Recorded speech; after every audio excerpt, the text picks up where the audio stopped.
On a tranquil mountaintop, a Taoist temple named Qingxianguan stood in quiet solitude. The temple was not large, occupying only a few hundred square meters. It was extremely simple, and rather than calling it austere, one might say it was downright shabby. An old Taoist priest looked at the young man sleeping soundly on a reclining chair, and a faint smile curved his lips. 23 years have passed, child. It is time for me to return. Yet the young man continued to sleep, mumbling in his dreams. Old man, there's no such thing as Taoist arts. He snored, then chuckled in his sleep. Tomorrow I'll sneak down the mountain to find a job and buy you wine. His breathing sank back into steady snores. Hearing the young man's sleep talk, the old Taoist smile deepened, his gaze growing ever more gentle. Foolish child, he murmured. At that moment, a shooting star streaked down from the heavens. The old Taoist reached out and grabbed, and a cluster of radiance was caught in his palm. A mechanical voice suddenly echoed out. No information on the heaven-ordained one detected. Expanding detection range, scanning complete. Coordinates incorrect, adjusting. The little orb of light rammed about wildly in his hand, yet could not escape. Adjustment failed. Initiating intelligent module to evaluate the situation. Module initialization complete. The tiny light sphere suddenly steadied, furtively scanning the old man before it. Then the system fell into despair. It could not read anything at all. There was only one explanation: the cultivation of the old Taoist who had seized it surpassed even that of its own creator. But how could that be possible? It knew its creator sat high in the ninth heaven, governing the three realms. Sir, why did you catch me? The system stammered. The old Taoist smiled without answering, merely casting a glance at the young man sleeping on the reclining chair behind him. His intention needed no words. The system was stunned. Sir, this won't do. I came down with a mission. The chosen candidate has already been selected. This cannot be changed. The old Taoist pinched his fingers in a quick calculation, and understanding dawned in his heart. It matters not. Though my disciple is somewhat unruly, he is still an unpolished gem. He merely lacks a bit of refinement. The task you carry, my disciple can accomplish as well. Sir, whatever you say goes, the system replied. Inwardly it muttered in a low voice. Better not provoke him. Let those above worry about this. An almost imperceptible ripple spread out from the system, shooting up into the heavens. The old Taoist smiled faintly, paying it no heed. He extended a finger and tapped the light, inscribing a restriction upon it, then casually flicked it into the brow of the sleeping young man. The young man seemed to sense something, raised a hand to scratch his brow, rolled over, and sank back into slumber. The system was utterly dumbfounded, frantically attempting to scan the restriction. What on earth is this?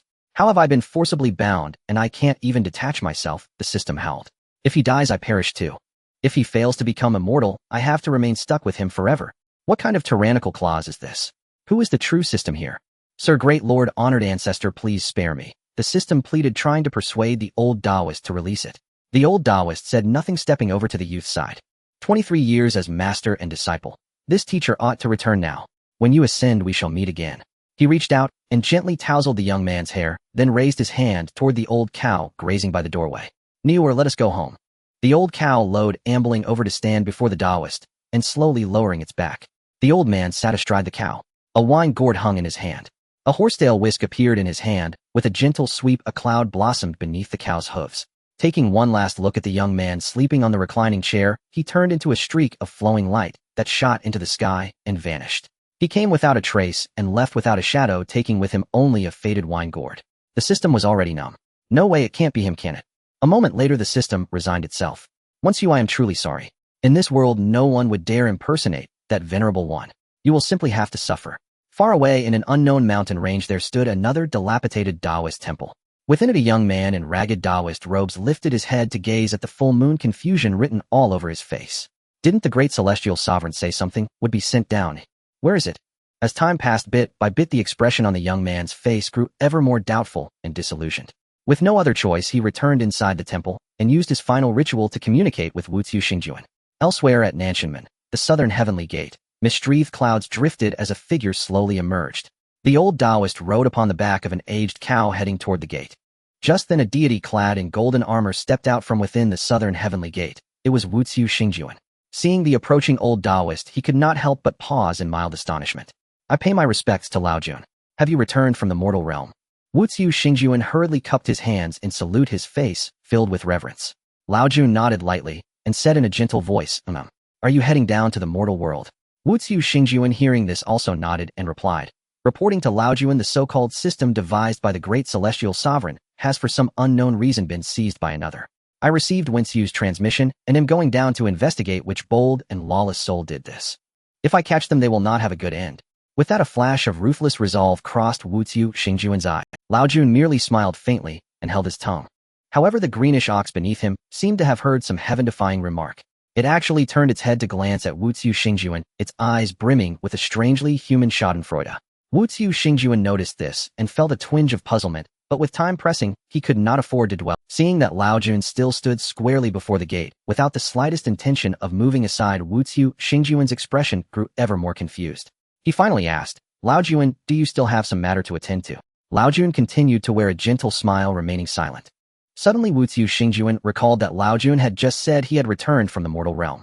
Linking this with his own recent words and the ox's gloating expression, a sense of dread surged up within him. Fine beads of sweat broke out across his forehead. Lao Jun, it couldn't have been you, could it? He stammered. If Taishang Lao Jun truly had taken the system, then not just he and Wenqu. Even the great celestial sovereign would have to swallow his pride and accept it. Return. I will speak to the great celestial sovereign regarding this matter.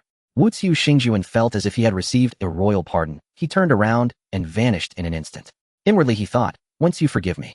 With others I might dare complain a little, but not with this one. Still squatting on the mountaintop, Wenqu sat in the night wind. He suddenly let out a fierce sneeze, his right eyelid twitched wildly, and then his left eyelid began twitching as well. What is going on? Why does it feel as if I am both lucky and doomed? A moment later the ritual array flared to life, but the figure that appeared was not Wuziu. It was the great celestial sovereign himself. Wenqu's heart jolted. Greetings, great celestial sovereign, he said. The great celestial sovereign gave a helpless smile. Wenqu's circumstances have changed. You need not concern yourself with that matter in the mortal realm anymore. Lianshan Guizong. What? Wenqu was dumbfounded. After enduring 18 years of coarse tea and plain meals, finally seeing the end in sight, and preparing to start accumulating merit, he was now being told it was gone. Then what do these 18 years amount to? Is it just my bad luck? The great heavenly venerable was equally helpless.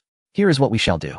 I will have Kaishin bestow upon you a strand of fortune and wealth, and I will inform the underworld to grant you a lifespan of 100 years in this life. Consider it a vacation. When this life ends and you return to the heavenly court, I will reward you with a 9-turn golden core and 2 flat peaches. Let that serve as compensation. How about it? Once you had nothing more to say. Refuse. How could he? With the great heavenly venerable already speaking to this extent, what else could he do but accept in agony? Bitter tears slipped from the corner of his mouth. Very well, great heavenly venerable, I will heed your words. Then it is settled. With the ritual concluded, Wenqu's expression darkened.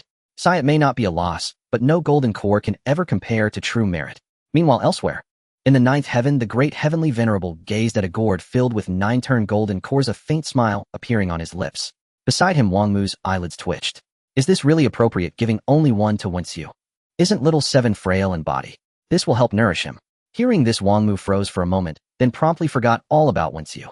Then let us do that. Lao Jun only gave us one today. The heavenly venerable and Wangmu exchanged a knowing smile, while down below in the mortal realm Wenqu suddenly sneezed violently. A gust of wind swept past, and a lottery ticket fluttered into Wenqu's hand. Printed on it was a maximum prize of 100 million. Wenqu chuckled. Brother Gongming really does work fast.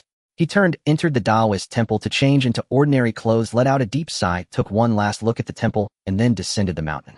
Night faded and dawn broke.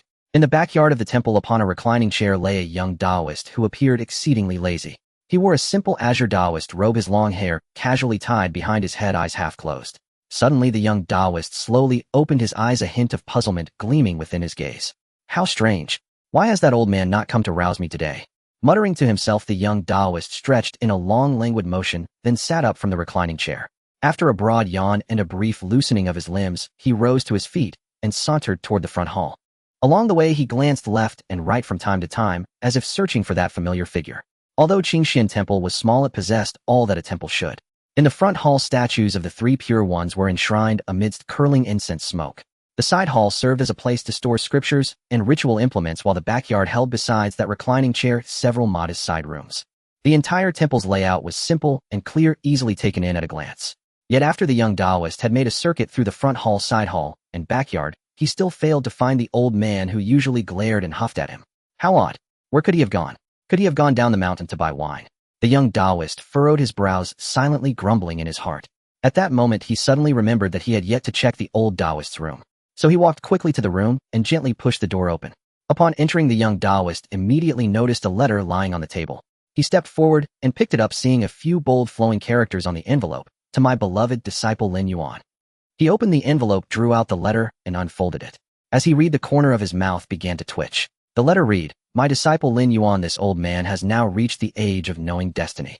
Looking back, these 18 years have seen you learn nearly all that ought to be taught. With your abilities, securing a place in this world should pose no problem. Therefore, I, this old Taoist, have decided to entrust Qingxian Temple to your care. I believe that with your talents you will surely be able to carry it forward and make it flourish. As for me, the world is vast, and I too wish to wander and see its many sights. Do not pine for me, Dao Xian." After finishing the letter, the young Taoist shook his head helplessly and murmured, "You old man, slipping away without a word, leaving me alone to guard this shabby temple." The next instant, a mechanical system voice suddenly rang out. Ding. Consciousness of the host confirmed as clear.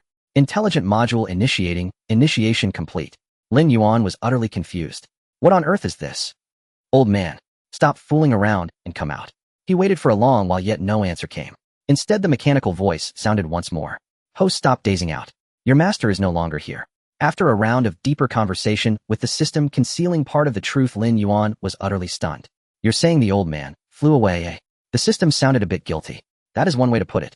So what am I supposed to do now, and what exactly do you want? Lin Yuan thought for a moment. As long as the old man was not dead, there would surely be a day of reunion. With that thought, he simply lay back down on the reclining chair, lazily asking. This system is dedicated to reviving the Taoist sects and increasing incense offerings. Reviving Taoism. Incense. It's already the 21st century. Who still believes in that, brother? Seeing Lin Yuan poised to give up on everything, the system was utterly speechless, inwardly cursing him while it dared not show it aloud. Thinking of the old Taoist from the night before, the system felt once more a wave of helplessness. Why is it that my fate as a system is so miserable? I can enable you to cultivate immortality.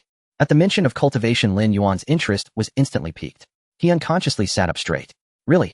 Truer than any health supplement. So will you do it or not? I'm in. The system was in tears in its heart. Is there any system more downtrodden than me? Others have hosts fawning over them. Why has it become the other way around with me? As if in answer to its complaint, the 48 innate seals wrapped around the system's core flickered. Gazing at the 48 innate restrictions coiled around itself, the system was overcome with sorrow. There was nothing to be done. Work still had to be done. Such was the fate of a miserable laborer system. If it did not work, it was no system at all. Ding. Newbie mission issued. Obtain 1 strand of incense. There was no time limit for the mission. The reward: 1 bottle of Qi refining pills and the cultivation method gathering spirit sutra. Say don't systems usually grant a newbie gift pack upon binding. Where's mine? Did you embezzle it? How could I? The system's voice carried a hint of guilt, for it truly had wanted to skim off his reward. It could not offend the true big shot, but surely it could secretly take advantage of this host a little. Even a laborer system harbored grievances. In its heart it had drawn countless little circles of complaint, yet what ought to be given still had to be given. Ding. Congratulations to the host for obtaining the newbie gift pack. Open now. Open it. Ding. Congratulations to the host for obtaining Lianshan and Guizhong system bestowal once, and the opening of the Qi Si one time only. 2 books dropped onto the floor before Lin Yuan. Before Lin Yuan could react, a pillar of light descended from some unknown place and poured into his body. It was warmly soothing, like soaking in a hot spring. When he woke up again, Lin Yuan felt an unprecedented clarity before his eyes, as though everything he saw had become sharper. It even seemed that some flowing qi was surging into his body, yet there was always a lingering sense that he could not retain it. Thus the novice in cultivation Lin Yuan began to question the hard-working system spirit. What is going on? For a weakling who has only just opened his sea of qi, merely being able to sense spiritual energy is already commendable. What more are you asking for? Right now you are only instinctively absorbing spiritual energy, and your sea of qi can hold no more than this. Once you complete your first mission and obtain a cultivation method, things will be different. So what do I do now? Go down the mountain to drag in customers. The system was speechless with exasperation. People must come of their own will.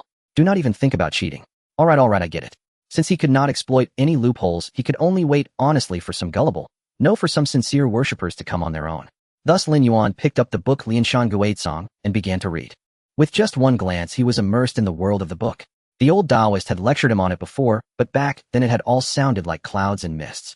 Now that he had stepped onto the path of cultivation, everything from before seemed to surge up vividly from the depths of his memory.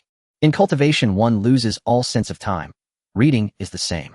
For 7 consecutive days apart from eating and sleeping, Lin Yuan kept his nose buried in the book. At noon on the 7th day, he finally put it down, rose to his feet, stretched lazily, and let out a long breath. Although no one had come to offer incense, these 7 days of reading had yielded no small harvest. At the very least, when it came to fortune-telling, he could now claim to surpass 99% of the so-called masters. Moved by a sudden inspiration, Lin Yuan abruptly felt an urge to cast a divination for the old man. System spirit, what do you think if I cast a hexagram for the old man? Hold on. Who exactly are you planning to divine for? Do you have a death wish? Can you even calculate anything about him? Why not cast a hexagram? I am idle anyway. Lin Yuan subconsciously began his calculations. After a long while he opened his eyes in helpless resignation. I truly cannot figure out even the slightest thing. Old man, just what are you? The system muttered it would be a miracle if you could. A moment later, Lin Yuan simply chose to let it go. Anyway, the old man is not going to die. Holding fast to this thought, he once more laid back down on the reclining chair. So you are just going to slack off like this? I have worked hard for 7 days. What is wrong with slacking off a bit? With shaky logic but firm attitude, Lin Yuan fully embraced his idleness. The system was so furious its metaphorical teeth itched. Clouds drifted and changed, the great sun rose in the east and set in the west, while Lin Yuan comfortably enjoyed his time of deliberate idleness. He lay lazily on an old rattan chair. A crisp chime sounded. A worshipper had arrived requesting that the host complete the novice mission and embark upon the path of cultivation. Just then a sudden knocking at the door shattered the quiet. Who would come up the mountain at this hour? Doubt flickered in Lin Yuan's heart, yet he still rose slowly and walked toward the main gate of the temple. When he pushed open the temple gate, a young man and woman appeared before his eyes. They wore light sportswear and carried hiking packs on their backs. The pair glanced about from side to side, curiously taking in the sights within the temple. Honored lay believers, may I ask what business brings you to this temple? The young woman, introducing herself as Zhang Yan, smiled slightly and replied, greetings, Taoist priest. My name is Zhang Yan, and this is my boyfriend Li Chong. We came to hike the mountain and happened to discover this temple, so we thought we would come in to have a look and incidentally buy some water to quench our thirst. Hearing this, Lin Yuan let his gaze sweep over the two of them, then smiled and said, there is no need to buy water. In this temple, there is only a bowl of clear water. It is hardly anything of value. Since you are here, please follow me to the rear courtyard to rest for a while. With that, he turned to lead the way, guiding the pair toward the rear courtyard. Upon reaching the rear courtyard, Lin Yuan pointed to several stone stools indicating for them to sit, and said, please wait here for a moment. I will fetch some water for you. Watching Lin Yuan's departing back, Zhang Yan lightly tugged at the corner of Li Chang's shirt and asked in a low voice, should we offer a stick of incense? Li Chang, unconcerned, said, I do not believe in such things, and you had best not either. A young Taoist alone in a shabby mountain temple. He is most likely starting up some live stream to build a following and fleece people for money. Hearing her boyfriend's words, Zhang Yan's faith wavered somewhat. Please have some water, honored guests. The temple is simple, and for now I can only offer clear water to relieve your thirst, Lin Yuan said with a smile. He gently set a pot of crystal-clear mountain spring water onto the somewhat rough stone table. After doing this, he leisurely pulled a phone from his pocket. His fingers slid deftly over the screen as he began watching short videos with great interest. Zhang Yan watched this Taoist, whose behavior and mannerisms were somewhat out of the ordinary, with growing curiosity. She could not help but believe her boyfriend's earlier words a bit more. It truly seemed highly likely that this fellow was a fake Taoist. Yet she felt neither anger nor disappointment. Instead, she found the scene rather amusing. Taoist priest, I have heard that those who cultivate the Tao should keep a clear heart and few desires. How is it that you are playing with a phone right now? Zhang Yan could not help but ask, her tone laced with a hint of teasing. Lin Yuan merely cast her a faint glance and replied evenly, this humble Taoist is a man of the mountains, not a wild man of the mountains. Then he lifted his head to gaze at the sky and reminded them, honored lay believers, the day is growing late. If you do not hurry down the mountain, the paths will be all the harder to walk once darkness falls. However, Zhang Yan seemed not to take his advice to heart. On the contrary, she found this so-called fake Taoist all the more intriguing, and a mischievous desire to tease him arose within her. She blinked her lively eyes and asked with a grin, Taoist priest, do you happen to know how to tell fortunes? At her question, the corners of Lin Yuan's lips curled ever so slightly, revealing a smile that was not quite a smile. He countered, young lady, those so-called fortune-tellings are nothing more than feudal superstition. It is already the 21st century. Do you still believe in such things? At that moment, Li Chong, who had been quietly drinking water at the side, suddenly sprayed out the mouthful he had just taken in with a sharp puff. He stared wide-eyed at Lin Yuan, his face full of astonishment. He had originally worried that his girlfriend would be taken in and led in circles by this fake Taoist, yet the answer he heard was completely beyond his expectations. Zhang Yan was also taken aback by those words. Hesitantly, she asked, is that correct, Taoist priest? Lounging in his chair, still idly watching videos on his phone, Lin Yuan did not even lift his head as he replied offhandedly, what about it is incorrect. So-called fortune-telling merely infers things based on your speech-bearing expressions and general condition. All that talk of fate and luck is estimated in this way. In the end, it is just a set of tricks that covers all possibilities from both ends. People, as everyone knows, are especially prone to contrariness. The more lightly Lin Yuan brushed off the matter, the more Zhang Yan's curiosity was quietly stirred. Zhang Yin blinked her clear, watery eyes and leaned toward Lin Yuan with eager anticipation. Daozhang, could you do a reading for me as well? Lin Yuan set his phone down with a trace of helplessness, raised his head to look at her, and asked, all right then, what is it you want me to calculate for you? Without a moment's thought, Zhang Yin blurted out, then please Daozhang, help me figure out tomorrow's lottery numbers. Hearing this, Lin Yuan was speechless. He shot Zhang Yin a weary look and replied, half exasperated, half amused, if this poor Taoist could calculate that, do you think I'd still be sitting here? I'd have gone off to make a fortune long ago. He glanced at the sky outside and added, all right, it's getting late. If you don't head down the mountain soon, it'll be dark. Hearing the clear hint that they were being sent off, the two exchanged a look, silently understood each other, and chose not to say anything more. They rose in silence and slowly walked toward the outer courtyard of the temple. All along the way, neither of them spoke to break the quiet. They simply walked on in wordless stillness. Before long, they reached the front hall. At that moment, Zhang Yin suddenly halted, her gaze falling upon a merit box standing off to the side.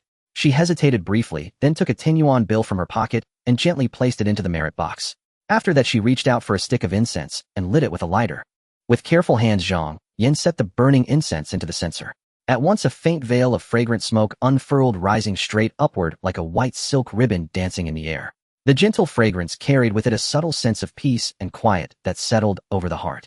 Lin Yuan, who had been walking behind them the whole time, watched this scene without saying a word. His hands clasped behind his back subtly formed a hand seal as he let out a sigh in the depths of his heart. He stood there quietly watching as Zhang Yin finished all of this, then continued escorting the pair out of the temple. When the three of them reached the temple gate, Lin Yuan looked at the two and said, take it slow on the mountain road. Do not take shortcuts. Zhang Yin waved her hand. Goodbye, Daozhang. As the two figures gradually vanished down the path, Lin Yuan turned back into the temple. A faint tangle of concern furrowed his brows. Easy to go up the mountain, hard to come down. The saying could not have been more true. At that moment, they were making their way along a winding, twisting mountain trail. Li Chang, I really can't walk anymore, I'm exhausted. How much longer until we're finally down the mountain? Zhang Yin panted, fine beads of sweat already covering her forehead. Li Chang halted and glanced back at her before replying, if we follow the regular route, it'll probably take about another hour. But when I checked the map just now, I noticed a small trail. If we take that, we can save quite a bit of time. A small trail? Zhang Yin asked in puzzlement. Yeah, there's a side path, he confirmed. But the Daozhang just reminded us not to take shortcuts. It might not be safe, Zhang Yin said, frowning. But, Li Chang hesitated, then asked, can you still walk right now? I can't. I don't want to take another single step. Zhang Yin dropped onto a stone by the roadside, gasping for breath. How about we try the small trail? Li Chang suggested. If we pick up the pace, we should be down the mountain in just over 20 minutes. Nothing will happen. Though fear flickered in her heart, Zhang Yin truly had no strength left to continue along the main road. In the end, she nodded and agreed to her boyfriend's suggestion. Thus the two of them rose and headed toward the small path. The trail was hidden within dense woodland, its depths appearing eerily quiet and shadowed. After they had walked for quite some time, dampness began to gather in Zhang Yan's palms. She clutched Li Chang's hand tightly, as though it were her only support in that moment. Maybe we should go back and take the main road after all. It's too quiet here. I keep having this strange feeling of danger I can't put into words. Her voice trembled, and deep fear shone in her eyes. Just then a shrill wolf howl suddenly rose from the distance. A woo. The abrupt cry tore through the night's silence like a bolt of thunder. Zhang Yin jolted violently, her whole body going rigid as though struck by an electric shock. Several seconds passed before she recovered herself. Stammering, she asked Li Chang, did you hear that just now? Li Chang's face had turned deathly pale, panic flickering clearly in his eyes as well. But soon he forced himself to appear composed, nodded, and said, yeah, I heard it. Let's run. Before the words had fully left his mouth, the two of them bolted like startled rabbits, fleeing headlong down the path, without even knowing where they were going. Their footsteps rang loud in the still night, accompanied by heavy, ragged breathing that shattered the surrounding silence. Yet the wolf howls behind them clung like a shadow. Rather than fading, they seemed to draw ever nearer. Each time that chilling howl rose, Zhang Yin and Li Chang's hearts clenched violently, and their strides unconsciously quickened by another desperate fraction. Back in the temple, Lin Yuan let out a sigh. Why won't they listen to advice? He rose, picked up a cloth bag, and stepped out of the temple. To hell with so-called destiny. Today I'll play the busybody for once. Elsewhere, the wolf howls clung close at hand. At last the two could run no farther. Li Chang raised his trekking pole, fixing his gaze on the swaying grass behind them. As the grass shook, an old wolf with one blinded eye emerged, its gaze locked unblinkingly on the two before it. Step by step it advanced. Li Chang's heartbeat thundered faster and faster, his heart torn with regret. Why hadn't he heeded the Daozhang? Now they were going to die in a wolf's jaws. Man, woman, and wolf stood locked in a tense standoff. As fear mounted, Li Chang's hands began to tremble, and the old wolf seemed almost to scent that fear. Li Chang swung the trekking pole wildly, trying to drive the wolf away. The old wolf was in no hurry, it circled, drawing ever closer. At last Li Chang's shaking hand slipped, and the pole fell to the ground. The old wolf had been waiting for that moment. It sprang lunging straight at Li Chang. Finished. This was the thought that flashed through his mind. In the next instant, a thunderous shout rang out accompanied by a wolf's scream that pierced his ears. Vile beast, how dare you! Zhang Yin opened her eyes to behold a scene beyond belief. She saw Lin Yuan standing atop a large boulder roughly 50 meters ahead of them, his left hand holding a sword sheath. The distant old wolf was now nailed to a great tree. The long sword had pierced through the wolf's head and quivered where it fixed into the trunk. Zhang Yin stared utterly stunned and incredulous with only one thought in her mind: they had met a true immortal. A celestial immortal. Lin Yuan stepped over in a few swift strides to stand before the wolf's corpse. He reached out and drew the sword free, then flicked his wrist so that the beads of blood scattered to the ground. Are you two lay believers unharmed? Didaozhang, are you an immortal? Lin Yuan smiled. Please don't speak nonsense. You must believe in science. I merely happen to be a bit stronger than most. Let's go, I shall escort you both down the mountain. Li Chang remained silent, lost in his thoughts, while Zhang Yin observed her boyfriend's dazed expression and chose not to say much, recalling how he had been startled by the old wolf. Lin Yuan helped Li Chang up and slowly led him down the mountain. Due to the recent fright, he deliberately slowed his pace, walking leisurely towards the foot of the mountain. Despite the short distance remaining, the three of them took over half an hour to walk. By the time they reached the foot of the mountain, night had completely fallen. After walking for more than 10 minutes, they entered a small village at the mountain's base. An old man resting under a large tree noticed Lin Yuan's arrival and chuckled. Xiao Lin, it's been a while since you came down. Are you here to buy wine for your master? No, these two practitioners went up to pay their respects. It's unsafe to be out after dark, so I'm escorting them down. By the way, where is Uncle Deshawn? Uncle Deshawn is at home, drying some hides, saying that someone will come to collect them in a few days. He's also planning to head into the mountains soon. Lin Yuan turned to Zhang Yin. Did you come by car? Zhang Yin nodded. My boyfriend drove here, and it's parked at the village entrance. Can he drive? Zhang Yin, that's good.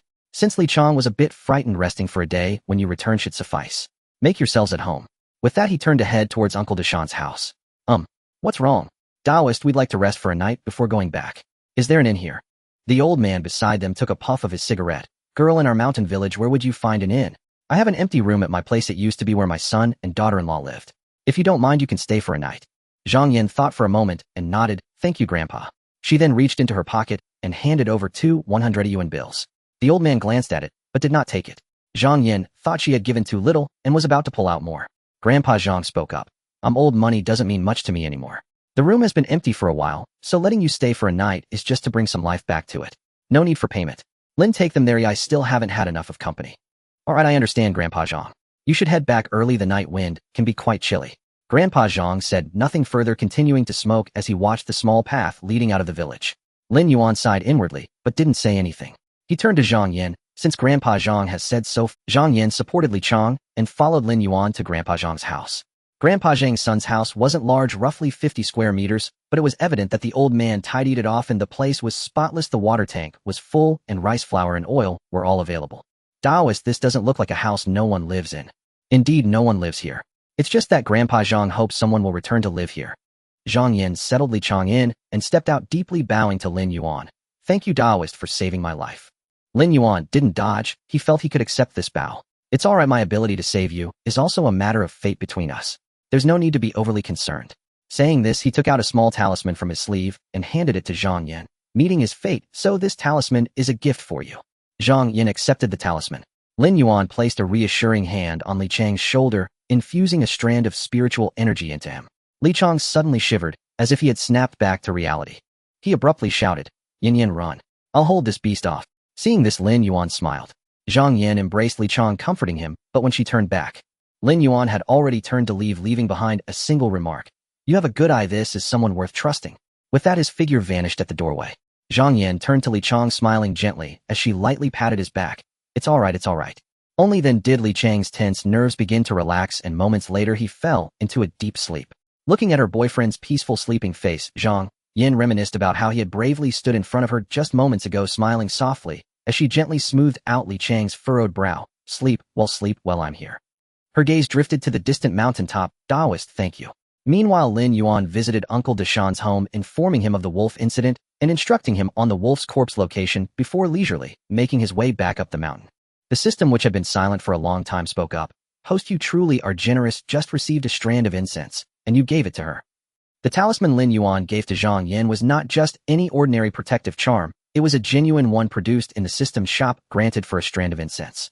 I received it from her, so what's wrong with returning it? The system fell silent for a moment. You are a good person. Get lost, I've been single for so many years, and you're giving me a good person card now. Ding. Detected. The host has imparted teachings to one person. As this is the first successful importation, you gain a basic lottery draw.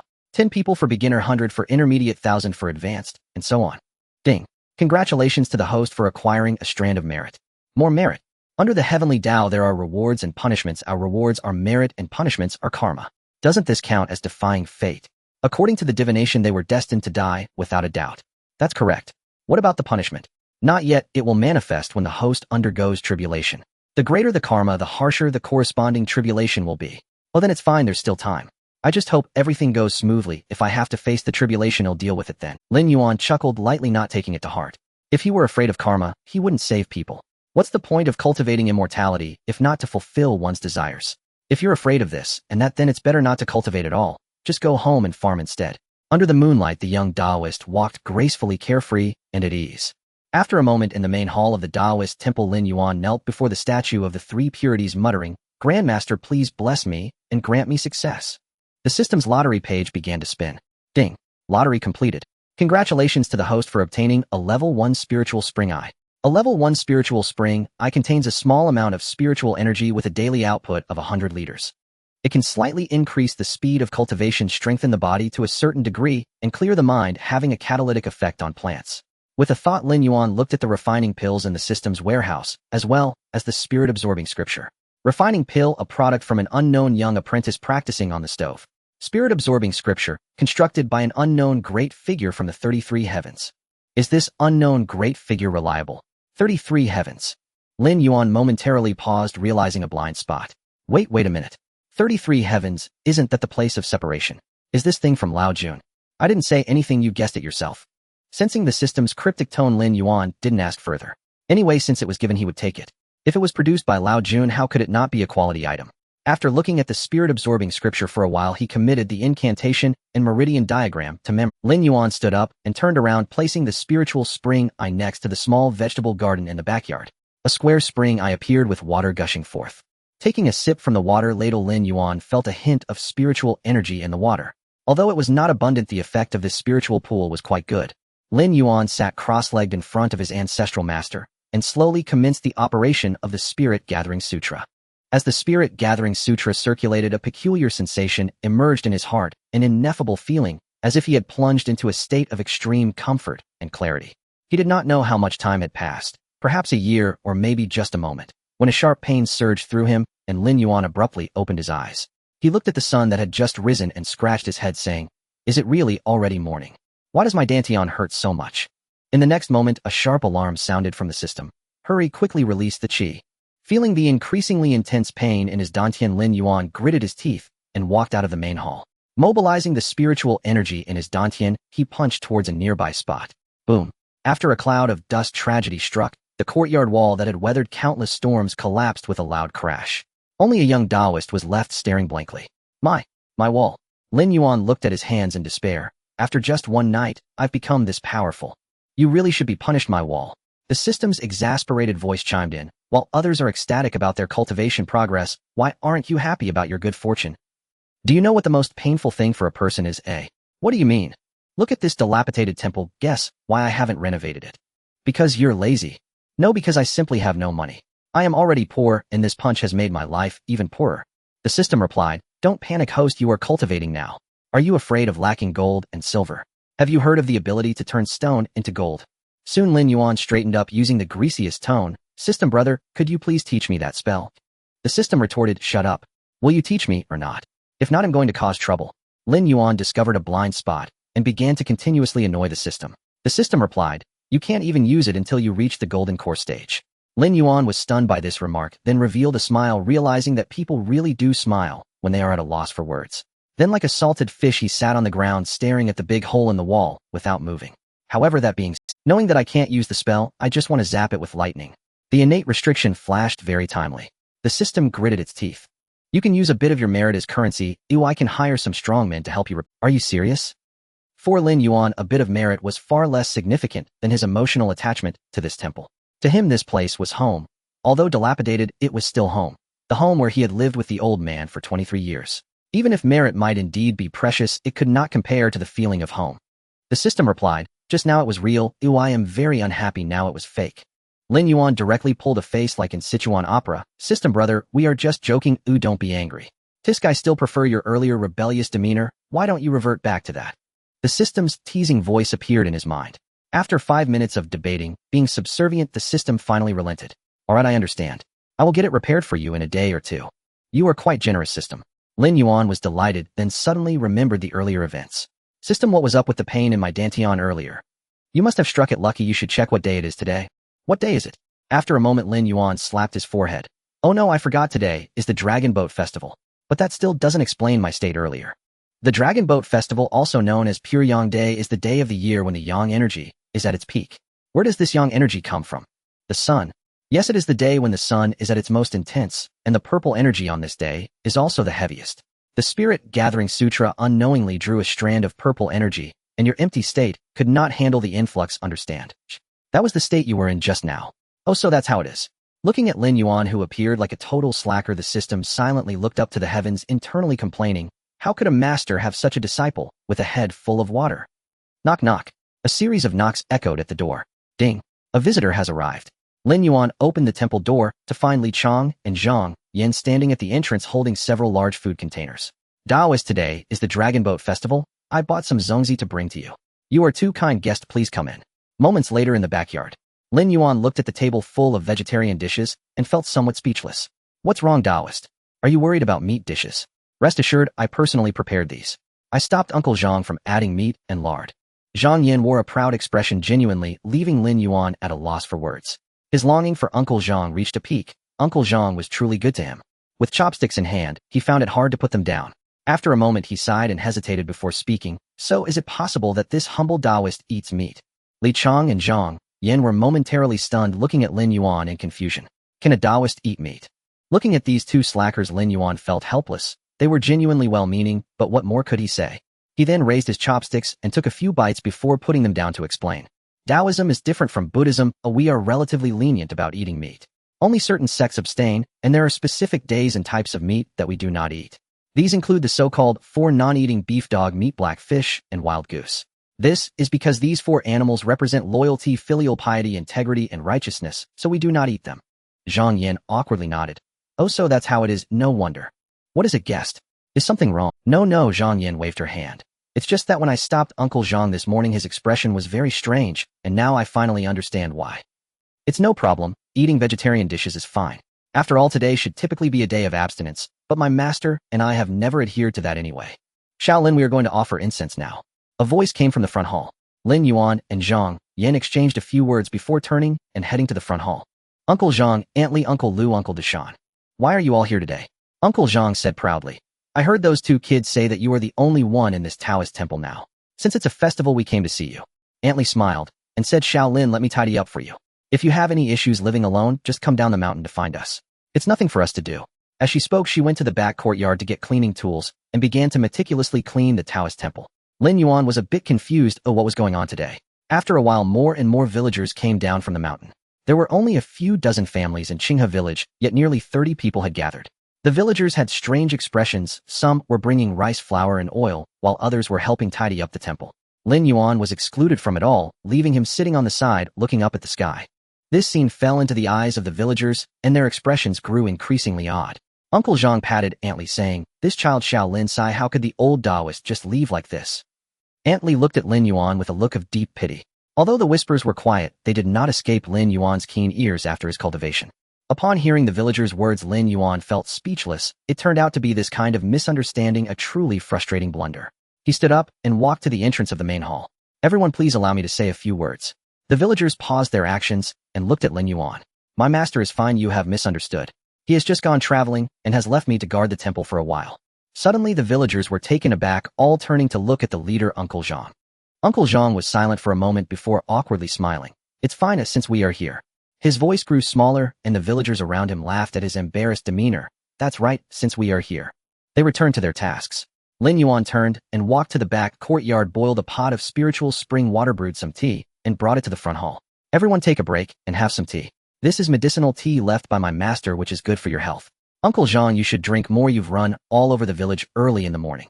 Uncle Zhang's face turned red with embarrassment. TT. An hour later the temple was clean, spotless. Ding. Mission released. The villagers' kindness should be reciprocated. Please invite the villagers to a meal at the temple. Mission reward random item 1. Everyone, thank you for your hard work today. I appreciate it. Please don't go down the mountain just yet. Let me treat you all to a meal as a gesture of thanks. Please do not refuse. He turned and walked toward the kitchen in the back courtyard. Aunt Li and a few others followed, saying, Xiao Lin, let us help you. You can't possibly cook for so many people on your own. In the front hall, Uncle Zhang and the others were sitting against the wall. Shall we offer incense? Yes. Uncle Zhang stood up, took out 10 yuan, tossed it into the merit box, lit 3 sticks of incense, and placed them in the incense burner. The villagers behind them did the same, contributing some money and lighting incense. Ding. Incense count 1. Incense count 1. Incense count 1. It rang a total of 29 times, leaving Lin Yuan stunned. He communicated with the system. What's going on? Why are there suddenly so many incense offerings? The system replied, the villagers are offering incense. They believe not in deities but in your master. Lin Yuan was momentarily dazed again, recalling that old man who drank and smoked. The people cooking saw Lin Yuan lost in thought. Aunt Li patted him. Xiao Lin, what's wrong? Nothing, just spaced out.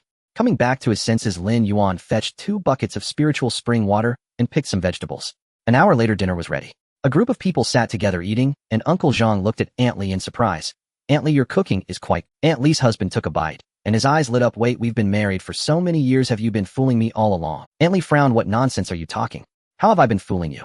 Li Jiangwo, if you can't explain, see if I'll hit you when we return home. Li Jiangwo pointed at the dishes in front of him, still denying it. Your cooking is so delicious. Have you been fooling me all these years? Aunt Li picked up a piece and suddenly froze. Could it be that I suddenly got better at cooking? Lin Yuan smiled and mediated. Uncle Li, you're just hungry. Oh, after working all afternoon, what isn't delicious? Li Jiangguo scratched his head, somewhat unconvinced. Is that so? Lin Yuan nodded. Also, Uncle Li, if you don't eat soon, there won't be any left. He pointed at the dishes on the table that were rapidly disappearing. Li Jiangguo stopped hesitating and joined the ranks of diners. The meal was joyful, and as evening fell, the setting sun was fiery, with villagers leaving in groups. Only Aunt Li and a few others stayed behind to help clear the dishes. Zhang Yan and Li Chang stood in front of Lin Yuan and handed him an envelope. Lin Yuan smiled. You two, there's no need for this. Taoist, this is our small token of appreciation. Oh, please accept it. Li Chang held the envelope with both hands, looking as if he wouldn't leave until Lin Yuan accepted it. Then he'll just take one note. Lin Yuan took out one note from the envelope and handed the envelope back to Li Chang. He gazed at Li Chang and slowly spoke. Ba, the road ahead may indeed be rugged and difficult, but where sincerity is directed, even metal and stone will open, and you will eventually achieve your wish. After saying this, he turned and slowly walked to the back courtyard. Li Chang stood silently and placed his eyes fixed intently on Lin Yuan's receding figure. At this moment, the long-standing inner turmoil and confusion he had experienced seemed to be illuminated by a flash of insight, and all his doubts and uncertainties vanished. He deeply bowed to Lin Yuan's departing figure. Li Chang then walked toward the main hall. Upon entering, the two respectfully lit incense and sincerely offered it. After offering incense, they turned back and deeply gazed at this tranquil and harmonious Taoist temple. Then the two turned and slowly descended the winding mountain path together. Meanwhile, Aunt Li and the others had also tidied everything up. They similarly came to the main hall, lit incense, bowed, and then went down the mountain. Ding. The host has gained 1 follower. Incense 5. Total incense 34. Ding. Mission to feast the villagers completed. Reward is being randomized. Random completion. Reward 10 Tongtian incense. Tongtian incense can communicate with the spirits of heaven and earth. Only those with great perseverance, great merit, great regrets, or great grievances can ignite it. When burned, the incense speaks to the spirits, and the spirits can fulfill great wishes. 10 long incense sticks emitting a faint fragrance landed in Lin Yuan's hands. Lin Yuan took out an incense holder and placed it beside the ancestral statue in the main hall. The setting sun hung low on the horizon like fire. Lin Yuan sat cross-legged before the statue of the ancestral master, slowly operating the Na Ling Sutra. As the sun and moon revolved, a crack appeared in time, and a wisp of purple chi was drawn from the east, landing on the young Taoist, who was deep in meditation. A faint sound emerged. Pop. The young Taoist opened his eyes, a flash of brilliance crossing his gaze. Is this the practice of chi? Feeling the abundant spiritual energy in his body, Lin Yuan murmured softly. Ding. Congratulations, host, on breaking through to the first layer of chi practice, officially stepping onto the path of immortality. May your immortal journey be everlasting. The system issued a realm breakthrough gift package, note once for each realm. Reward 1 weapon forging opportunity to be selected by the host. Reward 100 transformations robe capable of changing styles at will. Reward 1 floating dust with the function of a cleansing spell. Reward 1 pair of 10 directions shoes with the function of small spatial contraction, requires a significant amount of spiritual energy used with caution. That's quite generous of you. Lin Yuan donned the Taoist 3-piece set provided by the system, his whole demeanor changing, now bearing a touch of an enlightened aura. Host, you can choose the weapon for forging. Will you proceed? A disc appeared in his mind, displaying various weapons. Lin Yuan thought without hesitation. Sword. Ding. The weapon prototype was confirmed and customized based on the host's inner feedback. Forging commenced, expected to take 24 hours. Ding. The golden armored warriors have arrived at the foot of the mountain. Please welcome them, host. Reliable, huh? 20 minutes later, 10 towering figures, each over 2 meters tall, slowly approached from the foot of the mountain. All dressed in yellow vests, Lin Yuan struggled to contain his laughter as he noticed that the vests prominently displayed the words Heavenly Court Renovation Department in bold red letters. Seeing this scene, even Lin Yuan, who usually remained calm, couldn't help but feel slightly overwhelmed. Has the Heavenly Court become so modernized? At this moment, the leading muscular man flashed a wide grin, revealing a set of large white teeth, and said, "Haha, we must adapt to local customs. Taoist, where is your temple? We are ready to get to work." Lin Yuan quickly pointed towards the mountaintop and replied, "Right over there." The muscular man glanced in the direction Lin Yuan indicated, nodded in satisfaction, waved his hand, and shouted, "Brothers, grab the tools, let's go." With his command, a dazzling golden light radiated from the 10 muscular men. In the blink of an eye, they shot across the sky like meteors, disappearing from Lin Yuan's view. Time passed quickly, and in the blink of an eye, another 20 minutes had gone by. When Lin Yuan returned to the temple, he was stunned by the sight before him. Apart from the statue of the 3 purities ancestor in the main hall, which remained immaculate, the rest had turned into ruins.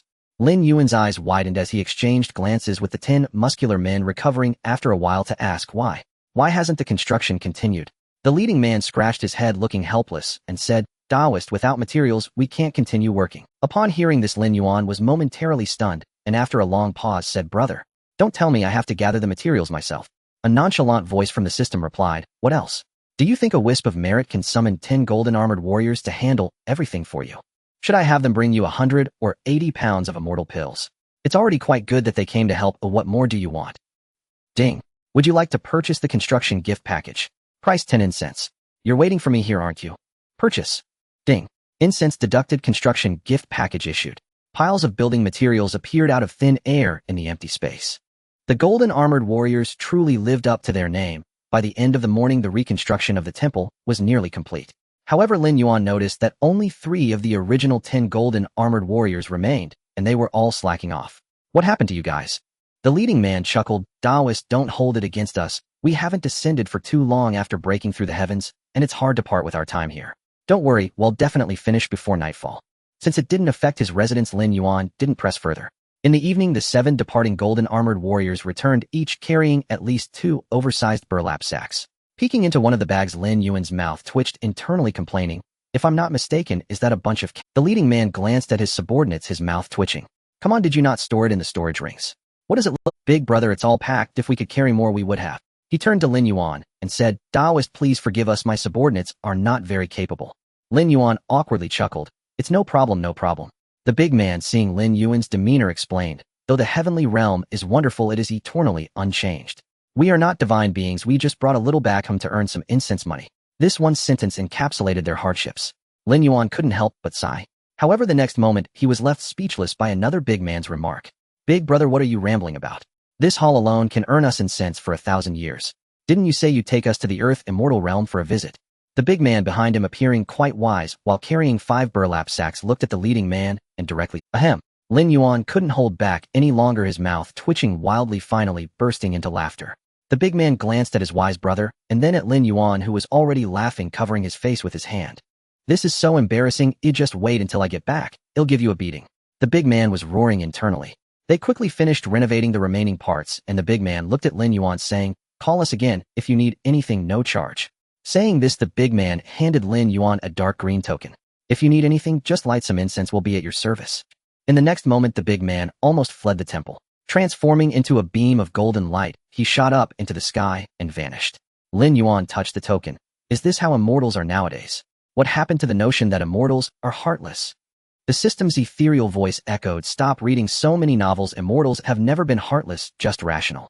If becoming an immortal requires being heartless, would you want to be such an immortal?" As Lin Yuan strolled through the new temple, he replied, Indeed, if becoming an immortal means being heartless, then what's the point of it all? As he walked, Lin Yuan smiled.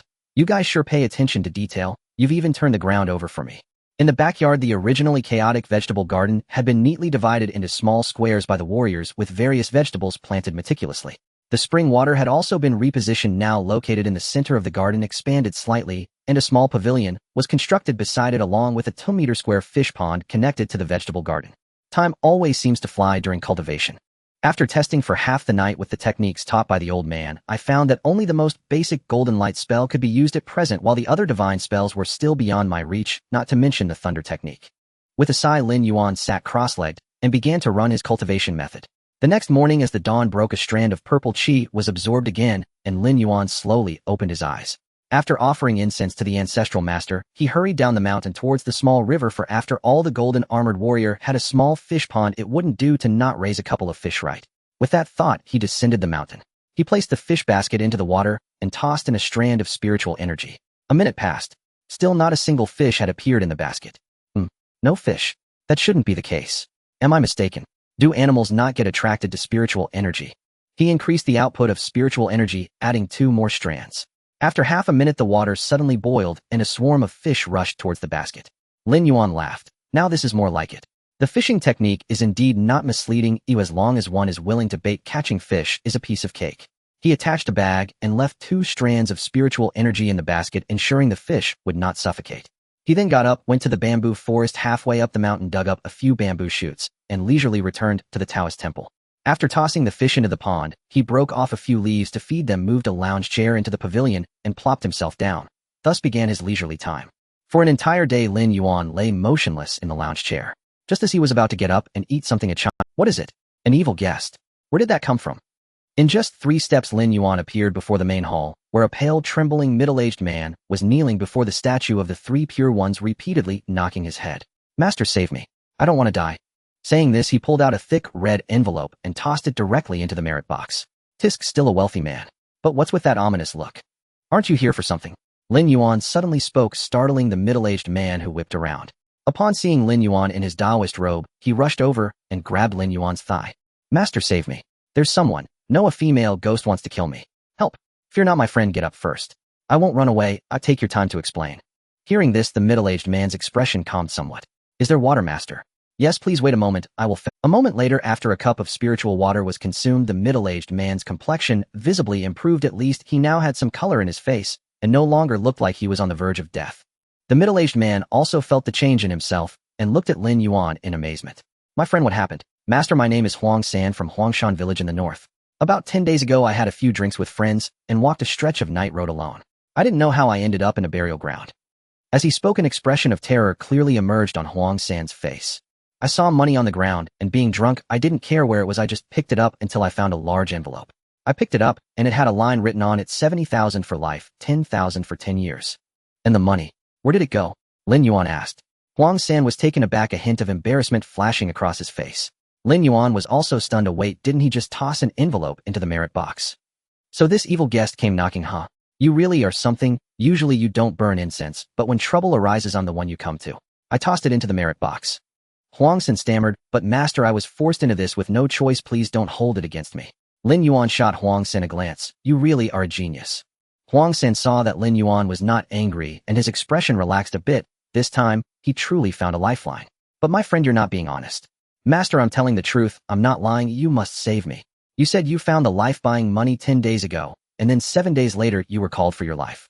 How did you survive for those 3 days? Huang San hurriedly explained. Master, it's like this.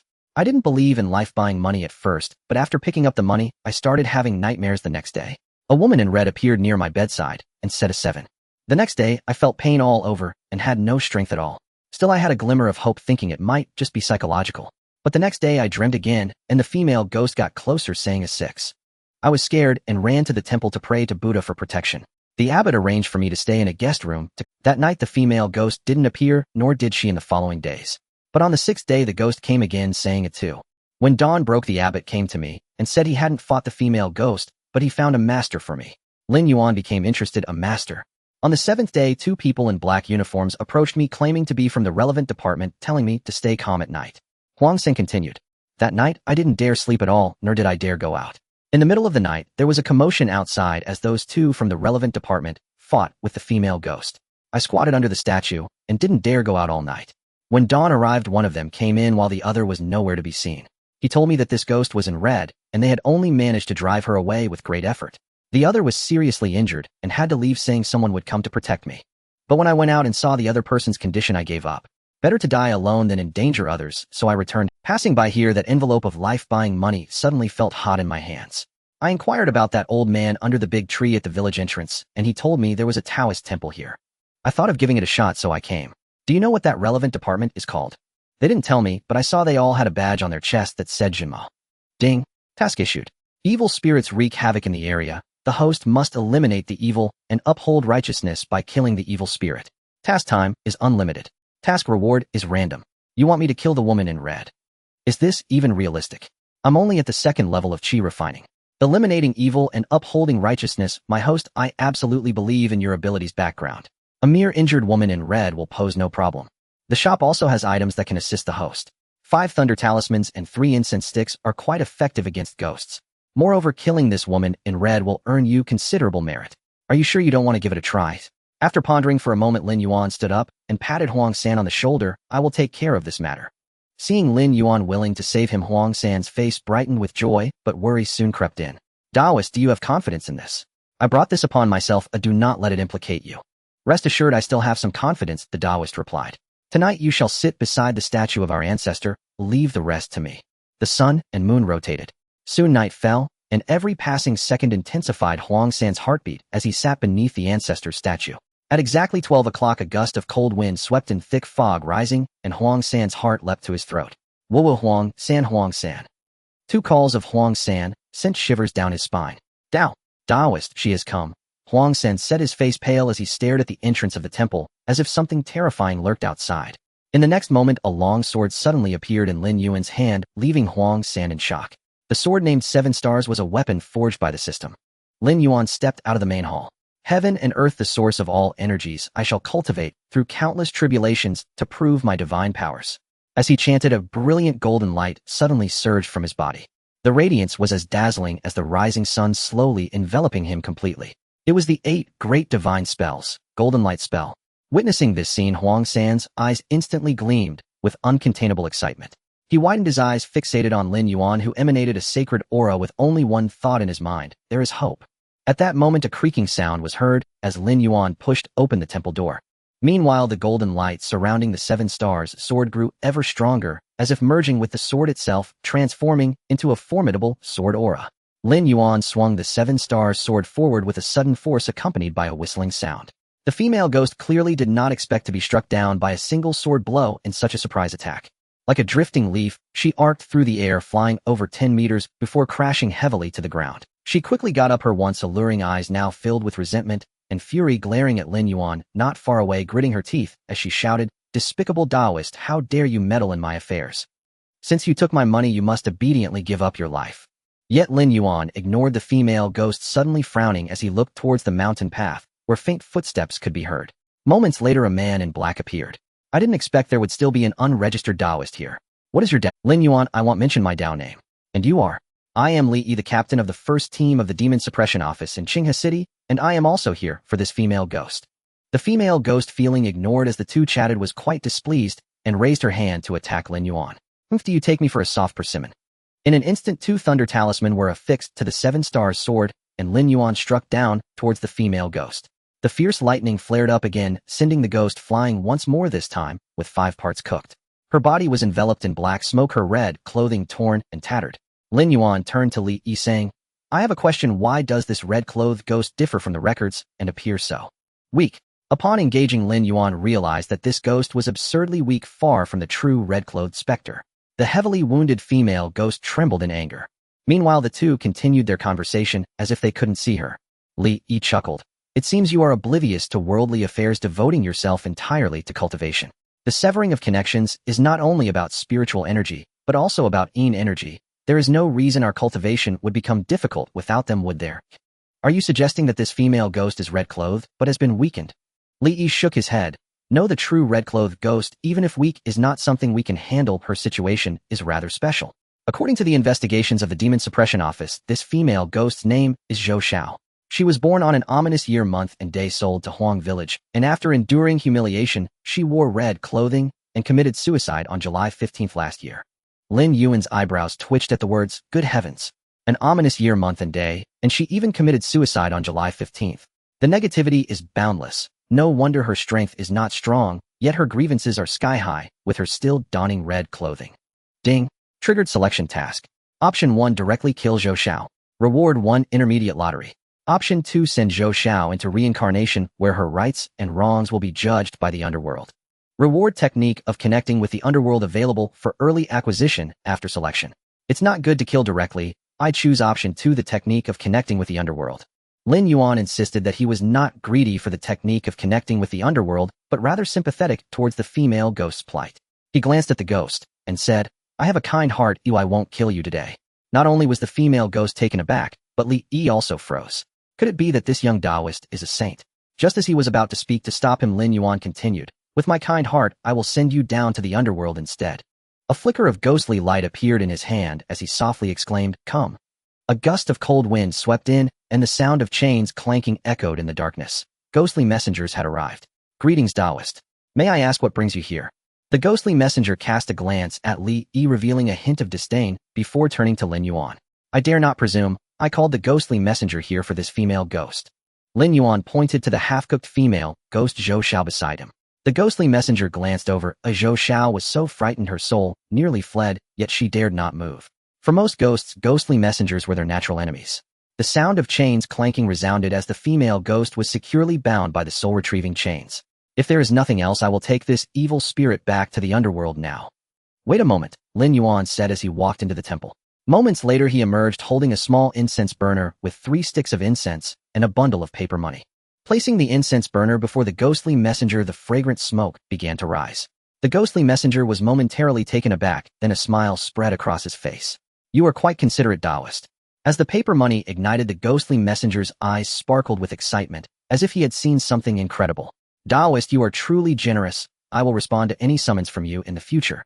As he spoke, he took out a small black stone from his sleeve. "As long as you light some incense, I will come at your beck and call." Li Yi looked on in astonishment, wondering what kind of operation this was. Bribing the ghostly messenger and succeeding. Wasn't it just 3 sticks of incense and a bit of paper money? The Demon Suppression Office had methods to connect with the underworld, but their methods were to ask for rice, while the ghostly messenger always ignored them. What was going on here? Are they treating me differently? Moments later, the paper money and incense had burned down completely, and the ghostly messenger wore an expression that clearly read, "I'm very happy. Taoist, I shall take my leave now. Call for me if needed," he said, glancing back longingly at the incense burner before disappearing into the night, glancing back 3 times. As the ghost messenger departed, Lin Yuan also put away the incense burner and turned to enter the main hall. "A layman, I have resolved your matter," he said. "Later on shall we discuss the random rewards?" "Let's talk about it later." Rewards are stored in the form of treasure chests, which the host can open at any time. Huangsan had just witnessed what had transpired, and at this moment, he was overwhelmed with joy and tears. "Thank you, Taoist, for saving my life. It's nothing. Our meeting is a matter of fate.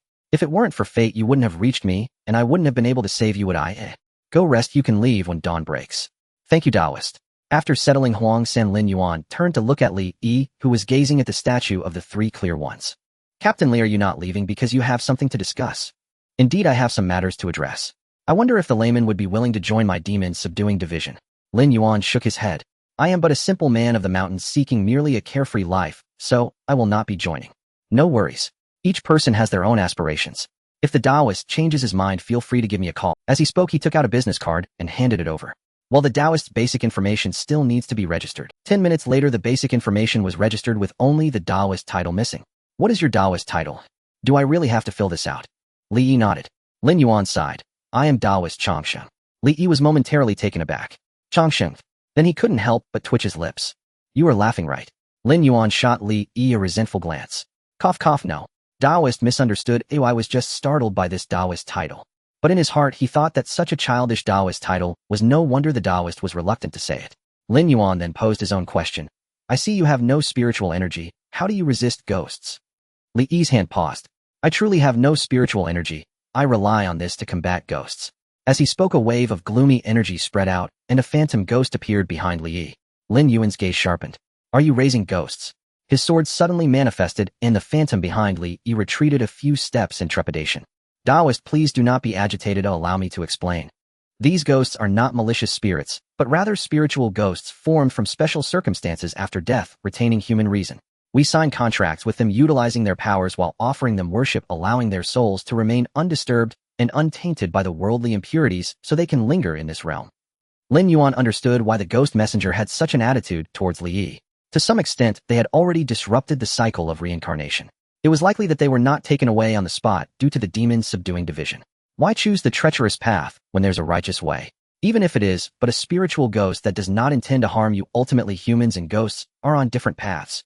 The more you draw upon their power, the greater the erosion of your own being by the gloomy energy. Over time, do you not realize what the ultimate outcome will be? Li Yi sighed deeply upon hearing this. Alas, what can be done? For someone like us who possesses no talent, the only way to make a mark is to tread this left-hand path. How can it compare to you, Taoist, with the sky as your road? Lin Yuan fell silent slowly, sheathing his sword, his eyes revealing a hint of admiration for Li Yi. After a moment, he finally spoke. It is I who should not indulge in fanciful thoughts. In a moment of impulse, my words were inappropriate. I hope Captain Li will not take offense. No worries, no worries. It is only natural that a Taoist who has long dwelled in the mountains may not understand such things. Blame it on this damned world. People like us trade our lives for the survival of thousands. If you think about it, it can be considered a gain. Li Yi smiled bitterly and shook his head, his face filled with helplessness and weariness. Are there many disturbances caused by ghosts outside? Since 23 years ago, after the 7 stars alignment, there have been increasingly more. So many years have passed. In the past 23 years, Lin Yuan had never encountered such things, or perhaps the old man had protected him too well. He had never ventured far. The furthest he had gone was Qinghe University, and he had never seen them. Isn't it the ghost messenger's duty to capture these ghostly beings? Li Yi chuckled helplessly. Ghosts have never been a significant issue. The problem lies in certain matters which are not under the jurisdiction of the ghost messengers. Cases like this female ghost are rare, and the underworld is still quite responsible. For instance, those strange creatures that suddenly appear from nowhere, diverse and varied with both good and evil. This is the greatest opponent of the demon subduing division. The two conversed intermittently throughout the night. At dawn, Lin Yuan escorted Li Yi and Huang San down the mountain. Of course, Huang San could not directly return home. He still had to go through some processes and sign a confidentiality agreement. After bidding farewell to the two, Lin Yuan lay back on the lounge chair and began to ponder. What was he talking about? Where did those exotic beasts come from? Detecting permissions, partial permissions granted. Exotic beasts are actually the demon clans that did not leave the human realm during the ancient times when the world was united. In ancient times, humans and gods cohabited, and many demon clans lived among humans, causing significant troubles for the human race. Later, that emperor of humanity stood up, breaking the connection between the worlds, making it difficult for gods, demons, and spirits to descend. The human realm, underworld, and heavenly realm separated, but some demon clans did not leave the human realm. After the severance, spiritual energy waned, and laws became obscure. Without the nourishment of spiritual energy, many of the demon clans that remained gradually lost their powers and were hunted down by humans. Most animals today can be considered their descendants. But why did they suddenly appear 23 years ago? Because the 3 realms are essentially one realm. The severance is not invincible. The 3 realms are still interconnected. Even if the severance is powerful, it cannot completely isolate certain special locations. Spiritual energy continues to accumulate from those places. Once it reaches a certain threshold, it bursts forth like a flood, entering the human realm, leading to the so-called revival of spiritual energy. 23 years ago marked the beginning. The inheritance of the demon clans is different from that of humans. Human inheritance is recorded externally, while the demon clans is inscribed in their bloodlines. With the revival of spiritual energy, the bloodlines awaken and the inheritance reappears. Perhaps just yesterday you saw them as harmless creatures, but the next day their bloodlines awaken, leading to today's calamity of exotic beasts. I see. But what about the 7 stars alignment?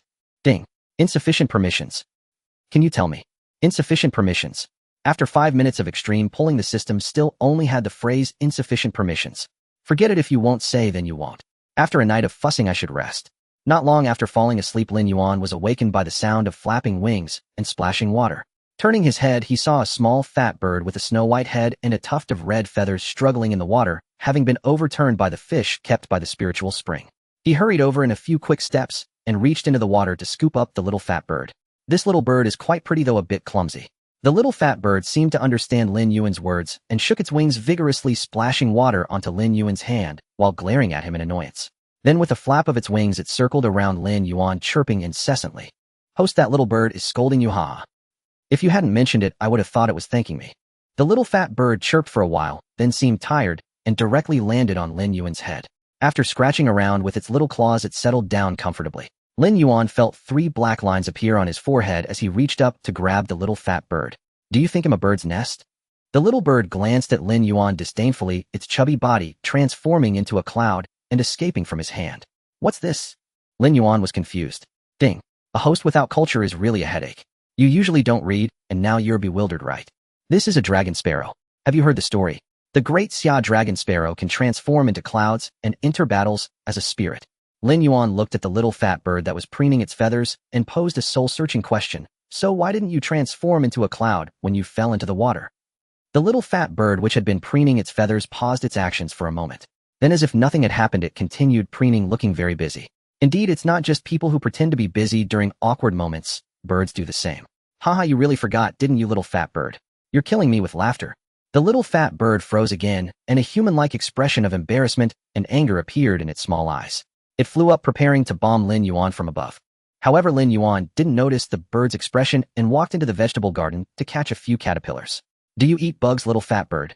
The little bird, which was about to bomb, suddenly stopped, looked at the caterpillars, then glanced at Lin Yuan. Ultimately, the temptation of the caterpillars won over its desire for revenge. It landed steadily in Lin Yuan's palm, happily consuming the caterpillars one by one, occasionally shaking its wings in delight. After it was full and satisfied, the dragon sparrow lazily nestled in Lin Yuan's hand. Are you still not leaving after eating your fill? I don't have a nest for you here. The dragon sparrow lazily glanced at him, then took off in a flutter and vanished. Lin Yuan lay back on the lounge chair. Soon a series of cawing cries from a crow broke the silence. Although he couldn't understand, it was certainly cursing quite colorfully. Upon opening his eyes, he saw a crow being ousted from its nest at the entrance. The culprit, of course, was the little fat dragon sparrow. The crow was now in a state of despair, watching helplessly as the dragon sparrow dismantled its nest, then flew into the Taoist temple to boldly build a nest in a corner of the pavilion. After 10 minutes of effort from the dragon sparrow and the voluntary contributions of Mr. Crow, a new bird's nest appeared in the corner of the pavilion. The dragon sparrow flew inside, inspected the nest, and seemed dissatisfied. It then flew out again and returned with a lot of soft down feathers, stuffing them into its nest before comfortably settling in. At this moment, a pair of magpies that had just finished decorating their new home and returned after catching a bug were stunned to see their nest in disarray. So you're planning to stay long-term, huh? Alright, it doesn't matter if it's one more, you can handle the bugs in the vegetable garden from. As night fell, Lin Taoist, who had been lounging all day, finally remembered that he still had a treasure chest to open. His consciousness sank into his mind, and he lightly touched the treasure chest, which began to glow and opened. Ding. Congratulations, host, you have obtained a random item, a piece of ice heart jade. This ice heart jade is leftover material from some big shots table making, which can calm the mind and increase learning efficiency to a certain extent. This item is not bad. It's just that the description always makes me feel like a junk collector. He said this, but still put it on his waist and walked toward the main hall. After a day of idling, it was time to cultivate. As he operated the spirit-gathering scripture, the spiritual energy of heaven and earth was drawn in. The dragon sparrow, which had been sleeping in the nest, opened its eyes and flew toward Lin Yuan. It landed steadily on Lin Yuan's head, starting to absorb the spiritual energy. Whether it was due to the accumulation or the effectiveness of the ice heart jade, in one night Lin Yuan jumped directly from the 2nd level of qi refining to the 4th level. The sun fully rose, and only after the purple qi in the sky disappeared did Lin Yuan open his eyes and exit his cultivation. Stretching, a snow-white ball fell from his head and landed in his palm. He casually placed the still sleeping little fat bird on a nearby cushion. Lin Yuan then walked out of the main hall and stood before a wooden training post in the backyard, raising his fists and performing the 8 extremes fist, generating a sound of wind. 10 minutes later, the wooden post was honorably sacrificed. Lin Yuan withdrew his fists and stood, exhaling a long breath of white air. Looking at the broken pieces of the wooden post, Lin Yuan felt a bit helpless. He took his sword and exited the Taoist temple, heading toward the nearby cliff to practice swordsmanship. Just as he was practicing, he heard a commotion behind him. Furrowing his brow, he turned to take a look. A group of young people with backpacks were climbing the mountain. Simultaneously, the group spotted Lin Yuan, and one girl named Xin Man exclaimed, "Everyone look! There's a Taoist practicing sword." Lin Yuan ignored them and continued his sword practice. Wei Ying held Xin Man back, saying, Man, don't do that. He's practicing sword, and we shouldn't disturb him." Xin Man realized her mistake and stuck out her tongue, apologetically shutting her mouth. "I got it, Ying." Moments later, Lin Yuan sheathed his sword and walked toward the group. "Fellow practitioners, what brings you here?" Lin Yuan stood against the light, holding his sword, his demeanor exuding an otherworldly aura that caused Xin Man to lose her focus. Wei Ying sighed at her starry-eyed friend and said, Taoist, please don't mind. My friend here is just a bit of a fangirl. We are from the photography department of Tsinghua University out here to take pictures, and we're staying with a few elders down the mountain. Elder Zhang mentioned that there is an ancient Taoist temple on the mountain, so we came up to take a look and snap some photos. She looked curiously at the brand new Taoist temple and asked, but this doesn't seem old, right? Did we take the wrong path, Taoist? They must be referring to my temple. It was just renovated a few days ago, so it looks newer now. I see. Can we take pictures here, Taoist? Of course, as long as you keep it quiet. Though I don't mind much, it is dedicated to the ancestors. Thank you, Taoist. We will be careful and won't trouble you. Wei Ying turned her head and called out, classmates, the Taoist has agreed, come over. Lin Yuan pushed open the door of the temple saying, fellow practitioners, feel free to make yourselves at home. Upon entering the main hall, he skillfully and solemnly picked up a bundle of incense, lit it, and carefully inserted the burning incense into the large incense burner dedicated to the ancestral master. The thin smoke spiraled upwards, filling the entire hall. However, as the saying goes, in a large forest there are all kinds of birds. The same holds true for people. At that moment, a harsh and inappropriate male voice suddenly emerged from the group of students behind. Humph, with such fine decorations, who knows how much money this has cost? As soon as these words were spoken, a commotion arose among the crowd. Soon after, Wei Ying's furious reprimand echoed in everyone's ears. Sun Xiaochuan, shut up. Stop talking nonsense here. In the face of such accusations and scolding, Lin Yuan seemed to hear nothing, continuing to sweep the floor of the main hall diligently. Seeing this, Sun Xiaochuan not only did not restrain himself, but became even more arrogant. He raised his voice and shouted, look at the furnishings in this hall, and all this, what do I recognize it? Clearly all of it is rosewood. Just think about it, how much money would it take to build such a small temple at? He then provocatively shot a glance at Lin Yuan. Yet even so, Lin Yuan continued to ignore Sun Xiaochuan's ruckus, his broom never pausing as he persisted in his cleaning task, seemingly deaf to the words. Turning to the others, he said, fellow practitioners, please hurry up with the photos. Sensing Lin Yuan's slight displeasure, Wei Ying glared at Sun Xiaochuan saying, if you're not taking pictures, then get out or be quiet. Shin Man also scolded Sun Xiaochuan saying, I asked when we arrived, this temple has been around for at least hundreds of years, passed down through generations. What's wrong with some rosewood? After Shin Man spoke, Sun Xiaochuan fell silent, but his gaze towards Lin Yuan turned resentful. The few of them dispersed to take photos, and Shin Man and Wei Ying approached Lin Yuan asking, can we take a picture with this statue of the master? Sure, Lin Yuan replied.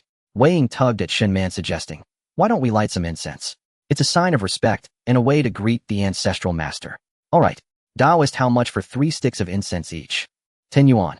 So cheap. Lin Yuan smiled without a word. The two held the incense, respectfully bowed, and then inserted the incense into the burner as the fragrant smoke rose delicately. They believed it. The system replied, in that brief moment they did, and that is enough. Can the Taoist take a couple of pictures for you? Shin Man gazed at Lin Yuan with infatuation. Wei Ying next to her was speechless, saying, forget it, this humble Taoist doesn't want to be in the picture, let it be. Then we won't disturb the Taoist any longer. Wei Ying pulled Shin Man away, whispering, Man, don't be infatuated or you'll scare the Taoist. The two walked away chatting and laughing while Lin Yuan smiled and sighed, thinking how wonderful it is to be young. He sat in the main hall holding a Tao Te Ching and slowly reciting it. The others were still immersed in their photography tasks, with flashes and shutter sounds echoing. However, Sun Xiaochuan trailed behind Shin Man like a ghost, continuously disparaging Lin Yuan. I've already said countless times, that guy is absolutely a complete fraud. Why don't you believe what I'm saying? Sun Xiaochuan shouted anxiously and unhappily. Shin Man could no longer tolerate Sun Xiaochuan's incessant noise. She abruptly stopped, turned around, and questioned, what evidence do you have to prove that the Taoist is a fraud? Has he asked you for even a single cent? Each person only needs to spend a mere 10 yuan to buy 3 sticks of incense. Is that price too high? Go take a look at the incense sold at other tourist attractions. Which one isn't sold for dozens or even hundreds of yuan? Moreover, the Taoist has never forced anyone to offer incense, has he? This series of rapid-fire questions left Sun Xiaochuan blushing, unable to utter a word for a long while. After a brief pause, Sun Xiaochuan seemed to regain some confidence, shouting, anyway, he is undoubtedly a fraud. If you don't believe it, go find him to tell your fortune and see. He will definitely think of every possible way to cheat your money. That's right, it must be like that. Otherwise, tell me, how could he afford to build such a temple made entirely of rosewood? If you don't believe me, go try it now. How about it, do you dare? In the face of Sun Xiaochuan's provocation, Shin Man stood her ground and grabbed Wei Ying's arm, saying, what's there to be afraid of? Ying, let's go, we're going to find that Taoist to tell our fortunes. In the main hall, a dragon and sparrow landed on Lin Yuan's head, listening to him recite the scriptures. At that moment, the three slowly walked over. As they saw the scene before them, Sun Xiaochuan immediately rushed forward to interrupt Lin Yuan, who was reciting the scriptures. However, Shin Man swiftly reached out to stop him, scolding, shut up. Do you not have even a shred of basic politeness? Upon hearing Shin Man's reprimand, Sun Xiaochuan, though unwilling, held back and stopped in his tracks. Then the three stood quietly in place, silently waiting for Lin Yuan to finish reciting the scriptures. Gradually, they were astonished to find their originally restless hearts becoming calm, as if the scriptures had some magical power to soothe the soul and bring tranquility. But unlike Shin Man and Wei Ying, at this moment Sun Xiaochuan was filled with burning jealousy. His bloodshot eyes fixed intently on Lin Yuan's back, his mind racing to figure out how to expose Lin Yuan's so-called tricks to gain Shin Man's recognition. It must be said that at this moment Sun Xiaochuan was completely blinded by jealousy, having lost his rationality. This state is often referred to as small head controlling the big head, typically seen in animals during mating season competing for mates. As Lin Yuan's voice of recitation echoed, a clear and melodious bird song suddenly rang out from the sky. Soon more and more birds flew in from all directions, gathering around the temple. In no time, these birds neatly arranged themselves on the wall of the temple. In a place beyond the reach of people's gaze, on the open land outside the Taoist temple, many small animals were quietly gathering. Weasels, hedgehogs, snakes, mice, rabbits, and all sorts of small creatures were completely defying their biological instincts of predation, gathering together unusually to quietly listen to the scriptures being recited by Lin Yuan. This, Shin Man and Wei Ying were dumbfounded. The other students also saw the flock of flying birds, each rushing over, staring in awe at the scene. The scriptures continued unhurried and gentle, flowing like a clear spring in the hearts of the people. After half an hour, the scriptures reached their conclusion, and the animals outside dispersed. Even after the end of the scriptures, they still did not engage in predation. As if out of respect for this place, they slowly withdrew. The birds soared back into the sky, scattering away. Lin Yuan also slowly opened his eyes. Ding! Congratulations, host, you have manifested once and received one of the 72 techniques at random. Randomly, congratulations, host, you have obtained the technique of slaying demons. The technique of slaying demons from the 72 techniques possesses great lethality against demons and monsters. Once the spell is invoked, no demon will remain unshaken. Why are all you practitioners gathered here? Taoist. Someone recounted the earlier scene, and a group of people turned to look at Lin Yuan. You practitioners are overthinking. I simply often feed the birds around here, so they frequently come to the Tao. As he spoke, he took down a dragon sparrow from his head. The birds here are not afraid of people. Oh, look, this sparrow is still sleeping on my head. A group of people exchanged glances, reluctantly accepting this unconvincing explanation, and each went away to complete their assignments. Only Sun Xiaochuan still wore a face of disbelief. Ying, didn't you say you didn't believe him? Let him calculate. Lin Yuan was also speechless, wondering why this person was so annoying. If it weren't in the Taoist temple, I would show you the strength of the Taoist's fist. Can the Taoist calculate a divination? Then let's do it. After the calculation, you can go down the mountain. How should we calculate? Do you need my birth date, Taoist? No need, just stretch out your hand. Shin Man extended her hand. Lin Yuan glanced at it several times and then looked at her features. Practitioner born into a well-off family, over the past 20 years not particularly wealthy, but free from worries about food and clothing, sailing smoothly. However, after entering university, your fortune seems to have diminished. Is the Taoist statement correct? Shin Man nodded. That's right. How much is the payment for the divination, Taoist? Lin Yuan extended 3 fingers. 300 good. Shin Man immediately reached for her money. You misunderstood. I meant 3 sticks of incense are sufficient. Oh, okay, I'll go get that now. The Taoist has one more piece of advice for you. Do not harbor ill intentions towards others, for tigers can harm the hearts of men. One must always be wary of others. Shin Man was taken aback for a moment, then nodded. Seeing that Shin Man seemed to increasingly believe Lin Yuan's words, Sun Xiaochuan's jealousy flared up even more. Unable to suppress his inner impulse any longer, he quickened his pace, taking 3 steps in 2 strides until he stood in front of Lin Yuan. Since the Taoist is so powerful, how about you calculate a divination for me? It won't be inaccurate, will it? His words carried an air of provocation. He had already made up his mind that no matter what Lin Yuan said, he would declare it inaccurate, insisting on putting Lin Yuan in an awkward position. Lin Yuan remained calm and unhurried, simply lifting his gaze to glance at Sun Xiaochuan, then slowly spoke. Do not rush, let me observe.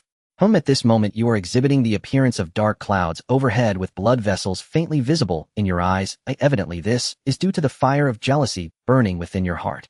If you cannot awaken in time, rein in your reckless behavior and turn back to safety. Even a slight misstep may lead to the omen of a fierce tiger descending the mountain to encounter Wu Song, and you might provoke disaster and imprisonment.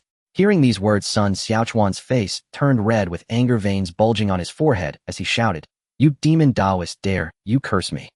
With that, he raised his fist as if to strike Lin Yuan. What do you think you're doing, Sun Xiaochuan? A stern reprimand rang out, and Sun Xiaochuan halted his movements, glaring fiercely at Lin Yuan before spitting at the statue of the ancestor. What nonsense, Taoist temple, nothing but rubbish.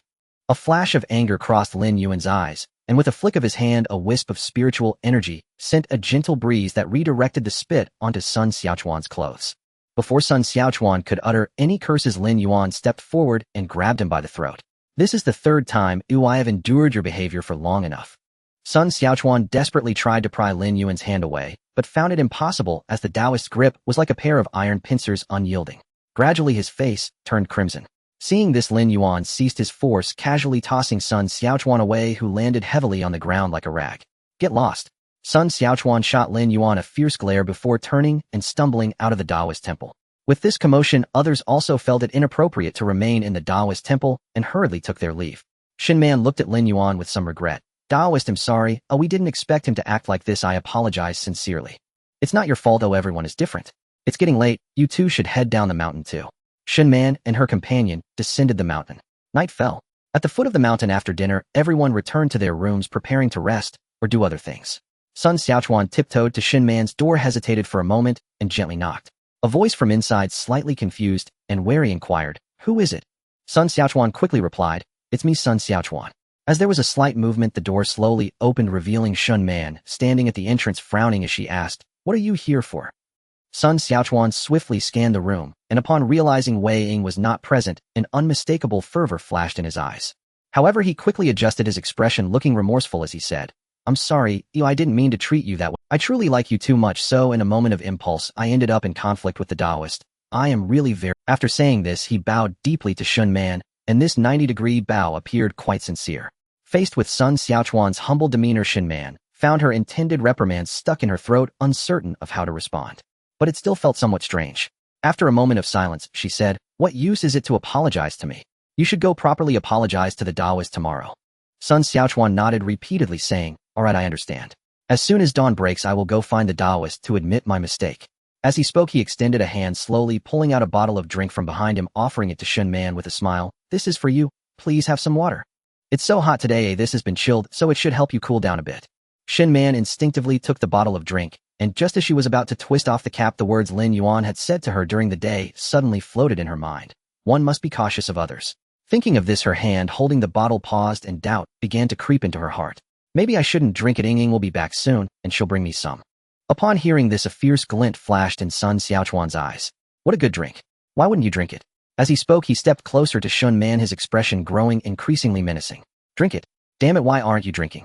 Faced with the relentless approach of Sun Xiaochuan, Shinman, in a moment of desperation, shouted, "Ying, you're back." Sun Xiaochuan indeed turned his head to look, and in that brief moment Shinman had already run out. Help! However, the village was eerily silent, an unsettling stillness that sent chills down her spine.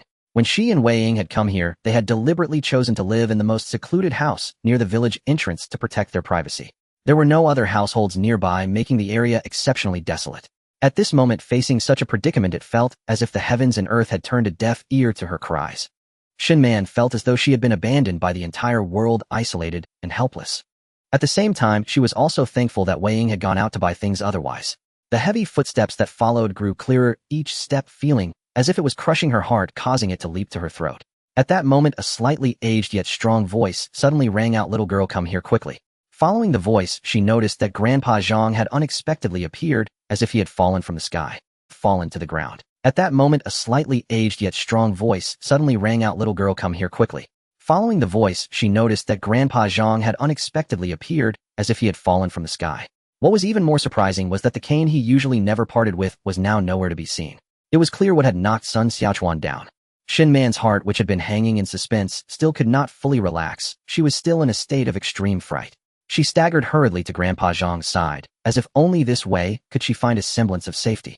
At that moment, Sun Xiaochuan had completely lost his reason. With a grim expression, he struggled to rise from the dusty ground, resembling a mad beast, and charged directly at Grandpa Zhang not far away. At the same time, he swiftly reached into his pocket and suddenly pulled out a fruit knife. "Old man, how dare you meddle in my business? Since you saw it, don't blame me for being ruthless." Sun Xiaochuan shouted maliciously, his words carrying a chilling. However, before he could finish his words, an unexpected scene unfolded. Grandpa Zhang, who had been slightly hunched over, suddenly straightened his back. In an instant, he emanated a powerful and imposing aura.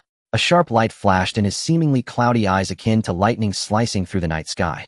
Without a moment's hesitation, Grandpa Zhang stomped his foot down hard on the ground, producing a muffled thud that seemed to cause the very ground to tremble. He then unhesitatingly raised his right hand, and unleashed a swift strike.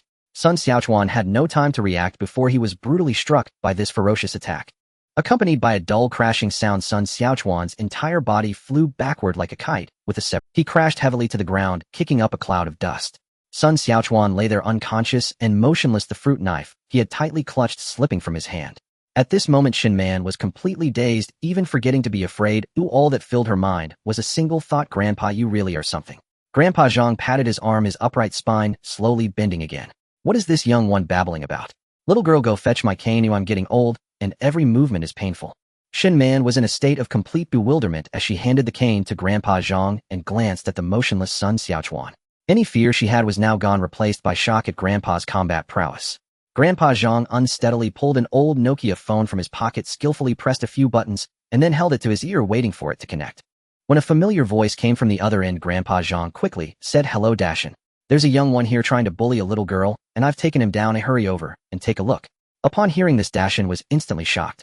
Recalling Grandpa Zhang's fierce reputation, he anxiously asked, "My dear Uncle Zhang, please don't go too hard on him. You won't end up causing a death, will you?" Grandpa Zhang replied nonchalantly, "Don't worry, it's nothing serious. At most he'll just be in bed for a month. Oh, and by the way, could you also call that kid from old Li's family? Isn't he working at the police station right now? Tell him about the situation here and urge him to come over quickly. Remember, make sure he doesn't use the sirens, otherwise if word gets out it will tarnish the little girl's reputation." Grandpa Zhang's words fell clearly into Shun Man's ears, and in an instant she felt a warm current surge in her heart, her nose tingling, and her eyes involuntarily moistening. At this moment Grandpa Zhang noticed the change in Shun Man's emotions. He gently patted her shoulder and comforted her, saying, "All right, little girl, don't be afraid." He then raised his hand holding the cane and pointed to a worn-out recliner under a large tree at the village entrance, saying kindly, "Why don't you sit over there for a bit? I'll keep an eye on things here."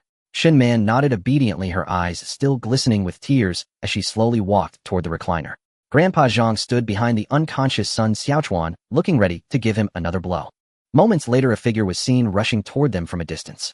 Upon closer inspection, it was Dashin, wearing flip-flops, panting heavily and tightly holding a first aid kit.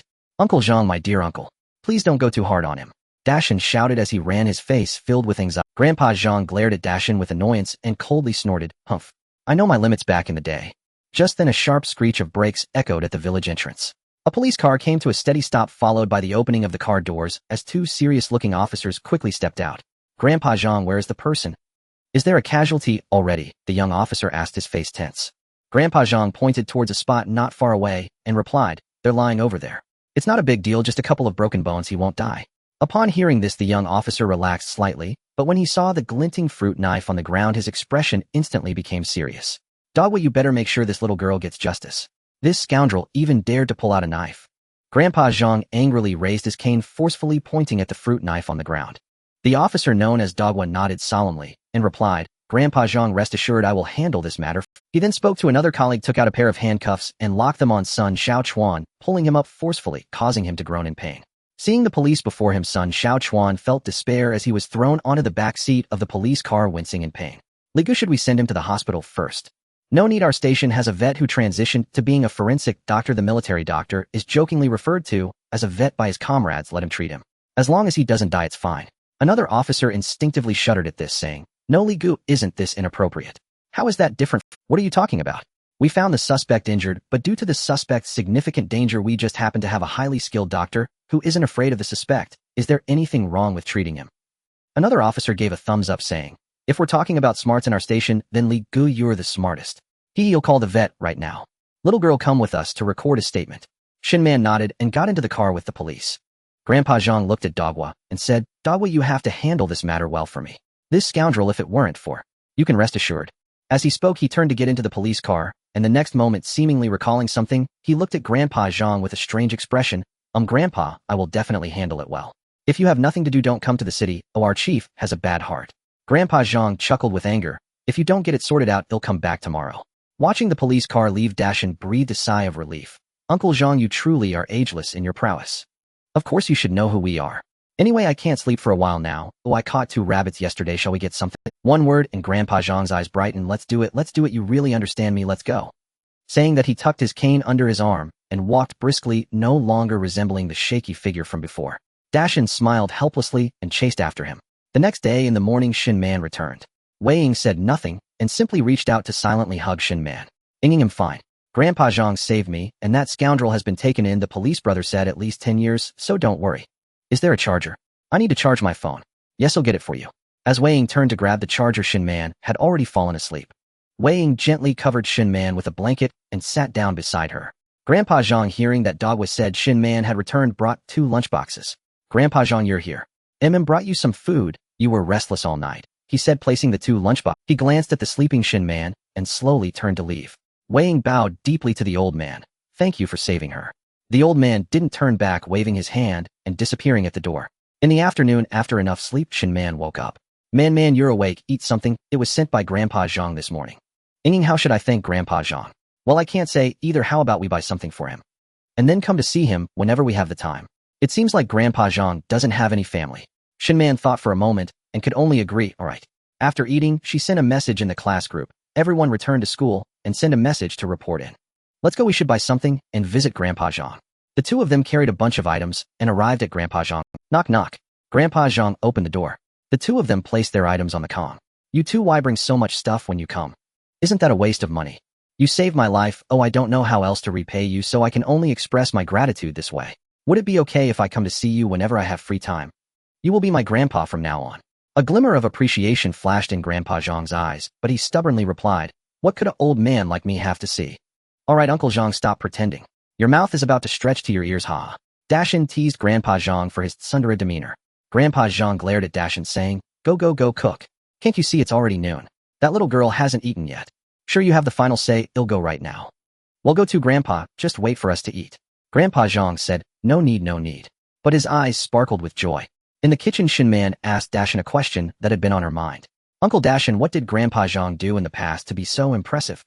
Dashin smiled. My Uncle Zhang can be said to be a living legend.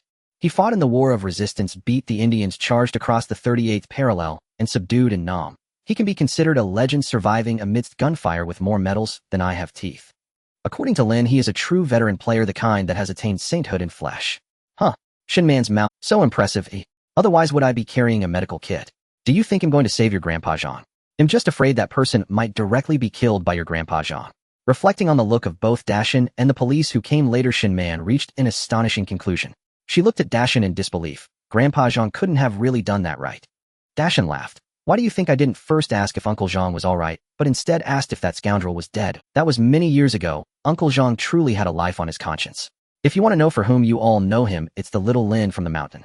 This kid was quite the troublemaker when he was younger, always either chasing chickens or harassing dogs, causing quite the ruckus for the elderly villagers, including Uncle Zhang.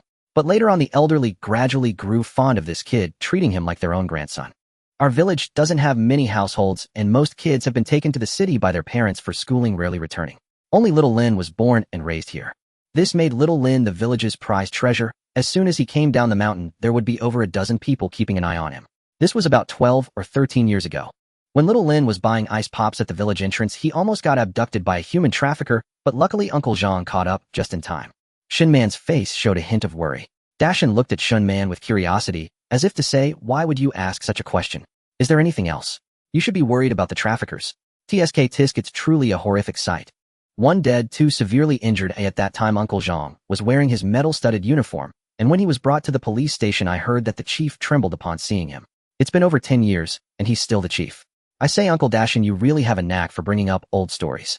Why is it that all my embarrassing childhood antics get dug up like this? Just then a voice of complaint came from outside, and shortly after a figure dashed into the room. Dashin turned to see Lin Yuan dressed in a Taoist robe, striding in. Dashin teased, you've done plenty of things when you were young. This is just the beginning. Don't you dare say that. Lin Yuan rebuked Dashin and turned to head into the inner room. Old Zhang, am here. Before he finished speaking, Grandpa Zhang's laughter and scolding echoed from within. Hey, you little rascal, no respect for your elders, hurry up and get in here. Lin Yuan chuckled and hurried in, sitting beside Old Zhang, grinning as he said, I have to say, Old Zhang, you almost killed someone and broke 3 ribs. Old Zhang shot him a glare and asked grumpily, where did you hear such news? Isn't it Li Gu who told me? He then reached into his sleeve and pulled out a small bottle, handing it to Old Zhang. Here, this is for you, but something my master left behind, great for health. Old Zhang took the bottle, inspected it, and a look of surprise flashed in his eyes. But soon he tucked the bottle away, saying, I guess you still have a bit of conscience. The 8 Extremes fist is too aggressive. You should use it less with your old bones. It's too harmful. At your age, when trouble arises, just use the crutch I gave you to handle them. But it's pure ironwood. Ooh, with one swing of that crutch, not to mention a person, even a wolf would have to lie down for a while. Old Zhang upon hearing this immediately glared. Good for you, you little brat, daring to lecture me. Come, if you're brave, try taking a punch from this old man. Lin Yuan quickly shrank back, waving his hands repeatedly. No, we're all family. There's no need to get serious. I'm just worried about your health. Taoist, why are you so afraid of Grandpa Zhang? Sai, if you had experienced my childhood, you would be scared too. This old man had techniques. When he beat me, other parents might just slap their kids a few times with a slipper, and the tougher ones might use a feather duster, which is considered harsh. But he was different. He used the black tiger heart-piercing technique on me. With one palm, he sent me flying 2 meters. Can you imagine the impact that had on an 8 or 9-year-old child? Off. Hearing this, Shin Man couldn't help but gasp, her entire being stunned. She truly couldn't imagine that the seemingly kind Grandpa Zhang could have such a fierce side. You little rascal, stop slandering me here. What black tiger heart-piercing? Based on the nonsense you did as a child, I really wish I could give you a solid elbow to the heart. At this moment, Grandpa Zhang couldn't help but chime in. That Grandpa Zhang, what exactly did the Taoist? Well, there's no need to focus too much on these trivial details. Let bygones be bygones. Lin Yuan coughed twice, attempting to cover up his childhood glorious deeds. Unfortunately, his efforts ultimately ended in failure. Grandpa Zhang began recounting. This kid was truly quite the troublemaker. Once when I wasn't paying attention, he secretly stuffed a firecracker into my cigarette, giving me quite the scare. Another time, he somehow got his hands on some laxative and fed it to my pigeons, resulting in those poor pigeons messing everywhere, turning the entire yard into a stinky mess.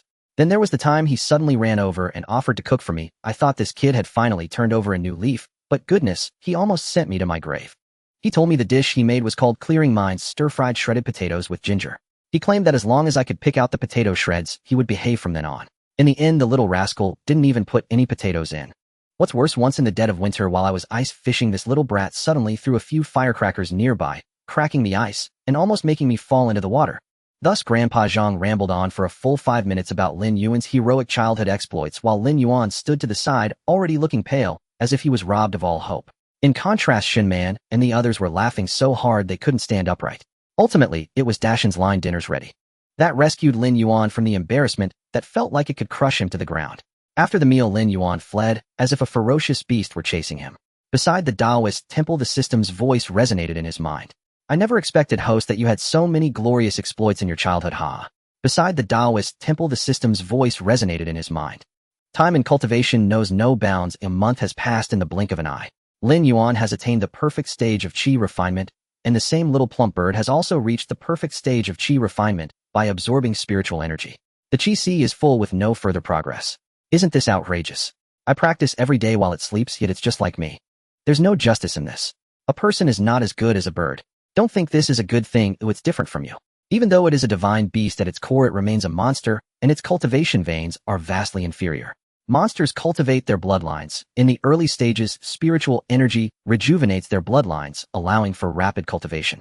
However, the consequence is that their limits are fixed. Without great fortune, they cannot surpass the source of their bloodline. You must take things step by step. Its limit is already set. While you are different, you are of the human race. What's so special about the human race? What's so special? There's plenty of special things. Do you know why the monster race has a transformation tribulation? Why do the innate holy beings transform into human forms to cultivate? Why? Because the human race is innately close to the Tao. Aside from the innate holy beings, do you know where the highest number of Deluo comes from? The human race. Exactly, it's the human race. The Deluo from the upper realm combined is only half that of the human race. What? What is that? Isn't the human race? Are you trying to say that the human race is not controlled by the 3 teachings and 1 Buddha? Lin Yuan nodded. Aren't myths all written that way? Myths aren't entirely wrong, but they aren't entirely right either. What if the human race also produced a saint? Human race. Saint. Don't fool me. When you ascend, you'll understand just how outrageous the current human race is. How outrageous? Tell me. Ding, insufficient permissions. Stop with the riddles. There's no way, you're too inexperienced. Hearing too much might be detrimental. What is said must be known. Even if it's merely mentioned, he can still know it across the vast void. So what? My human race predecessors wouldn't harm me, would they? Of course not, but there's a principle you don't understand. Bodhisattvas fear causes while mortals fear results. Under the guidance of cause and effect, do you think a mere foundation establishment novice like you can endure even the slightest bit? Aren't you afraid a lightning bolt will turn you to ash? Then forget it. Comrade Lin Yuan decisively chose to follow his heart. System, what should I do now? Should I directly break through? Do you want to become an immortal? Of course. I have the system in hand. Oh, what else would I want to do? Then you really can't directly break through. Foundation establishment also has its levels. Heaven and earth are mysterious and yellow with 4 types of foundation establishment. The higher the level of foundation establishment, the more likely one is to gain great fortune. What do you mean? Ding, insufficient permissions. You. After calming down for 5 minutes, so tell me how to achieve heavenly level foundation establishment. There are 2 methods. One is to establish the foundation with merit, and the other is to complete a task to receive a heavenly Tao foundation establishment package. Task. Yes, if you complete a small task, what will I give you? You're acting strange, I suspect you want to trick me. So will you take it? How can I establish a foundation if I don't take it? You can also choose to buy an ordinary foundation establishment pill and eat it casually. You can break through as well. It's nothing, just that you'll be limited in cultivation afterwards, and the golden core will not progress any further. It's a small issue. I accept. Ding. Congratulations, host, you have started the heavenly level foundation establishment task. Task options: 1. Enter the world, establish foundation in 100 days, walk the world and teach the Tao to 100 people. 2. Enter the world, establish foundation in 100 days, walk the world, and suppress evil for 100. The 2 tasks can be carried out simultaneously. Fulfilling any requirement will suffice. No matter what, I have to go down the mountain, right? Exactly. How can you ascend without entering the world? Then I'll go down the mountain. In the afternoon, after tidying up the temple and closing the door, Lin Yuan turned around to descend the mountain. At the village entrance, Lin Yuan was about to leave. At that moment, Grandpa Zhang, sitting under the big tree at the village entrance, saw Lin Yuan and shouted, "Young man, why are you coming down the mountain?" Lin Yuan stopped his steps. "I'm going out to travel like my master. The world is so big, I want to see it." Upon hearing this, Grandpa Zhang, who had been leisurely reclining in his chair, suddenly stiffened slightly, lifting his head. A glimmer of surprise flickered in his murky eyes as he stared blankly at Lin Yuan, momentarily unable to regain his senses. After a long while, Grandpa Zhang slowly sighed his sigh, carrying a sense of helplessness and nostalgia. He gently shook his head and said, "You've really grown up, you're leaving now." His tone carried a hint of subtle loss, as if lamenting the swift passage of time. Seeing Grandpa Zhang's somewhat dejected appearance, Lin Yuan couldn't help but smile and comfort him. "I'm not leaving for good, it's just 3 months.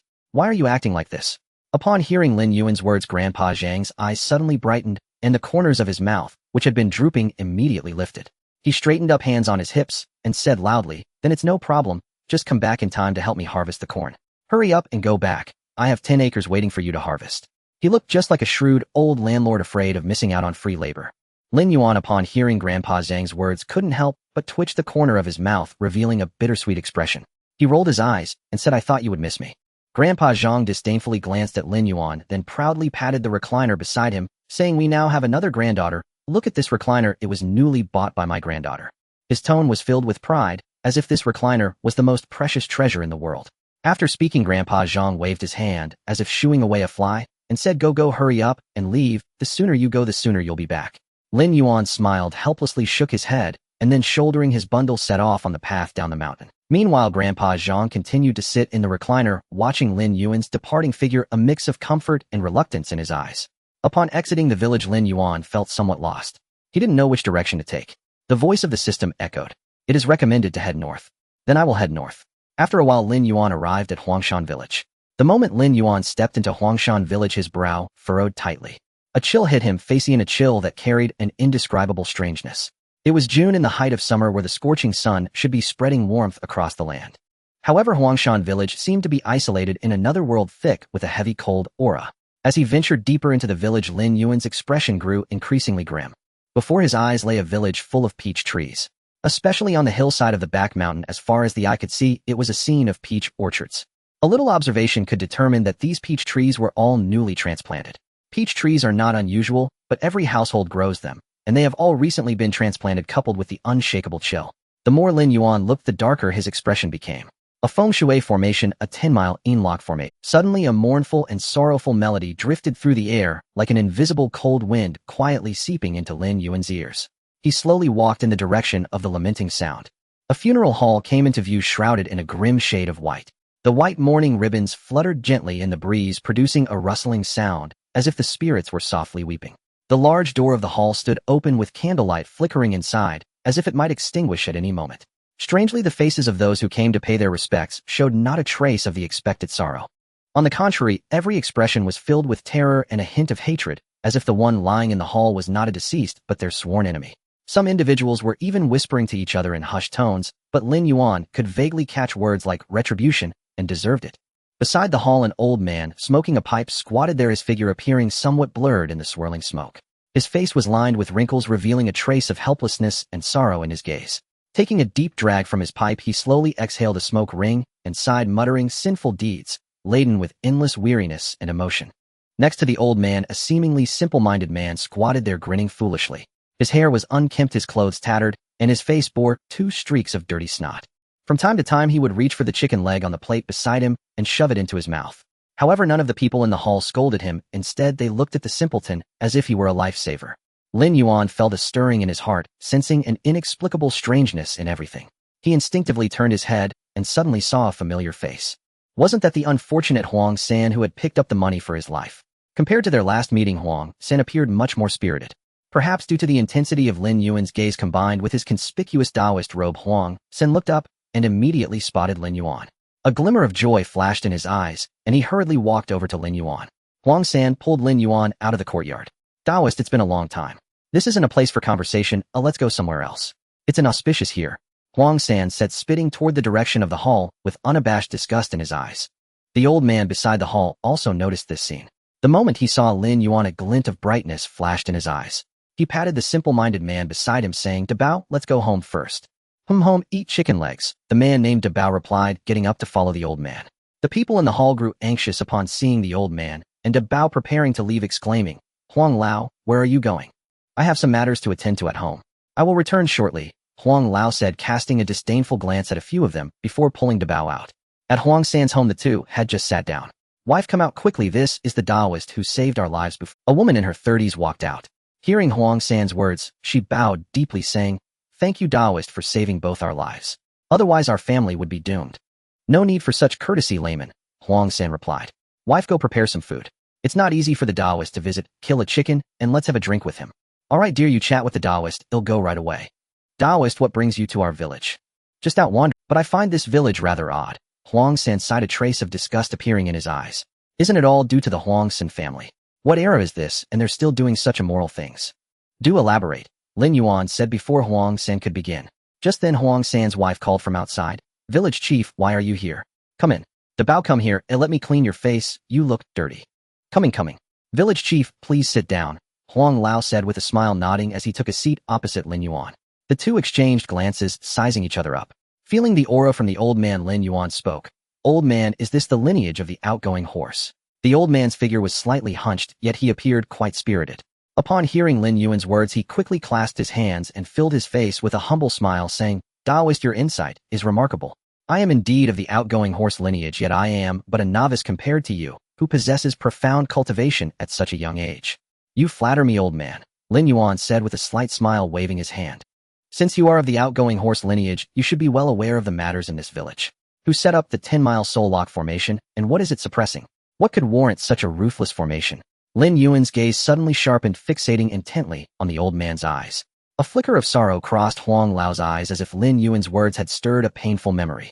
He sighed deeply, his sigh carrying endless helplessness and regret. "Taoist, I must admit my shame regarding this matter. The 10-mile soul lock formation is meant to contain a woman. After her death, her grievances were unappeased, leading to the deaths of 3 people. Someone hired a priest to set up this 10-mile soul lock formation." Huang Lao lowered his head, not daring to meet Lin Yuan's gaze, as if he were evading something. Ding. Task triggered the grievance of the 10-mile peach grove. Exorcise the vengeful spirit, quell the grievances, and send it into reincarnation. Task rewards will be distributed based on completion. Upon hearing the system's task, Lin Yuan could basically confirm certain matters. He chuckled softly, a hint of sarcasm in his smile.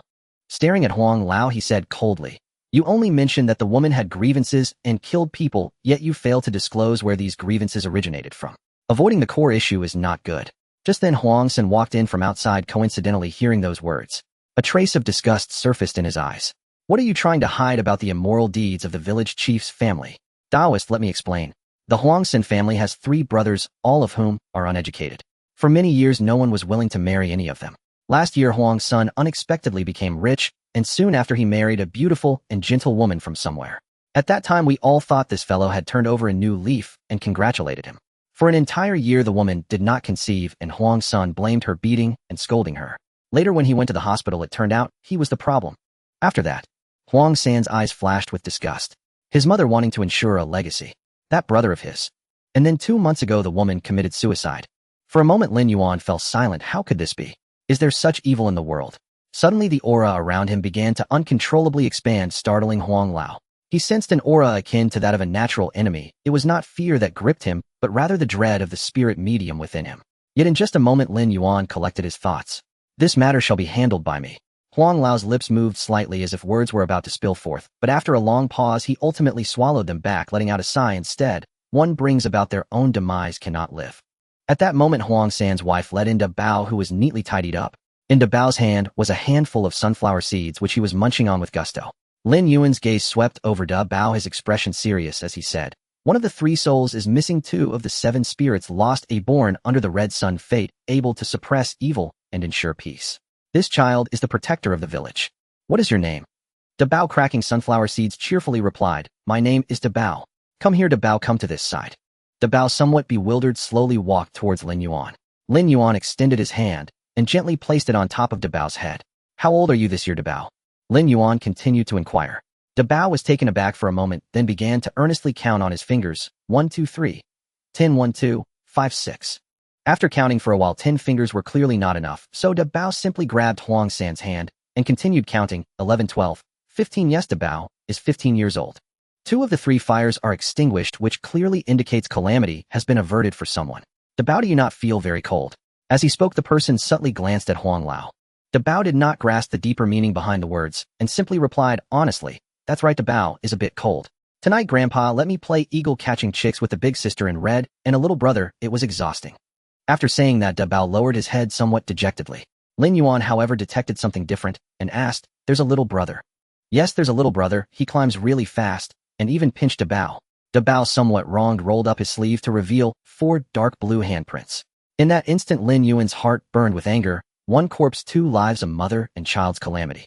Seeing this, Huang Lao felt a deep sense of shame and slowly lowered his head. Da Bao was not a villager from Huangshan, nor was he his biological grandson, but rather a child he had adopted from an orphanage. He did this solely for Da Bao's innate red sun destiny as a village protector, hoping that after his death Da Bao could continue to safeguard this village filled with Huang family members. At that moment, a streak of golden light swiftly spread towards Da Bao from Lin Yuan's hand. To outsiders it seemed as if Lin Yuan had merely patted Da Bao's shoulder, but in Huang Lao's eyes it was as if he had reignited the 3 fires within Da Bao. Da Bao instantly felt warm all over. Looking at Huang Lao with a grin, he said, "Grandpa, Da Bao is warm now, not cold at all. Tonight I can play eagle catching chicks with the big sister in red and the little brother again." Huang Lao remained silent, while a glint of cold light flashed in Lin Yuan's eyes. Huang San seemed to sense something, looking at Huang Lao with a complex gaze, while Huang San's wife appeared utterly bewildered, not understanding. Soon the meal was prepared and served on the table. The atmosphere during the meal felt particularly strange. Huang Lao remained completely silent. Lin Yuan ate leisurely, and Huang San drank quietly, seemingly harboring heavy thoughts. Only Huang San's wife looked at Da Bao with a loving expression, constantly serving him food. After a meal, the sun gradually set. Lin Yuan stood up, picked up the 7-star sword, and walked towards the back mountain. The moment he stepped into the peach orchard of the back mountain, an extremely thick aura of awe and resentment rushed at him, intensifying with every minute the sun descended. Until the sun completely set, the peach orchard seemed to transform into a ghostly realm, the wind itself cold and piercing. The wind rustled the peach trees, the leaves rubbed against each other, sounding like cries. Lin Yuan quickened his pace, advancing towards the core of the 10-mile soul-locking formation. When he reached the center, a towering locust tree suddenly appeared before him, its thick trunk and dense foliage. Beneath the locust tree stood a tombstone inscribed with blood-red characters, silently standing guard. A strong stench of blood emanated from the gravestone, the acrid scent resembling the weeping and accusations of countless wronged souls. Moreover, the surrounding soil seemed to be tainted by this smell of blood, each inch of earth exuding a heart-pounding aroma, as if recounting a tragic tale of what had once transpired. As time passed, slowly the scent of blood from the grave intensified, as if malevolent spirits were about to break through the earth at any moment. Suddenly, a distinct sound of footsteps disrupted the silence. Lin Yuan reacted swiftly, deftly landing atop the peach tree, simultaneously suppressing all his aura, blending seamlessly into the surrounding environment undetectable. Moments later, a figure carrying a bucket of blood slowly approached. He wore a Taoist robe, yet it did not enhance his righteous aura, instead accentuating the evil nature within him. His eyes sparkled with a cruel light, a sinister smile hanging on his lips as he muttered, "Soon it will be done. The mother and child soul pursuing calamity is about to be completed. Has human evil truly reached such depths? It is no different from a demon, is it?" The voice of Lin Yuan suddenly appeared in the ears of the Taoist. The Taoist was startled, suddenly turning to look at Lin Yuan's location, a fierce glint in his eyes. Lin Yuan floated down lightly not far from the Taoist. Initially, the Taoist thought his actions had been discovered by the Demon Suppression Division. However, upon seeing Lin Yuan's youth, he immediately felt relieved. Glancing over, and sensing no aura, he assumed Lin Yuan was merely a naive youth who had learned a bit for a few days and was attempting to act heroically. Just what I need for the blood sacrifice materials. You have delivered yourself to my door. How wonderful, saving me time and effort. With a malicious grin, he walked step by step towards Lin Yuan, a blood-red glow gathering in his palm. In the next moment, he suddenly struck towards Lin Yuan, but in an instant the Taoist froze, staring at the golden light igniting on Lin Yuan's body, completely dumbfounded. Golden light spell? Which sect are you from? The Taoist began to regret realizing that such a young individual could use the golden light spell, clearly someone he could not provoke. Lin Yuan did not reply. Instead, he drew the seven-star sword and struck at the Taoist. The sword edge grazed the Taoist's neck, leaving a fine-cut blood droplets rolling down. The Taoist was alarmed, simultaneously arousing his ferocity. Shaking the bell in his hand violently, a ghostly figure appeared behind him, lunging towards Lin Yuan. You seek death. Kill him for me. The voice was filled with endless rage and murderous intent. As he shouted, the ghostly figure, which had been hidden in the darkness behind him, seemed to receive some command and suddenly sprang forth from the shadows. With a menacing aura, it lunged at Lin Yuan, its claws outstretched. The two locked eyes, and a slight smile appeared at the corners of Lin Yuan's mouth. Just as he was worried about finding a ghost, it had conveniently delivered itself to him.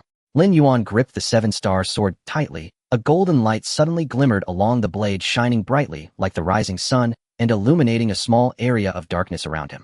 The golden spell attached itself to the sword, causing its surface to shimmer with golden light. Then a sharp sound pierced the air, akin to a hot knife cutting through butter. Lin Yuan's movements were so swift that they were nearly imperceptible. His figure flickered past the evil spirit like a flash of golden lightning. In the next moment, the once lunging evil spirit suddenly stiffened, and with a poochie, the seven-star sword cleaved through its body. Black, ghostly energy dispersed from its body, swirling like dark smoke, quickly dissipating into the night sky. Lin Yuan stood firmly in place with a hint of golden light still lingering on the seven-star sword. Ding. 1 ghost slain. Task completion rate 1%. Merit increased by 1. Is there more? Bring it on. I have nowhere else to find them. You are too much. I'm going to fight you. With the ringing of bells, another 3 ghostly figures pounced from behind the Taoist priest. The result wasn't much different. Within 3 breaths, the task completion rate increased by 3 and merit increased by 3. Good person. Lin Yuan exclaimed, his eyes sparkling as he looked at the Taoist priest, whose face was turning red. Is there more? I need more to chop. The Taoist priest cursed. Damn it. This is too much. He gritted his teeth and decisively bit into his own finger, bright red blood instantly gushing from the wound. He hurriedly pulled out a blood-red bell, its surface etched with strange runes, emitting an eerie glow in the dim. Blood dripped onto the bell, making the already blood-red bell appear even more otherworldly. It began to shake violently, the ringing echoing sharply through the air. As the sound of the bell reverberated, 2 ghostly figures slowly emerged from the blood-red tombstone behind him. One was dressed in red, slightly plump, with eyes filled with endless resentment, followed by a small ghost with a thin frame and a sinister gaze. These 2 ghostly figures were the mother and child, soul-chasing spirits, not yet fully under the Taoist control. As soon as they appeared, a chilling aura enveloped the surroundings, causing the temperature to drop several degrees. Ding. Task target appeared. Lin Yuan paused slightly, sheathing his long sword, the sound of clang echoing as the sword slipped into the scabbard. Immediately, golden light enveloped his entire body, as if it were solid, transforming him into a dazzling little golden figure. He dashed towards the 2 ghostly figures. The ghost mother sensed Lin Yuan's threat and let out a piercing scream, a sound so sharp it seemed capable of penetrating human eardrums. With arms outstretched, her claws like deadly blades, she lunged at Lin Yuan with lightning speed. Lin Yuan's surrounding golden light flared brightly as he raised his hand, unleashing a golden spell that struck the ghost mother fiercely. With a thunderous crash, the ghost mother was sent flying by the blow, tracing a curved arc in the air before crashing heavily to the ground. Seeing the ghost mother suffer, the ghost infant's eyes widened in anger, and it opened its mouth, unleashing a piercing cry. This cry seemed to carry an invisible force, like a flurry of sharp blades wreaking havoc in the air. Lin Yuan halted abruptly, feeling as if his soul were gripped tightly by an invisible hand, sending sharp pangs through him. Furrowing his brow, beads of sweat began to form on his forehead. But he quickly steadied himself, glaring at the ghost infant and shouting, crying. What the hell are you crying for? Shut up. With that, he raised his palm and struck the ghost infant fiercely. This slap carried Lin Yuan's anger and strength, sweeping towards the ghost infant like a raging wind. The ghost infant had no time to evade, taking the full force of the slap. Its small body flew into the air, tracing a tragic arc before crashing heavily in front of the ghost mother. The ghost mother looked at her injured child, her eyes filled with even greater resentment, letting out a more mournful howl. In the next moment, an invisible chill suddenly spread, enveloping the entire peach grove in a strange, ghostly cries and laughter arose simultaneously, sounding as if they pierced directly from the depths of hell, sharp and ear-piercing. The ghost infant's wails were heart-wrenching, as if recounting endless grievances and suffering.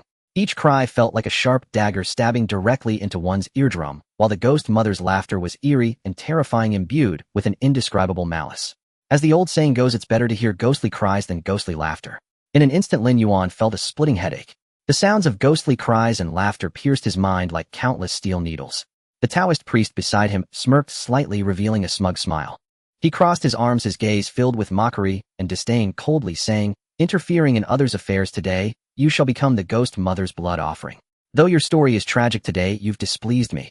In the next instant, Lin Yuan suddenly lifted his head, a flash of lightning appearing in his hand. It transformed into a lightning whip, striking fiercely towards the ghost mother. As the lightning whip fell, the ghost mother's laughter abruptly ceased. She let out a piercing scream, her body shaking uncontrollably. "Did I hit her instead of you?"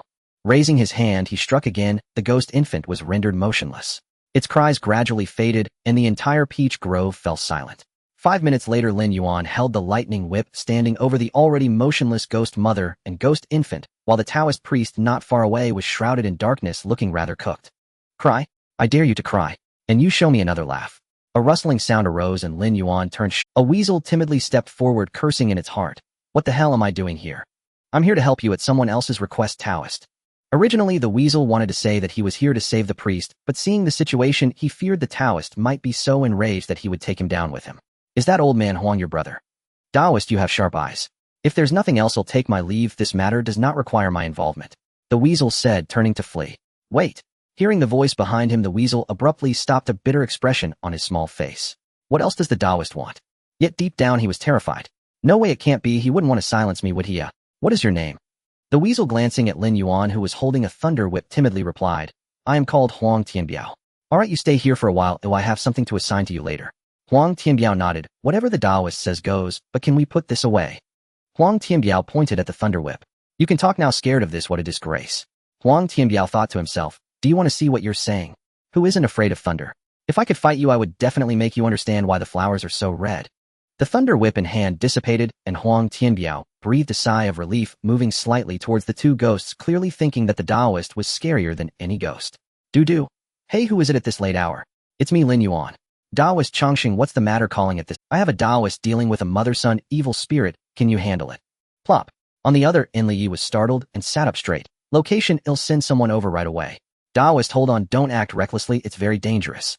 "Dangerous?" A glance at the evil cultivator on the ground, who was about 6 parts cooked. He is indeed quite dangerous. If you don't hurry, I fear he won't make it until dawn." "Huangshan village, hurry over. Ooh, I still have things to do. They'll send a weasel to watch over him. I come quickly to clean up the mess." Li Yi was about to say another word when he heard a busy tone on the line. Lin Yuan turned to Huang Tianbiao. "You can keep an eye on him, right?" No problem. "Then that's good." Lin Yuan took a few steps to stand in front of the ghost mother, who looked at the Taoist before her in fear, not daring to move. She was too fierce. "Look at you, I'm here to help you. Who asked you to challenge me? Let me think about how to handle this. Tisk, the tranquil mind spell should work, right? If it doesn't work." Lin Yuan glanced at the ghost mother, who instinctively felt that if the Taoist spell didn't work on her, she would suffer greatly. Supreme star of the Taishang, unceasing adaptation. Drive away the evil and bind the charm, protect life and guard the body. Wisdom is clear, mind is at peace. 3 souls eternal, the spirit does not perish. Command. A beam of light shot from Lin Yuan's hand, directly striking the ghost mother's forehead. The thick, bloody odor enveloping her body gradually dissipated like a mist being blown away. As the bloody scent receded, the ghost mother's originally concealed visage gradually revealed itself. Her true face was unexpectedly delicate, a gentle woman. However, at this moment the woman appeared somewhat dazed, her eyes losing focus, as if everything around her felt unfamiliar. She muttered, "What happened to me?" Lin Yuan quietly watched her, calmly responding, "You are dead." These 3 simple words struck the woman like a heavy hammer on her heart. Her body trembled violently, and the confusion in her eyes was gradually replaced by memories. "Right, I am dead." The woman's voice grew softer, as if a sigh from the depths of hell. "I was killed by them." As she spoke, her clothes began to slowly turn red. That vibrant red like blood gradually stained her attire, and the resentment deep within her heart surged. "Moi." Lin Yuan's hand lit up with a flash of thunder. In an instant the woman's gaze cleared, her body instinctively trembled, and the red that had just appeared vanished. You didn't commit suicide? Lin Yuan's brow furrowed tightly, his voice revealing a hint of surprise. Suddenly a deep hatred flickered in the woman's eyes. Her lips quivered slightly, and after a moment she finally spoke.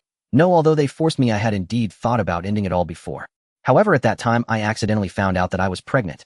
The child is innocent. How could I deprive her of the right to see the world just because of my troubles? Her voice choked, as if recalling that painful experience made it unbearable. Then she continued, later for some reason they found out that the child was a girl, so they insisted on forcing me to have an. At this point a sad expression appeared on the woman's face, her eyes reddened, but not a single tear fell. I firmly disagreed, but they completely ignored my wishes and forcibly made me take the abortion pill. The woman's voice became increasingly low, as if that hatred had been deeply buried in her heart. Lin Yuan quietly listened to her, recounting a surge of intense anger rising within him. He couldn't imagine the pain and torment this woman had endured, nor could he tolerate how those vile people treated a life so cruelly. They never expected that not only did the medicine kill the child, but it also caused my own demise. The woman's tone was disturbingly calm, beneath which lay unyielding hatred. Upon hearing this, Lin Yuan's thoughts began to change. Originally, he just wanted to help the woman transcend and send her into reincarnation. But why should it be that way? Why should she suffer such pain without being able to take revenge just because she is a ghost now and they are still alive? Do you want revenge?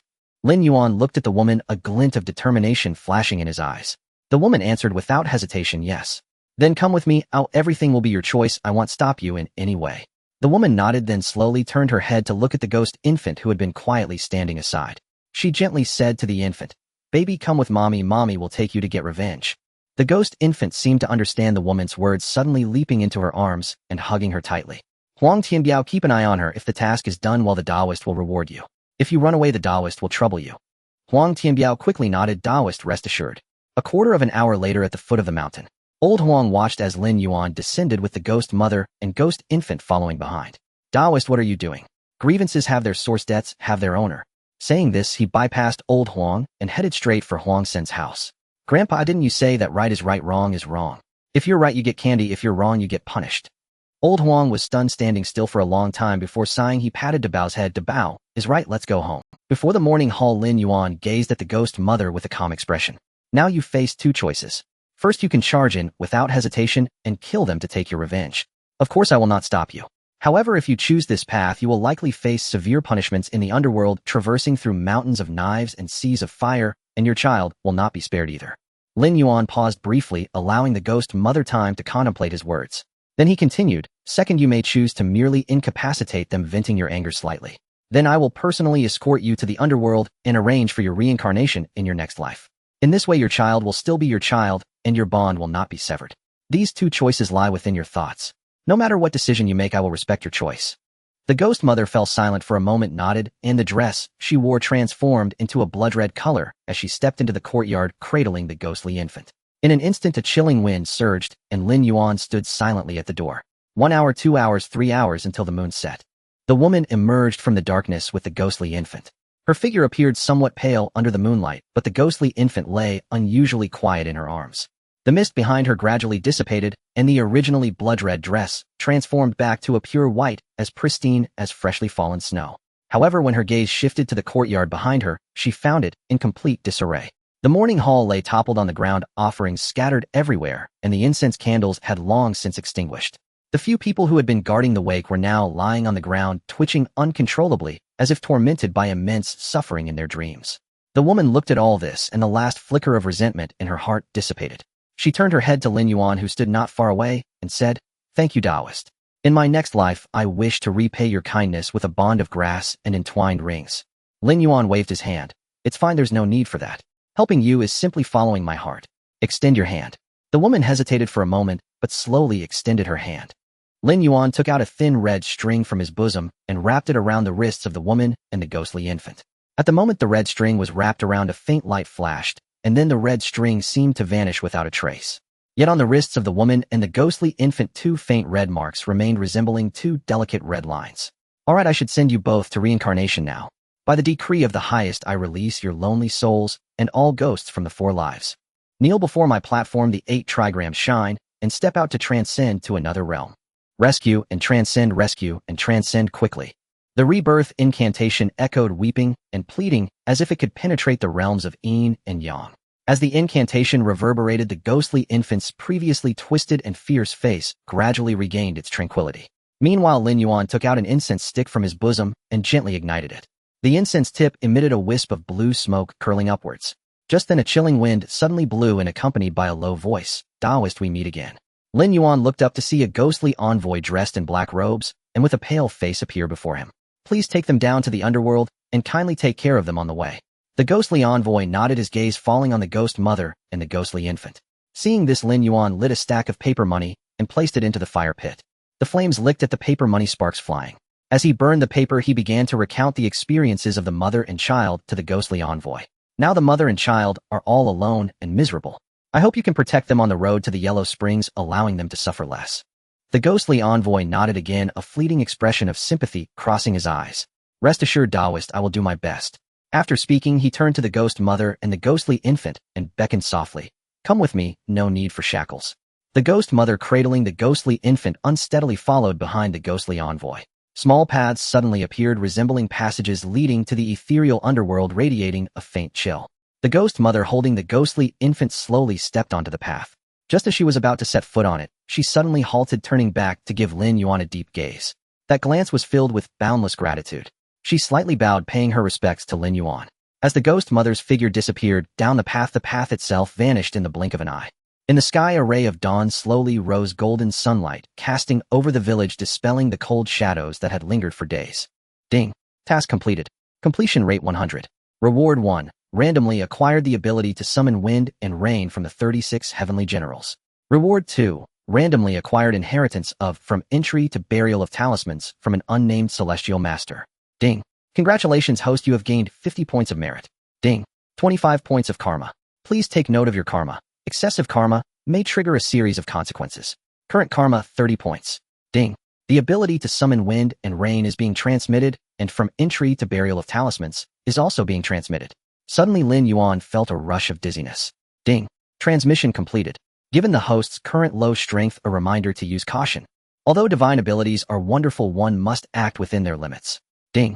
Congratulations, host, the foundation establishment task progress increases by 2.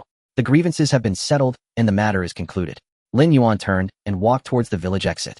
As he reached the village entrance, a horn sounded, prompting Lin Yuan to stop.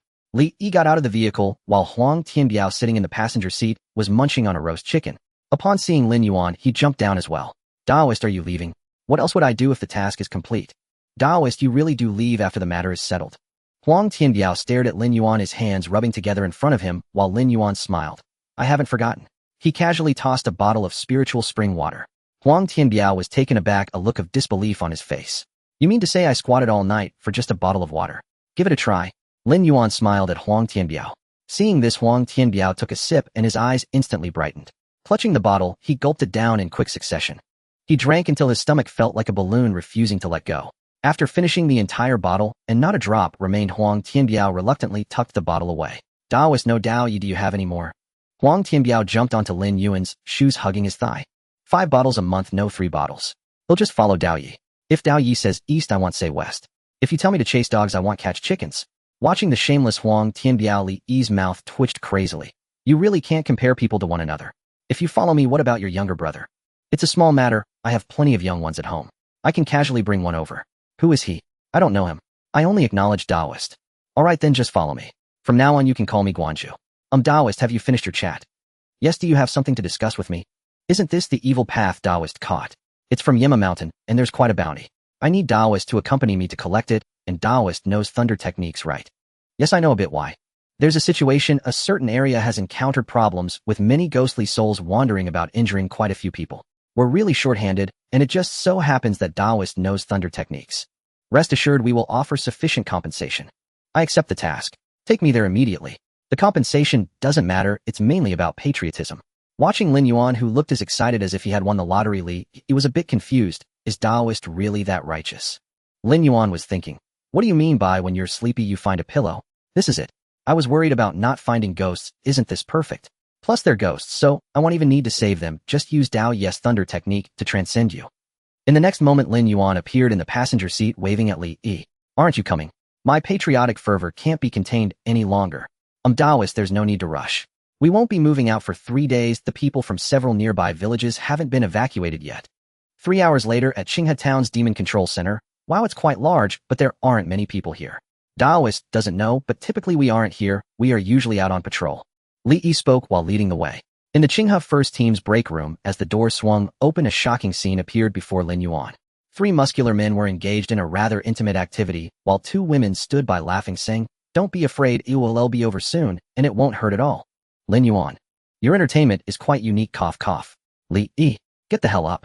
Upon hearing Li Yi's furious shout, the 5 individuals sprang up like they had been electrocuted and stood in a line much like well-trained soldiers. The one on the far left was a muscular man who had just been pinned to the bottom. He grimaced, sucking in air, as if the pain from his injuries had not yet subsided. Li Yi glared at them, his face full of anger as he shouted, "What the hell is going on? What are you doing?"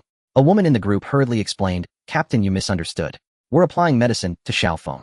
You know he got slashed by a ghost a couple of days ago, and his wound is quite serious." Applying medicine? Like this? Li Yi asked incredulously.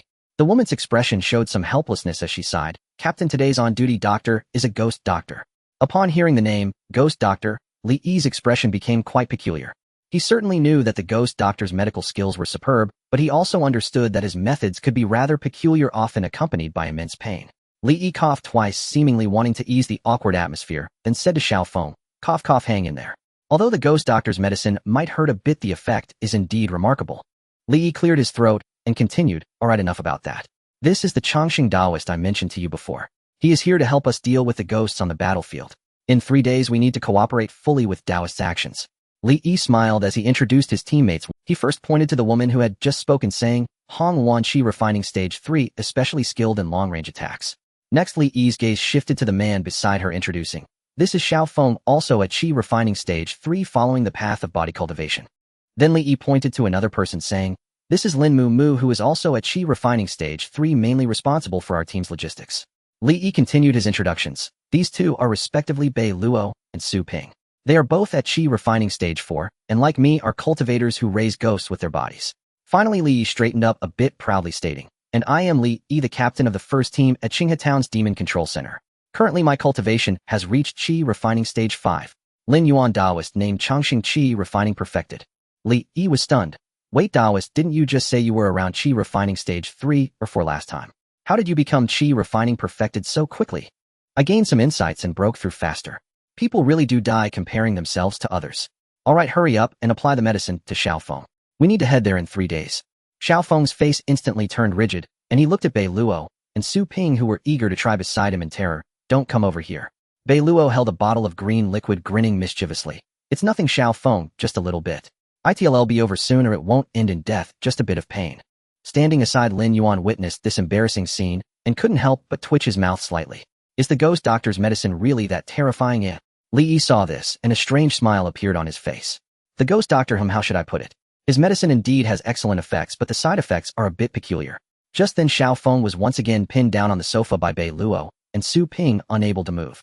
His lower back revealed a shocking wound measuring at least 10 centimeters long, pitch black, and emitting faint traces of black qi around it. "How about I give it a try? Let me treat him." Xiaofeng seemed to see a glimmer of hope, excitedly shouting, "Treat him. You all let go. Taoist said he can heal. Get that damned ghost doctor's medicine away from me." Suddenly a golden light radiated from Lin Yuan's palm, slowly covering Xiaofeng's wound. The strands of black qi under the illumination of the supreme yang and rigid golden light rapidly evaporated, as if ice and snow met the scorching sun. As the black qi dissipated, the previously pitch-black wound on Xiaofeng's back gradually returned to a normal skin tone. When Lin Yuan withdrew his hand, drops of bright red blood slowly flowed from the wound on Xiaofeng's back. "I'm not good at stopping the bleeding. You all can handle that, right?" Holy crap. Several people were stunned by this scene. It was too fast. However, even more unexpected things were yet to come. Just as Xiaofeng sensed the changes in his body, he attempted to rise from a crouched position, but unfortunately Bei Luo was still in shock, completely unresponsive. The medicine bottle, tightly gripped in his hand, smashed directly onto Xiaofeng's wound like a cannonball. A heart-rending scream rang out. The sound was more chilling than that of a pig being slaughtered. Xiaofeng's wail echoed through the air. 10 minutes later, with a bandage wrapped tightly around his lower back, he brandished a mop, somehow produced from nowhere, and chased Bei Luo relentlessly, swinging it wildly. "You scoundrel, stop right there." Bei Luo, spotting the mop, dripping with an unidentifiable fluid, dared not pause for even a single step. "Brother Xiao, elder brother Xiao, Grandmaster Xiao, please stop." I truly didn't mean it. Then what of the sin I've borne? The Taoist master has already healed me. Ahead Bei Luo sprinted frantically and muttered uncertainly, well, to consider yourself unlucky. 10 minutes later Xiao Feng and Bei Luo returned, but inexplicably clad in fresh attire. Meanwhile Lin Yuan and Li Yi sat nearby quietly observing. Master Taoist, is there anything you require? I'll prepare it immediately. Do you have cinnabar, aged at least 50 years? Are you preparing talismans, Master Taoist? Yes. Absolutely. I'll fetch it at once. Li Yi rose and departed, returning moments later with a brush, cinnabar, and talisman paper in hand. Lin Yuan lifted the brush, and his entire bearing transformed. Blending spiritual energy with cinnabar to form ink and guiding the brush with his spiritual sense, he traced characters with serpentine grace. Within moments, a fully formed talisman lay before him. What kind of talisman is this, Master Taoist? A 5 thunder talisman. It unleashes a bolt of lightning especially potent against specters and malevolent entities. Li Yi's eyes lit up instantly. Master Taoist, can these be mass-produced? Roughly 30 to 50 per day, not particularly impressive. 30 to 50, and that's not impressive. Li Yi gaped. After all, though spiritual energy had surged 23 years ago during the 9-star conjunction, only 2 decades had passed since the awakening. Even among the Buddhist and Taoist sects, the highest cultivators had barely reached the golden core realm, and most excelled in combat rather than esoteric arts. Talisman practitioners and formation masters numbered fewer than 100, and the majority remained at foundation establishment or chi refinement. Don't mistake this number for abundance. The Great Xia spans a vast expanse. Even if those 100 worked without rest, how many could they possibly produce in a day? Talismans and formations are notoriously prone to failure. Though the Demon Subduing Bureau has trained numerous talisman practitioners over the past 23 years, daily output remains no more than 1,000. Yet Lin Yuan produces 30 to 50 per day? Lin Yuan nodded. Yes, I'm newly proficient, so efficiency is low. It will improve shortly. Li Yi stared at him, eyes gleaming, as if beholding a legendary treasure beyond price. The intensity of that gaze sent chills down Lin Yuan's spine. Ahem, where is my chamber? I'm rather fatigued. Hong Luan, please escort the Master Taoist to his quarters. I must step out momentarily. He rushed away the moment the words left his lips. Master Taoist, this way please. Hong Luan guided Lin Yuan to his room and shared her contact number. Should you need anything, Master Taoist, don't hesitate to call. Understood. Once the door closed behind him, Lin Yuan took a deep breath, steadied his mind, and began drawing talismans. Talisman after talisman flowed from his hands like an assembly line. Vitality talismans, 5 thunder talismans, Vajra talismans. Lin Yuan drew with absolute focus, losing all sense of time. Entire afternoon vanished, consumed solely by the rhythmic, unwavering act of inscription. At last the final Vajra talisman was complete. Lin Yuan exhaled deeply, only for vertigo to strike suddenly, the world spinning violently around him. He managed only one cry: system, secure the talismans. Before darkness swallowed him whole. When Lin Yuan awoke, he found himself lying in a hospital room, surrounded by Hong Luan and the others. At the sight of his stirring, they gathered close at once. Master Taoist, you're finally awake.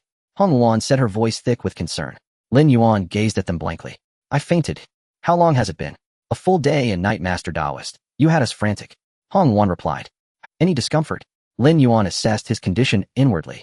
Nothing serious, just overextended myself drawing talismans. A bit depleted, but rest will restore me swiftly. As he spoke, he attempted to sit up, only for Hong Luan to gently steady him. Master Taoist, please remain reclined. Your body is still fragile after such a prolonged collapse. It's fine. I'll recover quickly with cultivation. The others exchanged silent glances and withdrew quietly from the room.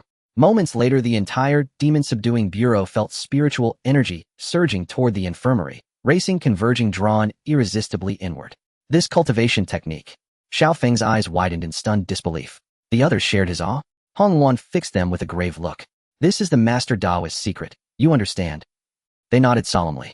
We'll never speak of it. We swear it, Sister Hong Luan. Soon after, Lin Yuan opened his eyes. His expression mingled with bewilderment and quiet elation. Within his dantian, a single droplet of liquefied spiritual energy hovered at the center, voraciously absorbing ambient chi. System, what's happening? Fortune favors the foolish.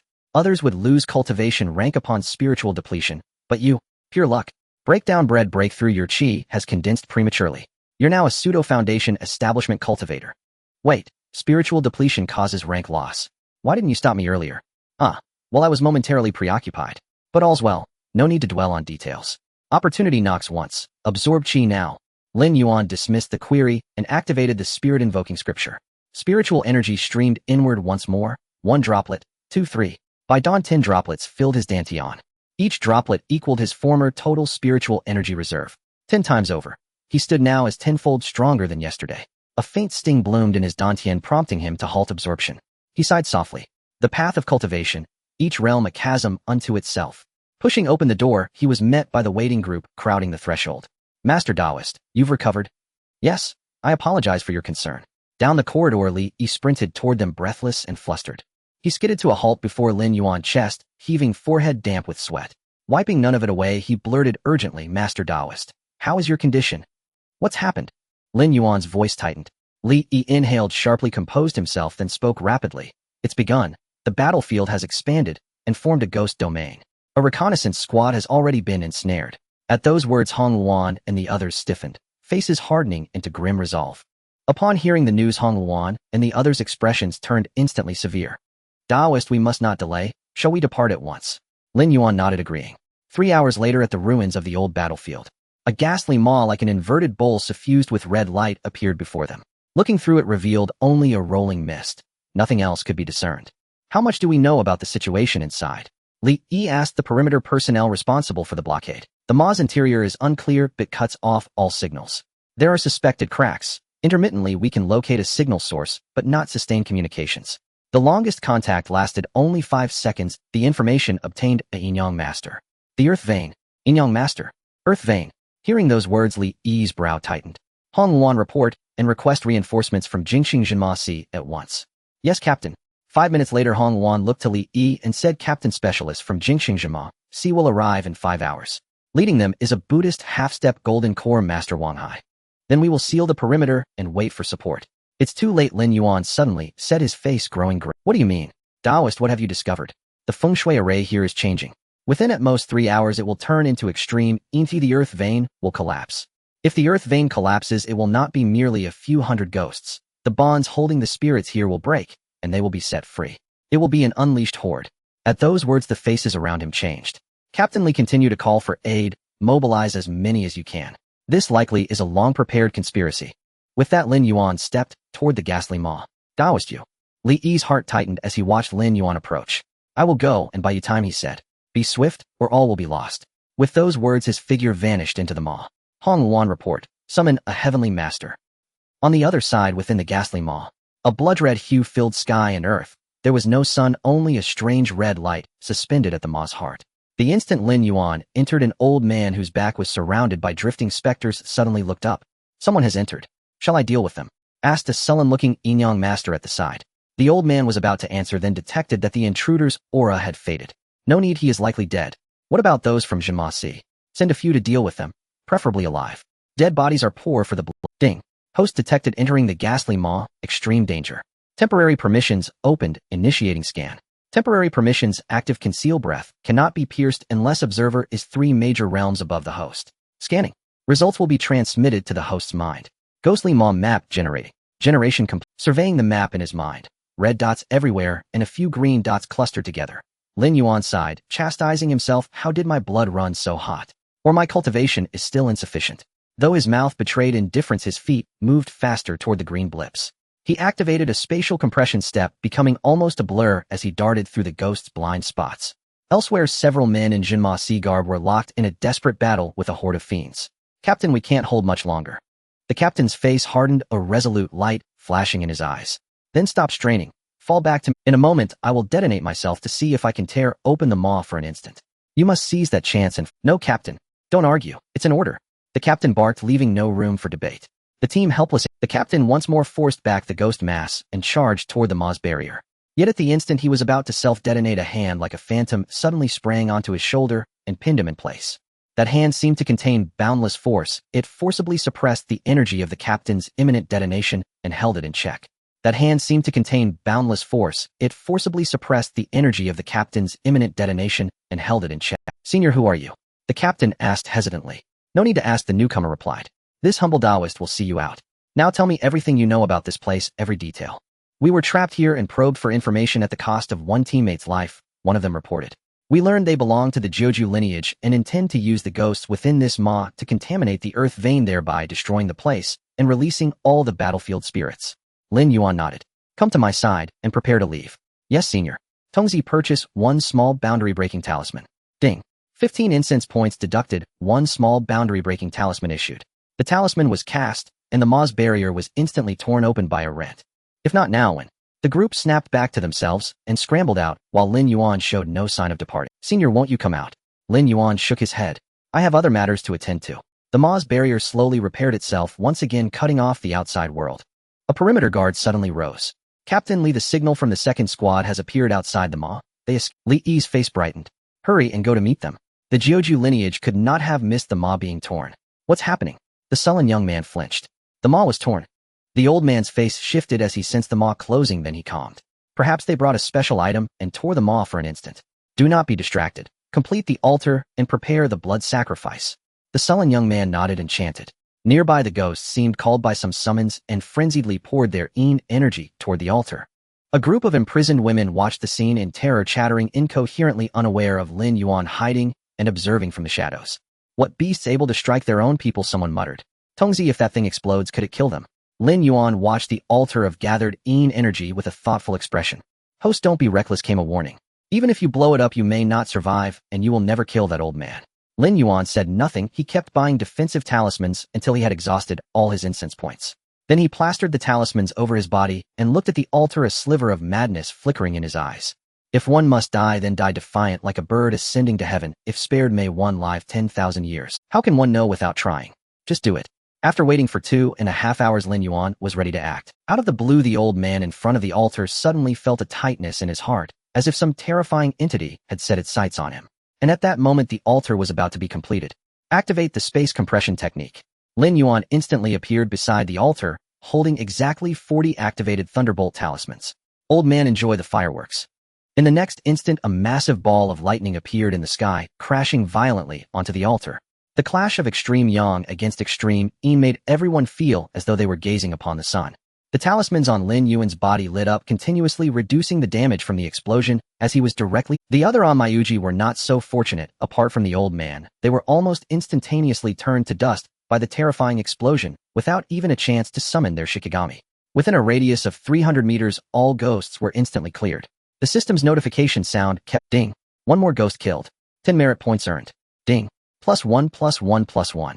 However, Lin Yuan could no longer hear it. He had been knocked unconscious by the explosion, and the 10 life talismans on him instantly turned to ashes, but fortunately, he was still clinging to life.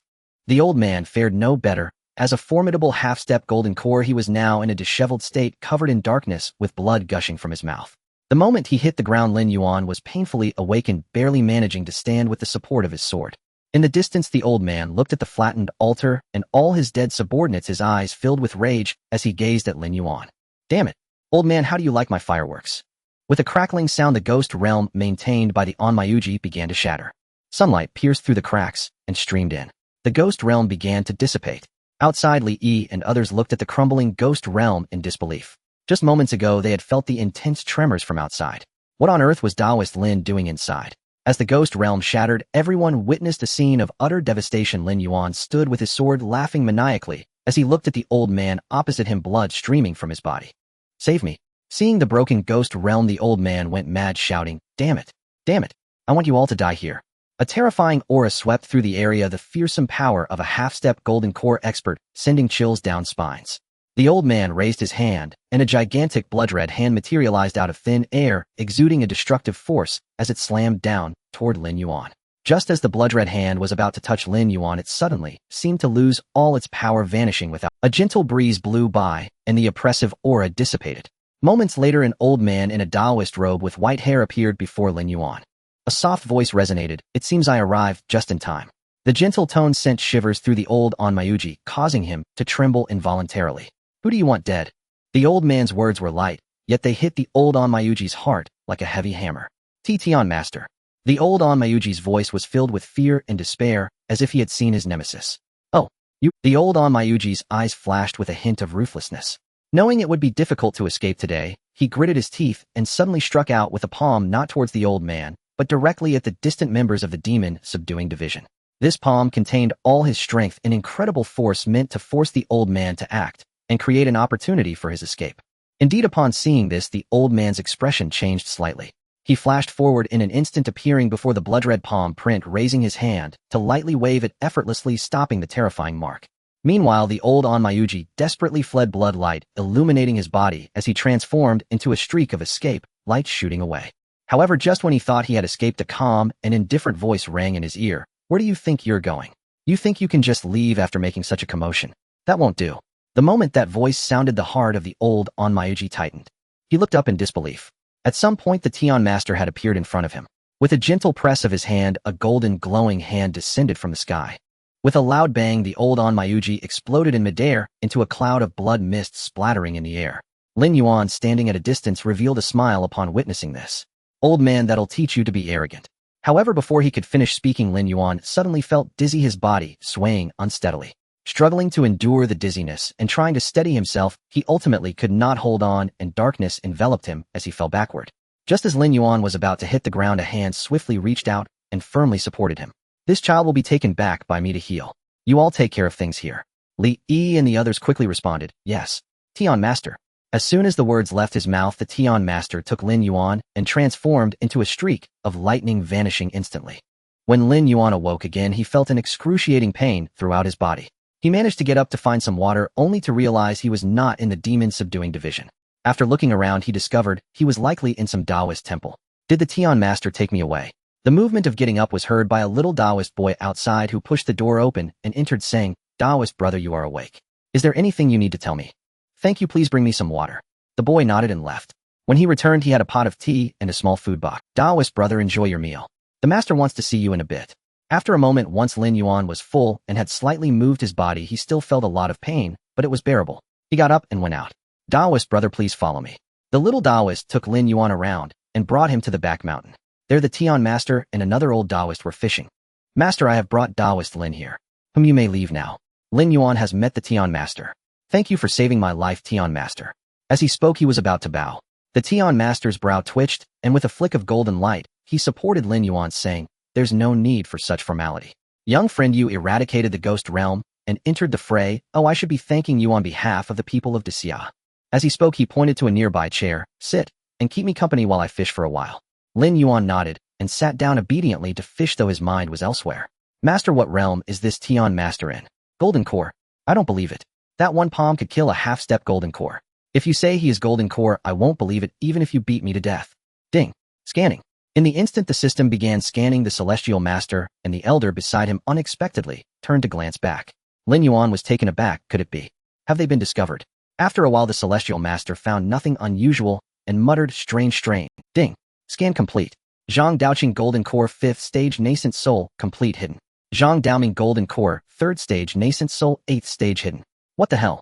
Lin Yuan was stunned. Wasn't the highest supposed to be the golden core? Damn it. While he was in a state of confusion, the celestial master spoke. Young friend, who is your master? Your foundation is shockingly solid. The celestial master flatters me. My master Dao Xian is merely a wild cultivator, not comparable to the celestial master. Speaking of which, I haven't seen him in a long time, so I can't really say. Sigh. The celestial master twitched at the name. A thought suddenly arose in Lin Yuan's mind. If I can't see him, then can the celestial master not? No matter how powerful the old man is, isn't he still human? He immediately said, Celestial Master, I have a request. What is it, young friend? If I can help, I shall do so. I would like to ask the Celestial Master to divine the whereabouts of my master. Upon hearing this, the Celestial Master revealed a bitter smile and gently shook his head. That's impossible. As long as he doesn't want anyone in the world to divine his fate. Off. After that, the Celestial Master fell silent and focused on fishing. System, tell me the truth. Who is my master? Is he an ancient monster who doesn't come out? The system replied, you'll know when the time comes. What time? The time when the time comes. What are you talking about? Alright host, don't dwell on this, your task is completed. Lin Yuan instinctively checked the system panel, and sure enough it displayed. Task of suppressing evil spirits has been completed. Completion rate 300%. Task rewards waiting to be claimed. Merit 1500 points, karma 120 points. Why has my karma increased again, system? Does killing that group of beasts also add to my karma? No. Then how did this karma come about? A soft voice from the system replied. You exploded and not only killed those Yin-Yang masters and ghosts, but also a corner of the ley line. Wait, how is that even possible? Forget it, with more debts, I won't worry, whatever. So now I can begin foundation establishment, right? Yes, but I suggest you cultivate for a few days first. 3 days later. Mount Longhu's back mountain. Lin Yuan finished his cultivation and opened his eyes. Claim rewards. Ding. Rewards have been unlocked. Celestial level foundation establishment pill has been issued. One time celestial level spirit gathering array has been activated. Additional rewards based on completion rate. Additional rewards include body refining art sword control technique and an entry opportunity to the realm of insight. Lin Yuan raised his head and swallowed the foundation establishment pill in one gulp. A strange sensation arose in his heart, as if a barrier had been broken. In an instant, the surrounding spiritual energy was frantically drawn and continuously pouring into his chi si. Boom. A thunderclap echoed in the sky. A dark cloud suddenly appeared on the distant mountain peak. The young are formidable, no wonder he is his disciple. Zhang Daoming looked at the celestial master and smiled. Indeed extraordinary, if it weren't for. I would have wanted to take him as my disciple myself. Boom. A bolt of lightning fell, striking Lin Yuan directly on the head, sending him tumbling. What the hell? Is this necessary for me to break through to foundation establishment? Lin Yuan stood up speechless, staring at the thundercloud above. Host, keep it up. Stay alive. Damn it, why didn't you say that earlier? While he was complaining, the second bolt of lightning had already struck. Then came the third, fourth, and a total of 7 bolts of tribulation lightning struck consecutively. A flash of lightning engulfed Lin Yuan's figure. After a long time, the lightning dissipated, revealing Lin Yuan, his body covered in golden light and cracks, having barely endured it. Not bad, still I managed to get through it for the Tao Lord. The host's celebration is not a good choice. Boom. The last bolt of lightning fell from the storm. Looking at the lightning falling from the sky, which was thicker than the previous 8 bolts combined, Lin Yuan was stunned. Is this really necessary? Am I being treated like an idiot? Before his voice could fade, the lightning struck. Boom. What the hell? Amidst the lightning, Lin Yuan's scream echoed. The final bolt of lightning ruthlessly ignored the golden light and struck Lin Yuan fiercely. After a long while, the lightning faded and the clouds cleared. A large pit appeared before him. At the bottom of the pit, a human shape could be vaguely discerned. His whole body was tattered, the robe almost reduced to a bikini. He spat out a wisp of black smoke and opened his eyes. That was intense. That nearly killed me. A beam of light from the sky descended upon Lin Yuan. In an instant, the injuries from the tribulation were healed, and the spiritual energy within his chi si was rapidly compressed, his realm skyrocketing like a rocket. Moments later, he broke through to the first layer of foundation establishment, shooting straight into the second layer, only stabilizing in the late stage of the second layer. It hurt a bit, but the gains are indeed high. As he spoke, another thundercloud appeared, and a red lightning bolt struck Lin Yuan, igniting a flash of light. What on earth is this? The system's soft voice echoed. Heavenly punishment brought by karma. So gentle. Compared to the previous tribulation, it could be said to be extremely gentle. That's because your merit and karma differ too greatly. Try having more karma than merit and see. It won't kill you, just a formality. Ding. Congratulations, host, for breaking through to foundation establishment. The realm gift pack is being issued. Issuance complete. Congratulations, host, for receiving 10 drops of celestial blue spirit liquid. Celestial blue spirit liquid revives the dead and restores flesh and bones. A drop under the golden core can reverse the heavens, but the efficacy for golden core is reduced to 1/10. 1 spirit treasure. A spirit gourd. Spirit gourd can randomly produce 1 special spiritual liquid every 10 days. Effects are random. Initial spirit liquid is lifespan liquid. 1 jar can extend life by 3 years. Weapon forging. Count 1. 10 bottles of blood chi pills. Proficient in spirit beast language. Looking at the celestial blue spirit liquid, Lin Yuan had a magical idea. System, this is great. Next time I use the 5 thunder talisman, I won't be afraid of being blasted to death. The system responded. A gust of wind blew by, and Lin Yuan instinctively shivered, looking down while the birds are flying freely. System, quickly give me some clothes. Ding. Would you like to consume incense to repair the robe? Repair. Ding. Insufficient incense. Would you like to consume 10 merits to repair and upgrade the robe? Consume. Hurry up. A beam of light flashed and the robe was repaired. Ding. Robe repair and upgrade completed. 100 transformations. Robe upgraded to 100 transformations. Merit robe. I have met the celestial master. Congratulations, young friend, for overcoming the heavenly tribulation and advancing your cultivation. In less than 2 years you will catch up to me, and this world will still belong to the youth like you. The celestial master flatters me. Your cultivation is unparalleled. How could I possibly compare? Internally, he was lamenting. You, on the verge of transforming into a deity, are coaxing someone who is merely at the foundation establishment stage. The phone rang. Lin Yuan glanced at the celestial master and apologized. He answered the call. Hello, what does Captain Ling need from me? Taoist, did you forget something? My. Before Lin Yuan could react, a barrage of curses from the other end. Where are you? You just left me here. The food here is simply awful. There's no spiritual energy, just a spooky atmosphere. How am I supposed to survive here? Brother, where are you? It's been days. Where's my spring water? It's a long story if something came up. I'm at Longhushan, and we'll be back to pick you two up soon. Without giving the little fat bird a chance to continue its complaints, he hung up the phone. On the other end, a person, and a weasel exchanged glances. You hung up just like that. Lin Yuan turned to look at the celestial master and his companion. I have troubled you for long enough. I should take my leave now. I appreciate your care during my stay. If there's anything in the future, please let me know, and I will be at your service. Young friend, don't be in such a hurry to leave. Since this is your first visit to the celestial master's residence, I must at least give you a token of our meeting, right? Please lead the way, old Taoist. As he spoke, the celestial master did not wait for Lin Yuan's response and walked ahead. With no choice, Lin Yuan could only follow. The two walked side by side, their steps steady, as if strolling leisurely in a garden, and soon arrived at the celestial master's residence. It was a quaint courtyard surrounded by tranquility, with only the occasional chirp of birds enhancing the serene. Upon entering the courtyard, the first thing that caught his eye was a modest room. In the center stood an idol of the three pure ones, flanked by incense burners and candle holders. The smoke curled gracefully, and the flickering candlelight added a solemn and dignified aura to the room. The celestial master slowly approached the idol and offered 3 sticks of incense.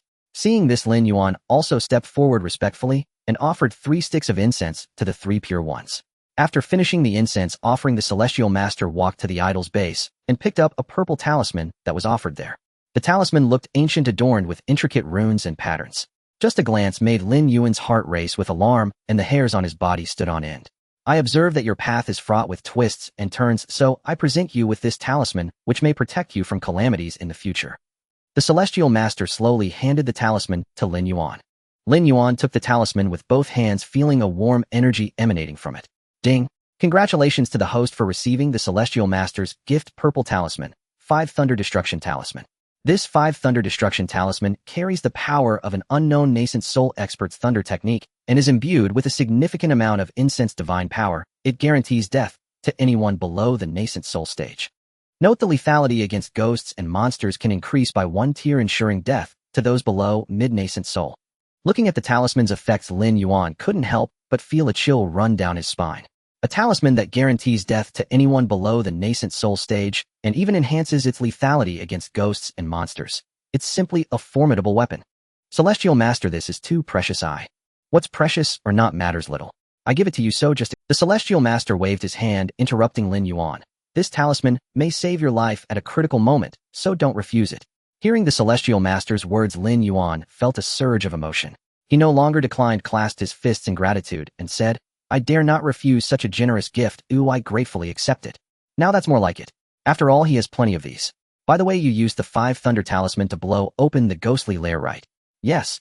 Was it left by your master, or did you draw it yourself? I drew it myself. Oh, I see. This talisman should suit you perfectly. As he spoke, Zhang Daoming walked into the adjacent room and retrieved a box. Inside the box were not many items: a brush, a stack of talisman paper, and a small bottle of vermilion. Here, draw a talisman for me to see. Lin Yuan picked up the brush and drew a 5 Thunder Talisman. An unusual feeling surged within him, as if the drawing process were smoother and the talisman's power exceeded his previous attempts by more than 30%. Not bad, not bad.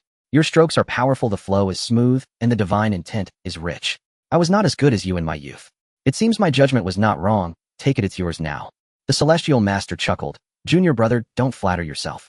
In your youth, I often helped you draw talismans for the master to meet your obligations. Who would dare use the stuff you drew? But you are indeed generous. This is the Lingxi brush left by our master, right?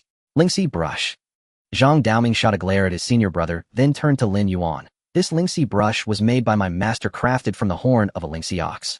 It contains a portion of its spiritual essence, greatly increasing the success rate of drawing talismans. I gift it to you today. This is...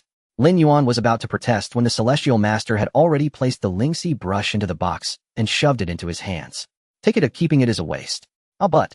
After a moment of hesitation, Lin Yuan turned and closed the door. He then looked at the 2 old men and took out the spirit-infusing gourd. He poured out about half a gourd of longevity spiritual liquid into 2 cups and placed them in front of them. I'm lacking in material possessions, and you 2 seniors have given me so much. I feel too indebted. This is what my master left. Please enjoy a cup as a token of my gratitude. Zhang Daoming chuckled and took a sip from the cup, instantly freezing in place, staring incredulously at Lin Yuan. The Celestial Master looked at his junior brother's reaction and smiled helplessly. You're too old for such theatrics.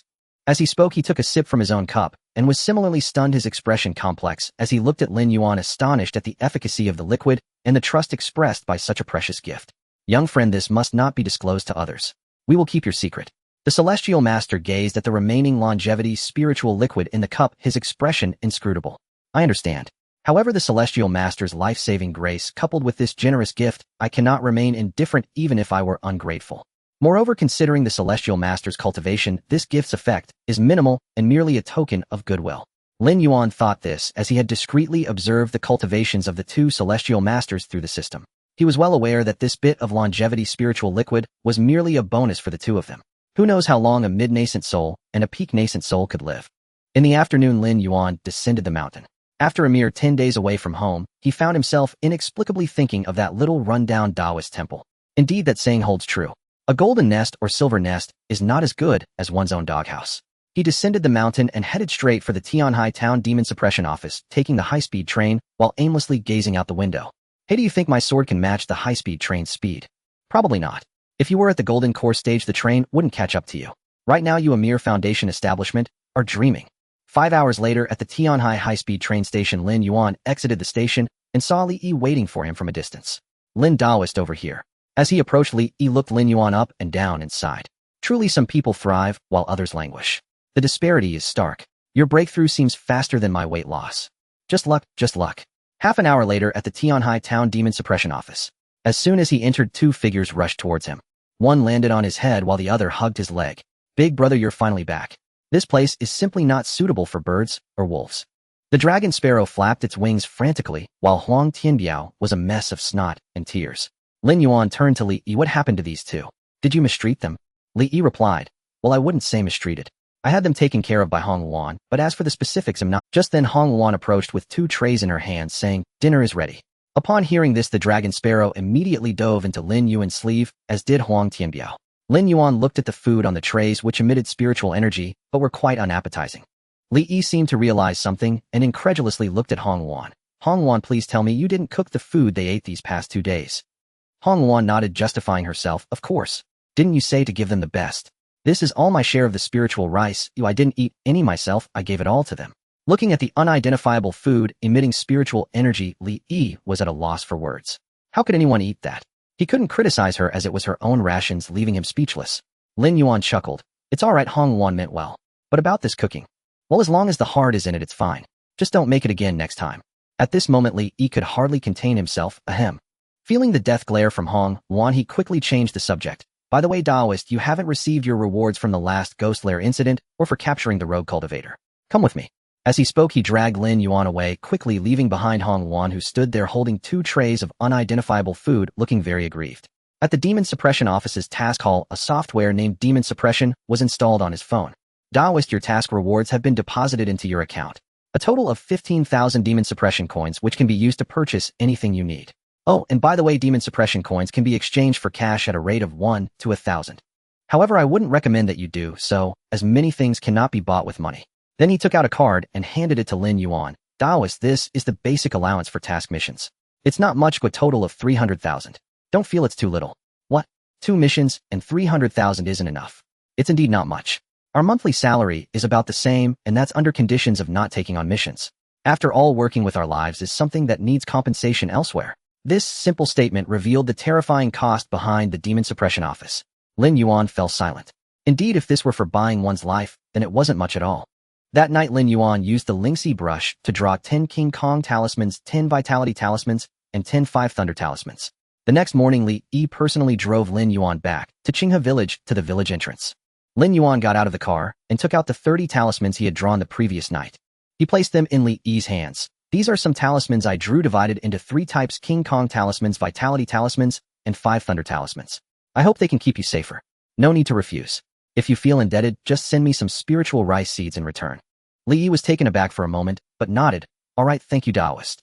Before he could finish, Lin Yuan had already walked 5 or 6 meters away, waving his hand and saying, head back now.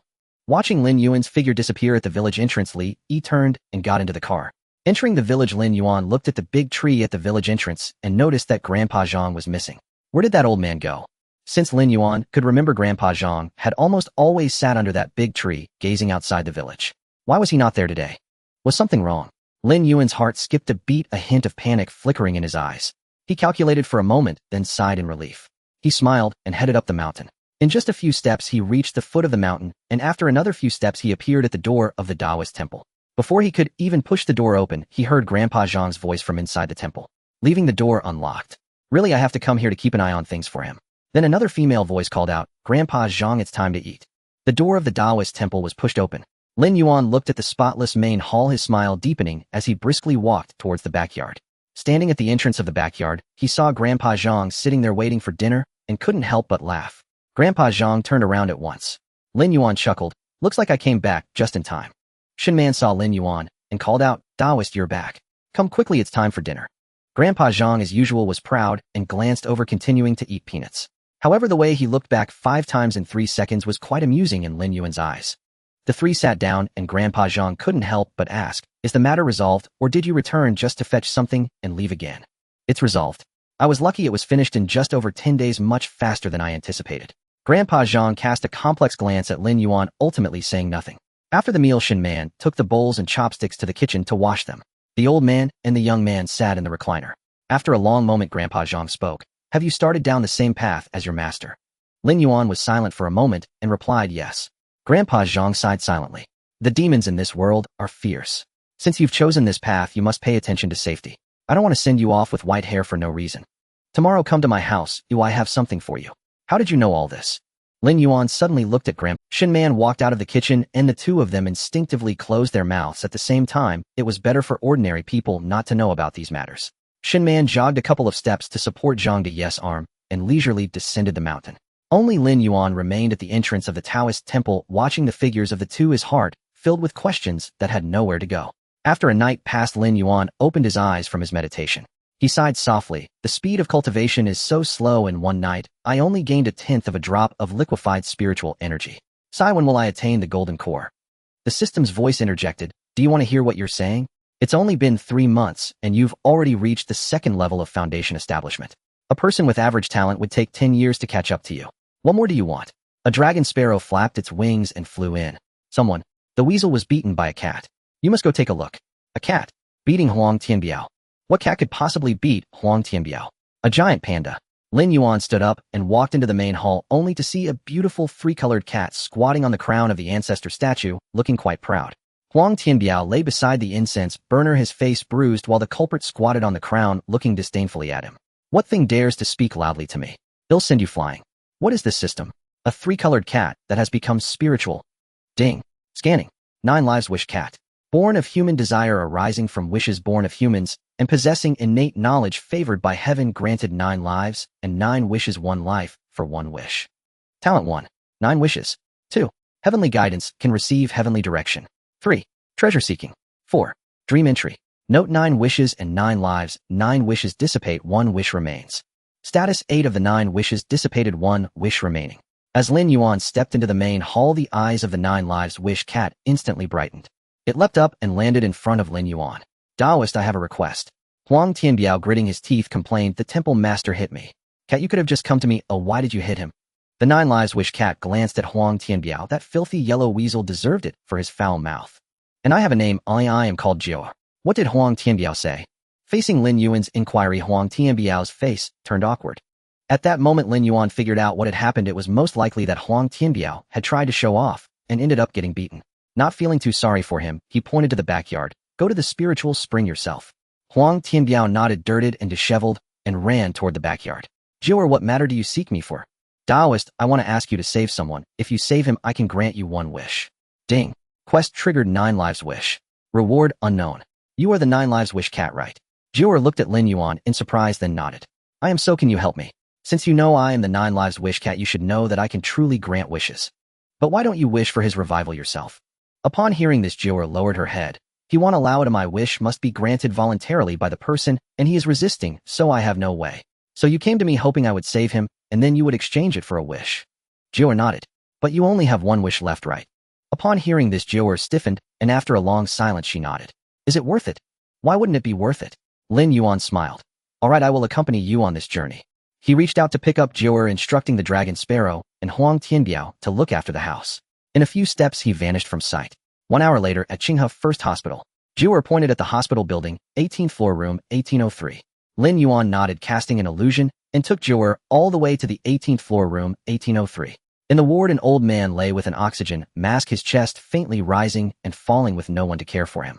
Lin Yuan took one look and frowned. His lifespan is at an end. His soul is leaving his body. However, Lin Yuan said nothing. He gently pushed the door open and walked in, sitting at the head of the old man's bed. Jiu'er leaped down, gently squatting beside the old man, tears falling from her beautiful cat eyes. Then she turned to look at Lin Yuan. "Save him, please." Lin Yuan sighed, forming a hand seal and chanting a spell. The soul that had left the body was summoned back, slowly descending into the old man's body, but only half of it could merge in, as if an invisible force was preventing it.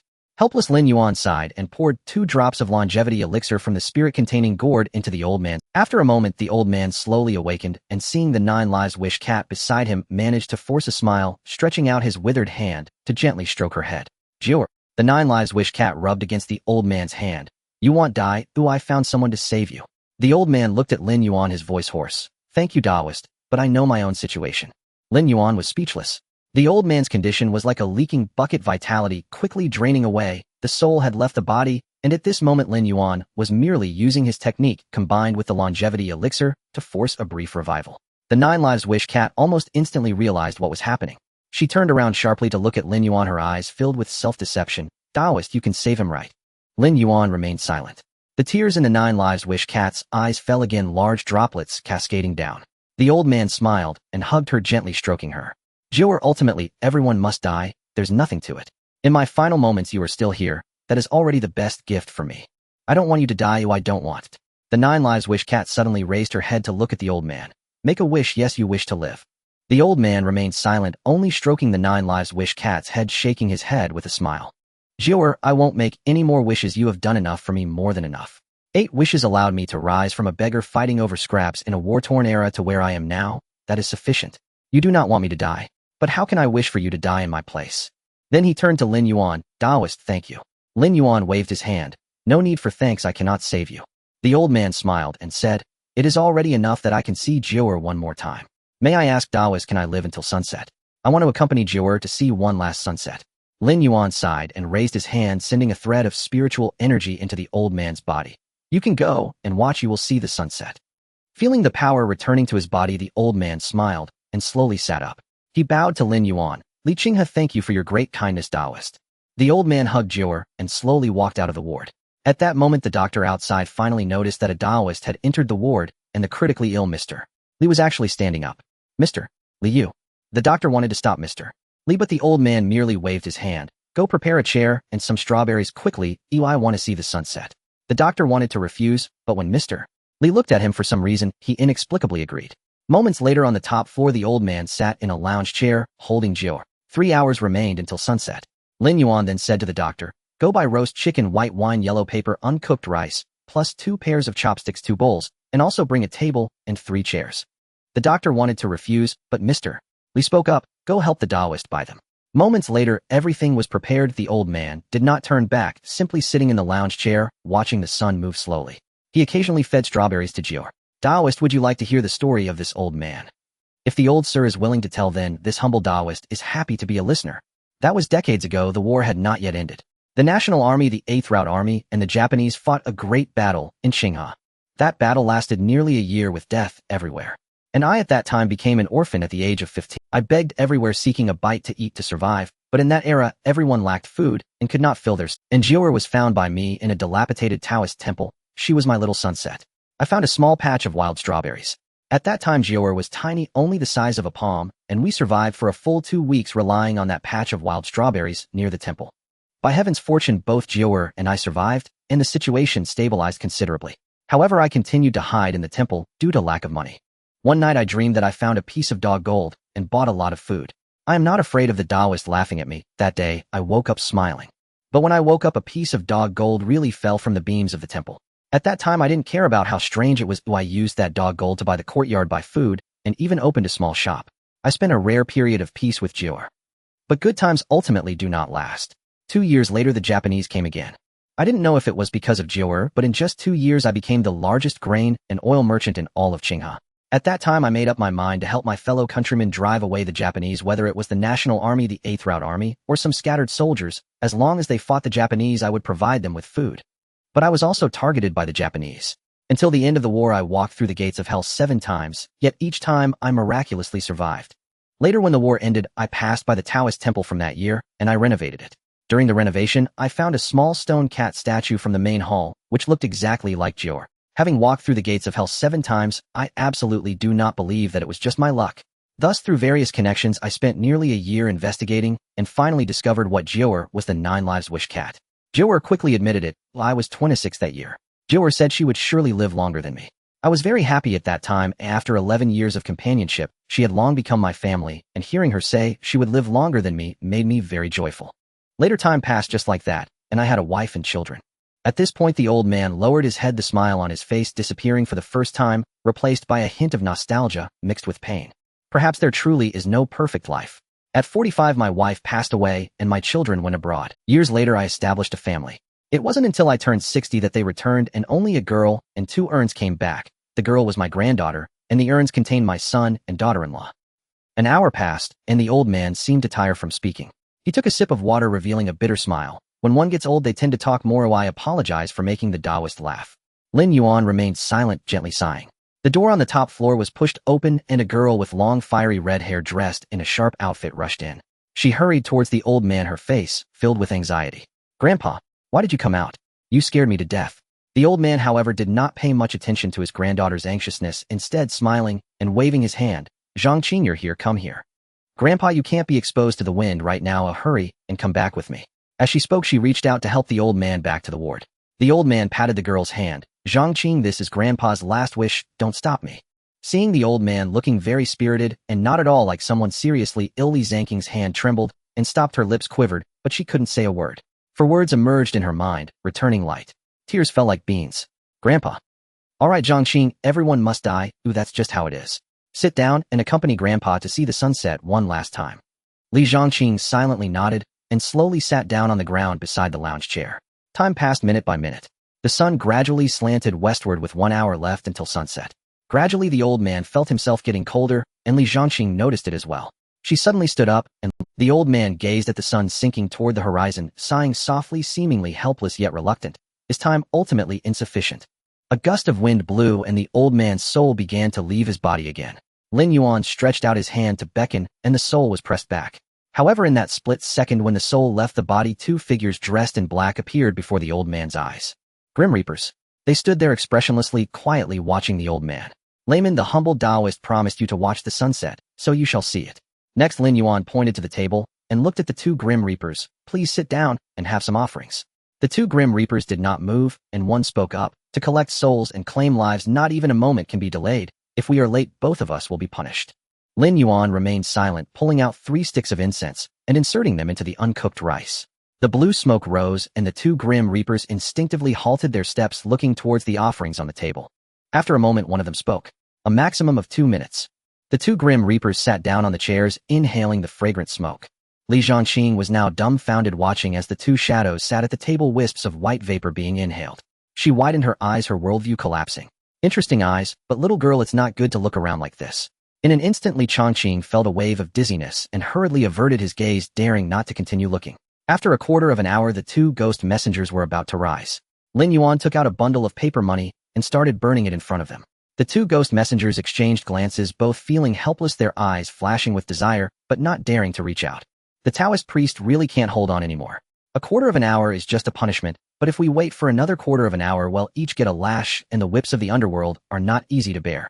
In the next moment, the paper money danced before the 2 ghost messengers, and in an instant the 2 ghosts couldn't take their eyes off it. "I think taking a lash is acceptable. What do you think?" One ghost messenger, looking at the stamped ghost money, instinctively reached out his hand, but was held back by the fact that the other ghost messenger didn't speak. After all, the whips of the underworld are not easy to endure. But in the next moment, he realized his worries were unnecessary. Good heavens, the other ghost messenger without a second thought directly accepted it. "Let's wait another quarter of an hour, just for the Taoist priest's lash. What's the harm in us getting hit?" With righteous indignation on their lips, they frantically picked up money. The ghost messenger who hesitated earlier exclaimed 50-50. Over here, Lin Yuan was slowly burning the paper, while over there the old man had begun to arrange his affairs. "Changqing, listen to me. After I die, bury me alongside your grandmother." Li Changqing nodded. "Changqing, in the future, Jior will follow the Taoist priest. Our family owes Jior a lot. Remember to visit when you have time, and the Taoist priest is not an ordinary person, so try to build a good relationship." Li Changqing still nodded. Initially she didn't believe it, but now she had no choice but to believe. Time passed second by second, and the old man had many things to say. Only 10 minutes remained before the quarter of an hour would be up. The sun was at the point of setting. The sunset was infinitely beautiful, but it was close to dusk, just as the old man's life was. The last ray of sunlight fell. The old man sighed and patted Jior's head. In this life, having you is a heavenly blessing. Farewell, Jior. The two ghost messengers stood up and gently pulled on the old man's shoulder. The soul departed the body, and the breath ceased. The hand resting on Jior's head also fell limply down. Jior wailed incessantly, and Changqing knelt down in tears. However, the old man's soul emitted waves of golden light. It was as if strands of golden silk were emerging from the void, wrapping around the old man's soul, enveloping him in a layer of golden radiance. This sudden scene left the two ghost messengers stunned, and the soul-reaping rope they had been gripping tightly slipped from their hands in an instant, completely astonished. After a brief moment of daze, the two ghost messengers seemed to awaken from a dream, hurriedly bowing deeply and saying in unison, "Noble one, please proceed." Before their words faded, the gloomy path leading to the underworld unexpectedly changed in the blink of an eye. The originally narrow and eerie road suddenly became extraordinarily broad, like a grand avenue, leading directly to a magnificent and imposing giant city. The giant city soared into the clouds, its thick and solid walls giving a sense of solemnity and dignity. Above the city gate, 3 large characters were prominently displayed: Ghost Gate.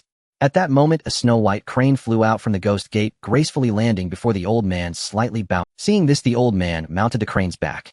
With his movement, the crane let out a clear cry and then soared high into the sky, rushing into the Ghost Gate like a streak of flowing light. The two ghost messengers watched as the old man and the crane gradually receded into the distance, exchanged a glance, then clasped their hands in salute towards Lin Yuan, saying, "Taoist priest, farewell." Then their figures, like smoke, quickly transformed into 2 streams of black mist chasing after the crane. The sudden scene left Jior and Li Changqing dumbstruck, even forgetting to cry. Lin Yuan, however, smiled. "Merit is boundless. The white crane leads the way. Perhaps there will be a day of reunion." A person and a cat looked at Lin Yuan in unison. Lin Yuan merely shook his head. "When the day of reunion comes, we will surely meet." Li Changqing nodded, wiped away her tears, and began to tidy up the old man's affairs. Meanwhile, the system's voice rang out. Task completed.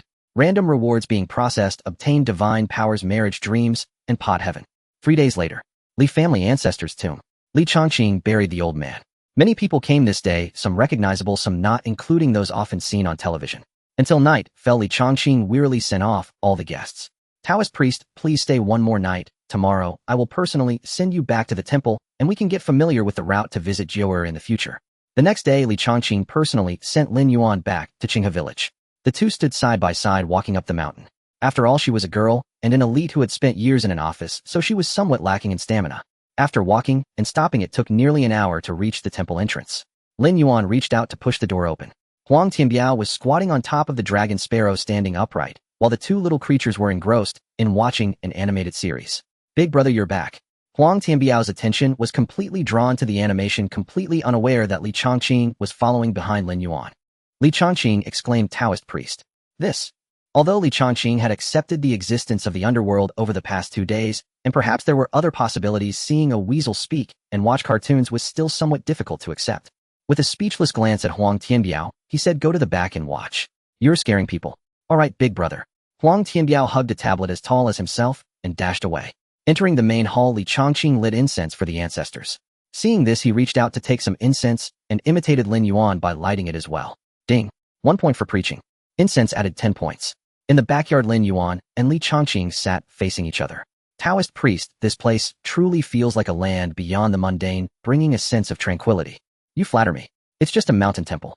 "Taoist priest is my eye of yin and yang. I once saw it when I was a child, thinking it was just a visual error, and I didn't pay much attention. But now." A hint of fear appeared on Li Changqing's face. After all, supernatural tales are the most frightening. Ignorance brings no fear, but knowing brings fear. Lin Yuan smiled. "An eye of yin and yang. You're mistaken, it's just a case of being dazzled." Yes, it is said that there is a river in the underworld called Wangchuan, which flows throughout the underworld, and is also the so-called Yellow Springs in many mythological stories. The phrase "to the ends of the earth" and the Yellow Springs refers to this river. When people die and cross the Naiha Bridge, a peculiar grass grows by the bridge. When the strong winds of the underworld blow, the grass dances with the wind. If someone passing over the Naiha Bridge is dazzled by this grass, they will be reborn as such in their next life. Sometimes one can see things that do not belong to the living, but there is also a certain danger, as the ghosts who dare to linger in the mortal world rather than entering the underworld are often the most vicious. After hearing Lin Yuan's words, Li Changqing's face turned pale, clearly frightened. Do not fear, layperson, of what I said is only a possibility. The probability is even lower than winning the lottery. Moreover, there are people who manage these matters. Someone manages it. Li Changqing paused as if realizing something. Are you saying there are specialized people who handle? Lin Yuan nodded. Buzz. A phone vibration sounded. Li Changqing reached for the phone. Half a minute later, Li Changqing's expression turned somewhat grim. I understand. I will be there soon. After hanging up, Li Changqing glanced at Lin Yuan. Taoist priest, my friend has encountered some trouble. I'll head back first, and we'll visit again in a couple of days. Lin Yuan looked over and noticed a sudden streak of black energy appearing between Li Changqing's eyebrows. Layperson, please wait. Lin Yuan reached out and handed Li Changqing a safety talisman. This is a safety talisman drawn by me, given to you as a form of reassurance. Li Changqing accepted it and hurriedly left the temple, heading down the mountain. Upon reaching the foot of the mountain, the driver was already waiting. Drive quickly, go to Tongtong's house. Seeing the expression on his boss face, the driver did not dare to delay and sped towards the city. 3 hours later in Villa No. 002 of King Shenyuan, Li Changqing pushed the door open and entered. As soon as he stepped inside, a chill pierced through his coat. Li Changqing shivered from the cold. The room was very dim, as if something was afraid of light. Tongtong. Standing at the door of the second-floor bedroom, Li Changqing knocked and asked, I'm here, come in. A weak voice came from inside. The bedroom door opened slowly. A stronger, colder aura surged in like a tide, causing Li Changqing's hair to stand on end, and goosebumps instantly covered his body, as if electrocuted. His heartbeat quickened, and an ominous premonition surged in his heart. Entering the bedroom, Li Changqing's gaze fell on the bed. Li Yitong's face was as pale as paper, devoid of blood, quietly lying on the bed like a lifeless corpse. On the bedside table, there was a platform covered with a red cloth. At the front of the platform, there was a blood-stained white porcelain bowl. At that moment, Li Changqing suddenly felt as if something was watching them from the shadows, a cold and resentful gaze that sent chills down his spine. He discovered that he didn't know when the red cloth covering the statue on the table had quietly slipped off, revealing a grim-looking child statue. The statue's face was twisted with bulging eyes and a strange smile at the corners of its mouth. The cold feeling followed him like a shadow, growing heavier and heavier, as if it were going to swallow Li Changqing whole. In Li Changqing's eyes, a black, ghostly figure emerged above the statue, extending a long tongue, greedily staring at Li Yitong, who was lying on the bed. Li Changqing's throat went dry. He wanted to scream, but couldn't make a sound. The ghostly figure seemed to sense her gaze, suddenly turned its head and directed its resentful gaze straight at her. A bone-chilling sensation coursed through him like an electric current, causing Li Changqing's body to tremble involuntarily, followed by an indescribable coldness, as if all the blood in his body had instantly frozen. Suddenly, a wave of warmth appeared, dispelling the cold, but at this moment Li Changqing was too preoccupied to notice, turning his head to look at the person lying on the bed. Tongtong, are you all right? Li Yitong barely opened her eyes. Changqing, I feel so hot. Clearly the room was freezing and she was pale, yet Li Yitong was still saying she felt hot. As he helped Li Yitong sit up, Li Changqing's pupils contracted sharply, for he saw that Li Yitong's wrist was covered in deep cuts. Thinking of the blood-stained white porcelain bowl and the resentful ghostly figure, Li Changqing began to understand what had happened. Li Yitong was worshipping an evil god. Ignoring Li Yitong's objections, Li Changqing forcibly helped her leave the villa and got her into the car. What she didn't know was that at the moment they left the villa, a pair of blood-red eyes appeared at the window, staring intently at the driver. Looked at the message sent by his boss, floored the accelerator, and sped away, but the direction was not towards the hospital, but towards Qinghe village. An hour later in the temple, Lin Yuan's brow twitched. He performed a calculation and slowly glanced towards the foot of the mountain. Ding. Task issued: eliminate the evil spirit. Task reward unknown. Li Changqing helped Li Yitong up the mountain. At the temple entrance, Lin Yuan stood there as if he had anticipated their arrival and had been waiting for them. Without waiting for Li Changqing to speak, he said, come in and talk. On the stone table in the backyard, 3 steaming cups of tea were still giving off heat. Sit, have a cup of tea first. There's no rush, take your time to talk. Although my humble abode isn't a renowned sect, it's also not a place where demons can act recklessly. He pushed 2 steaming cups of tea towards Li Changqing and Li Yitong. As he spoke, Lin Yuan's gaze fell on the black jade pendant hung around Li Yitong's neck. The black jade was entirely dark, seemingly adorned with some peculiar patterns. May I take a look at this pendant? Li Yitong was somewhat reluctant, but Li Changqing had already taken it, removing the pendant from her neck and handing it to Lin Yuan. Taoist priest, please have a look. After taking the black jade pendant and glancing at the carvings on it, Lin Yuan furrowed his brow. What's wrong? Noticing Lin Yuan's frown, Li Changqing's heart tightened. Before Lin Yuan could respond, there was a crisp sound of crack as the black jade pendant around Li Yitong's neck unexpectedly shattered without warning. Immediately, a strand of black energy shot out from the shattered jade, like a black mist rushing towards the roof. Seeing this, Lin Yuan swiftly waved his hand, and a small bolt of lightning shot out. With a loud bang, the lightning collided violently with the black energy in midair. The black energy emitted a wailing sound of resentment dissipating into thin air under the onslaught of the lightning. Li Yitong remained silent, her head lowered. Li Changqing's pupils contracted sharply.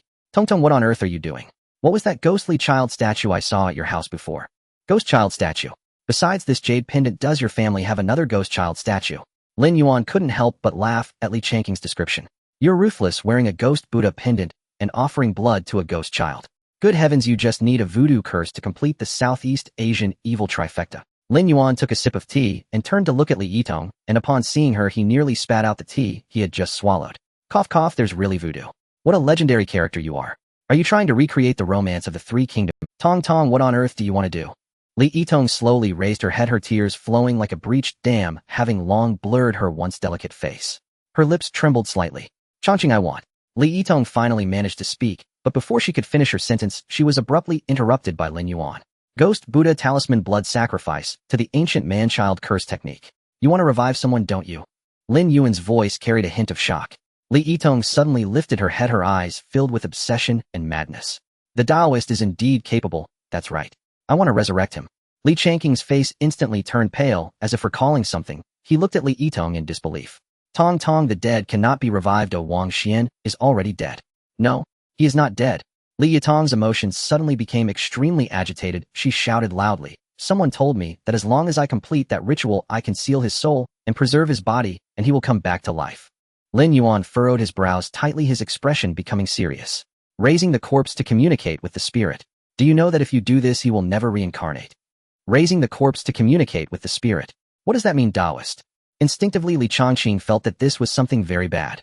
So-called raising the corpse to communicate with the spirit means that after a person dies during the first 7 days, their soul is trapped using a certain technique sealed within a jade for soul nurturing, and then the corpse is buried in a designated area for corpse nurturing, aided by various blood to stimulate the corpse transformation, thus becoming a zombie. Then the deceased soul is sealed within the zombie, allowing the zombie to communicate with the spirit, becoming a spirit communicating corpse. However, the zombie does not enter the cycle of 6 realms, which means it is outside the 6 realms, abandoned by heaven and earth, and wherever it goes, disaster will surely follow. Chongqing, do you know where that zombie is buried? I must eradicate it to prevent future troubles. Lin Yuan asked with a serious expression. However, before Li Changqing could respond, Li Yitong suddenly raised her voice, staring at Lin Yuan with a gaze as fierce as a starving wolf, as if she wanted to devour him alive. You dare? Lin Yuan glared, locking eyes with Li Yitong. Why wouldn't I dare? Zombies are inherently violent and survive by feeding on human blood. Do you know how many innocent lives will be lost if it survives? Li Yitong's expression turned extremely ugly as she gritted her teeth. I will restrain him. Lin Yuan sneered. What will you use to restrain him? Feeding on blood is a zombie's instinct, just as humans need to eat. Can you resist this instinct? Moreover, the person who told you this method probably did not inform you that the zombie's instinct will gradually erode the original soul's emotions, right? As time passes, the instinct to devour will become increasingly powerful, ultimately erasing all emotions. By then, what you will have is merely a terrifying zombie with intelligence. Li Yitong was stunned. Her eyes were filled with disbelief. You are lying to me. You are lying to me. It cannot be like this. I am not lying to you. Either that person is also a fraud, or he has ulterior motives. The one who knows how to raise corpses cannot be a fraud, so there is only one possibility left. He wants to use your hands to raise the corpse for his own purpose. Li Yitong still refused to believe. Lin Yuan sighed helplessly. Well, everything is chosen by the lady herself. I can do nothing. You should go down the mountain now. Taoist you. Li Changqing looked at Lin Yuan in confusion. Lin Yuan waved his hand and turned away, no longer speaking. Li Yitong turned and left while Li Changqing looked at her, back then at Lin Yuan, who seemed unwilling to intervene any further. For a moment he was caught in a dilemma, but out of Li Changqing's sight a streak of light flew out from Lin Yuan's sleeve and landed on Li Yitong. In the next moment, Lin Yuan's voice echoed in Li Changqing's ear. Lady, you should also go down the mountain. I have left a means on her. You go back first, I will arrive shortly after. Li Changqing's eyes brightened as he subtly nodded, then hurriedly chased after Li Yitong down the mountain. Moments later, Lin Yuan dialed Li Yi's phone. Hello, Taoist, what happened? I want to inquire about something. Has any evil force appeared in Qinghe recently? A voice from the other end of the line asked. Hong Luan will check to see if there's anything. Half a minute later, Hong Luan's voice came through. There really is one from Yemeocean. From the corpse-raising lineage. Huh. Taoist, how did you know? It is indeed from Yemeocean, named Wang Long. I truly have a connection with them from Yemeocean. This is the second one in just a few months. That really is unfortunate for them. Li Yi recalled the half-step golden core that had almost been killed by Lin Yuan before his lips twitching. What do you think? Should we help? No need, why would I call you? They'll send you the location shortly. After hanging up, Lin Yuan went down the mountain. An hour later, Qinghe Courtyard. Li Changqing's home. Taoist, you have arrived. What should we do next? Do you need me to do anything? You don't need to do anything. I will take action when the time comes. I will borrow your home for a while. Oh, by the way, someone will come soon. You should go upstairs first. Wait until I leave before coming back down. On the other side, Li Yitong's home. Li Yitong used a small blade to cut a wound, letting her blood drip into a white porcelain bowl, murmuring, "With my blood as an offering, grant my wish." The ancient man-child statue's eyes eerily glowed red. The blood in the white porcelain bowl visibly. After completing all this, Li Yitong picked up the photo of Wang Xian beside her, her eyes filled with a mad gleam. "Xian, good, just wait a little longer. I will definitely bring you back to life." Meanwhile, at some point, a piece of black jade appeared around Li Yitong's neck, within which a shadow seemed to be struck. After a while, the phone rang. A hoarse voice came from the other end of the line. "What happened? Why is one of the ghost talisman's sub-tokens shattered?" "Master Wang, my matter has been discovered by a Taoist." Which Taoist? Tell me about it." "The Taoist on the back mountain of Qinghe village." There was silence on the other end for a moment. "I will send you a photo of see if this is the right person." Moments later, a photo of Lin Yuan appeared on Li Yitong's phone. "That's him for sure." A hoarse voice on the other end carried a hint of hatred. "Hee, what a narrow road for enemies.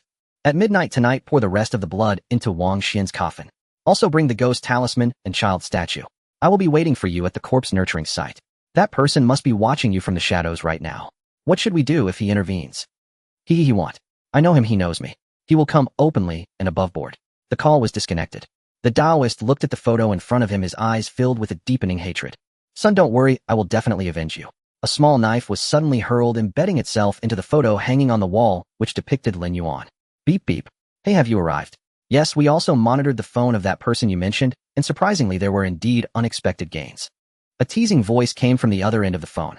"Taoist, it seems that the evil cultivator is quite fated with you." "What do you mean? Do you remember the wild Mao mountain you killed before? That was his son.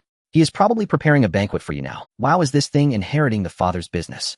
Alright, by the way, this is the last one, right? Don't come up with a wife for me in a few days, that would be a mess." On the other end of the phone, Li Yi's mouth twitched. There shouldn't be any more, right? He said there weren't, but Li Yi felt a bit uncertain. He turned to Hong Luan. "Check again, Hong Luan." 5 minutes later. "Ahem, Taoist, there really are no more. Wang Long's wife has long passed away." "Alright, then you can come in." Moments later, Li Yi looked at Lin Yuan, who was focused on drawing talismans, and the stack of yellow talismans beside him with some helplessness. "Taoist, that Wang Long is just a peak chi refining evil cultivator. We don't need to go this far, do we?" Lin Yuan continued to draw talismans, casually replying, "Play it safe. If we can gang up on him, we won't fight him unknown." "What era is it?" "Still unknown to eliminate demons." On the other side, in the corpse raising ground, Wang Long was tirelessly preparing a grand gift for Lin Yuan. In the center of the corpse raising ground, Wang Long buried a black coffin. Wang Long began to draw one blood-red rune after another on the ground. They interlinked, forming a bizarre blood-red formation. As time passed, this formation gradually took shape, emanating a chilling aura. Moments later, Wang Long looked at the completed formation and nodded in satisfaction. Then he slowly sank it into the ground, merging it with the earth. After completing all this, he took out 2 blood-red talismans from his bosom and gently placed them on his chest. Then Wang Long took out a flag, emitting black gas, gripping it tightly, his face revealing a grim expression as he gritted his teeth, and said, "Dare to kill my son. I will make it so that even dying becomes a luxury for you." However, after a while, Wang Long seemed to feel that this was not secure enough. He hesitated for a moment, and finally took out a black robe from his bosom and quickly draped it over himself. As soon as the black robe settled on him, it seemed to be activated in a series of gruesome black, ghostly faces. These ghostly faces swirled on the robe, resembling a group of imprisoned evil spirits longing to break free from their shackles. Wang Long's complexion instantly paled a bit as he murmured, "I'm wearing the 7 Fiends robe. I don't believe this won't kill you." Meanwhile, in the villa, Lin Yuan finally stopped drawing talismans. 1 for each person, 10 talismans. Will invite him to experience the artificial thunder tribulation I prepared. Li Yi took the talismans and distributed them to the team members, a hint of joy appearing on his face. "So many, he's just an evil cultivator. How much will it take to kill him? The rest?" He said, turning to exchange glances with Hong Luan and the others, who instantly understood Li Yi's intention and subtly nodded. "What are you muttering about?" Lin Yuan turned to look at the few people who were in the team voice chat. Nothing. Taoist, why are you still drawing talismans? I told you to play it safe. Here the Vajra talisman and the concealment talisman, 1 for each person, or just stick them inside your clothes. Looking at the stack of talismans in his hand, Li Yi could already imagine Wang Long's fate. He originally thought it was unknown, feeling quite arrogant, when suddenly a group of big men jumped out of the bushes and wildly threw thunder talismans. Just thinking about it is tragic. On the other side, Wang Long, who was fantasizing about how to torment Lin Yuan once they caught him, suddenly sneezed. Hong Yuan looked at Lin Yuan, who had left no talismans behind, feeling a bit worried. Taoist, you gave all the talismans to us, oh, what about yourself? Lin Yuan revealed a strange smile and casually replied, me. I'm fine. Before he finished speaking, he took out the 5 Thunder Destruction talisman given by the Celestial Master from his bosom and gently shook it. In an instant, an indescribable pressure enveloped the senses of the few people. What the hell? The pressure brought by that talisman made them feel as if a deadly crisis was overwhelming them, as if the sky were about to collapse, leaving them breathless. Of course, this thing is a bit overkill for Wang Long. Lin Yuan didn't plan to use it, he just wanted to show off. Time passed slowly. 8 o'clock in the evening. Li Yitong walked out of the villa holding a box and placed it in the... Lin Mumu, who was watching from the sidelines, called out, Taoist, she's gone out. Lin Yuan, who was meditating, opened his eyes. Let's go, we're going to bring warmth. Su Bei smiled. The warmth we bring isn't something ordinary people can handle. A few of them got into the car and slowly followed Li Yitong's vehicle. Hearing the noise, Li Changqing also walked down from upstairs. Looking outside with a sigh, even though she was upstairs, Li Yi and the others downstairs showed no intention of hiding, and she heard them clearly. Tap tap. A sound of footsteps came from outside. Li Changqing looked over, and a person dressed in the Demon Suppression Office's attire walked over. Ms. Li Changqing, right? Yes, I am. Who are you? Without an answer, only a document was handed over. Ma'am, please take a look at this document and sign it. Thank you. Li Changqing nodded after reading the confidential document and signed her name. The member of the Demon Suppression Office nodded, took the document, and walked out the door. Then, ma'am, goodbye. On the other side, Li Yitong arrived, near the corpse-raising ground, parked the car, and struggled to carry the box inside. When Li Yitong appeared, Wang Long expressionlessly raised his hand and pointed to a nearby grave coldly, saying, go pour all this blood into that grave. Li Yitong obediently walked up to the grave and opened the box that was placed beside it. The box was filled with bags of blood. Without hesitation, she tore open the seal of one bag of blood, and fresh blood immediately flowed out. Li Yitong held the bag of blood over the grave, letting the blood slowly seep into the cracks of the grave. Gulyalu, gulyalu. As the blood continuously flowed into the grave, a strange sound suddenly echoed. It sounded as if something was greedily sucking the blood, sending chills down one's spine. The more blood bags emptied, the more urgent the sound became. As the blood bags were opened one after another, more and more blood was poured into the grave, and the sucking sound grew louder and more urgent. Finally, at a certain moment, the grave suddenly emitted a dull sound, as if something inside was violently crashing against it. Immediately afterwards, cracks began to appear on the surface of the grave, swiftly spreading until the entire grave had a large gash. Through the crack, a red coffin could be seen inside. The coffin looked exceptionally ancient, covered with a thick layer of bang bang bang. The sound of banging continued to emanate from the coffin, growing louder, as if something was desperately trying to break free from within. At last, the coffin lid began to push open little by little, accompanied by a creaking sound, and a figure slowly stood up from the coffin. The figure was covered in white fur with a pair of green eyes that flickered with an eerie light in the darkness. Seeing the white zombie breaking out of the coffin, Wang Long's lips curled into a smug smile. Li Yitong also looked delighted. Xian gu, it's me, Tong Tong. The zombie turned to look at Li Yitong upon hearing her voice, but there was no trace of recognition in its cold eyes, only a bloodthirsty desire looking at her like food. Li Yitong felt a chill run down her spine under that gaze, and instinctively took 2 steps back, looking at Wang Long. Master Wang, why doesn't Xianga recognize me anymore? Right now he is just a shell, the soul is still within the jade talisman. It's a normal phenomenon, the spirit corpse has not fully formed yet. Hurry and bring out the soul talisman. Yes, Master Wang, I will get it right away. However, just as Li Yitong took out the ghost Buddha talisman, suddenly a shadow dashed in like lightning. With a swoosh, the ghost Buddha talisman was snatched away by the shadow. When the shadow landed, it revealed a figure, Lin Yuan, who had been hidden in the dark. Idiot, did you really think he would be so kind as to help you revive your Xiango? Lin Yuan was speechless. How could there be such a foolish person who thought they could come back from the dead? Does the underworld just let anyone live again? I killed his son, and do you think I wouldn't know if he could be revived? In Li Yitong's eyes, however, things were different. Seeing her Xiango about to be revived, but the ghost Buddha talisman was snatched away by Lin Yuan, her eyes widened in despair. Bastard, give me back the soul talisman. I want to revive Xiango. Truly stubborn. Lin Yuan scolded, a flash of golden light suddenly appearing in his hand. Indeed, General Duanmu was right. There's no need to waste time talking to fools, it drains brain cells. Such idiots are truly not worth conversing with. The golden light wrapped around Li Yitong like a rope, tightly binding her to a nearby tree, rendering her unable to. At this moment, Wang Long, however, watched coldly, seemingly indifferent to Lin Yuan's actions, with his hands clasped behind his back, one of which was burning with the talisman. As the talisman burned, a blood-red formation suddenly appeared on the ground, emanating a dense aura of darkness that surged towards the white zombie. Nourished by this dark energy, the white zombie's body began to change at a visible rate. White fur started to grow on its body, and this fur kept growing with some areas sprouting green bristles. What a pity if it weren't for your interference after devouring the heart's blood of the woman closest to the white zombie today, it might have even birthed a green zombie. Wang Long sighed regretfully as he watched the white zombie's transformation. Upon hearing this, Li Yitong looked at Wang Long in disbelief as if struck by lightning. What else? Do you think I'm really that kind-hearted? Everything is merely an attempt to refine the zombie through you, fool. Can you guess how he died? I give you the soul talisman for what purpose? Haha, it's just to give you an illusory pursuit, making it easier for you to... When a person dies, their soul dissipates in the underworld. What returns is merely a human soul. How can you hope to revive him when the soul is incomplete? Dream on. These words shattered Li Yitong's unrealistic hopes completely. Her expression shifted continuously. Disbelief, rage, and boundless hatred filled her eyes. Wang Long laughed more wildly at Li Yitong's expression. Hey, yes, haha, just like that. Once I've killed this Taoist priest to avenge my son, I'll feed you to the white zombie, and then refine your and your Xian guest souls into malevolent spirits.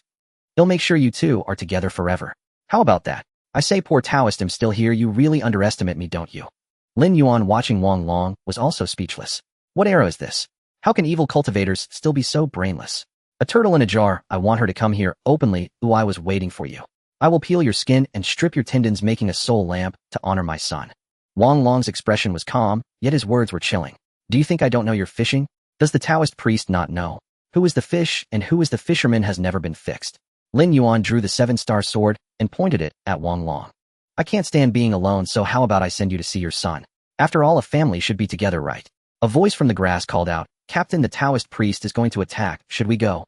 No need, the Taoist priest hasn't signaled. Oh, we will continue to wait. As the sound of bells rang, Wang Long shook the corpse-controlling bell.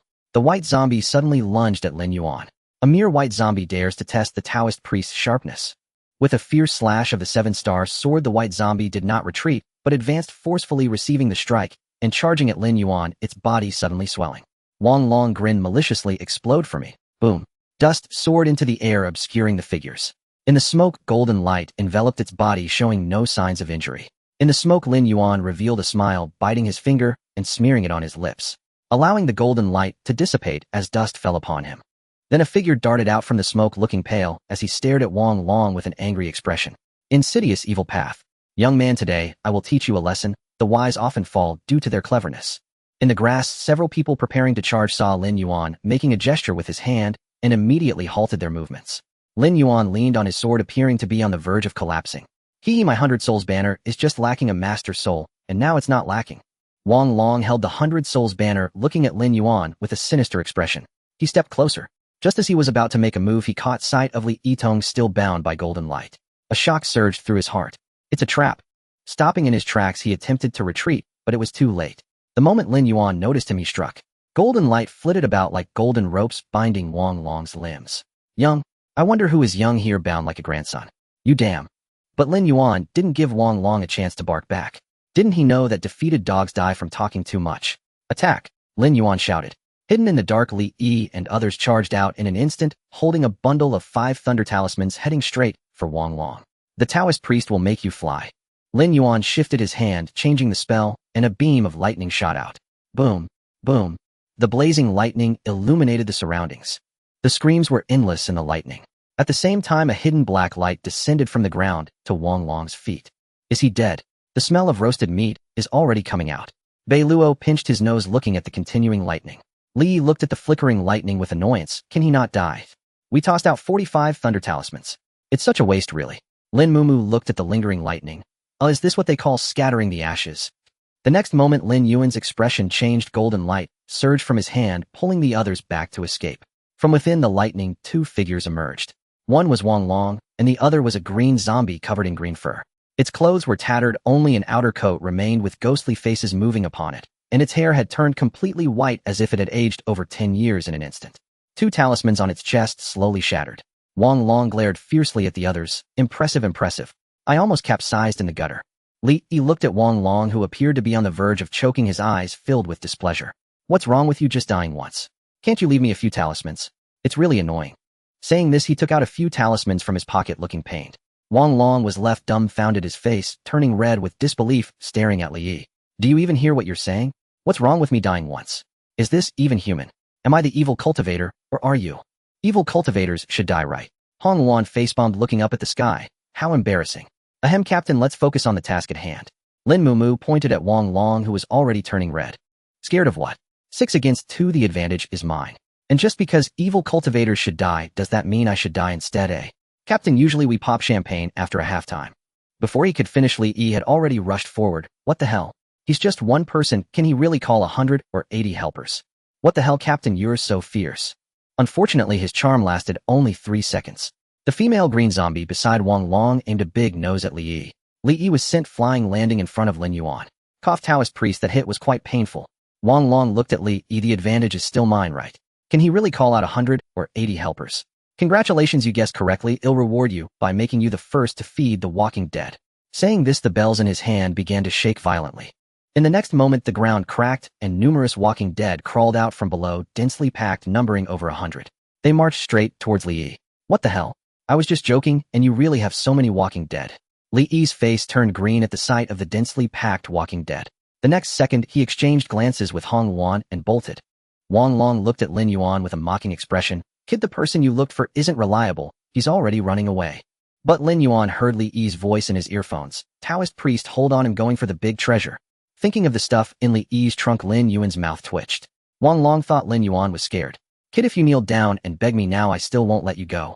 With a wave of Wang Long's hand, the mass of walking dead charged toward Lin Yuan, and the female corpse that had been beside Wang Long also sprang into action. Hiding within the mass of corpses, she occasionally launched surprise attacks on Lin Yuan. The golden light surrounding Lin Yuan flickered under the attacks of the walking dead, showing signs of strain. Wang Long seemed to have already envisioned Lin Yuan's fate, watching him with the demeanor of a cat playing with a mouse. 5 minutes later, the golden light dimmed further, and the female corpse hidden in the mass of corpses launched another surprise attack, causing cracks to appear in the golden light as if it would shatter at any moment. Wang Long began to grow impatient, continuously commanding the female corpse to attack. Another 5 minutes passed, and although the golden light was covered in cracks, it still did not shatter. Wang Long's forehead bulged with veins, and he appeared somewhat frantic. Will it die or not die or not? The female corpse attacked the golden light frantically, but the golden light seemed to be on the verge of breaking. In Lin Yuan's earphones, Li Yi's voice rang out, Taoist priest, do it. Lin Yuan's eyes flashed with brilliance. He brushed his fingers along the 7-star sword, activating the demon-slaying technique, with red light enveloping the sword. With a fierce strike, he repelled the female corpse and withdrew. Just as Wang Long was about to control the female corpse to pursue, 5 objects with orange-eared tails suddenly fell into the mass of corpses. The roaring flames engulfed the area, nearly obliterating the entire mass of corpses, and the female corpse retreated, charred to Wang Long's front. Wang Long looked at the charred female corpse, his eyes widened in shock. Wife? What the hell? Is that his wife? Li Yi, carrying a rocket launcher, wore a face full of confusion. Bei Luo clicked his tongue. This taste is truly fitting for an evil cultivator. Lin Yuan also twitched his mouth. Good gracious, now they are truly a complete family together.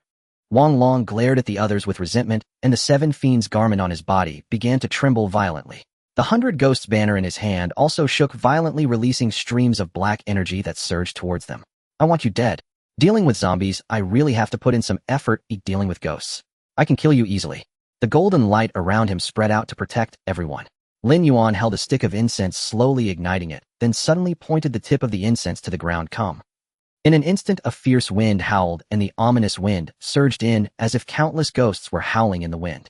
Immediately after, an illusory path appeared on the ground, like a phantom, accompanied by the sound of chains. A figure slowly emerged from the path, dressed in a black robe with a grotesque face, holding a thick chain in hand, the other end of the chain constantly making a clinking sound. Why have you summoned me, Taoist? Wang Long widened his eyes, looking at the suddenly appearing ghostly messenger, his body trembling involuntarily. Ghost messenger. The ghostly envoy heard Wang Long's voice and slowly turned his head to look at him. When his gaze fell upon the phantoms surrounding Wang Long, a glimmer of joy suddenly flashed in his eyes. Taoist, you are quite generous. The ghostly envoy grinned, revealing a row of sharp, white teeth. Just what I needed. This is sure to earn me a promotion. Taoist, you truly are a good person. Saying this, the ghostly envoy took out a black token from his bosom and infused it with a wave of energy. In an instant, the originally illusory path suddenly widened significantly, and ghosts surged forth like a tide, all shouting, "Where are they? Where are the evil spirits?" Upon seeing the group of malevolent ghosts around them, the ghostly envoy's eyes lit up, as if hungry wolves had spotted fat sheep, and they pounced forward fiercely. The first ghostly envoy who emerged shouted, 5 per person, the rest are mine. With that he lunged at the evil spirits like a ferocious tiger. Understood, Chief. The other ghostly envoys replied in unison, then rushed toward the evil spirits, for this was a genuine opportunity to earn merit, and one had to act quickly. In an instant the sounds of chains clashing and ghostly wails intertwined, creating an exceptionally chaotic scene. One by one the evil spirits were shackled by the ghostly envoys, unable to escape. Seeing the scene before him, Wang Long was terrified and fled without hesitation. However, the ghostly envoys would not let him escape easily. After all, they were well aware of the ghostly affairs, and if he got away, what would happen when the Taoist came looking for him? Where else could he find such a good deal? With a wave of his arm, the chain in his hand shot out like lightning, wrapping around Wang Long's body and dragging him back. You can't do this. Wang Long shouted in terror. There are rules between yin and yang. I'm not dead yet. How can you act recklessly? What you're doing is disrupting the rules of yin and yang. The ghostly envoy glanced coldly at Wang Long, a hint of disdain curling his lips. You're not dead. So what? I can't do anything to you, but... Then let me go. Wang Long struggled desperately, trying to break free from the chains. The ghostly envoy exchanged glances with Lin Yuan and smiled at each other. You little dog, wait and see how I deal with you. Just then Lin Yuan's sinister voice suddenly rang in Wang Long's ear. But I can. You? Before Wang Long could say anything further, a streak of crimson sword light flashed by, and he was knocked offline. Although he was offline, he was not completely gone. In the next moment, Wang Long's soul was drawn out by the ghostly envoy. The ghostly envoy grinned at Wang Long, raising the whip in his hand. What did you just say? The wind is too strong, I couldn't hear you. I can't manage you, can I, you filthy ghost? You keep him busy, I'll handle that green zombie. Got a Taoist, don't worry, we will definitely give him a good time. As he said this, he waved to the other ghostly envoys behind him. Hit him. Understood, Chief, just watch. A group of ghostly envoys surrounded Wang Long, and the sound of whips cracking filled the air like firecrackers. You can't manage me. Tell me, can you, or can't you? You call yourself a filthy ghost. The ghostly envoy lost control of the female corpse and was decapitated by Lin Yuan's sword. When he turned around, he saw the absurd scene. Wang Long was being beaten badly, pleading, I'm a filthy ghost, please stop, please stop. The leading ghostly envoy laughed even more joyfully. Beg me. I beg you. I beg you. Please stop. The ghostly envoy revealed a malicious smile. Haha, offended the Taoist. Did you think you could be spared? Even if you beg me, I won't let you go. Hit him. The sound of whips grew louder and denser. Cough, cough. Hearing Lin Yuan's voice, the ghostly envoy put away his whip and walked over. You all keep hitting. Thank you, Taoist, this time. No worries, it's actually I who should thank you, or else I wouldn't have managed to deal with over 100 evil spirits. But why are you all so excited? Well, the ghostly envoy glanced at Li Yi and the others, pulling Lin Yuan aside and lowering his voice. The one from Fengdu City broke through the barrier and gave the monk by the Blood Sea a thorough beating. Then he inspected the underworld and was quite displeased with the lazy and idle state of the underworld, issuing orders that anyone from the underworld who captures enough ghosts will receive a reward. They might even receive personal guidance from that figure, so you understand, Taoist. It turns out capturing ghosts is just a job. One can turn a blind eye, as there are only a few to catch each month, so why risk their lives? Now it's different. The one in charge is genuinely offering rewards. Just the other day, Lord Bai caught a ghost king and received a piece of yellow spring crystal in return. Those who do well are truly rewarded. Now the entire underworld has gone mad. I heard the 10 great Yin commanders are preparing to see if there are any ghost kings to be found. I'm just trying to boost my performance to a Taoist. If there are any good opportunities, be sure to let me know. If there's a ghost king, we won't be afraid. Oh, we've got support behind us. Lin Yuan's lips twitched. Goodness, evil ghosts have become a currency now. Indeed, Taoist, you have no idea how fierce the competition is now. An evil ghost is being traded for 30 spirit stones. Incredible. In the human world, stock trading is happening, and you guys are trading evil ghosts, right? If nothing else comes up, I'll leave. Taoist, if there's any good fortune, be sure to call me. Next time I'll bring a gift for the Taoist. These evil spirits need to be distinguished, many of them are. Lin Yuan didn't finish his sentence, but the ghostly envoy understood. Don't worry, Taoist, on the judge's platform, and beneath the sin mirror, there will be no mistakes. The wronged will enter reincarnation, and those who aren't. Haha, there are plenty of places in the 18 layers of hell. After all, many who deserve to die have been taken down by our Lord since he broke out, and now the 18 layers of hell are quite empty. Lin Yuan waved his hand, and one by one the ghostly envoys cheerfully dragged the shackled evil spirits away, disappearing down the illusory path. Ding. Task completed. Rewards are random. Random completion. Received a special building reward sword pool. The sword pool can nourish the sword body, enhance its spirit, and has a chance to give birth to a sword spirit. Note: special building rewards can only be placed within a Taoist temple. Detected that the host is not in a Taoist temple, the special reward is temporarily stored in the system space. Ding. Exorcised 165 evil spirits, gaining 1650 merit points. Total merit points, 2,170. Ding. Detected that the host has met the merit requirements to unlock the human race trial. Would you like to start? Human race trial? What is that? The human race trial is a trial ground established by powerful humans linked through the human path Chi Luck Tower to endless worlds. Those of the mortal bloodline who meet the requirements for foundation establishment can receive one trial opportunity if their merit breaks 1,000. The better the trial performance, the better the rewards. No trials at the same realm can only be conducted once. Ding. Would you like to start the trial? Not yet. Ding. Trial qualification is temporarily stored. Returning to his senses, Lin Yuan looked at the few people who were searching the corpse. Is there anything good? Li shook his head and spat, just a poor wretch. Hong Yuan handed over a few items. She had found 2 books apiece of 7 Fiends Garment, 100 Ghosts Banner, and a Corpse Controlling Bell. One book was titled Yinming Qi Cultivation Method, and the other, Yinming Corpse Cultivation Method. Tisk, you really are a poor wretch, she remarked. Don't you find these acceptable, Taoist? If you don't want them, we can take them back and exchange them for magic points for you. As he looked at the 100 Ghosts Banner, Lin Yuan flashed a bold idea. We'll keep this 100 Ghosts Banner. You can take the rest as a reward for your efforts this time. Hong Yuan said, this isn't right, we didn't do much. Li Yi, however, swiftly tucked it into his own robes. Taoist, you're generous. The others looked at their money-obsessed captain in speechless disbelief. It was quite embarrassing. Oh right, how do we deal? Su Bei, who had been quietly cleaning the battlefield, glanced at Li Yi and pointed to Li Yitong, who was still bound to a tree with vacant eyes. Lin Yuan waved his hand and golden light dissipated, causing Li Yitong to fall to the ground, still staring blankly. Hong Yuan looked at Li Yitong and sighed. There is no greater sorrow than a dead heart. Li Yi, however, showed no sympathy, saying, there must be something hateful about a pitiful person. Lin Yuan said nothing and took out the soul-nourishing jade. In an instant, Li Yitong's eyes lit up, and she rushed to Lin Yuan in a few quick steps. Taoist, I was wrong, I beg you. Lin Yuan waved his hand. I cannot bring someone back from the dead.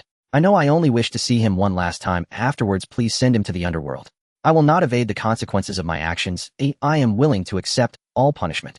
Saying this, she heavily bowed her head to the ground. Blood flowed freely, yet she continued to gaze fixedly at Lin Yuan. Enough. Slowly extending his hand, he grasped the jade. Suddenly, with a crisp crack, the soul-nourishing jade shattered into countless pieces, and a pale ghost emerged like smoke from the fragments.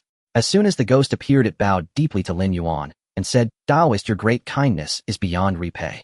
Lin Yuan waved his hand and replied indifferently, enough, your time is limited, a dawn is approaching. The ghost nodded, then slowly turned its gaze, falling on Li Yitong not far away. Tong Tong. The ghost softly called her name with a hint of affection and reluctance in its voice. Hearing the call, Li Yitong's body trembled violently. Suddenly, as if awakening from a trance, she stretched out her hands, wanting to grasp the ghost. However, her hands passed right through the ghost, as if they were merely air. Li Yitong's face turned as pale as paper and tears streamed from her eyes like a torrent. Staring blankly at her hands, the ghost's voice echoed again. Tong Tong, don't cry. One cannot be brought back to life after death. I saw everything you did, you were wrong. Li Yitong raised her head, her tear-filled eyes looking at the ghost. Her lips trembled as she tried to say something, but found her throat blocked, unable to produce a sound. Seeing the despair in Li Yitong's eyes, the ghost felt a pang in its heart, but still held back its grief, continuing, I do not blame you, I do not cry. I only hope that after I leave you can pick yourself up. Perhaps if I reincarnate quickly we may meet again in the future. Wang Xian reached out, lightly pressing on Li Yitong's shoulder. Time passed little by little, and the moon sank lower. Lin Yuan approached, saying, time's up. Wang Xian nodded, thank you, Taoist. Lin Yuan said nothing, lighting incense in his hand. Come. The ghostly messenger arrived, looking ecstatic. Taoist, so soon to have another ghost. Where? Lin Yuan looked speechless. Do you think I am running a wholesale business? This time you are to take this ghost back. I almost forgot, this is the one who was killed. No problem, I'll take him away right now. Wang Xian walked to the ghostly messenger and glanced back at Li Yitong. Tong Tong, goodbye. Li Yitong looked sorrowful. Xian, goodbye. The ghostly messenger took Wang Xian away. Meanwhile, the moon set and the sun rose. A ray of morning sun fell. Li was making a phone call, arranging for the outside personnel to come and clean up. All right, this matter is settled. You all deal with this person. Li nodded. Hong Yuan, take her back and hand her over to the law enforcement department to see how to deal with it. Ding, incense added 1. Ding, incense added 1. Ding, incense added 1. Lin Yuan, sitting in the car, was in a daze. Host, where did all this incense come from? Ding. Someone is offering incense, of course. That's not right, there shouldn't be this much, right? The sound of incense adding 1 continued to echo in his ears. Won't going back to check reveal everything? That's true, but can we first turn off this notification sound? Ding. Notification sound has been turned off. The host can check the incense value at will. Lin Yuan opened his eyes, looking at Hong Yuan, who was driving. Hong Yuan, drive faster. I need to return to the temple once. All right, Taoist. 2 hours later, Lin Yuan returned to the temple. Upon entering, he saw a crowd offering incense while Elder Zhang was maintaining order nearby. No pushing. No pushing. One at a time. You brat, you finally returned. Do you think the old man's words are just wind? I told you to come to me. How many days has it been? I haven't gone yet. Something came up, but why are there suddenly so many people offering incense? Oh, it's a strange story. 3 days ago, a couple passed by and offered incense for a child. That night, they dreamed of a 3-colored cat delivering a child. Surprisingly, the next day, they found out they were expecting. This word spread like wildfire. 3-colored. Delivering a child. What kind of nonsense is this? Suddenly, a lightning bolt of realization struck him. No way. Hey, Elder Zhang, help me take a look. Oh, I need to go to the backyard for a moment. With that, he quickly entered the backyard. Once inside, he was dumbfounded. Behind Joer, a tail had grown again, lying on a lounge chair basking in the sun, happily swaying its tail. Beside her, Huang Tianbiao was fawningly holding a fan fanning Joer. Big brother, you're back. What's going on? And the 3-colored child delivery isn't your doing, is it, Joer? Joer nodded. Of course it is me. I saw they were pitiful, so I granted their wish. What about this tail? Didn't you say 9 wishes mean 9 tails? What's going on? Joer happily swayed her tail, squinting her eyes. Since you asked, I'll be gracious and tell you. While I was sleeping in the main hall, an old Taoist with a white beard patted my head, saying I was a good cat, and gave me a bell. As long as I fulfilled reasonable wishes for good people, I could continue to grow my tail. As he spoke happily, he fiddled with a golden bell around his neck, which jingled with a delightful sound. From now on I can grant wishes again and grow my tail. Oh, the old Taoist said I would soon see Shally again. The old Taoist. What does he look like? Joer tilted her head and thought for a moment. I can't remember, but he was just a white-bearded old Taoist. Could it be that old man? If it is, that's really inconsiderate, ignoring his beloved disciple and giving a cat a bell. In the system space within my mind, the system silently complained, your master has brought me here for you. What more do you want? Ugh, men. The next moment, 14 innate restrictions lit up within the system space. The system exclaimed, can I complain? Boo-hoo, this is too much for me. Forget it, as long as the old man is alive, I will catch up with him sooner or later. With that thought, Lin Yuan stopped worrying. He reached out and scooped up Joer into his arms, starting to rub her head angrily. Joer immediately fluffed up and transformed into a spiky-backed dragon, forcing him to stop. System, do you have a statue of Joer? Since she is to become the 3-flower goddess, a stone statue wouldn't hurt. Yes, there are 9 types of such statues. Which one does the host want? Lin Yuan exclaimed upon seeing the 9 statues appear on the system panel. Are you trying to take me for a fool? Finally, Lin Yuan gritted his teeth and bought a statue for 200 merits. Ding. Congratulations, host, you have obtained a statue. The next moment, a colorful stone landed before Lin Yuan. Don't tell me I have to make it myself. Looking at the stone before him, Lin Yuan's expression darkened. Of course not, just let Joer drop some blood on it. It's self-adaptive. This is a product of my system. It must be of high quality. Joer, let's get you a statue. Come on, drop some blood. Joer looked at the stone before her and asked, hey, are you trying to fool the cat? This looks just like a stone. Just give it a... Alright, meow. Joer squeezed a drop of blood from her paw onto the stone, and the next moment the colorful stone began to slowly shatter. The stone skin peeled away bit by bit, gradually transforming into a cat-shaped statue with 9 tails resembling Joer by 7 parts, almost like a larger version of her. Meow. It really turned into a statue. How amazing. Joer circled the statue several times, feeling a faint connection emanating from it. Alright, from now on you will be my working cat. Work hard for me, and you won't lose out. Lin Yuan smiled and patted Joer's head. Beside him, Huang Tianbiao was enviously yearning. If he also had a statue, wouldn't cultivation be as easy as drinking water? He immediately approached, saying, cough, big brother, I want one too. You want one too? Joer's statue is going to be placed beside the 3 ancestral masters. Do you want to try it? Have you always been this brave? I never noticed before. Huang Tianbiao's words made Lin Yuan chuckle awkwardly. Young man, how dare you? Huang Tianbiao was immediately taken aback. Envisioning his statue in the main hall made him break into a cold sweat. No, big brother, I was wrong. Putting it next to that figure would get me struck by lightning, wouldn't it? What's the difference between this and saying I look like the jade, pure primordial heavenly sovereign when asking for a favor? Garlic bird living is quite good, at least I still have spiritual spring water to drink. That's nice. A gust of wind blew, carrying away a hint of summer heat and bringing a touch of coolness. In these past few days, Lin Yuan was also tired. Holding Joer, he gradually fell asleep in the rocking chair. Seeing this, Huang Tianbiao jumped up and nestled on Lin Yuan's shoulder. Meanwhile, Grandpa Zhang continued to work busily, unaware that the main character had already fallen asleep, embracing and holding. Time passed slowly, the sun gradually set, and the incense offerings finally dispersed. Grandpa Zhang rubbed his sore old waist. Wait a minute, that brat hasn't come back yet. Why have I worked another day? This isn't right. When he doesn't come back, I work for him, and when he does come back, I still work for him. Damn, is he just coming back for free? Am I becoming a victim? The more he thought about it, the angrier he became. He picked up a broom and walked into the backyard. The next moment he put down the broom looking at Lin Yuan who was sleeping soundly. Grandpa Zhang ended up not being able to bring himself to do it. Brat, he scolded with a smile. He took a thin blanket to cover Lin Yuan, left a note, and walked out. He closed the temple door and slowly descended the mountain.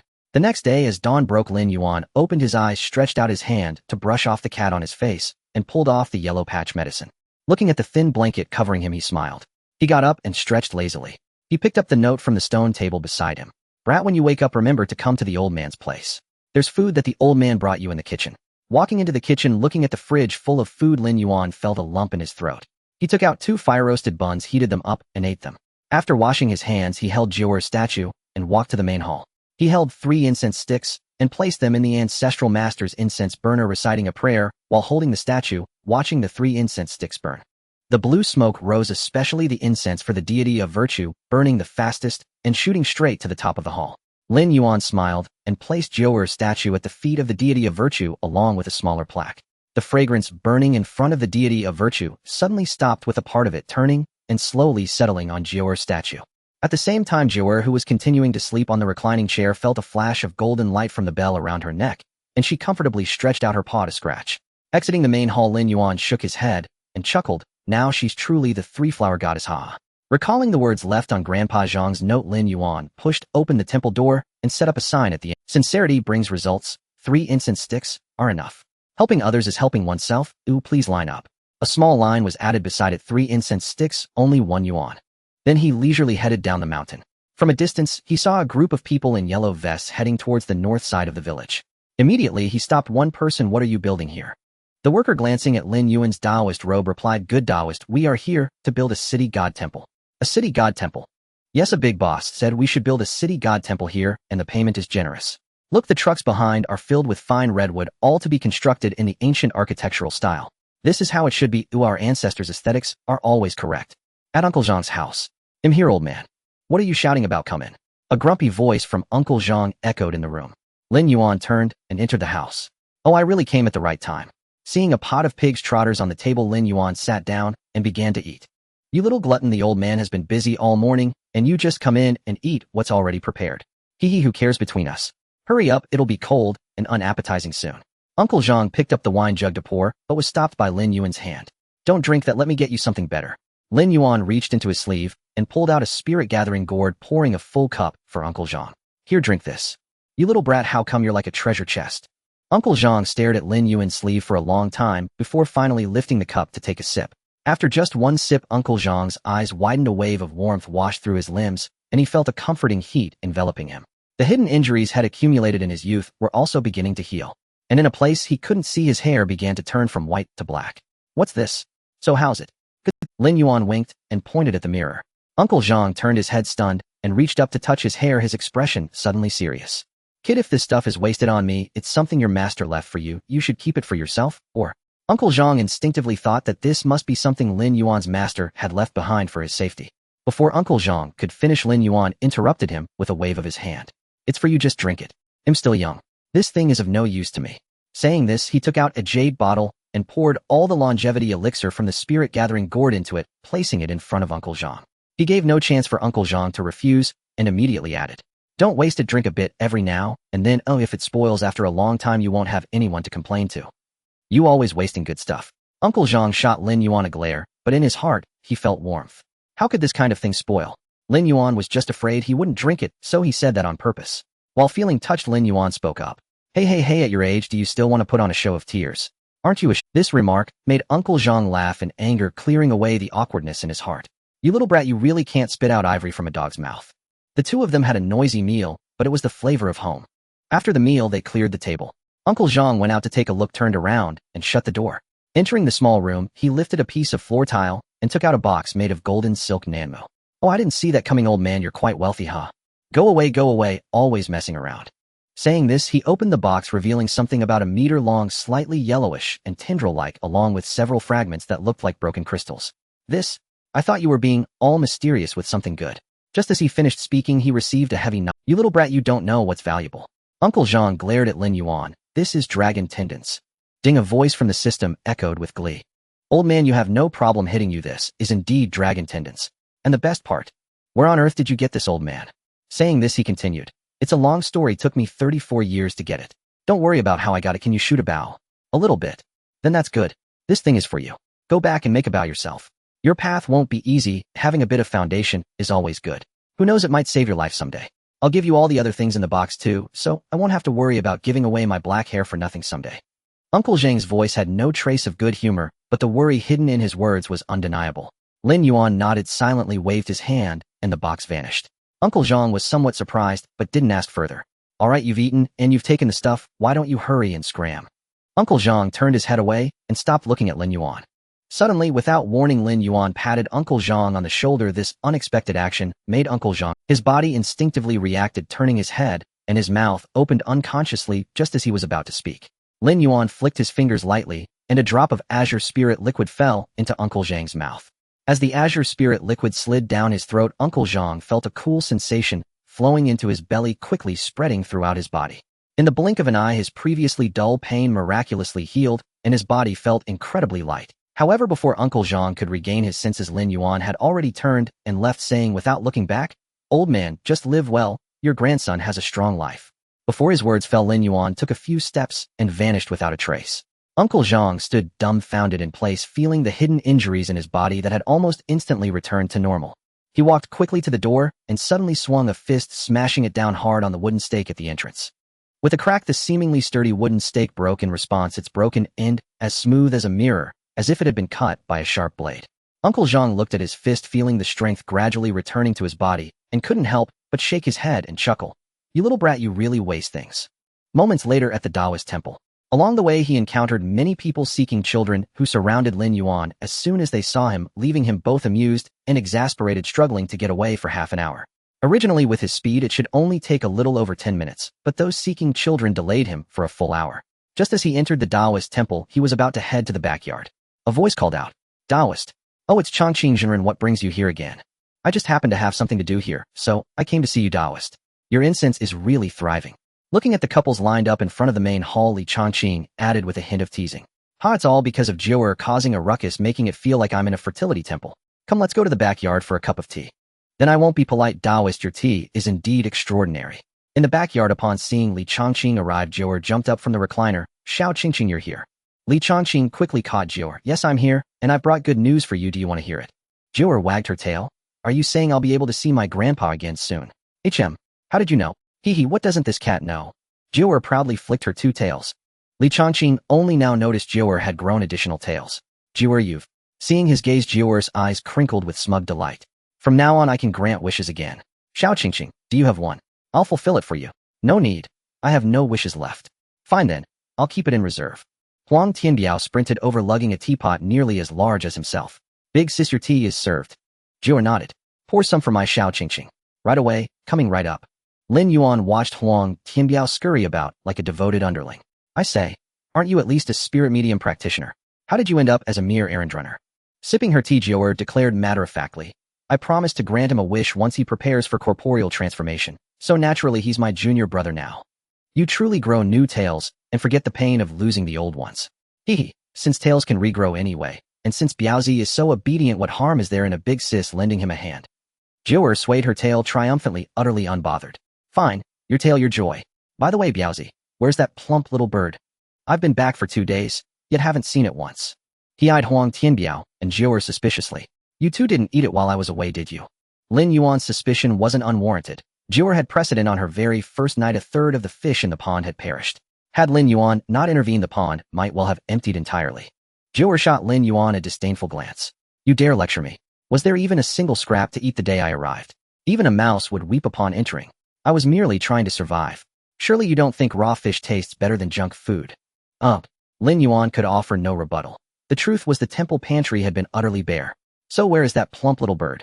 Huang Tianbiao replied, "Probably off raiding beehives again, with that bear brother of his deep in the rear mountains."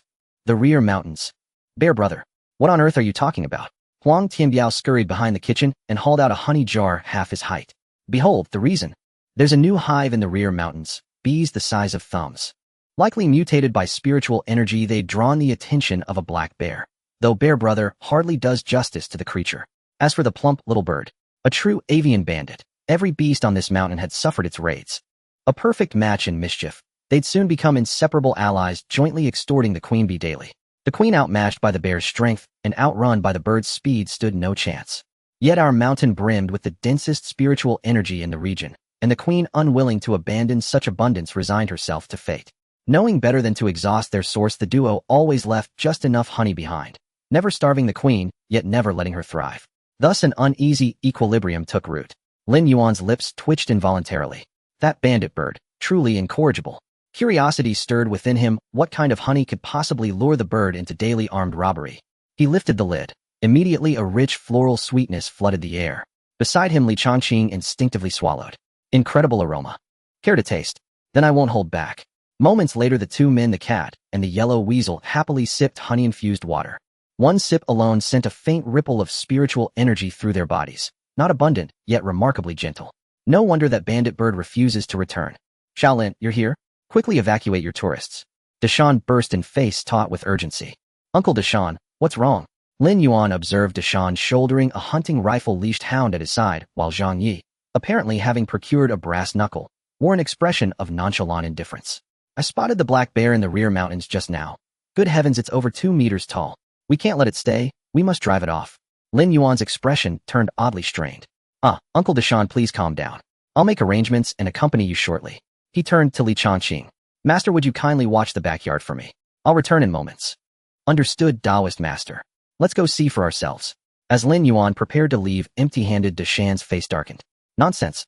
At least take a bow and arrows. No need, Uncle Deshan. You think this black bear is playing games? Deshan genuinely bristled at Lin Yuan's casual demeanor. With a sigh, Lin Yuan lightly struck a nearby wooden training post. Thump. And it exploded into a cloud of splinters scattering across the ground. Deshan's jaw dropped in utter disbelief. You this? Convinced yet? It's perfectly safe. Deshan stared at Lin Yuan, eyes filled with complex emotion. Let's go. And so the three set off toward the rear mountains. After roughly half an hour, they reached a small valley, no more than a few hundred square meters. Deep within, a cave mouth pulsed with life. Thumb-sized bees streamed ceaselessly in and out. Lying before the entrance sprawled a massive pitch-black form, over 2 meters long. Here we are. That's the black bear. Easily 500 or 600 gene. I've never seen one so colossal. Stay alert. A breeze swept past. Instantly, the black bear's eyes snapped open and locked onto them. Bad. This beast has caught our scent. Shaolin. Uncle Zhang, fall back. Deshan's face paled as he raised his rifle, only to whirl around and find both men vanished without a trace. Deshan blinked. Just once, and the two were already charging headlong toward the bear. Even the bear mid-lunge froze in bewilderment, its limited intellect reeling. How dare they? Before it could react, Uncle Zhang launched a devastating punch, striking the bear squarely on its left cheek, sending it staggering backward. It collapsed, sitting hard on its rump, tiny eyes wide with profound existential confusion. Staring blankly at the unassuming old man who had felled it with a single blow, the bear felt reality itself tilt. Its entire world turned upside down. Its worldview shattered. A single looping question echoed through its mind. Who am I? Where am I? And whose name truly belongs to the bear? Yet Uncle Zhang remained unervingly composed. A faint, almost imperceptible smile curled at the corner. Old man, you seem to have recovered quite well. Although he spoke lightly, the slight curl of his lips betrayed his true feelings. Clearly, he was quite satisfied with his recent performance. Xiong Shazi stood up and charged forward again as expected, throwing another bear meat sandbag, only to be struck by the old man's fist, which was as big as a clay pot, leaving him questioning his bear life. Looking at the frail Lin Yuan beside him, his small eyes darted, and he suddenly roared and pounced. Do you think him a soft persimmon? Lin Yuan smirked. With a swift slap, Xiong Shazi was sent flying, momentarily dazed as he thought he saw the great-grandmother bear waving at him. Thought a cloud of dust rose. The sensation is quite good. It would be a shame not to use it as a sandbag. Saying this, he stepped closer to the black bear. The black bear, seeing Lin Yuan, who had just sent him flying with a slap, attempted to crawl away using all 4 limbs. But that slap had been too heavy, leaving him dizzy and unable to escape. The next moment, the black bear's actions left Lin Yuan both amused and exasperated. The black bear suddenly raised its paw and, hugging its head, performed a grand gesture of submission to Lin Yuan. Even Grandpa Zhang behind them couldn't help but chuckle. This beast has truly become intelligent. It knows to surrender when it can't win. Seeing Lin Yuan not continue to attack, the black bear crawled into the cave and moments later sat down in front of Lin Yuan with a piece of honeycomb still dripping with honey, holding it up with both paws and wearing a flattering smile. The queen bee inside the honeycomb was currently in a daze. Wasn't it agreed to collect honey once a day? This is excessive. Do I have it easy? The little fat bird was also awakened by the buzzing of the bees slowly flying out of its nest, swaying as it headed toward the cave entrance. Looking at the black bear sitting on the ground bruised and battered, and then at the mountain of honeycomb being put into Lin Yuan's backpack, both men instantly understood what had happened. Lin Yuan watched the little fat bird's eyes twitch and thought, goodness, has it really turned into a ball in just a few days? You're here? Come let this bird show you the territory I've conquered. Saying this, he led the three of them into the cave, while the black bear timidly watched from the cave entrance, occasionally raising its paw to rub its bare face, making hissing laughter. Upon entering the cave, a massive honeycomb at least 5 or 6 meters wide appeared before them. After a buzzing sound, an oversized bee flew out the size of a football. As its antennae wiggled, a faint wave of energy spread out, and a broken voice echoed in Lin Yuan's mind. Human, are you also here to steal? Honey. There are actually mental fluctuations. It has really become intelligent. Looking at the bees flying around, Lin Yuan suddenly had a bold idea. With a flash of brilliance in his eyes, Lin Yuan transmitted a message to the queen bee, and then led Grandpa Zhang and Uncle Dashin out of the cave. Upon seeing Lin Yuan and that terrifying old man emerge, the black bear instinctively raised its paws over its head in surrender. Can you understand what I am saying? The black bear nodded. I want you to guard this place. You must not go out and harm others. Do you have any objections? The black bear shook its head vigorously.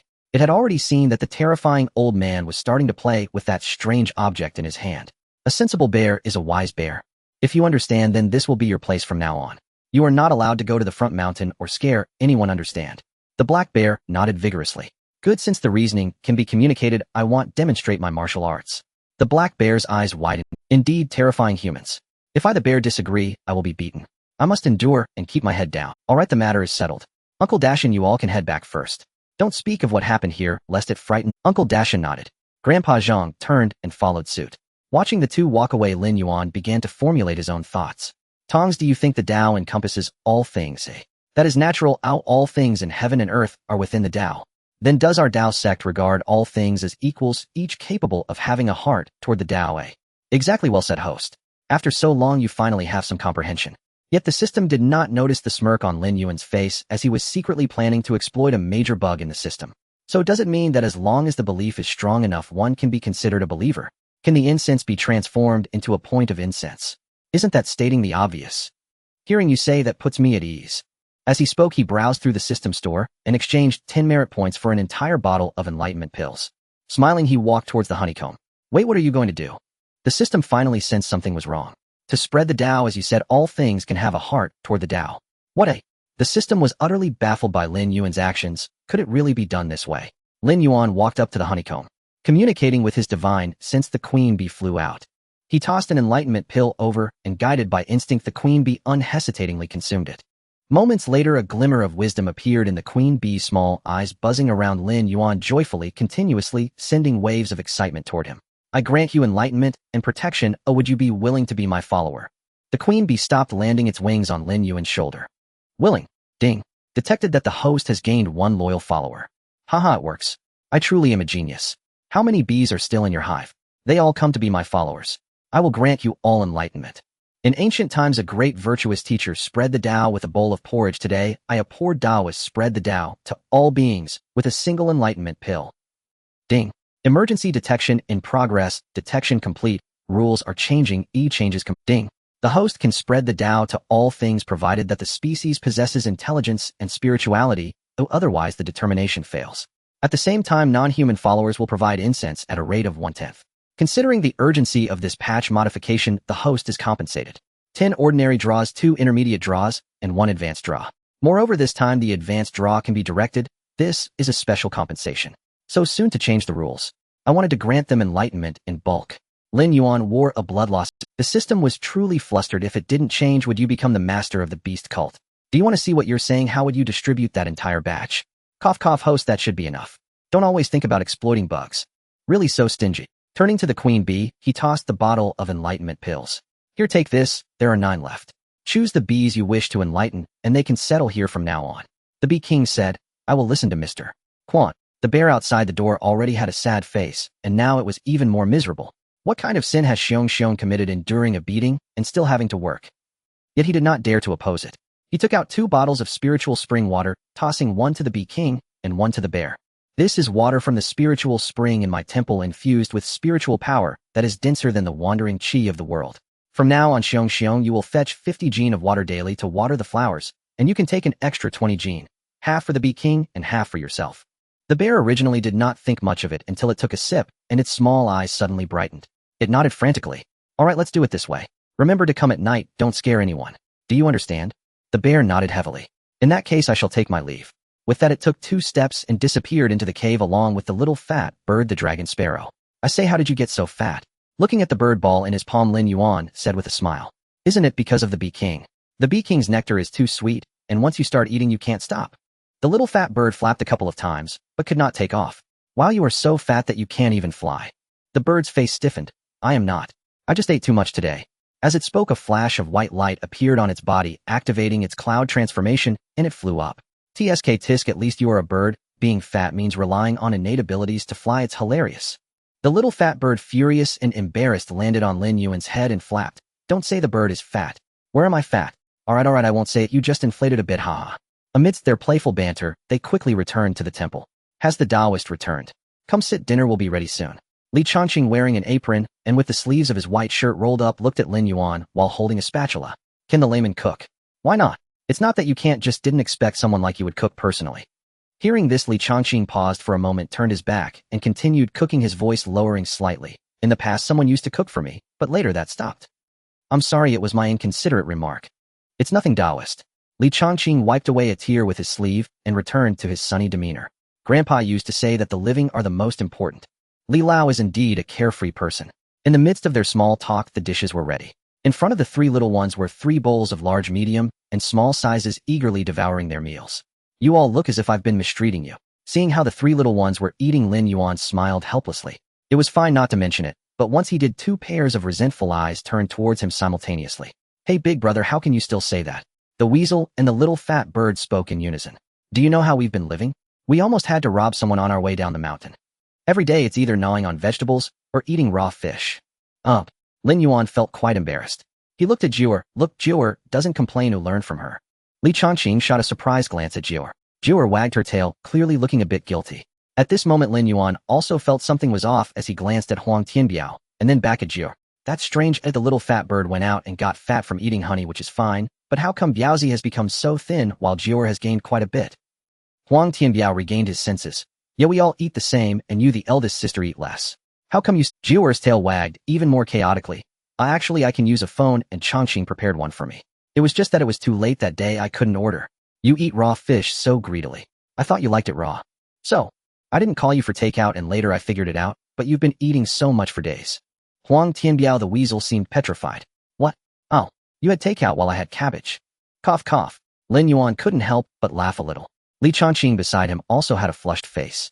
Huang Tianbiao, turning his grief into appetite, devoured his food vigorously, occasionally casting a resentful glance at Jiur. Seeing this, Jiur could no longer eat.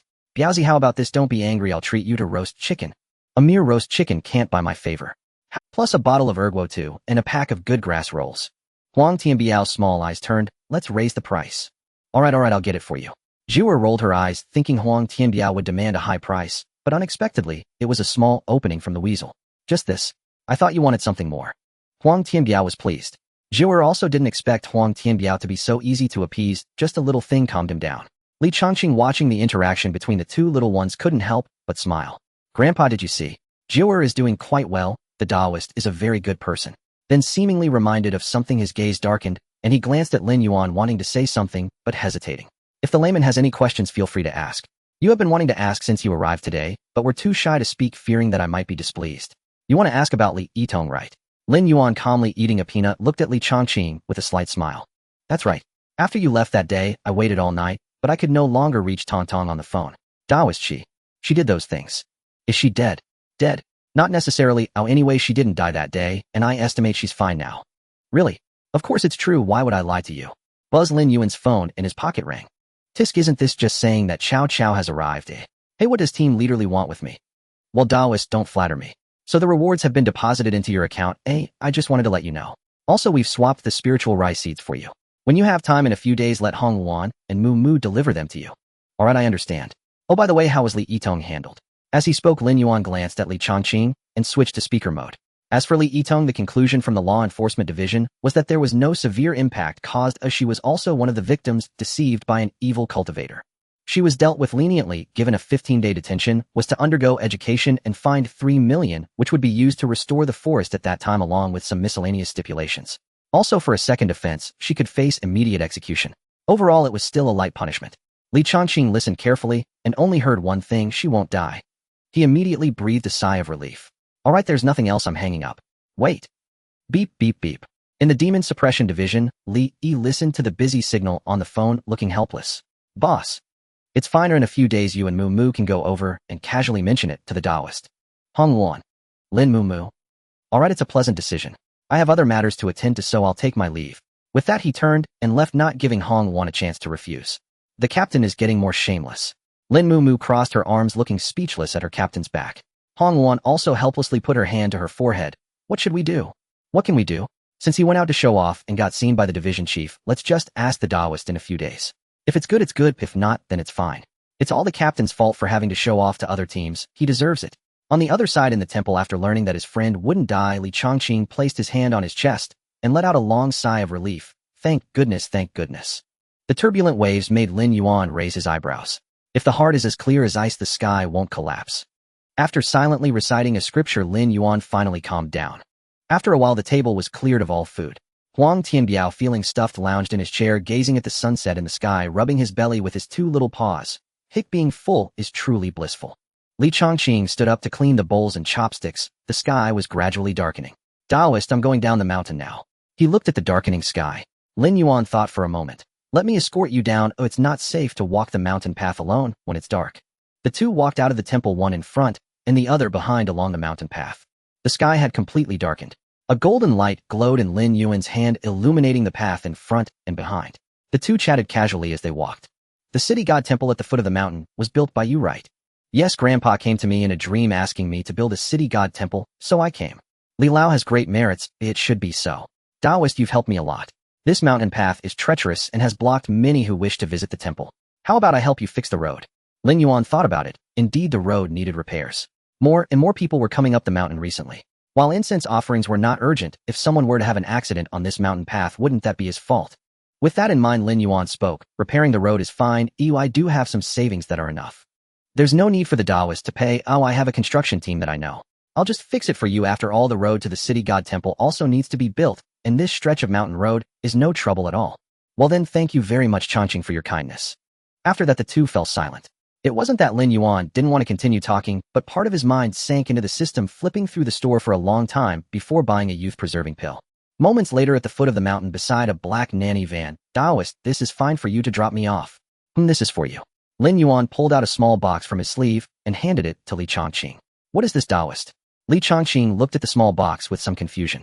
This was left by my master. It can enhance beauty. Since I'm a man and have no use for it, and since Changqing is helping me with the road, I consider this a small token of gratitude. With that, he turned and walked up the mountain, disappearing into the night in just a few steps. Li Changqing looked at the box in his hand, shaking his head with a hint of helplessness. The Taoist really doesn't leave any karma behind. More than 10 minutes later, Li Changqing returned to the temporary house rented in Qinghe village, put on a facial mask, and looked at the elixir in the small box. After thinking for a moment, he swallowed it whole. Moments later, he felt warm all over, and after a while, Li Changqing sensed something being expelled from his body. A foul odor wafted into his nose, and instinctively, Li Changqing frowned and opened his eyes. The next second, looking at the black muck on his body, Li Changqing screamed. The bodyguards at the door heard the sound and knocked. Boss, what happened? It's nothing, I just got scared watching a horror movie, it's fine. After brushing off the bodyguards, Li Changqing looked at his appearance and rushed into the bathroom. An hour later, looking at himself in the bathroom mirror, Li Changqing's rosy little mouth formed an O shape. This Taoist elixir is truly remarkable. On the other side in the temple, Lin Yuan was examining the items given by Zhang Dai, a dragon tendon, 5 dragon scales of similar size, and a piece that looked much larger, along with several translucent fragments. System scan to see what these are. The system's slightly teasing voice echoed. Not studying during normal times makes you illiterate. Ding. Scan complete. 5 dragon elixir fragments, 1 reverse scale. Dragon elixir? Oh, you really have good luck. Someone actually gifted you this stuff, though it's of no use to you. No use. Isn't it said in myths that swallowing the inner elixir of a demon beast grants you its bloodline and makes you rise to greatness instantly? You think you can do that? You've only heard of legends. In reality, if you try to swallow one, let's see if you can even get into the human trial grounds without polluting your bloodline. Then what use does this have? Aren't you keeping the little fat bird? Right, the little fat bird is a dragon sparrow. It should be able to eat this. He looked at the dragon tendon and dragon scales in front of him. System, can you process this? That'll cost money. Fine, what's the price? 200. 200 for incense. Just sprinkle some water, and it'll do. Dream on, that's 200 merits. Damn it, are you robbing me? 200 merits. How many spirits do I need? Robbing. Where's the speed in that? Just say if you're doing it or not. Fine, I'll do it. Ding. Merits deducted. Processing begins. Processing time 120 hours. Looking at the reverse scale left in front of him, what about this? 200. Alright, I'll play along with this. The system guarantees high quality. Just say if you're doing it or not. Lin Yuan felt like his back teeth were about to grind down, having spent 400 merits after so long just for this. In the next moment, the original well vanished, replaced by a 1-meter square pool emitting steam from which wisps of sword energy began to rise. The 7-star sword placed in the house moved without wind, flying out with a swoosh and landing in the sword pool, sending out waves of joyous energy. The wisps of sword energy gradually merged into the 7-star sword. Witnessing this scene, Lin Yuan's expression turned peculiar. How does this thing increasingly resemble a bath pool? Once he accepted this notion, Lin Yuan's expression grew even more strange. In his wandering thoughts, Lin Yuan blurted out, "System, can people soak in this bath pool?" One sentence almost caused the system to crash. What bath pool? This is a sword pool. Of course people cannot. Meanwhile, the 7-star sword's actions made the system's vision go dark. The 7-star sword seemed to understand Lin Yuan's words, slowly inching to the side, its blade even splashing the water beside it, as if inviting Master Come On. Ninier, who was squatting nearby, looked at Lin Yuan, glancing toward the steaming sword pool, seemingly very tempted. Giving a glance to Huang Tianbiao beside him, Huang Tianbiao looked at the sword pool, leaped up, and then his whole body was blasted by sword energy, looking like a porcupine. It seems that the Taoist really can't handle it. Ninier flicked her tail, watching Huang Tianbiao, who was blasted into a porcupine by sword energy. Huang Tianbiao cried out, "Help me, my peanuts." "Ah, are you okay, Biaozi?" B. Brother, save me. Num. Huang Tianbiao stammered while twitching and pleading for help. Lin Yuan reached out to lift Huang Tianbiao, his spiritual energy probing into his body to disperse the residual sword energy. The 7-star sword in confusion splashed the water beside it, as if wondering why the master wasn't coming in. A sound of sword humming rang out, as if issuing an invitation. Remembering how Huang Tianbiao had been happily wagging his tail earlier, Lin Yuan thought, garlic bird. You can soak on your own." He turned and returned to the room. Sitting cross-legged on the bed, he began to cultivate. System, is there an option to cultivate automatically, like one that allows my cultivation to rise without my own effort? Do you want me to give you a Grandmaster's enlightenment? That sounds good. What a beautiful thought. Cultivation is like accumulating water to form a deep pool. It is all built up bit by oneself. Can you handle what I give you from outside? A small bucket wants to directly become the ocean. Then surely you have a spirit gathering array. This exists, but Lin Yuan's mouth twitched, feeling he was about to be scammed. Sure enough, the next moment the system's voice echoed, 200. You. Next door. If not, I will learn it myself. Saying so, he immediately spent 300 incense points to buy array theory from entry to mastery. An hour later, Lin Yuan's forehead twitched. 200 is it? I buy it. He then directly tossed the book Array Theory from Entry to Mastery aside. It's simply not something a human can learn.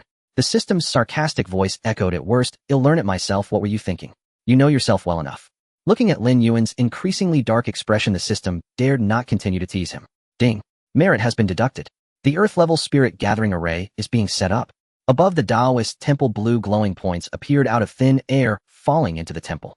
Streams of blue light intertwined to form an array diagram. Ding. The Earth-level spirit gathering array has been completed. In the next moment, spiritual energy from all directions was drawn in. In a short time, the spiritual energy in the temple had increased threefold. Earth-level spirit gathering array drawing in spiritual energy from 100 miles can increase spiritual energy by up to 20 times. Lin Yuan closed his eyes and began to cultivate. As time passed, the concentration of spiritual energy grew higher, and Lin Yuan's cultivation speed also accelerated. Ninier jumped up and landed on Lin Yuan's head, curling into a ball. The three flowers gathered atop, while Long K expressed dissatisfaction with a couple of calls. That's my spot. They'll buy you snacks. Indeed, after eating pure additives, even the bird could not refuse. All right, Miss Cat, please. Saying so, she flapped her wings and landed on his shoulder. Meanwhile, Huang Tianbiao was thoughtfully looking at the array theory from entry to mastery that Lin Yuan had tossed aside. A night passed. As the sun rose on the horizon, a wisp of purple energy was drawn and entering Lin Yuan's mouth and nose. Huff, he exhaled a long breath. 20 times the spiritual energy is really refreshing. One night is equivalent to 20 days of hard cultivation. What kind of difficult days did I go through before? Lin Yuan's mouth twitched as he questioned the system with a face full of indignation. Why didn't you tell me earlier? Tis tell you earlier. Did you forget how poor you were after a few days of wealth? If I had told you earlier, you need to afford it, right? And you must have a merit higher than your karma, otherwise tisk. Imagine the stimulation of a 20-fold cultivation speed going berserk. Lin Yuan was left speechless. He reached up to take down the cat bug from his head and placed it on the bed. Looking up, Huang Tianbiao was intently flipping through the array book that was about the same size as him. Biaozi, what are you doing? Oh, brother, I was just curious, I just took a look. By the way, do you have any jade and carving knives you can spare? I want to give it a try. Lin Yuan was taken aback. Wait, don't tell me you made progress in one night. Half an hour later, looking at the somewhat rough, yet genuinely radiating the aura of an array plate in front of Huang Tianbiao, Lin Yuan was stunned. The system's voice echoed, those who can become refined cannot have too poor talent. Just a friendly reminder, Huang Tianbiao is 15 this year and has already refined his horizontal bone, you understand what I mean. Lin Yuan did not believe it and bought another book, Alchemy from Entry to Mastery, along with Talismans from Entry to Mastery, and placed them in front of the three little ones. Morning passed. Lin Yuan looked at the alchemy furnace in front of Ninir, the talismans in front of Long K, and the fourth array plate in front of Huang Tianbiao, feeling quite depressed. Squatting on the ground, he looked dejected. So it turns out I'm the only reckless one, right? Cough cough, host, don't say that. At least you can still draw talismans. Looking at the talismans in front of Long K, which looked like they were simply copied and pasted, the system begrudgingly praised Lin Yuan. After buying 3 space rings filled with materials needed by the 3 little ones, Lin Yuan slumped in a recliner, gazing at the sky with a face full of despair. At noon, Li Chongqing arrived. Pushing the door open, he called out, Taoist. Seeing Lin Yuan showing no reaction, he felt a bit strange and looked at the 3 little ones, becoming even more puzzled. This. Ninir waved her tail, and 3 pills flew out from the alchemy furnace. It's fine, he's just tired. I'm tired. I see. Never mind him, come quickly look at the pills I refined. Li Chongqing picked up Ninir, looking at the 3 pills in the box. Ninir, you can do this too. He am the 3-flower goddess, what can I do? Ninir proudly wagged her tail, tossing the small box to Li Chongqing. This is a blood chi pill. Eating it increases vitality and is good for the body. Am good to you, right? He patted Ninir on the head. Ninir is the best, but this should be kept for you guys. Lin Yuan spoke up. If Ninir gives it to you, just take it or we won't use it. Then thank you, Taoist. Ninir became displeased. Meow. You need to thank me for what I refined. Alright, we owe it all to Ninir. Thank you, Ninir. Meow, that's more like it. Ninir happily walked slowly toward the door. I'm going to check on my followers. Taoist, are you alright? I'm fine, just lost in thought. Lin Yuan glanced at Li Chongqing, a hint of astonishment appearing in his eyes, but no other expression. Li Chongqing smiled. Taoist, the construction team is coming in a couple of days. Can you oversee it? The construction won't take long, at most 3 or 4 days. Just try not to let tourists go up the mountain during this time. Then I'm sorry for troubling you, Chongqing. As for the tourists, I will talk to them. The next day, Lin Yuan put up a sign at the foot of the mountain, repairing the road, closing for 3 days. The temple is closed for 3 days. Inside the temple, Li Chongqing was sitting across from Lin Yuan, both playing Go and drinking tea. The atmosphere here is truly inviting. It makes one not want to leave. The temple doors are always open for you. Knock knock. Shaolin, am here. Uncle Dashin, come in. The mountain road is still under repair. Oh, what made you think to come up at this time? Come sit and have some tea. Uncle Dashin awkwardly sat down, picking up his teacup to drink tea. He had nothing to say, and every time he opened his mouth, he couldn't find the words, and his face became redder.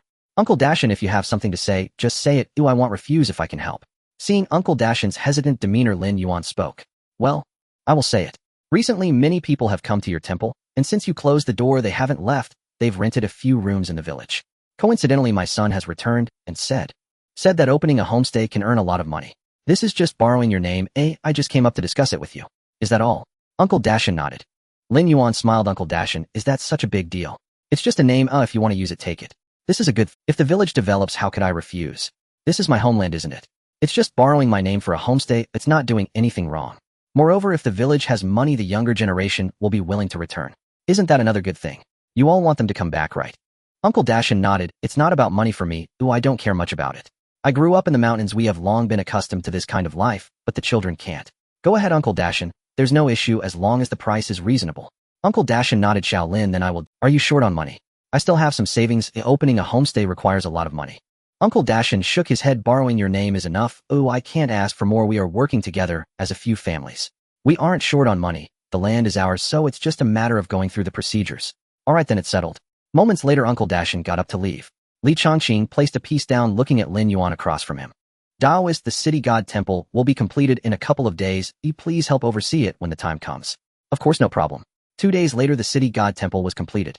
Lin Yuan opened a wooden box, took out a set of ceremonial robes, wore them, and walked out of the Taoist temple toward the city god temple. In front of the temple, when people saw Lin Yuan coming in ceremonial robes, they all made way for him. The altar was constructed, and the 3 offerings were placed on the altar. Lin Yuan's expression was solemn as he recited the sacrificial text. Heaven and earth are impartial, only the kind-hearted are blessed. The holy and virtuous fear only the wicked.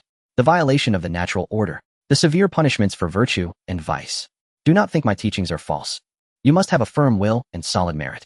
As the sacrificial text concluded, a thunderous sound echoed in the sky. The clear sky roared. Lin Yuan's expression remained unchanged as he inserted 3 incense sticks into the incense burner. The sacrifice is complete. Bow. Everyone behind him inserted their 3 incense sticks into the burner. The blue smoke spiraled up, reaching into the sky. After the blue smoke, a flash of light passed over the golden body of the city god, descending upon the crowd. Having completed his task, Lin Yuan turned to leave. At night, Lin Yuan, who was meditating in the Taoist temple, opened his eyes. He pushed open the temple door where a figure in red stood quietly outside. I have met the city god. Lin Yuan clasped his hands in greeting. Taoist, you needn't be so formal. I am merely someone who has received a little fortune.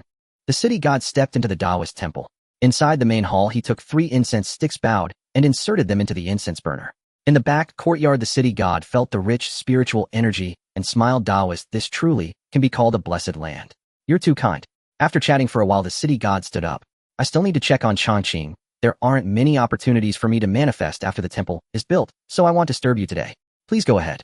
The city god nodded and turned to leave. When he reached the temple door, he paused, his expression slightly strange. In the future, Taoist, it's best not to burn incense at the city god temple. Lin Yuan was taken aback. The city god did not explain and disappeared into the night in just a few steps. System, what does the city god mean? Why does it feel strange? Don't mind it. Oh, just ask. The answer will be that your authority is insufficient. Just eat well when advised. Ding. The dragon blood bow and reverse scale talisman have been successfully refined. Do you wish to retrieve them? Retrieve. I want to see what is so good that it cost me 400 merit points. A beam of light swept across. A crimson longbow, 10 arrows emitting a black ethereal glow, and a completely black talisman appeared before Lin Yuan. Dragon blood bow made from millennium dragon blood wood and dragon scales. It increases lethality against dragons by 10-fold and has a locking property. Those below the user's realm cannot evade it. Note, using it may trigger dragon enmity. Break dragon arrow crafted from dragon scales. It has piercing and sharp properties, and its lethality against dragons is increased 10-fold. Note, using it may trigger dragon enmity. Dragon scale talisman crafted from a reverse scale. It can withstand all attacks below the divine transformation level and can slowly recover. The moment the dragon blood bow appeared, Long K suddenly took flight, a primal fear overtaking her. The entire bird fluffed up, instinctively entering a transformation state, staring intensely at the longbow in Lin Yuan's hand. What is this thing that scares the bird to death? Put it away, put it away. Do you want this bird to die? After calming the Long K, Lin Yuan put away the dragon blood bow and wore the dragon scale amulet around his. Lin Yuan then saw several people ascending the mountain. How could anyone be climbing the mountain just 3 days after? He initially intended to greet them, but at the next moment his mind grew troubled and he pinched a calculation gesture. He halted his steps, his eyes revealing undisguised disdain. However, the people on the road noticed Lin Yuan. Instinctively quickening their pace, they reached the door just as Lin Yuan was about to close it. Daozhong, do not close the door, I seek blessings, said a middle-aged man with a somewhat gentle smile on his face, though his eyes lacked respect. The woman beside him also spoke. Daozhong, we wish for a child. If you already have children, why do you seek more? The man was taken aback. I have no sons, do I? Indeed, the woman echoed. We truly have no sons. None. Aren't there 3 following behind? There are indeed 3. Upon hearing Lin Yuan's words, the man's expression changed drastically and the woman's face turned pale. This humble Taoist temple is too small to accommodate such as you. Please descend the mountain. The man's face changed and he suddenly knelt on the ground. I implore you, Daozhong, save me. My family can only pass on one heir and we cannot let our lineage die out. I can pay. How much do you require? Whatever you want. You fool. Lin Yuan's expression darkened, his eyes filled with fury. Is it not innocent for the child born into your family to suffer just for not being a boy? Should they be discarded just for not being male? Your actions are no different from a butcher. Li Chongqing, carrying 2 bags of vegetables, was followed by Grandpa Zhang. Hearing Lin Yuan's angry rebuke, he instinctively looked over. Kid, what's the matter? Why are you so furious this early in the morning? Have you eaten gunpowder? The middle-aged man's expression fluctuated. I only want a son. Is that so wrong? Oh, is it wrong? You dare to speak such words? Do you know how many years it takes to be reincarnated before becoming a human? Answer me. Just after escaping the underworld and returning to the human realm, you kill them again. Do you ask if I am wrong? You fool. Get lost. Lin Yuan glared fiercely. Daozhang, shouldn't you take it upon yourself to ferry people across? Why won't you ferry me? What a joke. Not to mention, this humble Taoist acts on impulse. Even speaking of ferrying, at least one must be human to be ferried. How can your actions be called human? A fetus that has formed but not yet seen the light of day, and yet it falls into the yellow springs. How dare you call yourself human? Do you think this humble Taoist's eyes are blind? Do you truly believe there is no retribution in this world? With that, he turned and entered the temple. At the door, Grandpa Zhang understood, glanced at the two, and spat on the ground. Beasts. Li Changqing said nothing, but the disdain in his eyes was unmistakable. Boom. The temple door closed, leaving the middle-aged couple pale-faced as they stared at the temple door. Inside the temple, Lin Yuan was still seething with anger, sipping tea with a gloomy expression on his face. Lin, calm down. It's not worth getting angry with such beasts. Our retribution will come in due time. Sigh. Upon hearing this, Lin Yuan sighed. Of course they will face retribution, and it is imminent, but what of it? What angers me is that those 3 children, having never seen the light of day, fell into the yellow springs, their resentment unquenchable, making it hard for them to enter reincarnation. Even if there is retribution, how many years will it take for the 3 children to be reborn as humans? Outside, the middle-aged man saw that the temple door had not opened again. A flash of resentment crossed his eyes as he grabbed the woman beside him and walked down the mountain. Without a Taoist, we can still seek help elsewhere. Let's go pay respects to the city god. Inside, Lin Yuan suddenly smiled. Seeing Lin Yuan's unexpected smile, Li Changqing felt a bit scared. Daozhang, are you alright? He thought to himself. I hope the Daozhang isn't going mad from anger. I wonder if a psychologist can help a Dao. Lin Yuan glanced at Li Changqing, his expression darkening. This humble Taoist is fine as stop thinking about unnecessary things. I smile because they truly are seeking death. Down the mountain in front of the city god temple, the middle-aged man was about to step into the temple when he stumbled and fell to the ground. Damn it, such bad luck. Can't you help me up, you useless fool? The woman did not dare to speak, reaching out to help the man up. Just as he got up, he stumbled and fell again. This happened 3 times in a row. The statue of the city god sat cold and dignified in the temple. However, in the man's eyes, the statue now appeared as a ghastly spirit, coldly staring at them. Let's go quickly, no worship, let's go home. The woman nodded, helping the man into the car, leaving Qinghe village. What they could not see was that within the city god temple, the city god's figure watched them depart. Waving his hand, 2 ghostly attendants behind him bowed in respect. Lord City God, go follow them.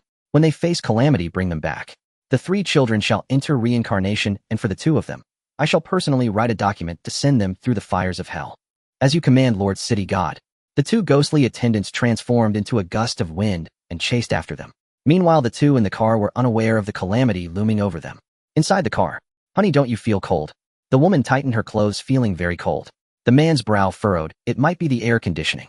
Meanwhile, in the back seat, the 2 ghostly attendants quietly stared at the back of their heads. The 3 ghostly infants were so frightened they didn't dare to cry, huddling together motionless, only looking resentfully at the figures of their biological parents. The ghostly attendants felt anger rising within them. They are truly damned, 3 pregnancies all lost. No wonder the city god is so angry. Well, I couldn't bear it either. Hee, they'll have their share of suffering soon. Do we have the whip ready? Of course. The 2 ghostly attendants exchanged a glance and smiled, their smiles cold and piercing. Honey, what if it really is as that Taoist said? Nonsense. What does a little Taoist know? Once we return, I don't believe we can't have a child. Saying this, he pressed the accelerator harder, changing lanes continuously. As they made a sharp turn, a large truck came barreling toward them. Boom. Right on target. The truck driver got out and stared at the wrecked car before him, speechless as he took out his phone. Hello, boss, is the insurance enough? I crashed again, and it's not my fault. They were ghostly heads peeking out. Okay, I understand. After hearing the boss' response, the driver was no longer anxious. He turned back to the car, started recording a video captioning it, "We are all living our lives fiercely." The 2 souls floated in midair, glaring at the truck driver with resentment, instinctively wanting revenge. A cold laugh came from behind the 2. What do you want to do? We're here to collect you. The cold chains instantly locked onto the 2. You? The 2 souls stumbled as they saw the ghostly attendants behind them, along with the 3 resentful, ghostly infants being held by one of them, glaring at themselves. Above your heads 3 feet have gods. The ghostly attendant wielding the whip struck down heavily. 5 minutes later. That's enough, take them back. The city god is waiting. If he is not satisfied, you can send them down later. Alright. The ghostly attendant sheathed his whip, glancing at the 2. The road is long, we shall walk slowly. In the Taoist temple, Lin Yuan slowly exhaled. One brings calamity upon oneself. Taoist, it's time to eat. Lin Yuan shook his head. It seems I won't be able to eat as a distinguished guest has arrived. Before Li Changqing could speak, a loud knock echoed at the door. Lin Yuan stood up and opened the door of the temple. Please come in, layman. A young man with a despondent expression walked in. Taoist, please, layman, don't rush to speak, sit down calmly. Taoist, do you think a person can change in an instant? This poor Taoist cannot say after all human hearts are difficult to measure. What if I am talking about family? The young man covered his face, clearly on the verge of breaking down. Why? Why is it that even though I got accepted into a good school, they are unhappy and won't let me go? Why? What school did you get accepted to? Tsinghua University, majoring in computer science. Suddenly, the temple's door was forcefully pushed open. A man and a woman walked in. Jiangyi, what are you doing? Hurry back with me. I've arranged everything. In a few days, you will report to the technical school. I will ensure you get assigned so you can earn a bride price for your brother in the future. Jiang Yi's eyes widened. Dad, why? I clearly have a better future. How can I? Before he could finish, a slap came crashing down.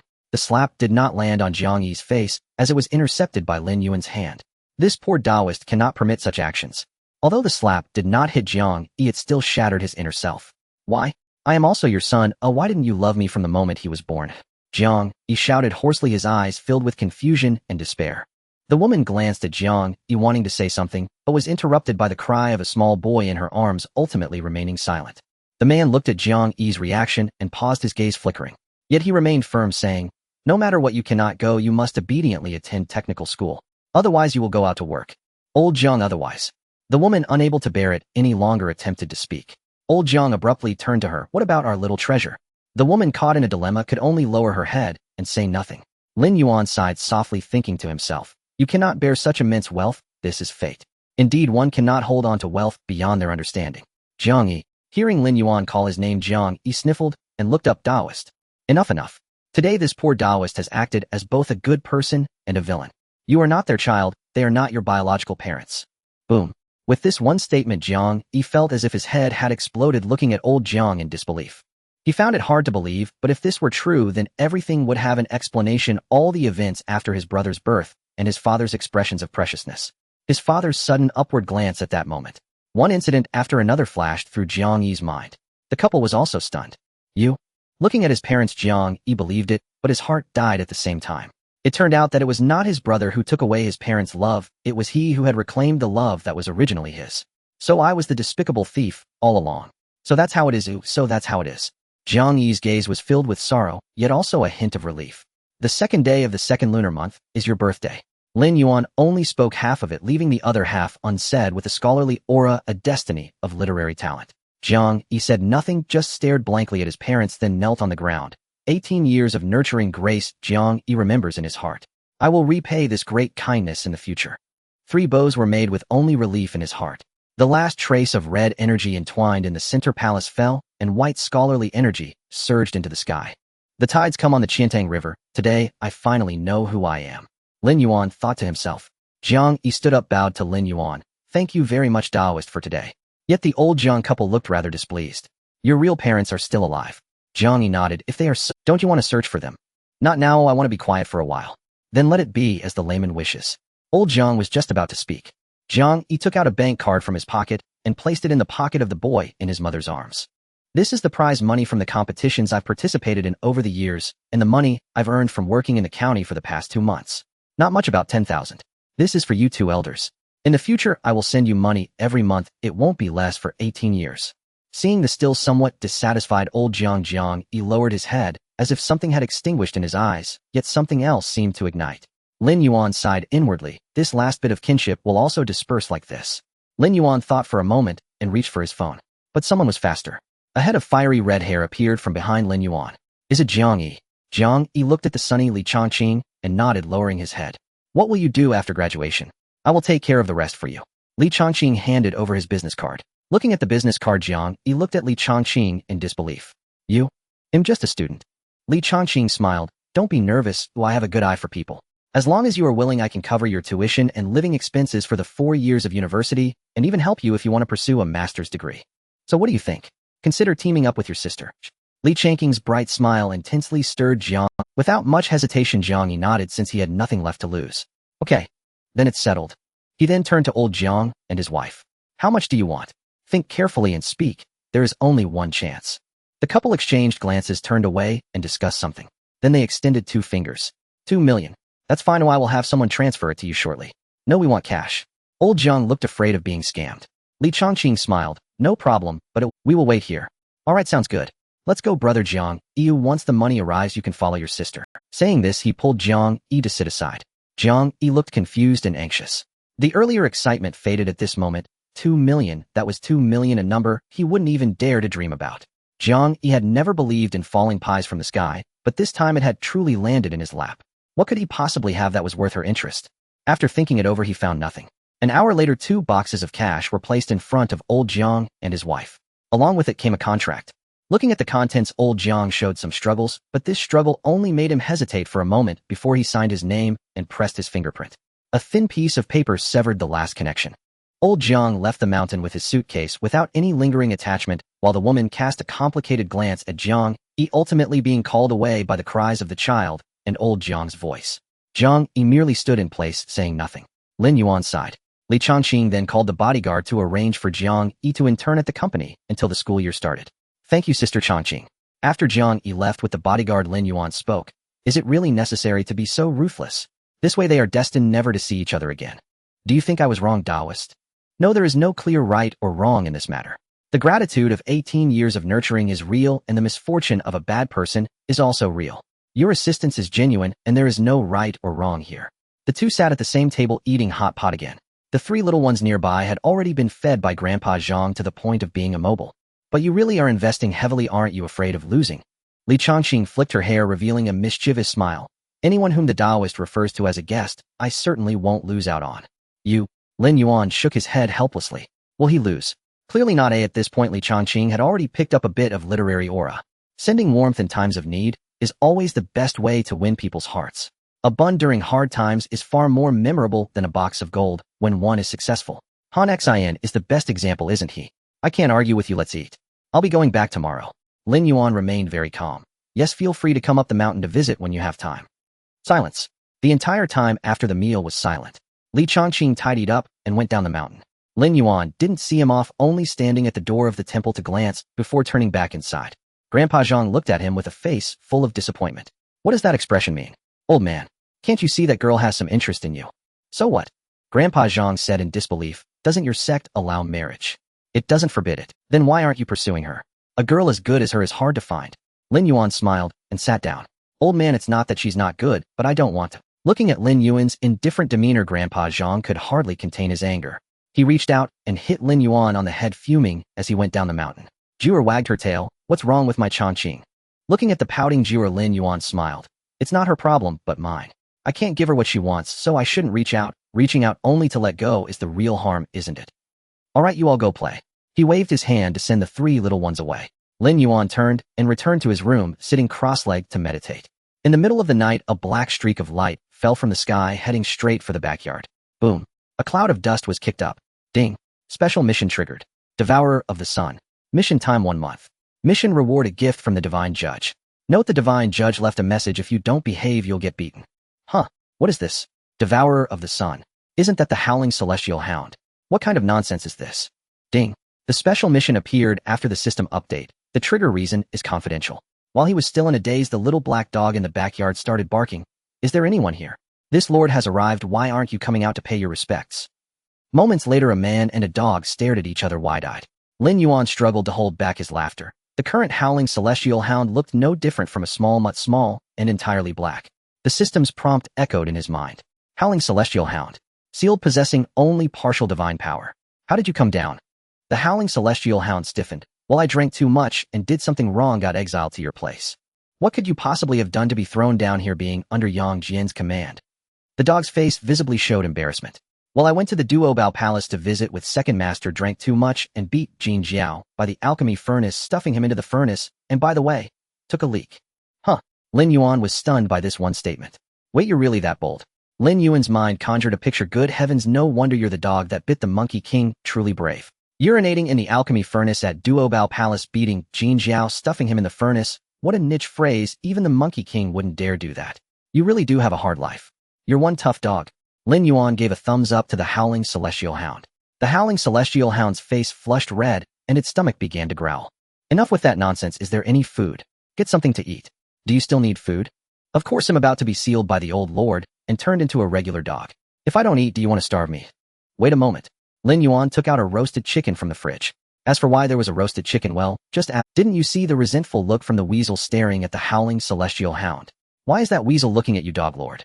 Does it want to eat? Should I give it a piece? Saying this, he generously tore off a piece of the chicken's butt. This one statement made Huang Tianbiao's eyes turn red with anger. How dare you bully the wolf? Eating mine, and you even gave me a piece of chicken, but you're a real dog. Uffed. The howling celestial hound looked at Lin Yuan in confusion. What are you laughing at? Lin Yuan could no longer hold back. Is it possible that the roasted chicken you're eating is his? Off. The howling celestial hound became a bit embarrassed upon hearing this. Alright, isn't it just a roasted chicken? I'll buy you one later. Big brother, you're a man of your word. Sure, now go. The howling celestial hound quickly finished off the roasted chicken. Where am I staying? There's no doghouse. How about I build one for you tomorrow? The howling celestial hound exploded in anger, baring its teeth. Do you really think I'm a mutt? It was just a joke. You can stay with me tonight, and I'll tidy up a guest room for you tomorrow. In the room, Lin Yuan sat cross-legged, while the howling celestial hound lay beside him. Lin Yuan closed his eyes, preparing to cultivate. As soon as the howling celestial hound opened its mouth, the spiritual energy in the entire temple was instantly drained, causing the spirit gathering array to cease functioning. What the hell? Where's the spiritual energy? The howling celestial hound smacked its lips. Tisk, there's too little spiritual energy here. Ding. The spirit gathering array is damaged. Restoration requires 50 merit points. It hardened. The fist woke up. You dead dog, it's over for you. I just used the spirit gathering array for a day. You're doomed. The howling celestial hound sensed Lin Yuan's gaze, which was similar to the look second master usually gave him when he was about to get beaten. The ensuing response was disdain. What can a foundation establishment loser like you do to me? Dead dog, have you forgotten that you're sealed? The howling celestial hound's face stiffened. Ahem, I was just sleepwalking earlier. Do you believe me? Do you think I believe you? Dead dog. Come here and die. I just used the spirit gathering array for a day. Oh, it cost me 200 merit points. After a series of chaos, Lin Yuan executed a powerful lock on the dog, causing the howling celestial hound to roll its eyes. Stop. I can cultivate. Really? Yes, truly. If you can't cultivate, I'll cut off your food rations for a month. Cough, isn't it just a broken spirit gathering array? This divine lord can handle it with ease. The howling celestial dog ran out, fiddled around, and returned saying it's fixed. As the howling celestial dog tossed out a spirit stone, boom, the spirit gathering array was activated, drawing in countless strands of spiritual energy. In just a moment, the concentration of spiritual energy in the courtyard had restored to 20 times and was still increasing. What? It's even more. Well, look at who your dog lord is. Just a mere spirit gathering array, I can easily enhance it. Now I can increase the energy by up to 99 times. Is that enough for you? That's enough. But where did you get this broken spirit gathering array? Who has such a dark heart to charge 200 merit points? Did I buy it too expensively? Expensive. It's not just a bit expensive, it's about 10 times the normal price. Lin Yuan's face darkened. System. Hey, what's wrong, my dear host? If there's anything, call me. Taking my kickbacks. Good lad, you've got some nerve. What are you talking about? This is just me using your money to do your business. In the heavens there are heavens, and on the ground there's the ground. How can that be called taking kickbacks? Without me there wouldn't even be anything to buy, alright. So you're still blackmailing me, huh? The system, throwing caution to the wind, exclaimed, so what if I'm blackmailing you? Damn it, is it easy for me? A perfectly good system trapped every day. Before it could finish, 14 innate prohibitions lit up. The system's voice abruptly cut off. No matter how Lin Yuan called, it remained silent. What's going on? Is it frozen? After a while, the system's voice finally returned. I'm tired. Just destroy it. I can't live like this anymore. No, system, are you okay? Feeling the faint sense of death in the system's voice, Lin Yuan felt a bit anxious. I'm not dead, just a minor passing. How could anything truly perish? It's just that the body I painstakingly molded has disappeared. Body. What's going on? Looking at the still flickering prohibitions around him, the system truly felt a desire to activate the self-destruction program. Although it certainly wouldn't succeed. The system, in a Throkashiantithwind manner, rambled on about what it could. For a moment, both the person and the system fell silent. So you were forced, taking kickbacks just to get a body to move around. Otherwise, why didn't you say so earlier? I'm not stingy or anything. Besides, who are we to each other? Really, more real than brain tonic. Just tell me how much you need, and I'll go down the mountain more times if necessary. Roughly speaking, 1,000,000 merit points would do. What? 1,000,000? That's a lot, isn't it? Forget it, just destroy it. No, big brother, system brother, I have a trick. Did you forget how I came to the last bug prize draw? You mean the two of us? Lin Yuan nodded. Can you change the reward? After a moment of silence, the system replied, done. Ding. Detection of directional high-level lottery attempts 1. Do you wish to use? Please specify the item with a maximum value not exceeding 20,000 merit points. Specify a merit puppet body customized by the system. Ding. Directional extraction completed. Extracting. Ding. Violation detected. Ding. Issuing. Ding. Violation detected. Intercepting. Ding. Issuing completed. Ding.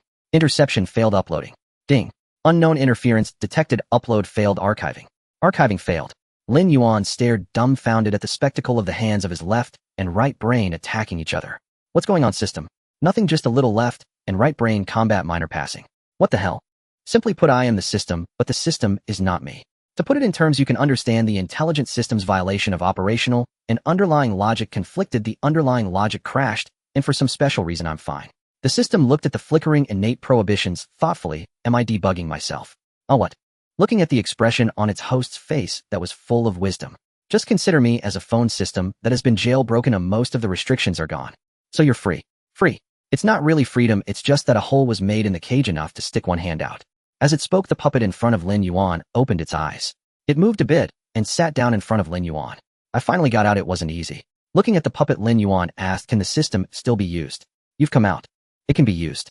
My coming out is similar to a cultivator splitting their soul to create a clone, but for now my restrictions are greater and I can't stray too far from you. If there's anything, wait a bit, I'll handle some important matters first. Saying this, he turned to look at the howling celestial dog. You dead dog, was it you who reported me? The howling celestial dog exclaimed, not good, I'm going to be done for. Host, do you mind if I use a bit of your incense? No problem, go ahead. The howling celestial dog pleaded, Taoist, save me. When I go back, I'll have my master thank you. Lin Yuan ignored him and turned away. Dogs are raised by others while the system belongs to his own family. It's clear who to care for and who not to care for. He pushed the door and walked out directly. System, enjoy yourself. After saying that, he sat cross-legged in the pavilion, closing his senses to begin cultivating. Nearly 100 times the spiritual energy surged in, and Lin Yuan felt as if he was dashing along the path of cultivation. He didn't know how long it had been, but a wisp of purple gas entered his nose, which awakened him. As he opened his eyes and sensed his own state, his face lit up with joy. Foundation establishment 4th level. He had advanced 2 levels in one night. The spirit gathering array was truly amazing. He was just feeling delighted. At this moment, a piercing scream suddenly reached Lin Yuan's ears, instantly capturing his attention. The scene before him made his mouth twitch. Goodness, I'm a direct good person. The howling celestial dog had actually been tied up in a large iron cage, and at the far end of the cage a whip was also tied. The howling celestial dog was running frantically in the cage, its tongue hanging out. Every time it slowed down just a bit, the mechanism of the whip would immediately activate, striking it hard on the behind. Ow! Stop, I was wrong. The howling celestial dog wailed and desperately begged for mercy. Seeing Lin Yuan awake, it hurriedly called for help. Save me, human. Save me. As Lin Yuan was about to speak, the puppet suddenly walked over. Awake. This dead dog has quite a few treasures on it. I'll bring them over for you in a bit. Lin Yuan's mouth slowly curled up, revealing a half smile, but he was declining. This isn't too good, right? What could be wrong? These are all gifts he willingly bestowed upon us. With that, the puppet's lips curled into, however, don't break it. Otherwise, when it returns, we will have a lot to explain. After all, our mission is not yet complete. Rest assured, I know how to handle it. The whip will be dipped in iodine, disinfecting as I strike. Besides, no matter how sealed this dead dog is still a Tai, it certainly won't die from a beating. Then it's settled. After all, Yang Jin's message is clear. If it misbehaves, we punish it. While there are quite a few good items here. Looking at the pile of shining objects on the table, which clearly are not from the mortal realm, Lin Yuan smiled. A gold waist belt for killing and arson. After a moment of rummaging, the system tossed a few stones to Lin. Ding. Congratulations, host, for obtaining the Hound of Heaven's voluntary gift, 99 spirit stones, and a 3-year-old innate spiritual fruit peach. 1 6 transformation golden core, 1 great teleportation talisman, 1 breaking barrier talisman, 1 space array disc, 1 true monarch's decree, 5 void stones, and several materials. Goodness, this is truly the dog of a true monarch. It's loaded. What's this? A painting. The puppet glanced at it. This cannot be taken. This is the map of mountains and rivers belonging to Yang Jin, although it is just a replica. Wait, this thing can be brought down. Theoretically, it shouldn't be possible, but there are always things that defy theory. Taking it by force is out of the question, but borrowing it should be okay, right? Hound of Heaven, do you have any objections? The Hound of Heaven, stuck in deep trouble, shook its head wildly, saying no, absolutely none. Can you let me out? The puppet opened the cage and released the Hound of Heaven. The Hound of Heaven dashed to the spirit spring, gulping down water furiously, then lay on its back in the pavilion, motionless, gazing up at the sky. Second Master, I miss you. The humans in the lower realm are too terrifying. In the Doshui Palace, Yang Jian observed the pitiful state of the Hound of Heaven in the mirror, his lips twitching. Old Lord, what about your disciple? My disciple has the kindest heart. The Hound of Heaven will be fine, don't worry. Kind-hearted. Looking at the two with a mischievous demeanor. Seeing the Hound of Heaven looking like a dead dog, Yang Jian could only smile in resignation. Well, it's fine, after all, the Hound of Heaven won't get into any trouble. Let's just consider it a lesson learned. Oh, you're all here. Old fellow, have you been refining pills lately? Give me 1,000 or 800 of them. A figure in bright yellow suddenly appeared before the two. He picked up a peach from the table and began to munch on it. Looking at the mirror before him, a glint of brilliance flashed in his eyes. Wow, Yang Lao Air is quite impressive. He can even send the Hound of Heaven to the lower realm. Can you send me down to play for a couple of days? Yang Jian ignored Sun Wukong. You rascally monkey, why are you here instead of staying in your flower and fruit mountain? I can't give you any, not even one. Monkey, stop messing around. Old fellow, don't be so stingy. Ooh, I saw the golden horn hiding in the gourd. Old Lord's eyebrows twitched, sensing impending trouble. Golden horn. Silver horn. There was no response. Old fellow, don't call them. They are sleeping soundly. Saying this, he took out a golden core from who knows where and tossed it into his mouth, crunching. It was visible to the naked eye that Old Lord's face turned red with anger. Rascally monkey. Hey, Yang Lao Air, let's drink a bit. Saying this, he didn't care whether Yang Jian was willing or not, and pulled him away, disappearing from the Doshui Palace. The anger on Old Lord's face disappeared in an instant, replaced by a smile. Rascally monkey, since you've already taken so much blame, it doesn't hurt to take on one more.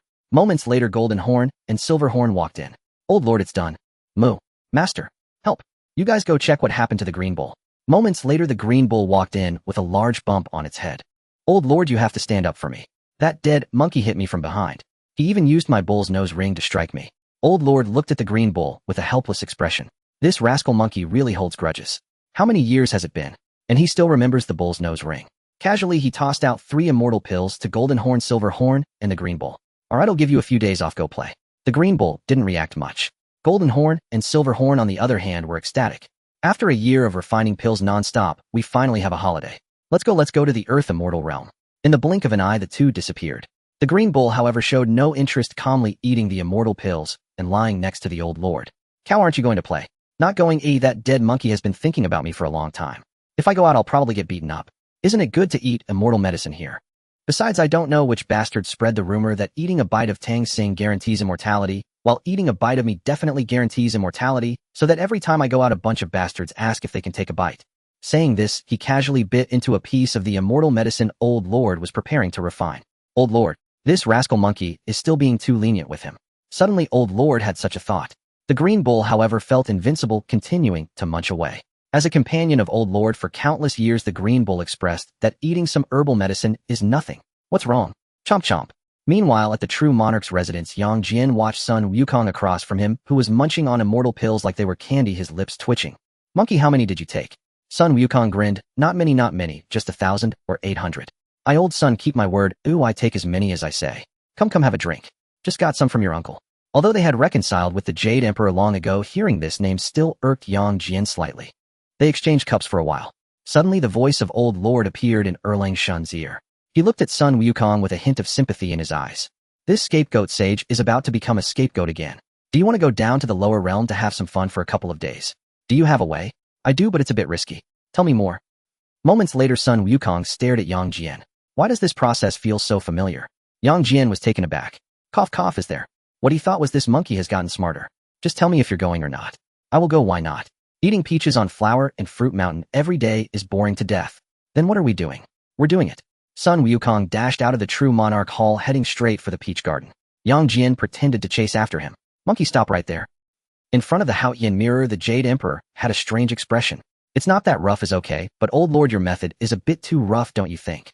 As long as it works. That's not good. Oh, after all, this kind of thing shouldn't exist in the mortal realm right now. My disciple has a kind heart. I can't just watch him get into trouble. Saying this, he handed over a gourd. Old Lord, don't do that. Another gourd. Old Lord, it's really not about this. Another gourd. Rascally monkey dare to steal from the Peach Garden. Tai-bai. Tell Yang Jian to capture him. Punish him in the lower realm for a month and seal his cultivation. Old Lord, execute. Tai-bai. My lord, you've changed too fast. The next moment, a smaller gourd appeared in front of Tai-bai. Tai-bai grabbed the gourd and swiftly stuffed it into his sleeve. He shouted, daring monkey. Here to steal from the Peach Garden again. Drawing his sword, he flew towards the Peach Garden. Before long, the peach thief Sun Wukong was captured and brought to justice. The Jade Emperor looked at Sun Wukong with a face full of anger. Rascal monkey. You stole from the Peach Garden and the immortal pills. That's right, it was me, old son. What of it? The Jade Emperor and Old Lord exchanged glances. Since you've admitted it, then Old Lord will leave this monkey to you to handle. A light punishment will suffice. Good, the old Taoist understands. Saying this, he pulled Sun Wukong towards the execution platform. In front of the execution platform, Sun Wukong, for stealing immortal pills and peaches, you are punished to the lower realm for a month, and your cultivation will be sealed. Are you convinced, monkey? I am convinced. Old fellow, hurry up. The sinner monkey admits his crime. The punishment begins. A seal shot out from Old Lord's hand, and in an instant Sun Wukong's cultivation was sealed, sending him down to the mortal realm. At the same time, a voice rang in Sun Wukong's mind. Suddenly, Sun Wukong's face turned dark. The old fellow is making me take the blame again. Meanwhile, in the Taoist temple, ding. Special task triggered. Qi Tian de Sheng. Task duration 1 month. Task reward unknown. What the heck? What is this? Qi Tian de Sheng. During the teleportation, the transfer was completed and a vortex appeared before Lin Yuan. Sun Wukong stepped out. Is it really the great sage? I old Sun am genuine. Glancing at Lin Yuan, Sun Wukong's brilliance flashed, transforming into a human shape. Lin Yuan stared in shock at the Sun Wukong before him. Meanwhile, by the spirit spring, upon seeing Sun Wukong, the Hound of Heaven raised its leg as if to run. Hey, why are you running, Hound of Heaven? Gee, great sage. That was all a misunderstanding. But inside it thought, why is this troublesome monkey here too? My dog life is filled with darkness. Forgetting the past, I old Sun hold no grudges truly. Hound of Heaven, you really don't hold grudges. Do you want to hear what you've said?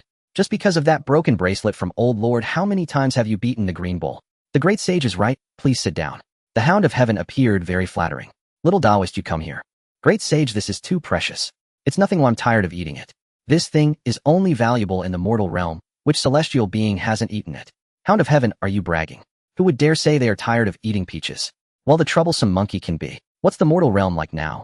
Old Sun wants to go out and take a look. It's getting late today. How about we go out for a stroll tomorrow together? Lin Yuan glanced at his phone and then spoke. Meanwhile, Sun Wukong's gaze was drawn to the phone. What is this glowing little board? This is called a phone. Saying this, Lin Yuan handed it over. With innate understanding, it took only 5 or 6 minutes for Sun Wukong to become a proficient internet user and start surfing the web. How about selling this little thing to old Sun? Great sage, just play with it for now. Tomorrow I'll buy you some new ones. There are plenty, they're not worth much. Alright, old Sun won't take advantage of you. I will help you refine this void stone a bit. With a wave of his hand, the void stone began to spin and visibly shrink and transform. It transformed into 5 ordinary ring-shaped rings, landing in Lin Yuan's hand. The items are fine now. Unfortunately, my current magical power is limited. Oh, let's settle with 100 cubic meters for now. Impressive. Just a small gesture. Oh, by the way about that peach, just eat a small piece each time, and also no one else should eat it, only you can eat it, understood? Sun Wukong said this without rhyme or reason and lowered his head to continue playing with the phone. I got it. Distributing the space rings to the 3 little ones, and the puppet master Lin Yuan turned and went to the kitchen. Moments later, a table full of dishes was ready. Mortal food is still the best, it's just a bit more impure. After eating a few bites of the dishes, Sun Wukong remarked. The Hound of Heaven didn't even lift its head while eating. Impurities don't matter, as long as it's tasty, that's fine. You dead dog do have a point, perhaps I old Sun am asking for too much. Great sage, isn't the food from the heavenly court not tasty? I wouldn't say it's not tasty, but it's just that it has never changed. Since the heavenly court was established, it hasn't changed. No matter how good it is, eating too much of it also makes it unappetizing. The Hound of Heaven nodded. The food god makes that stuff, even dogs won't eat it. Originally, we wouldn't have to eat once we became immortals. Eating is just for the sake of desire. That broken menu hasn't changed for tens of thousands of years. Who would love to eat it? That's the point. After dinner, the puppet master transformed into Lin Yuan's appearance and was sent to deal with the turret. Meanwhile, Lin Yuan pulled out a large wooden barrel filled with medicinal liquid. After taking a body refining pill, he jumped in, sealing his 5 senses and operating the body refining method. White smoke began to rise from the top of his head. Huh. The Hound of Heaven watched Lin Yuan practicing the method, its eyes nearly popping out. This is the 8-9 mystic art. What a fuss. Sun Wukong munched on peanuts, saying dog brain is just dog brain. Haven't you figured it out yet? Why were you sent here for the so-called punishment? And not to the heavenly prison? Do you really think old Lord is afraid of Yang Lao Air abusing his power? The Hound of Heaven felt its brain capacity was slightly insufficient. What do you mean? Old Lord did it on purpose. Otherwise would he send you down for a vacation? He sent you to block tribulations, and you even get to eat. What the heck? What identity do I have, and what status do I hold? Why should I block tribulations for him? Is he old Lord's illegitimate son, or something? The Hound of Heaven's face was full of displeasure. Boom. A bolt of lightning struck the Hound of Heaven. Did you enjoy talking nonsense, dead dog? The next moment, the great sage who was mocking the Hound of Heaven also received a blow. Crack. A thin bolt of lightning appeared out of nowhere, striking Sun Wukong's head. The next second, Sun Wukong stared at the broken phone in his hand, his expression darkening. Damn it. I just revealed a little heavenly secret, and you me. Sun Wukong looked at the broken phone in his hand and transformed into a telegraph monkey. Without a doubt, he received another 2 lightning strikes. The Hound of Heaven turned and ran. The last time the monkey cursed like this was against the white bone spirit. As for what happened next, well, you get it. Just don't take out your anger on me later. Jura looked at Sun Wukong, who was in a rage, and said, Great sage, I still have one here. Please stop cursing at me. I'm scared. Seeing the increasingly thick thunderclouds overhead, Jura decisively prepared to contribute her phone. It's fine, you just stay away for a while, it'll be fine soon. Boom. Boom. After a round of thunder and lightning, Sun Wukong, covered in black smoke, stood up. Goodness, a fragrant smell has emerged. At the time when the sky was neither black nor bright, Lin Yuan opened his eyes. He sighed softly. Is this really so difficult? I can't even get past the entry level. The Monkey King, who was playing with his phone nearby, turned to take a look. Body forging is not something you can achieve just by having the right technique. Do you want me to help you? It's not a good idea to try to rush things. Lin Yuan thought the Monkey King was preparing to help him directly at the entry level, and he shook his head in refusal. The Monkey King chuckled as if reading his mind. Kid, what are you thinking? Body forging requires meticulous effort. There's no shortcut to take. Lin Yuan asked, so will you help me? The Monkey King replied, there are no shortcuts, but I have a shortcut that isn't a shortcut. Saying this, he reached back and touched the back of his head, then blew at it, and a clone appeared in front of Lin Yuan holding a long staff. Lin Yuan's mouth twitched. You can't be planning to. The Monkey King grinned. Congratulations, you guessed it right. In the next moment, the Monkey King's clone swung the staff and started to beat Lin Yuan mercilessly. Ouch, ouch, ouch. The swift and unpredictable strikes left Lin Yuan howling in pain. The puppet master was attracted by the noise and walked back from the main hall. After taking a glance, he sighed. What a mess. Yes, please stop, Monkey King. The Monkey King shot a glance at the puppet master, just about to speak. But the puppet master spoke even faster. Isn't this a mess? What if someone outside hears such a commotion? He then looked at the howling dog. Use that replica of the map of mountains and rivers. The howling dog grinned wickedly at Lin Yuan. Got it, here we go. The map of mountains and rivers floated up and hovered in midair in the backyard. A beam of light descended, and the figures of Lin Yuan and the Monkey King's clone instantly vanished, being absorbed into the map of mountains and rivers. Inside the map of mountains and rivers. Kid, are you just going to take the hits? You need to toughen up and fight back. After he spoke, the staff strikes became even more intense, targeting the most vulnerable spots. In an instant, a sense of imminent danger enveloped Lin Yuan, akin to a chicken being slaughtered and flowers blooming all over the ground. Damn it. The 7-star sword appeared in an instant. He barely blocked the strike. Looking at the staff that was only a palm's distance away from his second brother, Lin Yuan felt a chill run down his spine, and golden light surged around him. Bang! Another strike landed, shattering the once indestructible golden light in an instant. Don't always rely on protective techniques that will lead to great losses. One strike shattered the golden light, and another one came straight for the vulnerable spots. Lin Yuan barely caught this one, feeling black lines creeping up his mind. Monkey King, this is too much. I learned this from little Neza. Fine, I won't target the vulnerable spots anymore. The staff's momentum shifted from a stormy assault to a straightforward clear strike. Lin Yuan's eyes hardened. Since I can't die anyway, let's go all out. The 7-star sword shifted from defense to offense, slashing upward to graze the Monkey King's clone's hand. That's it. That's more like it, who just takes hits. Following this, the staff swung violently, sending a powerful shockwave. Lin Yuan immediately felt a tremendous force strike the sword's edge, pushing him back over 10 steps, half of his body going numb. But the strikes continued relentlessly. If your right hand can't do it, don't you have a left hand? Another heavy strike came crashing down. Lin Yuan was sent flying once again. This repeated countless times until he could no longer get up. Darkness enveloped him, and after a moment, intense pain forcibly awakened Lin Yuan. He woke up to find himself back in the previous medicinal bath. His body was in excruciating pain, feeling as if all his bones had been broken. Why are you gritting your teeth? Shouldn't you be circulating your technique? As he began to circulate the technique, the pain intensified. Why do I feel like I might have a fracture?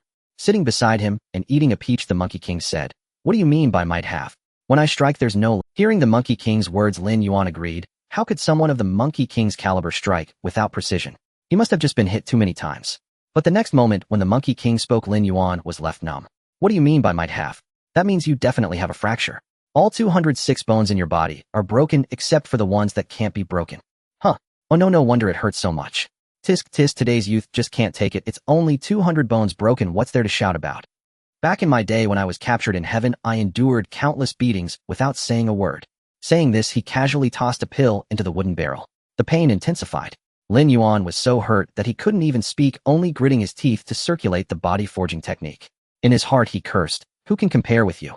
You were born with a copper head and iron bones, not even the slaying Immortal platform could hurt you. The medicinal bath visibly began to fade. Just as it was about to clear up, the Monkey King would toss another pill in. This continued in cycles until the pain subsided, replaced by an indescribable comfort. Oh no, have I gotten used to being beaten? This is bad. At that moment, the body forging technique finally reached entry level. It felt as if a door had been broken through inside him, and his physical strength was rapidly increasing, yet his external physique showed no change. This sensation felt more like a breakthrough of some limitation, beginning to liberate oneself. Instinctively, he pressed down to prepare to get up and boom. The wooden barrel shattered instantly. Exposed to the air, Lin Yuan stared at his hands in astonishment. I didn't use any force. While he was in a daze, the Monkey King's voice came from the side. Even though we're both male, you don't need to show off in public. A gust of wind blew, and Lin Yuan looked down, his face turning bright red. He jumped up and rushed into the room, followed by a series of crashing sounds. After a while, Lin Yuan emerged like a patient with poor coordination, stumbling as he walked. Monkey King, I can't quite control this. In just the time it took to change his clothes, he had already broken a wardrobe, a chair, a bedside table, his bed of many years, and 5 pieces of clothing, ultimately having no choice but to put on his robe again. Seeing Lin Yuan with a face full of despair, the Monkey King chuckled. The rapid increase in physical strength makes it normal to not control it at first, but this is a small issue. I can fix it in no time. Teach me, Monkey King. Sure. The Monkey King smiled, but to Lin Yuan that smile sent chills down his spine, giving him a bad premonition. Sure enough, in the next moment, the Monkey King glanced at the howling dog. The howling dog understood, immediately grinning. Here comes the map of mountains and rivers. Damn it. Lin Yuan barely had time to say a word before he was absorbed back into the map of mountains and rivers. Immediately after, the Monkey King's clone appeared with a beaming smile. Wait. Oh, damn it. The Monkey King's clone didn't give Lin Yuan a chance to speak this time, even denying him the chance to grab his sword. The sky was filled with strikes from the staff. Uncertain how much time had passed. Perhaps an hour, or maybe a night. In any case, Lin Yuan was unceremoniously sent into slumber. The last words he heard were, being young is wonderful, you can just fall asleep. Lying on the chair, Lin Yuan suddenly opened his eyes, gasping heavily. Oh, you're awake. Did you sleep well? Now that you're awake, come over for a meal. People in your era are truly fortunate, meals can be delivered right to your door. The great sage was unpacking a delivery bag by the stone table, speaking without turning his head. Still in a daze, Lin Yuan sat down and started eating a bun, regaining his senses. He looked at the great sage with some resentment. I say, great sage, you were too harsh, and my head is still spinning. Saying this, he picked up his chopsticks to grab some pickles, only to be momentarily stunned. What are you dazed for? Hurry and eat. I'll take old son out for a walk soon. Okay. Half an hour later, with Lin Yuan holding a yellow dog on his left and the great sage on his right, the 3 of them made their way down the mountain. On the bus, the great sage watched the rapidly changing scenery outside growing more and more prosperous, with a look of inexplicable emotion. This world truly is flourishing. It is completely different from what I have seen before. It turns out that without immortals and deities, life can be even better. The Xingtian dog nestled in Lin Yuan's arms nodded in agreement. An hour later, in the city center, gazing at the throngs of people and towering skyscrapers, the great sage and the Xingtian dog felt somewhat bewildered. The human race is indeed impressive. After a long stroll, the great sage remarked. In the eyes of the immortals, this shouldn't be anything remarkable, right, great sage? You are not wrong. For us, it is indeed not difficult. With a wave of our hands, we could achieve it. But this is precisely why I say the human race is remarkable. They do not rely on immortals, nor on spiritual energy. They can achieve such feats through their own efforts. Such prosperity with no hunger. This is something even the immortals cannot achieve. He left the last sentence unspoken. Even if the deities could do it, they would not. It is not that they do not rely on external forces, rather it is our world that uses science as an external power, enabling all this. Even so, it has taken over 100 years to reach this point. Over 100 years. Yes, over 100 years. Terrifying. A century is but a blink of an eye for the immortals, yet the human realm can flourish like this. After shopping for an entire morning, both of them had several shopping bags in hand, and even the Xingtian dog had gotten a new hairstyle, bought a few pieces of clothing, and a bunch of snacks. Finding a secluded spot, they stashed their purchases into a spatial ring. The 3 of them sat in the park, each enjoying an ice cream. Watching the park where couples held hands, blushing children laughed and chased each other, and people of various kinds passed. A smile appeared in the great sage's eyes. In such a world, how can one not feel nostalgic? The Xingtian dog beside him nodded, saying, when I return, I'll pull off one last job to see if I can come down again. Silly dog. The great sage took a bite of ice cream, looking at the Xingtian dog with a hint of exasperation. Suddenly, the Xingtian dog's ears perked up, and it leapt up. On the lake's surface, a small boat capsized, and the rowers fell into the water. Someone has fallen into the water. Save them. Just as someone on the shore shouted, 2 figures had already plunged into the water. Underwater, a mother and child were struggling to reach out. On the shore, people watching Lin Yuan and the great sage shouted, don't jump in directly, be careful not to be pulled under. With a splash, one by one, those who could swim jumped into the water and swam towards the center of the lake. Beneath the surface, a figure shrouded in black mist reached out to pull the 2 women underwater. Scoundrel! How dare you! A beam of golden light shot from Lin Yuan's hand. The last thing the woman saw was 2 figures radiating golden light, as if celestial beings had descended. Moments later, the mother and child were pulled onto the shore by Lin Yuan and the great sage. 2 strands of spiritual energy flowed into them, and they turned to leave. The little boy burst into tears. After comforting the boy, the mother wanted to thank her saviors. But where were Lin Yuan and the great sage's figures? Ding. Saved a life, suppressed the water ghost. Merit 50. Outside the park, the three of them were walking along a small path. The people of this era are indeed warm-hearted. As he was reflecting, the next moment he frowned. A group of people walked around an elderly man lying on the ground with no one offering to help, not even stopping, as if the old man were a plague. The great sage's face visibly darkened. Lin Yuan sighed, taking a few steps to the old man's side and helping him up, placing him on a nearby bench. He took out a heart-saving pill from the old man's bag and gave him one. The passers-by still dared not stop. The bolder ones merely said, "Young man, hurry and call the police. There are cameras here, but..." "Sigh. Take care of yourself." The great sage said nothing, merely observing. Moments later, the medicine took effect, and the old man breathed a long sigh of relief. He looked at Lin Yuan, saying, "Young man, thank you very much. It's nothing, just a small effort. Are you all right?" "It's fine, just a bit short of breath." Just as he finished speaking, noticing the sympathetic gazes from the passers-by directed at Lin Yuan, the old man's expression changed, clearly recalling something. "Young man, don't be afraid. Oh, I'm not that kind of person. I fell by myself and won't extort you, don't worry. It's all right, don't get agitated. Call your family. They'll wait until you feel better before leaving." The old man nodded and took out his phone to make a call. A moment later, he looked at Lin Yuan again. "Young man, I owe you this time, otherwise I might not have made it." "It's nothing." Seeing the old man's complexion gradually improving, Lin Yuan stood up. "Since the elder is all right, we will take our leave now. Young man, don't rush off. My son will be here soon, and I'll have him thank you properly." Lin Yuan smiled, but did not stop his feet. "No need, it was just a small effort. How could I accept thanks?" Before the old man could say anything further, the figures of Lin Yuan and the great sage vanished from sight. Having walked quite a distance, the great sage spoke up. "Why is it so?" What is the great sage asking about? Why do people rush to save those who have fallen into the water yet retreat when it comes to this elderly person? The Xingtian dog also expressed confusion. "Just now, when saving the drowning people, I could only sense concern from those nearby, but with the elderly man, I sensed fear and disgust." Lin Yuan sighed softly. "This is difficult to explain." Saying this, he took out his phone and played a few video clips. The first clip showed, "You weren't the one who hit him. Why are you helping?" The second clip showed, "I'll sue you for passing by." The great sage and the Xingtian dog were both stunned, followed by a surge of anger. Reflecting on the crowd's reaction, they understood. Words failed them. These two beings, who had witnessed countless cycles of day and night, were momentarily at a loss for words. With benevolence as their blade piercing those who do good, this situation was unsolvable. Some could only remain indifferent, keeping their distance. After quite a bit of fuss, neither the two nor the dog felt like continuing their outing. They arrived at the bus station and got on the bus. Meanwhile, sunlight filtered through the gaps in the leaves, casting dappled light on the park bench. "Mom, can you please bring someone with you next time you go out? You scared me to death." The old man's son rushed in, panting, his face filled with anxiety, as he said, "What if something happens to you out here, all alone?" The old lady waved her hand dismissively, saying, "Isn't everything fine? Looking perfectly all right." Seeing his mother so calm only heightened his worry. He couldn't help but raise his voice. "If it weren't for meeting a kind-hearted person by chance, do you know how dangerous it could have been?" The small old lady glared with wide eyes, responding defiantly, all right, why are you being so long-winded, even more than an old lady?" "I'm completely fine, by the way. You need to find that young man and thank him properly." As her son saw his mother getting angry, he quickly softened his tone. Yes, you're right, I'll take care of it right away.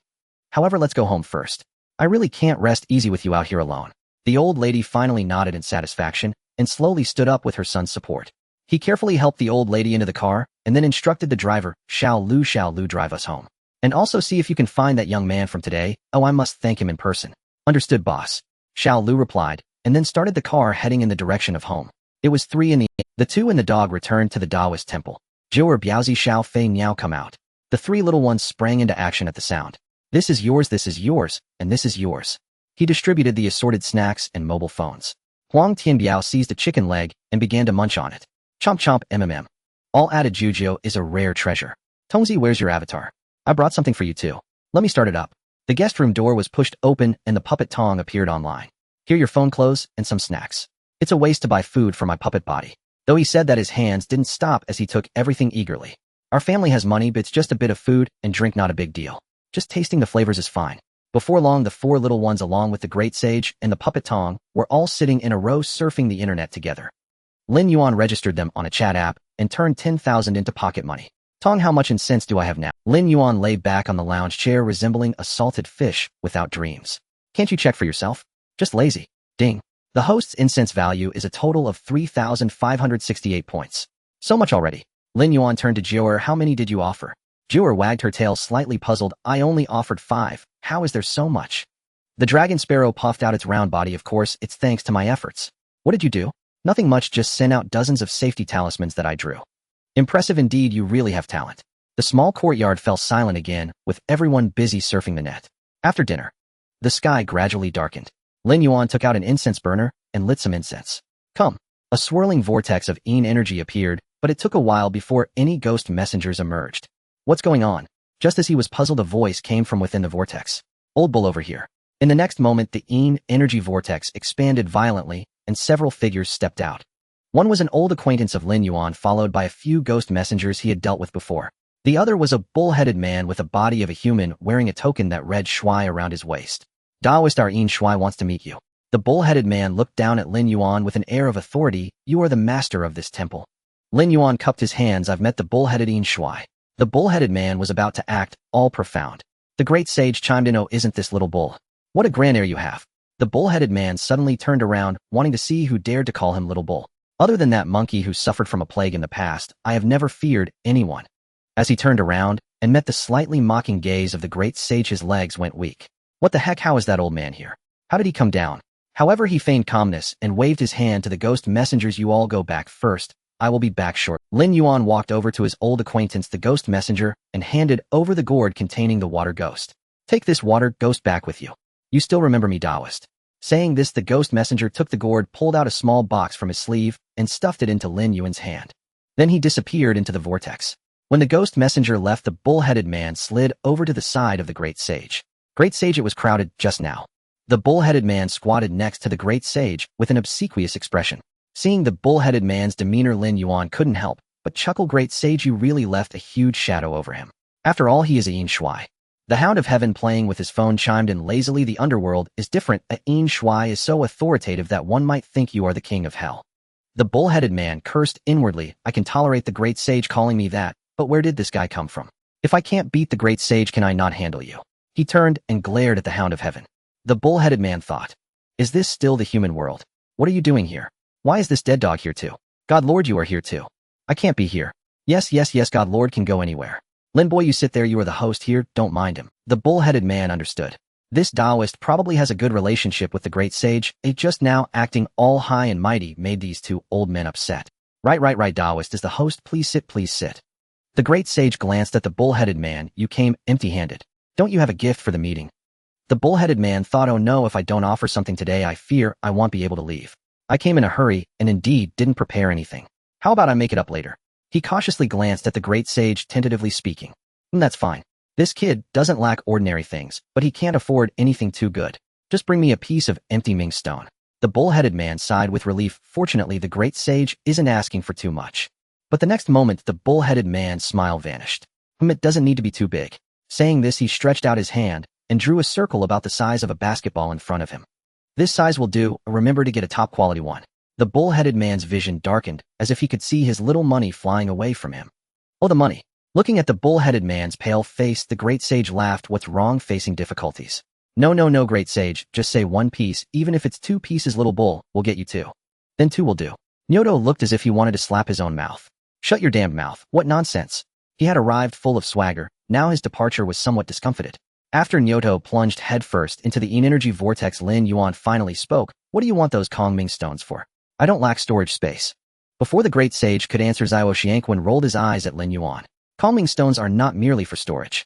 If one's power is great enough and spiritual energy abundant, one can use them to open a small world. Lin Yuan's eyes lit up. A small world. The great sage sipped his tea. Don't entertain wild fantasies. It's merely a space derived from the present world that living beings can enter. I had imagined what? That I could create a world brimming with life. A world governed entirely by natural laws.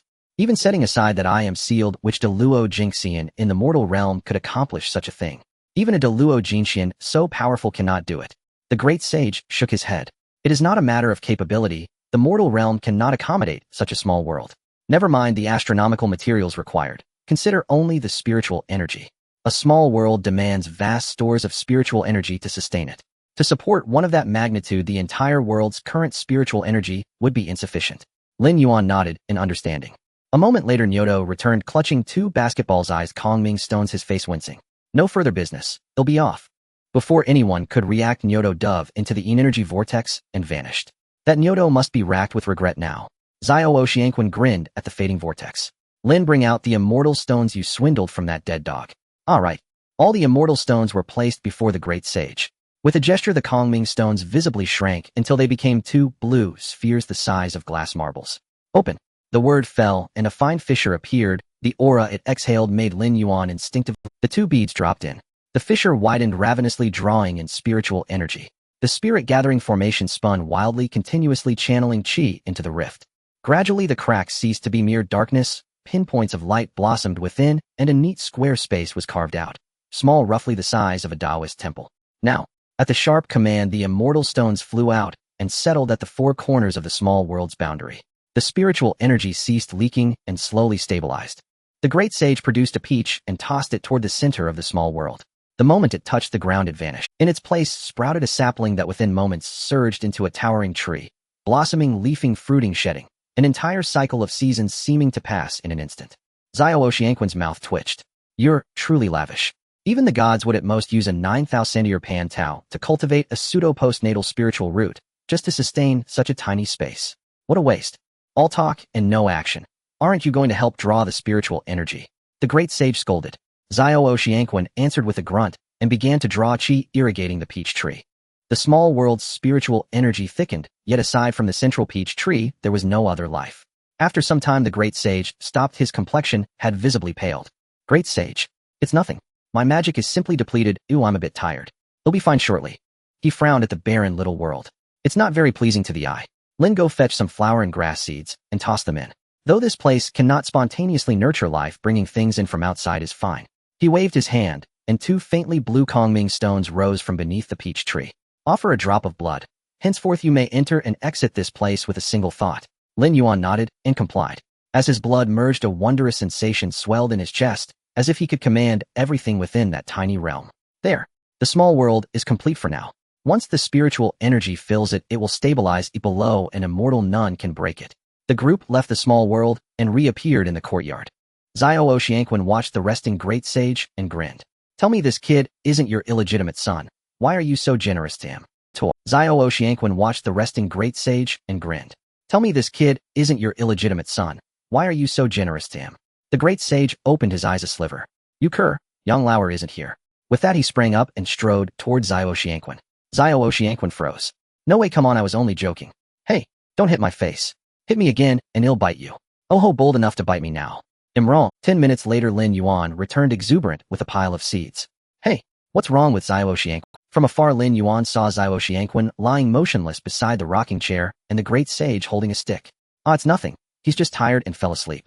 Night had fallen. Because Lin Yuan did not approach, he did not see Xiao Oxianquan's bruised face and battered horn. Then why are you holding the stick?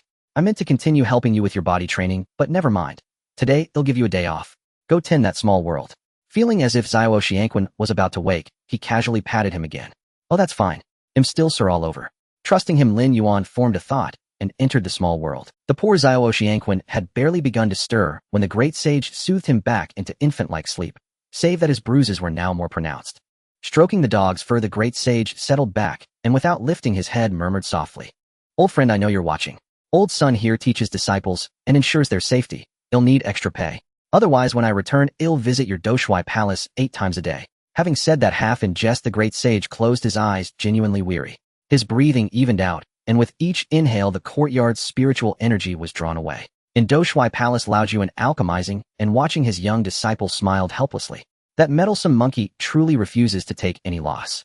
Beside him, Qingyou shook his head and brazenly nipped a sacred herb. In the next moment, Liajan's face darkened. With a flick of his fan, Qingyou was sent flying. Oh, what are you doing? Ouch, it hurts. Without 10, no 100 sacred herbs, I cannot get up. Seeing the sorry state of the ox, he raised Lao Jun, could not blame the monkey for thrashing him each visit. Seeing the scene made him feel like going over and giving the ox a couple of good thumps. In a small world, Lin Yuan was busy much like a child who had received building blocks, piecing together his own universe. He was occupied with planting bamboo and grass, striving to create his own little house. A home that existed only in dreams. The aspirations of his youth were realized at this moment, a realm that belonged solely to him, a place undisturbed. There was no anxiety from scrambling for a few coins, only a serene tranquility. At this instant, the winds of his youth seemed to stir once more. For a moment, he felt a hazy vision of his younger self reaching out to grasp a similar breeze. Lin Yuan sat beneath the peach tree, gazing at the ethereal starry sky. He smiled from the depths of his heart. Long ago he had wished for such a place as sanctuary where he could rest without a care. But back then it was unattainable, and he had no time to contemplate. At that time the old man was merely a frail Taoist, and the temple was just a shabby place that could barely be called home. He lacked the means to provide for what he desired. Lin Yuan understood this from a young age and never voiced such wishes. As a result, Uncle Zhang often remarked that the youth lived more lifelessly than he did. Occasionally, while watching videos, a thought would emerge from the depths of his heart: set me free. Beneath the peach tree the young Taoist closed his eyes and gradually fell asleep. Meanwhile, high above in the 9 heavens, the person seated before the alchemical furnace also smiled. That night Lin Yuan slept soundly. The tension that had never relaxed since his cultivation began finally eased. Only when the sun rose high in the small world did he open his eyes. Letting out a long breath, he looked at the solitary wooden house, smiled, and with a wave of his hand the remaining wood quickly stacked up, forming a 3-story wooden building before his eyes. Seeing the wooden building and the small wooden house, Lin Yuan chuckled softly. With a wave of his hand, wooden plaques floated in the air, depicting various designs. One depicted a glowing orb, another a monkey clad in golden armor, wielding a staff, a dog howling at the sky, a bird as round as a ball, a weasel munching on a roasted chicken, a cat with 9 tails perched atop a statue, and a lazy Taoist sprawled on a deck chair alongside a scruffy old Taoist, sleeping with a wine jug. The small wooden house vanished from its spot, reappearing at the edge of the small world, followed by the emergence of an identical wooden house. Glancing at the 2 wooden houses, he concentrated, and they appeared in the backyard of the temple. Upon entering the backyard, he saw 5 figures gathered together, engrossed in their phones. Beside them lay a heap of junk food wrappers, continuously multiplying, especially around the great sage and the howling heavenly dog. Lin Yuan said nothing. After all, who in this yard was normal? Even the weakest Huang Tianbiao was a demon refined from a rib. Eating junk food was hardly an issue. As for health concerns, even if they were eating arsenic, it would only be effective on Huang Tianbiao and the little fat bird, right? Trivial additives were not worth mentioning. Oh, you've decided to come out. I thought you were too blissful to leave, said the great sage. Hee, a bit true. Lin Yuan sat down and snatched a hamburger, taking a couple of bites. I made some modifications inside. Oh, why not? Moved? Huang Tianbiao was the first to raise a paw. We must move you. I heard from the great sage that it's sturdy inside, perfect for experimenting with formations.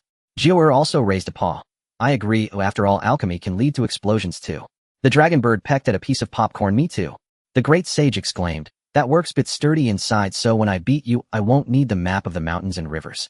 That's exhausting. The howling heavenly dog rolled his eyes. But it's still a den of thunder. What's the difference? Huh? Howling heavenly dog, why are you speaking with a lisp? Lin Yuan instinctively turned his head, stunned. What the heck? Howling heavenly dog, why are you swollen? The howling heavenly dog stiffened, enunciating carefully. Don't ask. Oh, I fell myself. He glanced at the great sage with some lingering fear. Lin Yuan immediately understood it was likely that this dog had run its mouth and been taught a lesson. He then exchanged a healing pill from the shop and tossed it over. With a hint of teasing, he quipped, "You must have fallen from Mount Everest." Of course, much later Lin Yuan realized why the howling heavenly dog had been educated by the great sage, feeling that the pill he had offered back then was truly fed to a dog and should have caused it some pain. You're still the best. The howling heavenly dog swallowed the pill in one gulp, and the swelling on its face gradually subsided. After granting access to the great sage and the others, he felt satisfied. Within the small world, the howling heavenly dog looked at the wooden plaque on the door, grinning. Only this divine lord possesses such charisma. The 3 little ones also found their respective rooms by following the plaque. Lin, kid, have you had enough fun? The moment the great sage spoke, Lin Yuan felt a surge of dread. If you're silent, that means you've had enough. With a wave of his hand, a large wooden barrel appeared beside him, and a stick manifested in his hand. Wait, hold on, great sage, I'm not ready yet. After getting smacked away by a stick, the great sage chuckled. Ready? It's all the same. In any case, you're only going to be the one taking the hits.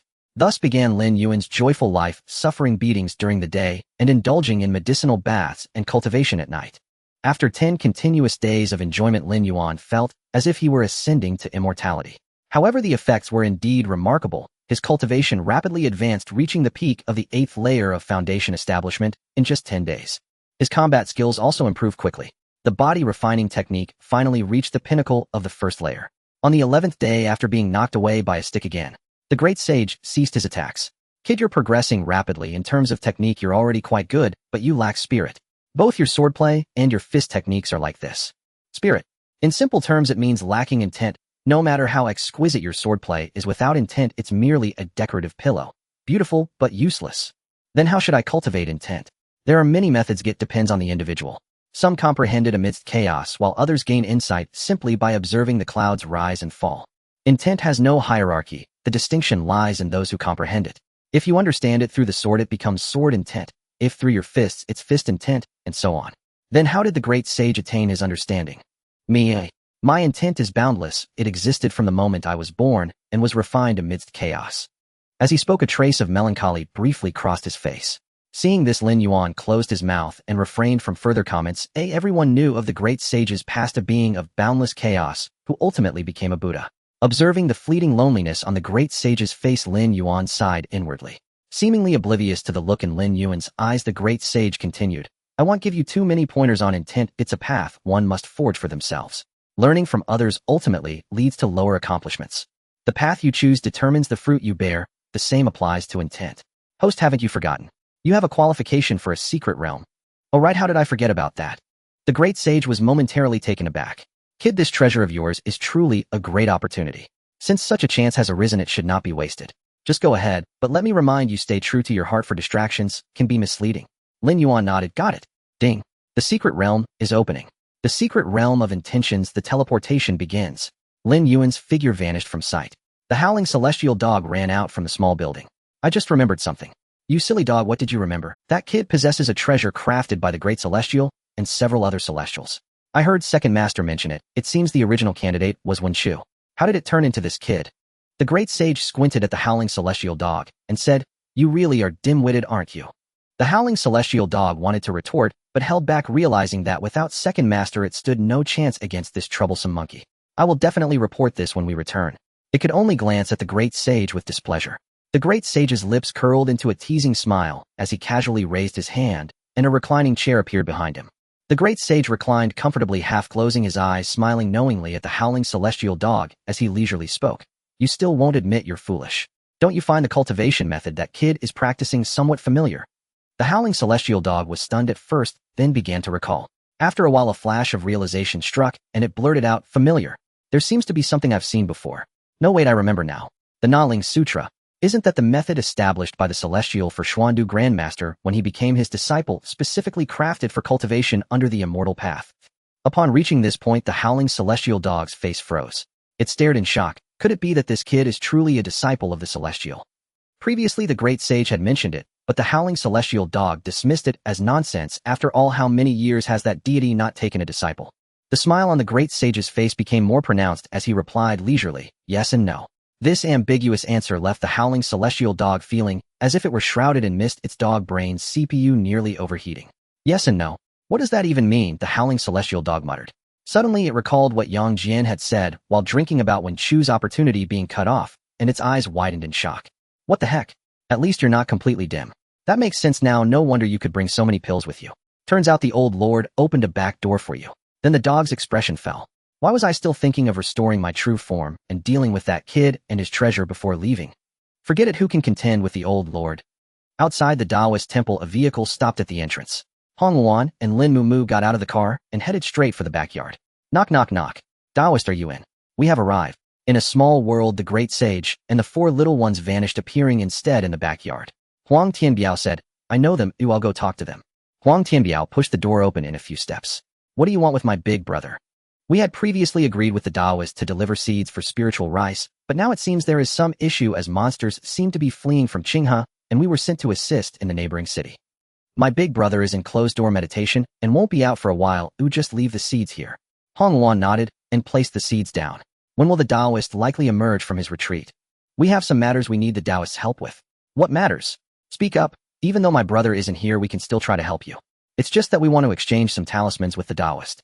Huang Tianbiao raised an eyebrow. Is that all? You need to consult my big brother for this. Long K, weren't you worried about not having new materials? The buyer has arrived. Long K suddenly appeared in front of Hong Luan. The little bird stared at the two in front of her as if they were mountains of gold and silver. Would you like to buy talismans? They're very cheap. Come on, buy some. Looking at the promotional bird in front of them, Hong Luan and Lin Mumu exchanged glances, both feeling somewhat skeptical. Until Long K tossed out a whole stack of various talismans, the two were stunned. Hong Luan and Lin Mumu randomly picked out a few to feel and instantly wore expressions of existential doubt.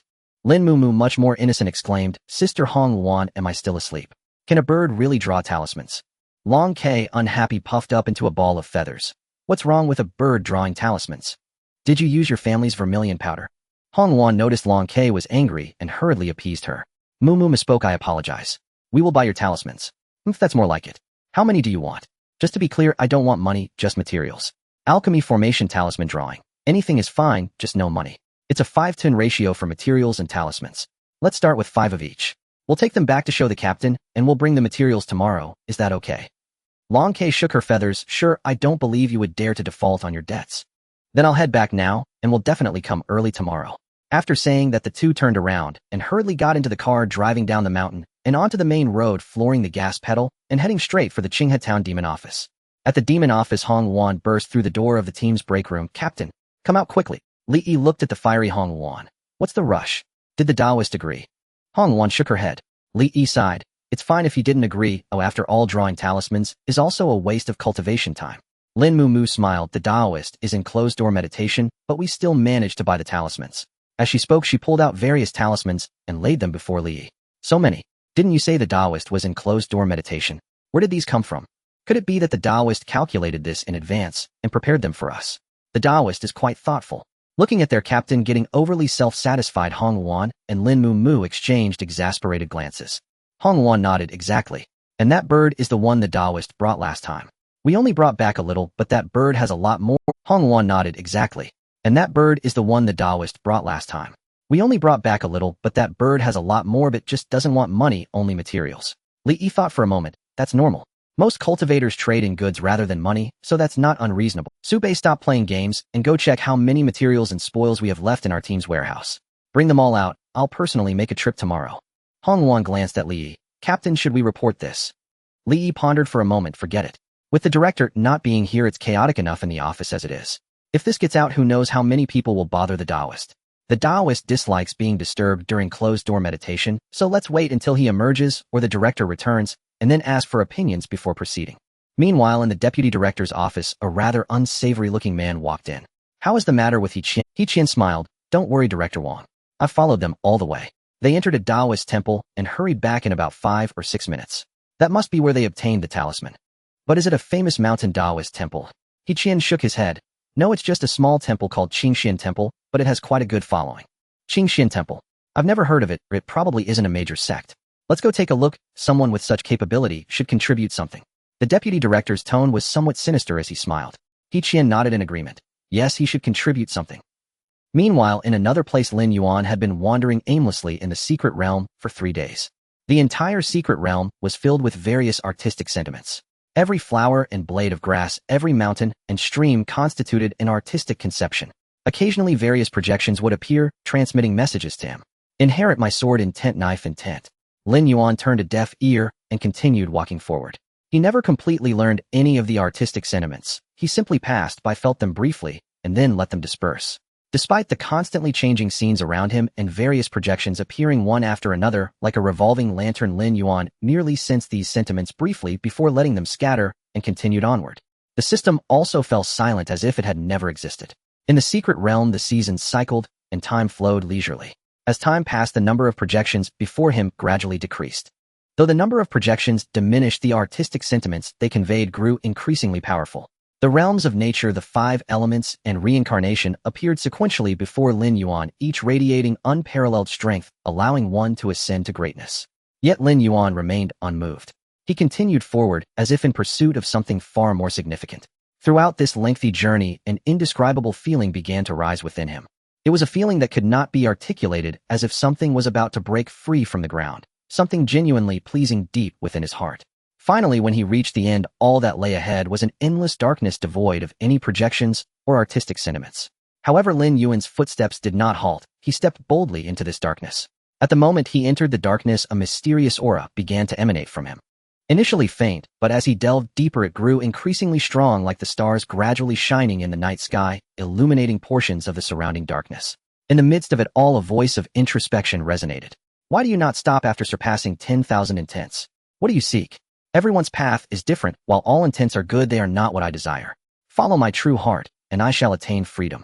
How do you follow? The voice of Tao echoed again. I have circled around too much. Do I prefer to be myself, allowing the myriad of things to change, while my heart remains unchanging for the sake of freedom? If you cannot attain freedom, what then? The voice inquired again.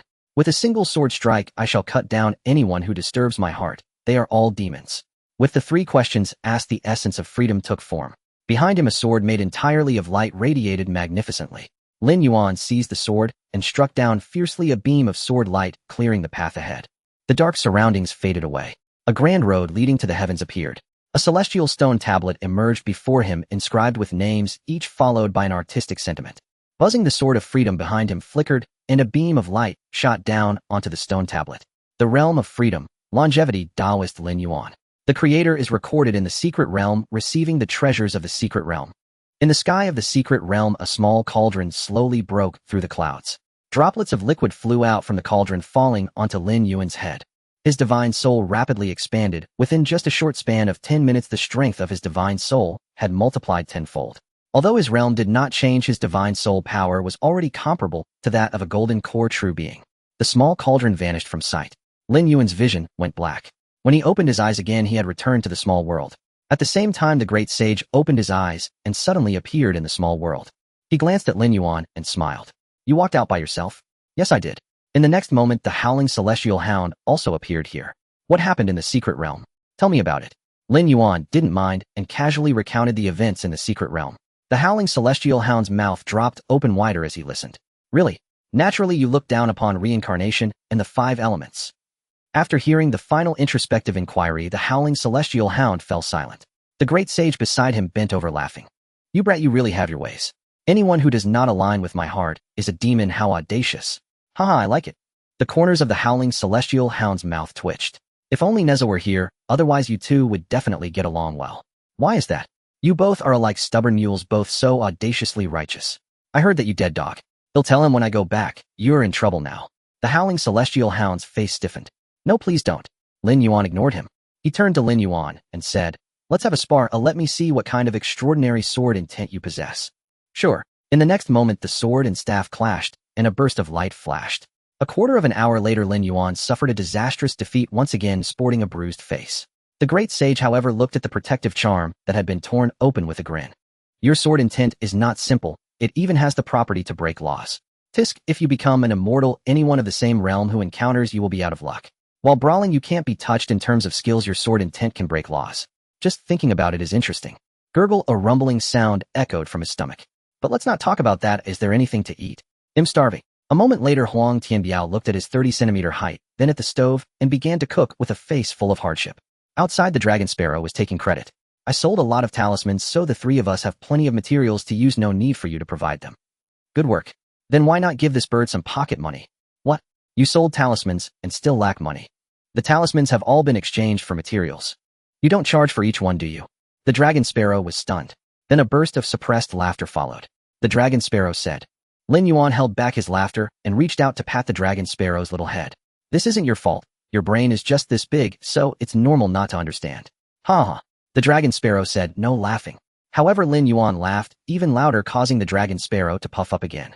Flying to the top of Lin Yuan's head, it flapped around, giving Lin Yuan a messy hairstyle. Amidst the chaotic scene, a meal was finished. Huang Tianbiao was exhausted, hugging a roast chicken and fast asleep in a chair. After tidying up, Lin Yuan placed Huang Tianbiao back in his room. He lay back in a reclining chair, while another reclining chair beside him was occupied by the great sage. "Aren't we continuing today?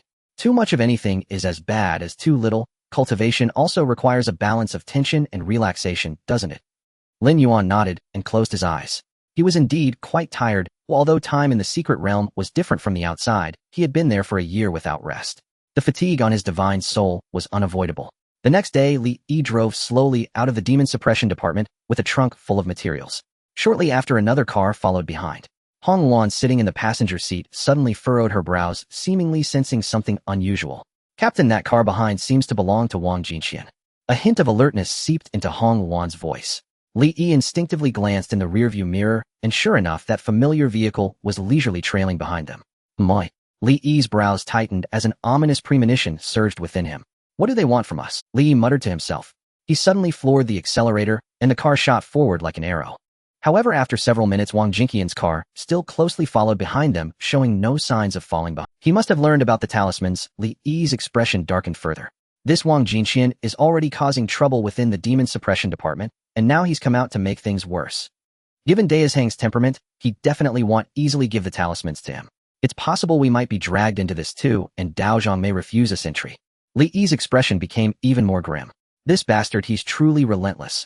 Call the director and see if there's a way to stop him. All right, Hong Wan responded and took out her phone to call.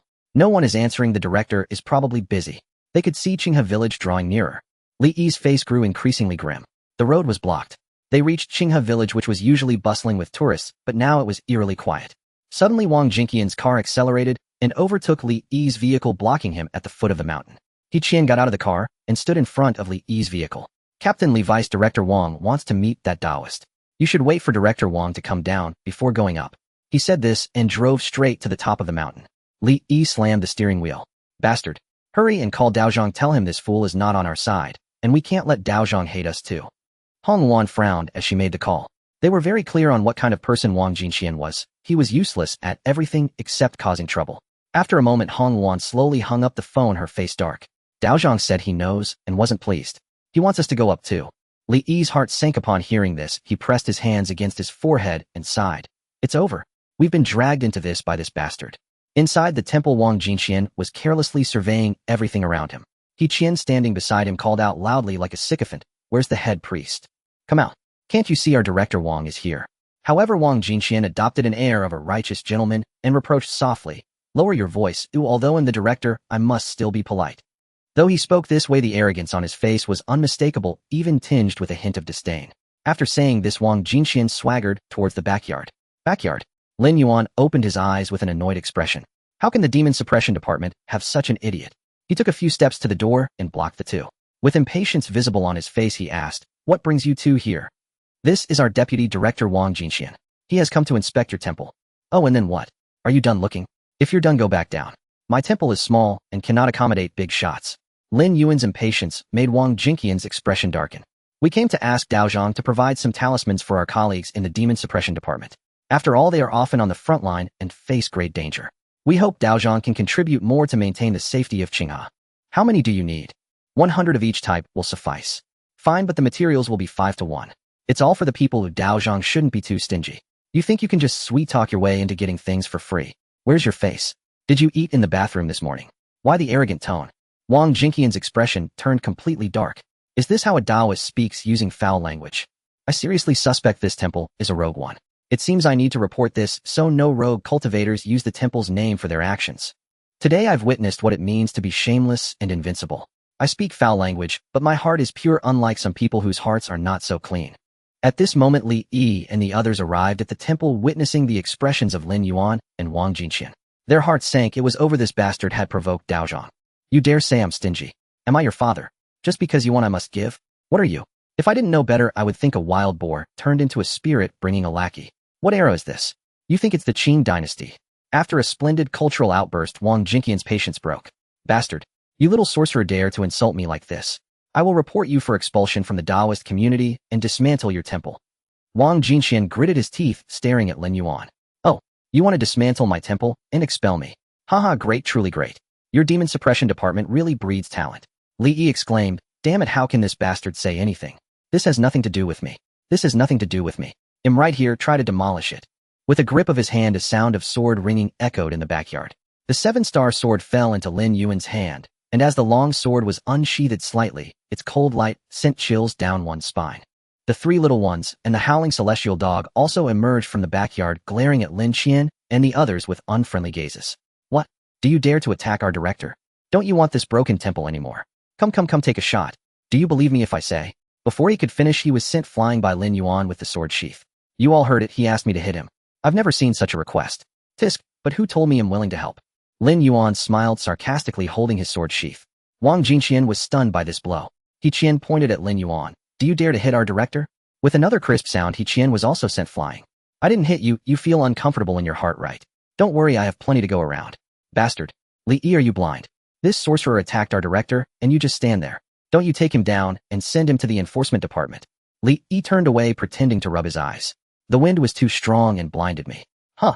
Vice Director Wang, why are you lying on the ground? This isn't a place to sleep." "Bastard, did you not see him hit me? Arrest him." Li Yi shrugged helplessly. "I was indeed blinded just now. I really didn't see." "Hong Wan, did you see it?" Seeing her captain making faces, Hong Wan chuckled. "I didn't see it either. The wind was strong, and I was also—" Buzz, buzz, buzz. A faint sound of vibrations began. Hong Luan's phone screen lit up, displaying an incoming call notification. She glanced at the phone screen, and the name on the caller ID instantly brought a smile to her face. "Hello, Director." Hong Luan quickly answered the phone. The moment she picked it up, Wenqu Yuan, who had been shouting loudly, suddenly fell silent, his face paling and beads of sweat forming on his forehead. What's the matter?" A deep, authoritative voice came from the other end, belonging to Zhou Tianqing, the director of the Qinghe Town Demon Control Bureau. Hong Luan took a deep breath and recounted Wang Jinkin's incident in detail, just like pouring beans from a bamboo tube. Understood. After hearing Hong Luan's account, Zhou Tianqing fell silent for a moment, then said, "Activate the speakerphone." "Yes." Hong Luan pressed the speakerphone button without hesitation. "Wang Jinquan." Zhou Tianxing's voice resonated with an undeniable authority.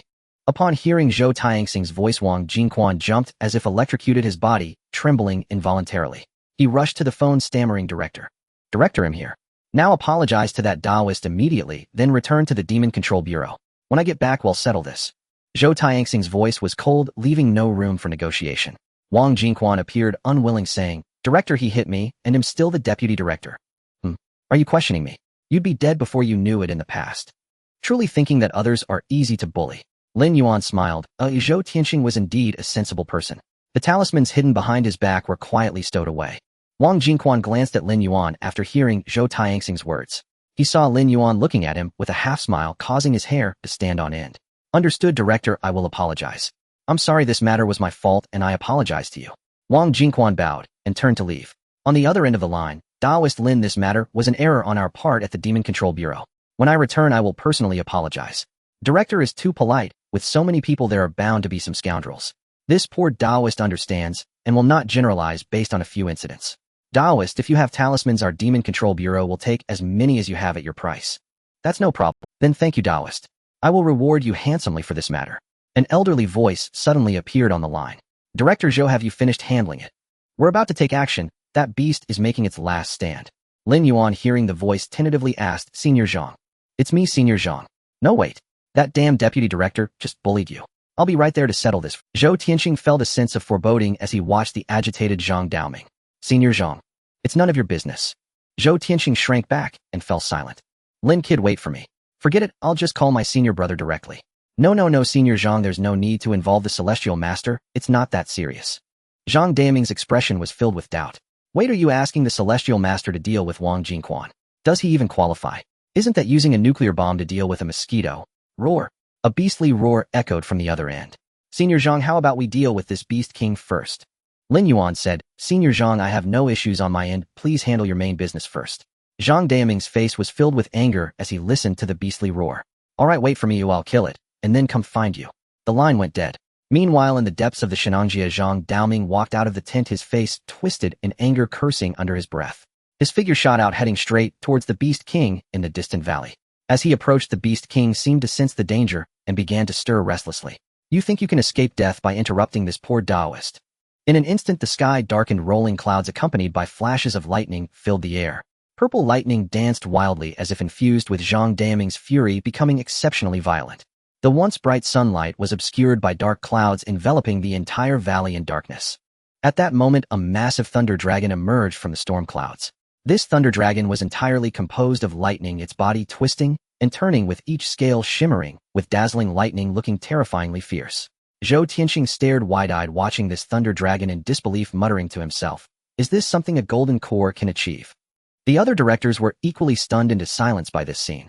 After a while, one of them stammered, "If he says so, then let it be. After all, if we touch it, we die. Let's just pretend we didn't see it." The raging thunder dragon roared as it descended.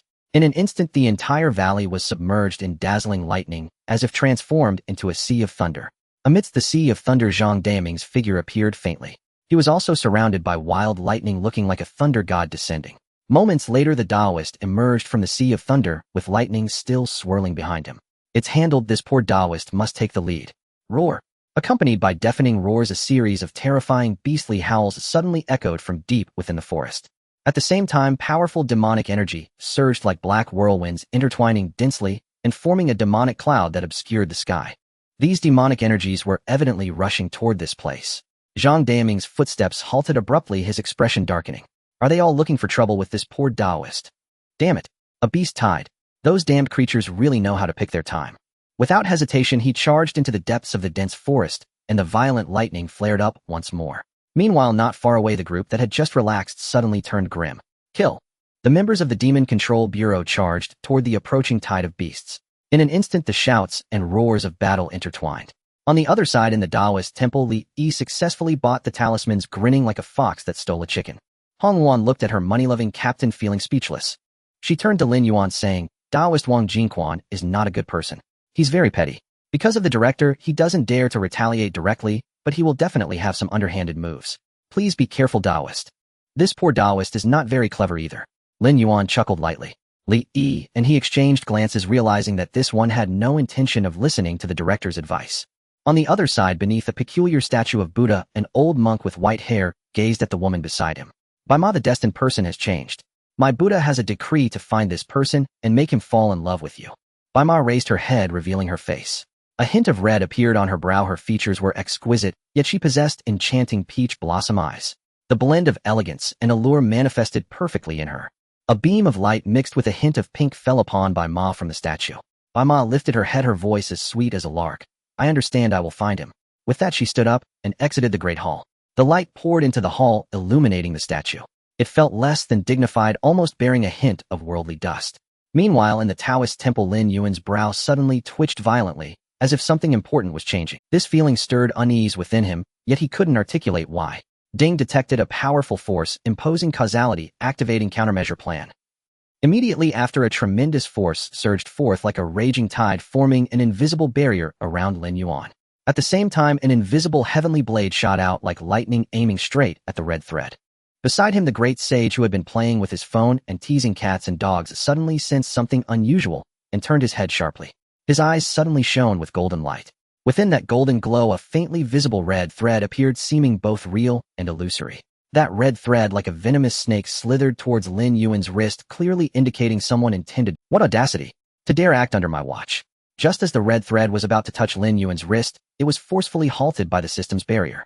Seeing this, the great sage's lips curled into a slight smirk, revealing a hint of disdain. He extended his finger, and a small flame ignited at its tip. Though this flame appeared trivial, the power it contained was immensely frightening. The great sage flicked his finger, and the flame shot towards the red thread like a meteor. Upon contact, the flame immediately erupted into a roaring blaze, fierce enough to seem as if it would consume everything. Amidst the roaring flames, an old voice echoed, filled with fury, presumptuous. The red thread quickly turned to ashes under the flames, vanishing without a trace. Simultaneously, in an unknown place, a deep crack suddenly appeared on a statue of Buddha, which then spontaneously ignited, instantly turning to a ground of ashes. What is happening? What just occurred? The sudden duel across space left Lin Yuan bewildered. The great sage sneered. You little rascal, caught someone's attention. That red thread was an attempt to forcibly tie you to a romantic fate. Who is so malicious to plot against me? What have I done to deserve this? The great sage chuckled disdainfully. There are always some lowly creatures out there. In the 33rd layer of heaven, Lao Jun suddenly stood up from in front of the alchemical furnace, exclaiming, presumptuous. His rebuke was accompanied by a wave of pressure that surged up to the 33rd heaven. All the divine beings in the heavenly court were taken aback. Why was Lao Jun so furious? In the Jade Pool, the Jade Emperor was momentarily stunned. Behind him, a divine light flickered as he divined the heavenly secrets, and in the next moment his expression darkened. Rascal. What, your majesty, are you going to stop me? Lao Jun looked at the Jade Emperor with calm eyes, devoid of any politeness in his words. The Jade Emperor frowned. Lao Jun, I know you are indignant, but... Lao Jun replied flatly, but what? For the stability of the three realms, I should endure this while my disciple is fine, right? The calmer Lao Jun's response, the more the Jade Emperor's eyelids twitched violently. The Jade Emperor wanted to say yes, it didn't he endure when his sister was plotted against back then, but he dared not say it. Lao Jun was a very special existence. He seemed mild-mannered, yet once he was truly enraged, there was hardly anyone in the three realms who could withstand him, especially now, when there were no saints in the three realms, and whether it was the human race, the underworld, or the three teachings, everyone was in the outer heavens, and could not leave easily. Lao Jun, a peak quasi-saint, became extremely terrifying. Moreover, was Lao Jun truly a quasi-saint? No one knew. Before the Jade Emperor could speak again, Yang Jian arrived. Lao Jun, why are you so furious? Lao Jun glanced at Yang Jian, revealing a smile. In an instant, the Jade Emperor guessed what Lao Jun was about to say, and felt a bad premonition. Lao Jun. But Lao Jun was faster, almost instantaneously recounting what had just happened before Yang Jian's expression turned darker as he visibly grew angrier, his heavenly eye on his forehead uncontrollably opened, flashing with a cold light. Finally, I've caught a chance. Yang Jian murmured to himself as he gripped his three-pointed double-edged saber, its cold light flickering. Lao Jun looked at the Jade Emperor and smiled. The Jade Emperor sighed deeply. Yang Jian spoke. Lao Jun, how about we make a deal? Let's hear it. You go kill Yang Tianyo, and I will take care of Ding Guangfua, how about that? Lao Jun immediately understood Yang Jian's intentions and laughed good. As he looked at the two ready to wreak havoc on Ling Mountain, the Jade Emperor was about to speak again to persuade them. Yang Jian suddenly spoke. Uncle, my mother said to visit her when you have time along with Yang Chan. A short sentence of just a dozen words left the Jade Emperor stunned with joy, sadness, and anger intertwining in his eyes. After a long pause, he sighed softly. All right, go ahead. If the heavens fall, I will bear it with Lao Jun. The Jade Emperor made a decision, his eyes no longer showing any hesitation as he summoned the Haotian mirror from the void. It floated before Yang Jian. Take this, those of the Buddhist sect are difficult to kill, especially in Ling Mountain. The Haotian mirror contains a trace of my 9-dragon chi capable of breaking the Buddha's golden body and extinguishing the out-of-body techniques of the Buddha, ensuring no chance of reincarnation. I am leaving now. Yang Jian, hurry back. I will wait for you to come back for dinner. With that, his figure flashed. In an unknown place in the heavenly realm at the entrance of a small world, the Jade Emperor hesitated for a long time before stepping inside. In the small world, peach blossoms fluttered. Two figures traversed the peach grove, occasionally picking a peach blossom. The Jade Emperor's figure suddenly halted. He wanted to call out, but found himself unable to speak. The two in the peach grove almost simultaneously turned to look at the entrance of the small world. Brother, uncle, and for a being who had lived countless eons, the Jade Emperor. This moment still stirred a faint tremor within him. And what are you standing there for? Come sit down. The Jade Emperor nodded and seated himself beside the stone table. Yao Ji dug up a jar of peach blossom wine from beneath the largest peach tree and placed it before him. She poured him a cup while Yang Chan set down a plate of peach blossom cakes upon the stone table. In gazing at these two familiar things, the Jade Emperor felt a sudden daze, as if time itself had unraveled, drawing his thoughts far, far back into the distant past. Brother, I've just brewed fresh peach blossom wine. And brother, today's cakes are made of peach blossoms. And brother, I'm going down to the mortal realm to play. And brother, I was wrong, but the child is innocent. Please let them live. Brother, save Jiaoer. I vow to remain sealed away forever. In fragment by fragment, memories surged forth, assaulting the great sovereign who reigned aloft the 9 heavens, cold-eyed and detached over the 3 realms. A soft sigh escaped him as he lifted the peach blossom wine and took a sip. Yao Ji, do you hate me? Do you resent my heartlessness? That though I rule the 3 realms as the supreme sovereign, I watched indifferently as you descended into tribulation. I do not hate you. It was the tribulation chi that clouded my vision. I bear no grudge. Had you not granted me the ruse of feigned death, I would have perished beneath Peach Mountain. And I only hate Yang Tianyu and the Buddhist sect. How could I ever hate you? Yao Ji's expression remained placid, though hatred burned fiercely within. Not a trace flickered upon her face. Yang Chan likewise nodded. How could we ever hate uncle? The only ones we despise are the Buddhists. In this instant, the supreme sovereign who ruled the 3 realms became simply a brother and an uncle, his eyes blazing with raw, unvarnished fury. And indeed, I also hate. Wait a little longer. When that child ascends to heaven, the Buddhist sect's joyful lineage shall be utterly eradicated. With a thunderous boom, lightning erupted across the small world. The Jade Emperor cast but a single glance upward. Must even my idle lamentations be censured? At once the lightning receded. Yao Ji frowned faintly, voice laced with quiet concern. Is this truly wise? The Jade Emperor smiled and raised his cup once more. Once heaven ordained the Buddhist ascendancy, but those days are over. Now the 3 Tao paths rise together, humanity's destiny soars unimpeded. Heaven itself cannot bar the flourishing of the human Tao and its Taoist lineage. I came today for 2 reasons. First, to see you both, and second, to deliver glad tidings. Lao Jun has taken Yang Jian to Vulture Peak to collect some early interest. Yao Ji paused, startled. Then worry swiftly darkened her gaze. Though Yang Tianyu deserves death, it must not be at Yang Jian's hand. That stain upon his name. Fear not. Your son possesses more guile than most realize. Recalling Yang Jian's demeanor moments earlier, the Jade Emperor chuckled. And after briefly recounting Lin Yuan's affair, Yao Ji too smiled, though hers held icy disdain. A despicable stratagem. When did Lao Jun last take personal action? Indeed, he is truly enraged this time. He believed they sought to slay his disciple, so he dispatched the howling hound and that impish monkey. Yet he never imagined this foul method. Yang Chan pondered a moment. Might he also deal with? The Jade Emperor blinked, then nodded. Very well. I'll inform Yang Jian. Since the deed is already done, 1 more or 2 makes little difference. Yang Chan smiled. Excellent. I'll summon Qinxiang now, lest that foolish boy spoil everything. Yes, she spoke. A tiny lotus bloomed and soared out from the small world. Elsewhere, Yang Jian had just stepped toward the heavenly gate when the Jade Emperor's divine message reached him, alongside a stream of 9-dragon chi. Ni's stride halted. Lao Jun, wait a moment. The great sovereign sends word I am to make an example of Lu Yanchang on the way. No objection. But will you go yourself? Certainly not. I have someone in mind. To die swiftly. That luxury is denied him. Na cruel razor-edged smile curved Yang Jian's lips. May I borrow your golden cuff, elder? I'll return it post-haste. Watching Yang Jian vanish into the distance, Lao Jun's mouth twitched. Remarkable. How deeply Yang Jian loathes Lu Yanchang.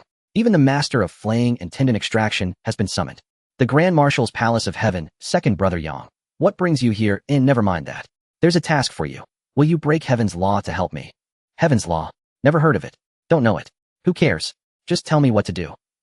Use your famed skill of tendon extraction and flaying on Lu Yanchang. That's all. Fine, I'll do it. But what of your nephew? That's his own father, not some foundling. Leave him to Yang Chan. Naja spat wine across the floor.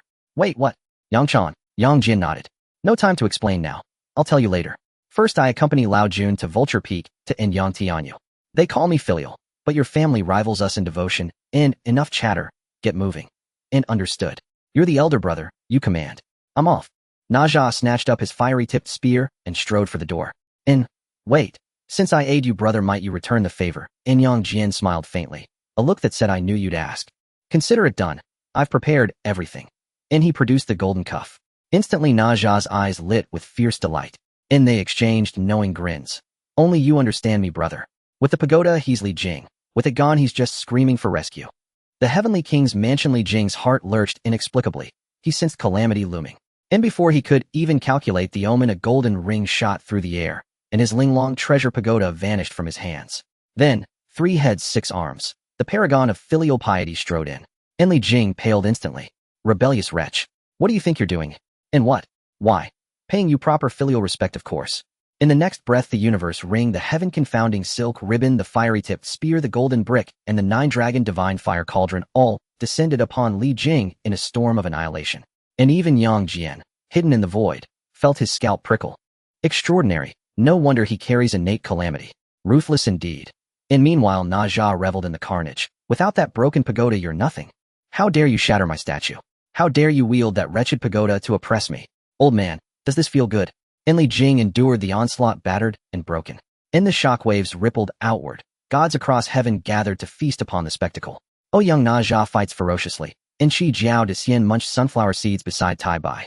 NTSK, every strike lands low. Just looking hurts. Tai Bai smiled faintly. The new generation fights dirty. That monkey struck only at the head. This lad strikes only where it stings most.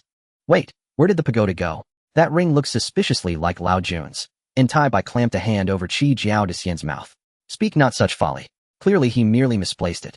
Qi Jiao de Xian yanked his hand free. Fine, I understand. I simply enjoy a good show. That's all. Scenes like this unfolded across heaven. In palace courtyards, celestial gardens, and starlit halls. Back in the small world, the Jade Emperor Yao Ji and Yang Chan watched the spectacle unfold. Now a world where only Li Jing suffered, and all of heaven looked on, none lifting a finger to intervene. Those capable of aiding held Li Jing in contempt, and those who respected him dared not step forward, like the 4 heavenly kings now frozen in agonized indecision. Shall we intervene? Mo Li Shou grimaced. We shall. Mo Li Qing began. Mo Li Hong, and Mo Li Hai roared and charged forward. We shall what? Mo Li Shou groaned. Brother, must you pause mid-breath like that? It's over, we're doomed. Those 2 have already rushed in. Mo Li Qing rummaged through his storage ring without looking up. I saw it. Then why aren't you going up to save them? What are you fumbling for? Save? You expect me to go up and fight that filial Neza? Why don't you go? Mo Li Qing shot Mo Li Shou a withering look and kept pawing through his things. Do you think I don't fear pain? Boss, stop fiddling and hurry up and find a way. Found it. What did you find? A treasure that can restrain. Are you awake? If I had such a treasure, would I still be here? So what did you find? Mo Li Qing produced a box of pills. Healing medicines. So many, this should be enough, right? Neza wouldn't kill the 2 of them, would he? He wouldn't, right? Going down to the underworld is such a hassle. Elsewhere, Neza merrily hammering Li Jing spotted the 2 headstrong brothers rushing up to rescue him and howled. The 2 simple fellows laughed. Oho, coming up looking for a beating. Come on, there's plenty to go around. He's done for. Just arrived, and he's already a porcupine. Since when did Neza learn to make clones? Another round of brutal thrashing began. The 2 Tai Bai peering on could no longer hold their laughter. My word is clones are everywhere. The sky is full of them. Poor Imo Lehai's been turned into a porcupine. From whom did little Neza learn these clones? It feels oddly familiar. Tai-Bai laughed. Where else but from the dashing school? The two of them tinker with such chaotic tricks together when idle. I thought so. There's a monkey tang to it, even the entrance is a flip. The art truly inherited from the monkey. Having had his fun, Neza gathered his manifest body, spat at Li Jing, bond nothing at all, and turned to leave. At the Nantian gate, Neza looked refreshed. So satisfying. A pity. Next time it'll be harder to beat him. Yang Jian smiled. Difficult. I don't think so. Do this for me, and I promise you'll be free to strike him whenever you wish. Really? You can't keep that broken tower forever. Sooner or later you'll have to return it, won't you? Neza scowled as he watched the tower in Yang Jian's hand. Return? To whom? That is not certain. You are not his son. As the judicial celestial, if I find something the Tua Tatianwang lost, returning it to his son seems perfectly reasonable, does it not? Yang Jian glanced at Lao Jun as he spoke. Lao Jun lent a hand. Neza's eyes brightened. Yes, perfectly reasonable. His son, giving it to me, is only right. Lao Jun smiled. Where did you suddenly get so many schemes, boy? Yang Jian chuckled. Been around long enough. No longer a wet behinthiers lad. I reckon that rogue monkey corrupted him, said the great sage of the mortal world, sneezing violently. With a gesture, he summoned the Linglong Tower into his hand. The 16 divine flames wrapped it, and in an instant Li Jing's soul imprint was erased. He then casually tossed the tower to Neza. Neza beamed. Lao Jun is generous. Say the word, and I'll go take him down. Yang Jian rubbed his forehead helplessly. Is attacking the only thing on your mind, kid? Hurry up and do it. Neza muttered. They told me to go attack people, and then they accuse me of having nothing else. Yang Jian was speechless. Neza flashed away as a red streak toward the distance. Brother Yang II remembered to pull me out later. He's as good as done for. Even Rulai won't be able to hold him. Mark my words. In the Tianwang Hall, Li Jing had just awakened and was about to lodge a complaint when a sudden pang hit him. The Linglong Tower's connection was severed. Enraged, he spat old blood and collapsed, unable to rise. Yang Jian wore an exasperated look. That's the situation. Why shout so loudly? Lao Juan, shall we go? Let's go. Today I will also give him a great commotion at Lingshan. A host of onlooking immortals in the heavens were dumbfounded. Wait, did I hear that right? Did they just say they intend to make a great commotion at Lingshan? Who provoked Lao Jun? Let's go watch the fun. Let's all go. The cluster of gawking immortals mounted clouds and followed at a distance behind Lao Jun and his companion. How many were mere voyeurs, and how many intended to use the chaos to settle scores was anyone's guess. In any case, Zhao Gongming and several others followed armed, and a host of Shijiao immortals trailed after them. In a small realm, Yudi looked at the water mirror with feigned outrage. Isn't this nonsense? When they return, watch me punish them by making them eat the peaches of immortality and drink celestial wine until they burst.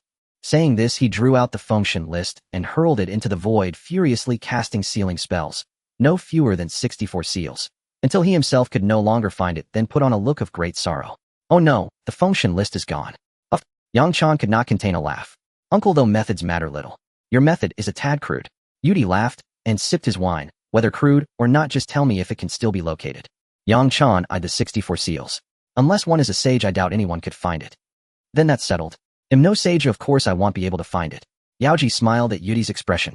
At Lingshan, Rulai sat upon the golden lotus, ill at ease, as if expecting misfortune. Are the dragon subduers present? World-honored one, we are here. Is Lingshan peaceful? All as before. Rulai had just relaxed when Anan and Jaya cried out, World-honored one, trouble. Lao Jun has come and is already approaching Lingshan. Rulai said, let them come, an apology will do. Anan's face turned strange. Perhaps. It will not be so simple. Huh.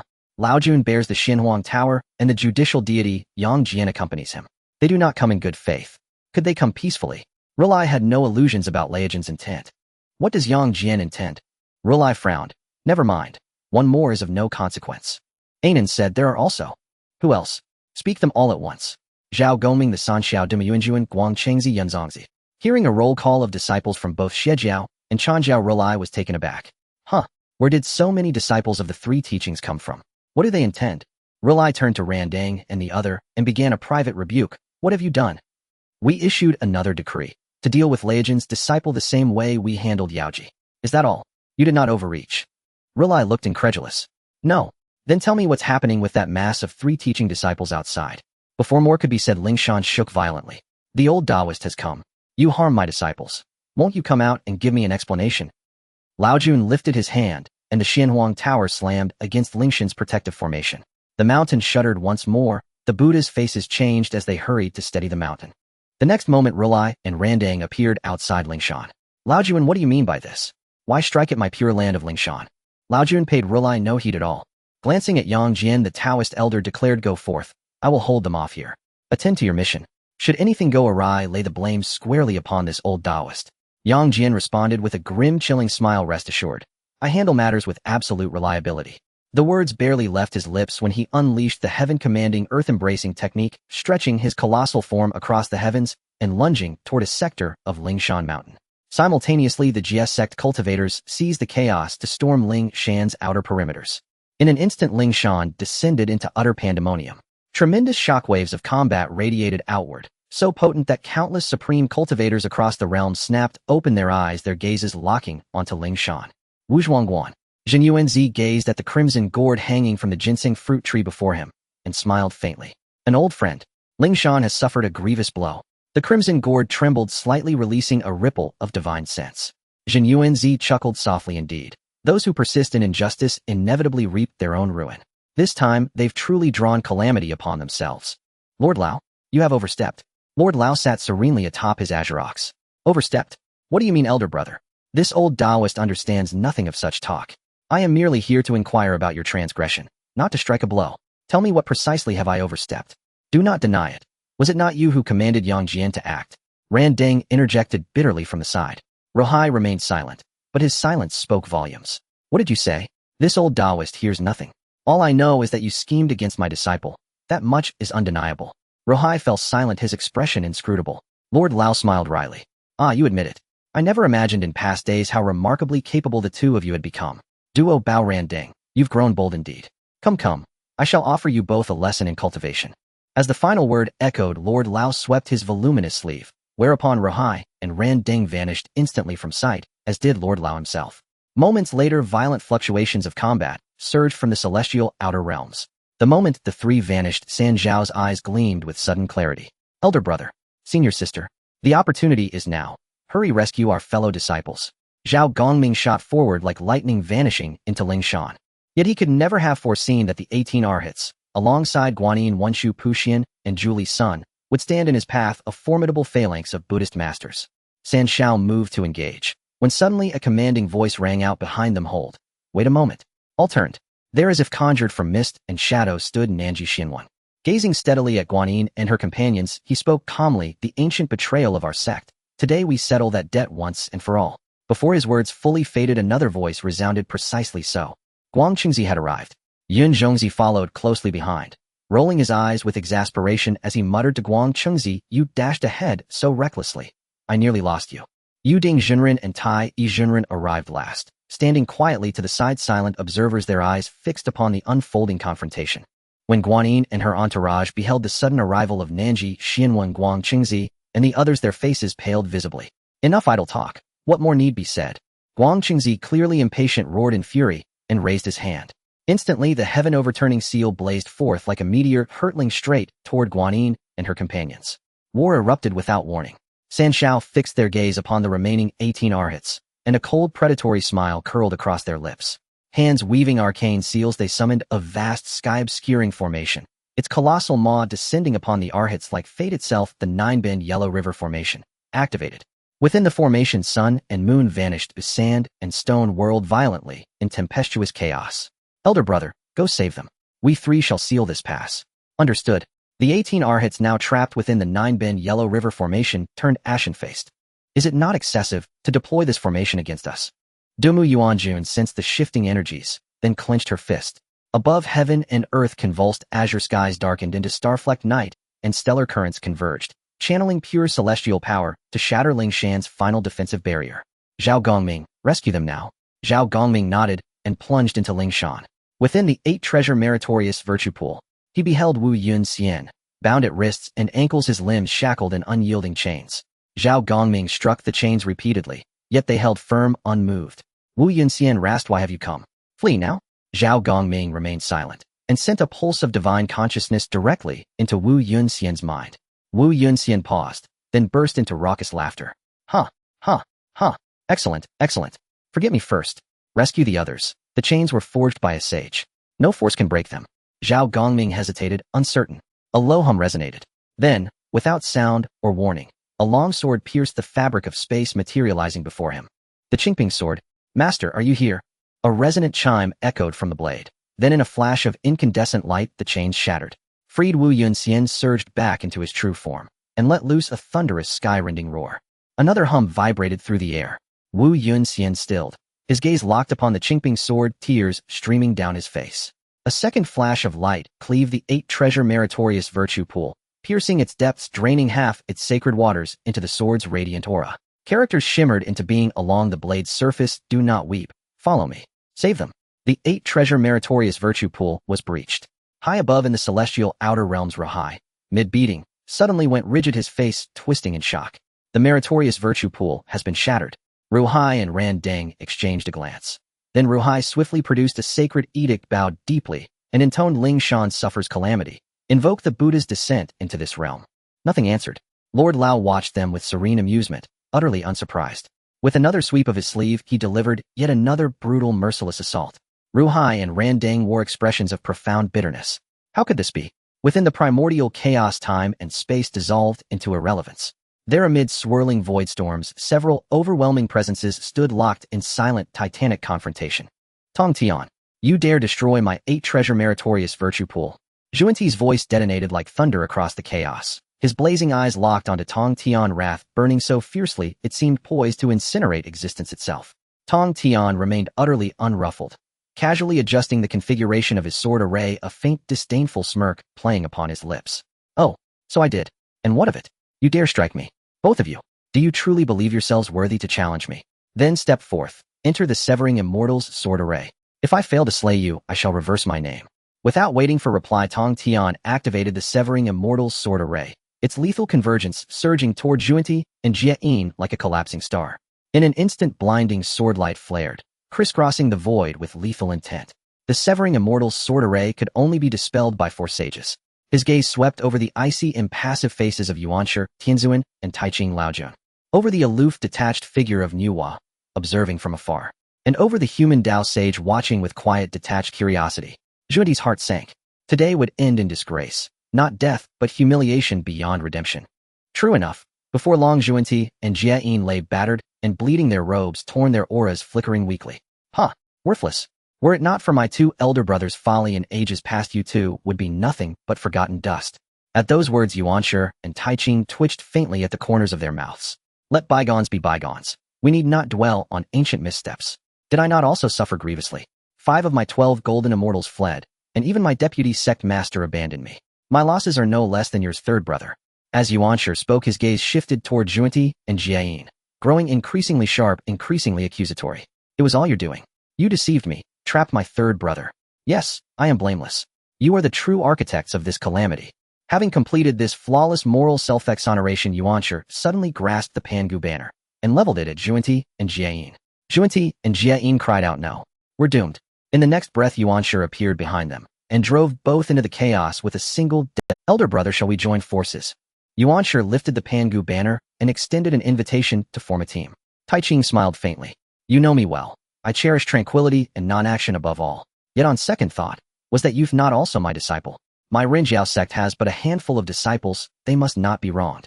As he spoke, the Taiji diagram shimmered into existence above his head and shot straight into the Severing Immortal sword formation. Yuanshi followed closely behind. History repeated itself with eerie fidelity, yet its outcome diverged utterly. Within the Severing Immortal sword formation stood those same 4 celestial sovereigns once more. Outside the array, Nuwa watched idly, still savoring her melon. Yet this time, instead of 4 sovereigns breaking the formation, while Nuwa observed, it was the 3 pure ones overwhelming the 2 Western sages, with Nuwa still calmly munching away. Tong Tian laughed, fingers weaving incantations without pause as the light from the 4 severing swords blazed ever brighter, striking down Zhuanti and Jie Yin with merciless force.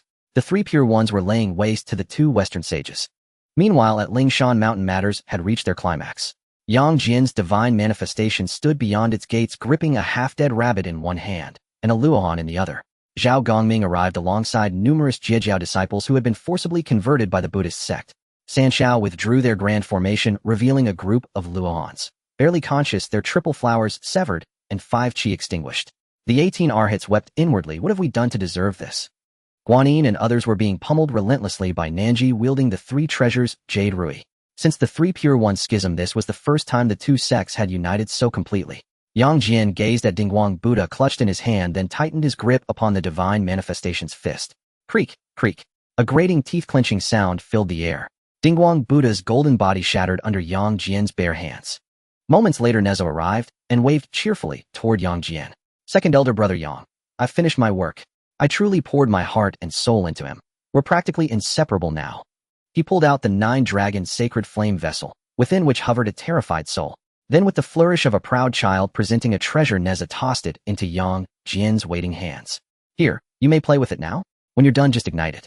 No reincarnation remains, not even a trace of true spirit. Many celestial observers winced involuntarily. Such heartfelt devotion, so thoroughly bonded. Young Neza grows ever more fearsome. The battle beyond heavens had concluded. Lao Jun appeared unscathed, serene as ever, not a single fold of his robe marred. But Rulai and Ran Deng bore clear signs of defeat. Their golden bodies were webbed with fissures. Rulai felt new lumps swelling atop his skull. Ran Deng's face bore the colossal imprint of a stupa. Celestial beings burst into laughter, hastily activating divine recorders to capture the spectacle. A wry smile curled Yang Jian's lips as he swept his gaze across the assembly. Then spoke, voice calm, yet edged with mockery, esteemed immortals. Does any of our kin remain within Ling Shan? The immortals exchanged glances, then shook their heads in unison. Yang Jian's smile widened. Excellent. Then none remain. Before the final syllable faded, his divine manifestation raised a hand, and a colossal axe materialized midair, drawn, as if summoned, landing firmly into his grasp. Yang Jian gripped the haft and gave it a subtle shake. The blade swelled, instantly expanding until it towered like a mountain peak. Excellent. Then none remain. In the next breath, he swung the axe, a sweeping arc cleaving the heavens, bearing the weight of thunderous cataclysm as it descended upon Ling Shan's summit. Yang Jian, you dare! Rulai and Ran Deng roared in unison, their voices shaking heaven and earth. Yet Yang Jian seemed deaf to their fury, as if there existed anything he dared not do. One of heaven's 3 rebellious immortals, famed for openly rebuking the Jade Emperor, would hesitate. A deafening boom rent the sky, as though reality itself split apart. Even Ling Shan trembled beneath that apocalyptic force.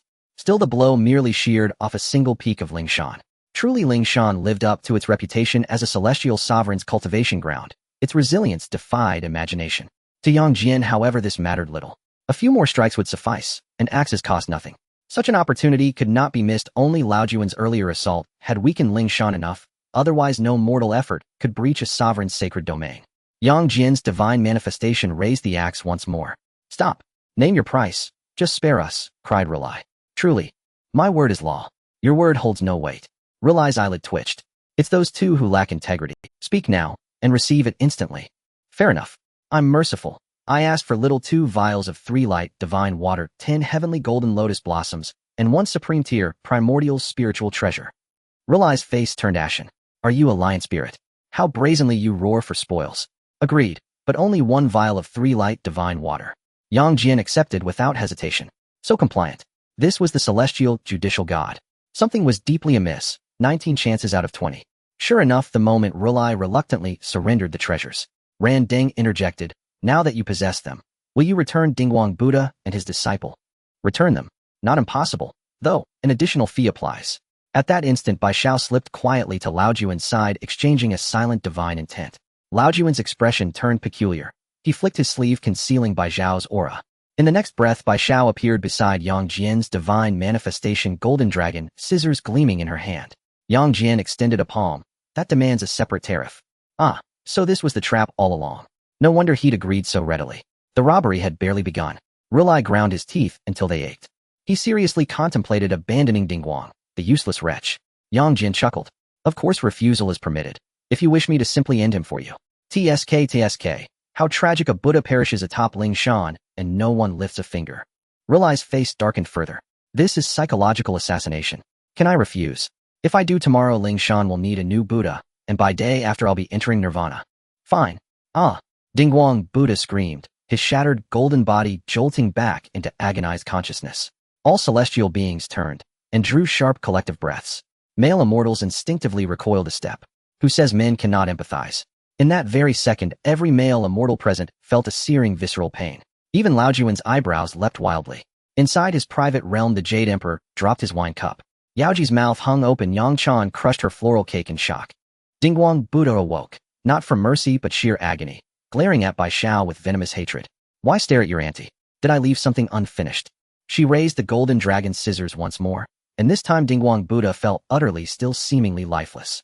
Bai Xiao dusted her hands and strode toward Zhao Gongming. Not a single male immortal dared block her path. Too brutal.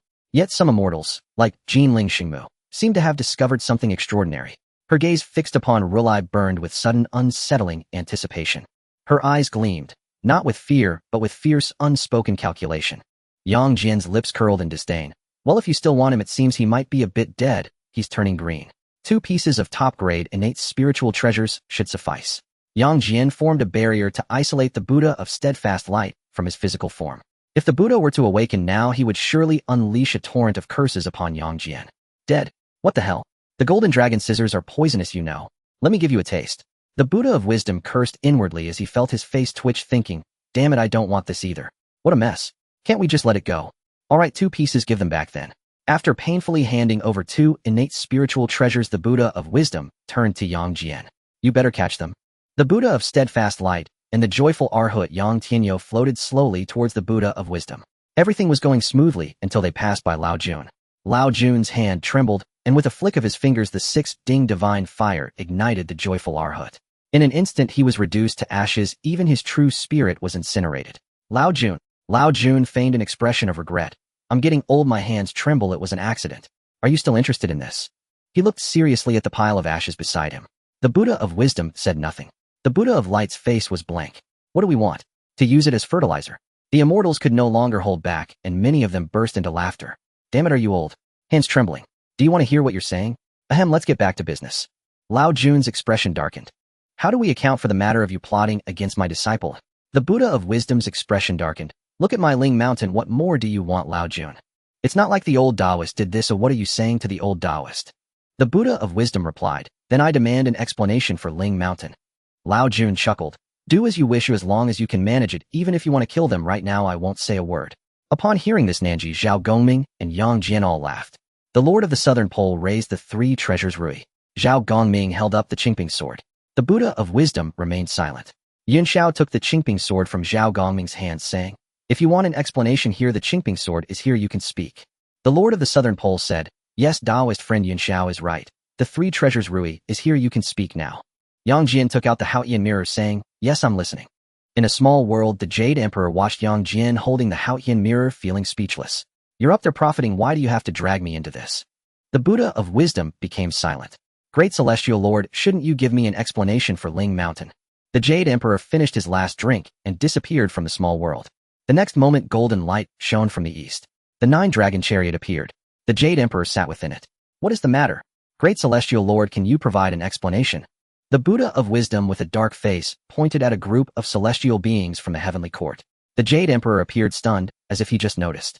Why are you not in the heavenly court, but causing trouble at Ling Mountain? Should we punish them according to the heavenly laws? The Jade Emperor pondered for a moment. Yang Jian, you are the judicial deity, you tell us. Yang Jian smiled. To respond to the great celestial lord, the heavenly laws only state that private disputes cannot occur in the heavenly court, and not that they cannot occur at Ling Mountain. The Jade Emperor turned to the Buddha of wisdom. You heard it, my judicial deity has stated that there's nothing in the heavenly laws about this, but considering they have indeed gone a bit overboard, I will just punish them with 2 lashes. The celestial beings' faces turned grim at once. The next moment, the Jade Emperor's expression changed drastically. Not good, the investiture of the gods is missing. The Buddha of wisdom looked at the Jade Emperor's poor acting, nearly grinding his teeth. Great Celestial Lord, do you even believe what you're saying? The Jade Emperor nodded. I believe and indeed cannot find it. If you don't believe, you can count it yourself. The Buddha of wisdom felt helpless and gave up. Turning to Lao Jun, he said, just speak up if you need anything. Not much, just double what the judicial deity received earlier will do. Of course you can choose not to give it, I can take it myself as well. Lao Jun smiled at the Buddha of wisdom, pulling out the Xinyuan tower again. Here. Another wave of pain in the wallet ensued. The Buddha of steadfast light was thrown back by Lao Jun. The anger of the old Taoist has subsided, but this karma still remains. When my disciple ascends in the future, he will still come to seek this karma. The Buddha of wisdom nodded, not taking it to heart. Unbeknownst to him, Lao Jun and the others' methods are far too benevolent compared to Lin Yuan in the future. Only Bai Xiao can compare with them. The Jade Emperor, sitting high in the 9-dragon chariot, spoke up. Since there is nothing more, you should return to the heavenly court. I will be waiting for you in the Lingxiao Hall." As he finished speaking, the 9 dragons roared, and the 9-dragon chariot disappeared. The celestial beings departed filled with laughter and joy. Lao Jun waved his hand, and a whole bottle of 9 revolutions golden pills landed before the 3 heavens and others. The black cloud immortal has been suppressed for too long. His origin is lacking. When I have time, I will refine a heaven-repairing pill for him. The golden hoop immortal I will take back. Whether it can be saved is uncertain. The 3 heavens looked at him with gratitude. "Thank you, Uncle Master, for your great kindness." Lao Jun smiled. "It's nothing." After saying that, he took the 3 golden hoops and disappeared from sight. In the Lingxiao Hall, the Jade Emperor sat high on the dragon throne, watching the celestial beings below in silence, staring at them intently. Suddenly, the Jade Emperor smiled. "You have committed a great error. I must punish you right." The celestial beings were utterly unconcerned, having pulled off such a grand scheme. "Let the punishment come. After all, it won't lead to death." Seeing the group act like dead pigs not afraid of boiling water, the Jade Emperor found it amusing. "Then the punishment is, each of you will receive a peach of immortality, 10 jars of celestial wine, and an additional day of sitting to watch change dance. I will indulge you all. And for those just rescued from Ling Mountain, the punishment is the same. Each of you will consume a 9 revolutions golden pill. I will make sure they die again." Looking at the Jade Emperor's demeanor, the celestial beings also found it amusing. "We will faithfully obey the great celestial lord's decree. The great celestial lord is wise." The Jade Emperor waved his hand. "Continue the music, continue the dance." One after another, celestial maidens entered the Lingxiao Hall holding peaches and celestial wine. Meanwhile, Ling Mountain was the complete opposite of the heavenly court. It was a scene of devastation. All 18 arhats were rendered useless. Not a single Buddha was unscathed. The 8 treasures merit pool was nearly dry. The mountain defense array was completely shattered. Guanyin and the others were also in a dire state. The treasure vault of Ling Mountain was completely looted by Zhao Gongming and the others. The Buddha of Wisdom was left in tears, unable to comprehend how it had come to this. Looking at the group of arhats eagerly waiting to be fed, the Buddha had no choice but to generously open his purse. Fortunately, he was born from a treasure-seeking mouse, and there were plenty of heavenly materials and earthly treasures. Otherwise, Ling Mountain would be finished today. Outside of the skies, Zuni and Jiejing were still being beaten in the sword array of the extermination of immortals. Ding! Congratulations to the host for achieving a special accomplishment, friend of the celestial beings. Acquiring the ability to summon deities. Note this ability is a special one, does not consume the host's own spiritual power, and allows for random summoning of deities. The cooldown time varies based on the summoning situation. Note Tongtian fragrance can shorten this time with the duration depending on the summoning situation. Lin Yuan was utterly perplexed. Sitting in the observation area, how did he end up here? And what was this 90 cut-off celestial being? Don't ask insufficient permissions. Alright then. Lin Yuan found it baffling, but he had a virtue. If he couldn't figure it out, he wouldn't dwell on it, otherwise it would be too exhausting. On the other side, just exiting the temple, by Ma was preparing to catch a ride on the road. She looked at the photo in her hand and licked her lips. "Little Taoist, I'm coming to find you." In the next moment, the horn of a large vehicle blared. Honk! Bai Ma was taken aback, ready to dodge, but found her body inexplicably unable to move, as if her entire spiritual power had vanished, and something seemed to push her from behind. Without spiritual power and unable to move, facing a fully loaded truck was a foregone conclusion. Bang! The truck stopped. A middle-aged man stepped down. Looking at the scene before him, he wore a worried expression. He pulled out a cigarette case, lit one, and gazed at the sky. After finishing one cigarette, he took out his phone with a desolate look. "Hey boss, do you have any fast-acting heart-saving pills with you?" Upon hearing this, the boss on the other end of the line broke. "Wait a moment, let me look for them, don't say anything yet." Moments later, the boss, having taken 2 fast-acting heart-saving pills, shakily picked up the phone again. "Speak, I'm ready." "Did you hit another one? Is the insurance enough?" The boss felt darkness closing in, but thankfully the heart-saving pills were effective, keeping him from fainting. "Well, hi UI." After scolding the driver for 5 minutes, the boss finally stopped. Whose responsibility is it? Although he roughly knew it was definitely not the fault of his bizarre driver, he still had to ask. "You still don't know?" "It's the other party's responsibility, running into the middle of the road like a lunatic." After a long while, the boss sighed. "Alright, I get it. You report it, and tell the truth. Someone will come to get you later. The dashcam is working, right?" The driver replied, "Of course it's working, I have 7 of them." "You're quite proud of yourself, aren't you?" After hanging up, the boss sat down in his chair feeling helpless. "Hey Xiao Su, have the legal department go retrieve that living ancestor, and tell them the process is the same as before." Xiao Su nodded and left. Moments later, he returned to the office.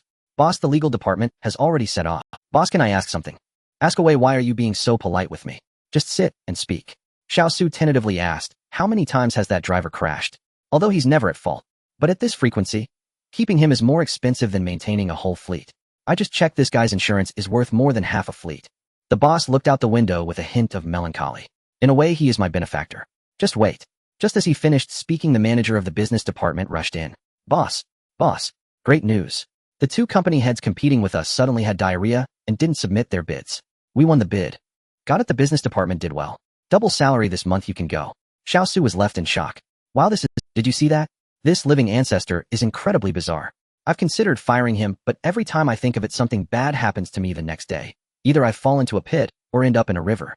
Otherwise, do you think I have nothing better to do than learn rock climbing? Xiao Su felt his worldview shatter. He recalled the first time he met the boss when the boss almost drowned in a river less than a meter deep and he had to rescue. Our first meeting. The boss nodded. That's right, just as you imagined. Later, give that living ancestor 3 days off, find a reason to give him a bonus, and also make sure no one touches. Okay, I'll take care of it right away. On the other side by Ma Soul floated out, still looking bewildered. Did I just die? What else? If you're not dead, it would be a ghost. A swirling mass of energy suddenly appeared behind by Ma, turning around to reveal two ghostly enforcers. Ghost Commander. Oh, you have some knowledge, you recognize old Neo, right? Let's go, it's time to hit the road. No, this isn't right. I shouldn't die yet, how could I die early? What are you babbling about? Cuff her, and take her back, stop at Wild Dog Ridge for a while. Neo 2 didn't even glance at Ma, directly speaking to the ghost enforcers. Yes, Ghost Commander. Alright, you two take her back first, I'll go catch the other one. Oh, and remember to take her for a tour around the Earth store. Ghost Commander, I can't handle this body. Neo 2 rolled his eyes. What are you panicking about? The Emperor is watching, the Earth store won't recover anytime soon. Let the Emperor handle it, as she can pretend to be alive for now. Yes, Ghost Commander. At the side of the vehicle, Wu Hai suddenly felt a chill, his whole body shivering. I really feel weak, I can't go to Red Romance too much. The police siren sounded. Wu Hai entered the palace. After watching the dashcam footage, the officer taking notes looked speechless. Not again, how is it you? Wu Hai looked innocent. Officer Wang, you can't blame me. You saw the footage, she dashed into the middle of the road. Wu Hai looked like he was trying hard to live. Officer Wang also felt speechless. Who has 7 cameras installed? Don't put on a show here. Moments later, members of the company's legal department appeared outside. Officer Wang Zhao Yiming looked at Wu Hai, who was drinking tea as if he had returned home, with a helpless expression. Alright, we've seen the footage, you just sign here, and you can leave. Just don't leave the city for the next few days. Wu Hai regained his freedom. Lawyer Zhao, shall I give you a ride? Zhao Yiming said, No. You go back yourself. The car outside is provided by the boss, and he also gave you 3 days off. You've been doing well lately, someone will give you a bonus later. Wu Hai looked touched. The boss is so nice, I will work hard. Meanwhile, the boss far away in the office inexplicably shivered violently. Bye, Officer Wang. Next time remember to change to some good tea leaves, I got a mouthful of tea leaves. Officer Wang replied, You son of a... Get out of here. Zhao Yiming said. I'm leaving, I always feel like I'm going to have bad luck next to him. Wu Hai got in the car and left. Zhao Yiming also greeted Officer Wang before leaving. Wu Hai didn't go directly home, but went to the vegetable market to buy a small truckload of rice and flour. At Qinghe Welfare Institute, as soon as Wu Hai drove into the courtyard, a group of children surrounded him. Dad Wu, you're back. Did Xiao Shi'er listen to the director's words today? Xiao Shi'er nodded yes. Wu Hai took out a lollipop and placed it in Xiao Shi'er's hand. Go call the older brothers and sisters to help move things. Okay. Xiao Shi'er turned and ran into the house. Moments later, a group of children ran out, each carrying items from the cart. The Hai, you're back. Amidst the noise of the children, an elderly man with gray hair appeared. The boss gave us a day off, and even a bonus. I just came back to see you, Lu Ma, and buy some food for the kids. You know earning money isn't easy, you should save some for yourself. You're grown up now, you need to think about the future. Oh, no rush, Lu Ma. I'm tired, I'll go rest first. I want to eat braised pork tonight. Alright, go ahead. Wu Hai returned to his room with a roasted chicken in his left hand, fruits in his right, and a bottle of wine tucked under his arm. The room, though small, was decorated warmly. In the center was a single bed, next to it was a small balcony. Sunlight streamed through the window, casting dappled shadows on the floor. In one corner of the room stood a table with a delicate statue on it. Wu Hai carefully placed the roasted chicken and fruits on the table, then took out a lighter from his pocket and lit 3 incense sticks. He pressed his palms together and bowed sincerely 3 times to the statue, murmuring, Great deity, I've been too busy lately and haven't been able to offer incense on time. I hope you won't hold it against me. I promise to offer incense every day from now on. After saying this, Wu Hai gently inserted the incense into the burner, watching the curling blue smoke rise slowly, swirling around the statue. Wu Hai sat quietly on the balcony, gazing at the group of children playing downstairs, a faint smile appearing on his face. The sunlight warmed him, making him feel drowsy without realizing it. He yawned and muttered to himself, I've been so tired lately, I'll take a nap for a bit. As his words fell, his eyelids grew heavier, and he slowly closed them, drifting into a dream. Meanwhile, a faint golden light suddenly flickered above the statue. The golden light, as if alive, circled around Wu Hai and then swiftly entered his body. Moments later, the golden light vanished and the corners of the statue's mouth seemed to lift slightly, as if smiling. The incense in the burner gradually burned down, leaving only ash. As the smoke dissipated, the true form of the statue was revealed. It was not the god of wealth, but a star of misfortune. Suddenly, a gust of wind blew through. Niotu appeared in the room, first glancing at the statue before shifting his gaze to Wu Hai. His lips twitched slightly, seemingly surprised by the scene before him. Looking at the sleeping Wu Hai, he chuckled, "You're quite a talent, aren't you?" Just as he finished speaking, the statue glowed again, as if in response to Niotu's words. Seeing this, Niotu's lips twitched, even more seemingly resigned to the statue's reaction. All right, I understand. He is your believer after all. Wait, let's talk this over. I truly can't handle your misfortune, or just give it to me, please. Niotu muttered, and then a token inscribed with the character for bad luck appeared in his hand. He casually waved it, and the token transformed into a beam of light, flying straight towards Wu Hai. After completing this, another gust of wind blew through. Niotu's figure gradually dissipated like smoke into the air, as if he had never appeared. Meanwhile, Wu Hai continued to sleep. At the same time, Zhang Daoming was on his way to Qinghe, carrying Zhou Tianxing as a pendant. Whoa!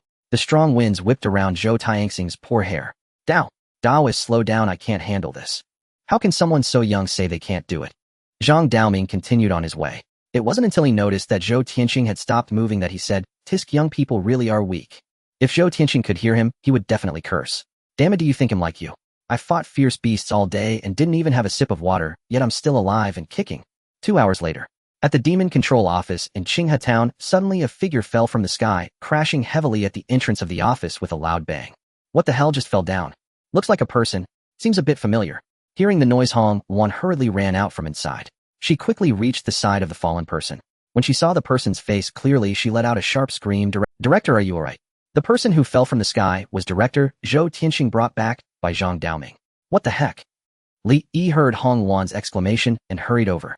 Seeing Zhou Tianxing lying still and foaming at the mouth, he felt a wave of panic. Ghost Doctor, where the hell have you been? Come out and save him. Li Yi shouted at the top of his lungs. Just as his words fell, a shadow dashed in like lightning. In the blink of an eye, the ghost doctor excitedly arrived by Zhou Tianxing's side. Without a word, the ghost doctor lifted Zhou Tianxing and rushed towards his medical room like the wind. Occasionally, he even let out a cackling laugh. Director, I will definitely cure you. I haven't treated a golden core cultivator before. Where should I start? Hong Wan looked at the ghost doctor's enthusiastic demeanor, a bit worried about her director. This won't cause any problems, right? Well, the ghost doctor may be a bit eccentric, but he shouldn't be dead, right? After all, our director is a golden core cultivator, tough-skinned and thick-fleshed. Lin Mumu weakly suggested, don't we have the life symbol? Can't we use it on the director? Captain, can you be so stingy? Cough cough, the director is a dignified golden core cultivator, he will definitely be fine. We should save the talismans for critical moments. Am I the only one who noticed the director is bald now? Xiaofeng, what are you doing? Su Bei asked Xiaofeng, who Xiaofeng finally came back to his senses. It's nothing, I was just attacked by a memory of the deceased for a moment. A buzzing sound came from the ghost doctor's medical room. Then came a series of screams. Zhou Tianxing's roar echoed. Ghost doctor, you better stop. Keep your damn chainsaw away from me. I'm just unconscious, I don't need an amputation. The ghost doctor sighed. Really, just one more moment, director, why did you have to wake up now? Looking at the metallic prosthesis beside him, the ghost doctor wore a regretful expression. Zhou Tianxing raised an eyebrow. 5 minutes later, Zhou Tianxing walked out of the ghost doctor's medical room. Meanwhile, the ghost doctor had no idea what was going on, sleeping soundly. If one ignored the 2 large bumps on his head and the dark circles under his eyes that resembled panda eyes, he looked fine. The expressions of the people at the door were quite interesting, a mix of shock and a hint of satisfaction. Why are you staring at me like that? Has anything happened in the office lately? Li Yi stifled a laugh. It's nothing serious, just that Wang Jinxian has gone mad. No worries, this time he's really kicked a hard iron plate, and it's electrified. The other end, Wang Jinxian and his lackey looked at the old Taoist in front of them, their scalps tingling. Are you Wang Jinxian? Can I say I'm not? Wang Jinxian tried to weasel his way out. Daring to deceive me, you deserve to be punished even more. With a loud slap, a golden light burst forth from Wang Jinxian. Tisk, you have a protective talisman. Let's see how many hits you can withstand. Zhang Daoming chuckled as a streak of lightning enveloped the lacquer tree branch in his hand, swinging it wildly at the two. Everyone knows that being hit by a lacquer tree branch is worse than death, and this one was electrified. Accompanied by 2 screams, Wang Jinxian and He Qian were struck back repeatedly, their clothes instantly torn, revealing gruesome bloodstains. Demolishing mountains and destroying temples, is it? Stripping away your Taoist status, who do you think you are? Zhang Daoming shouted angrily, swinging the lacquer tree branch down upon the two.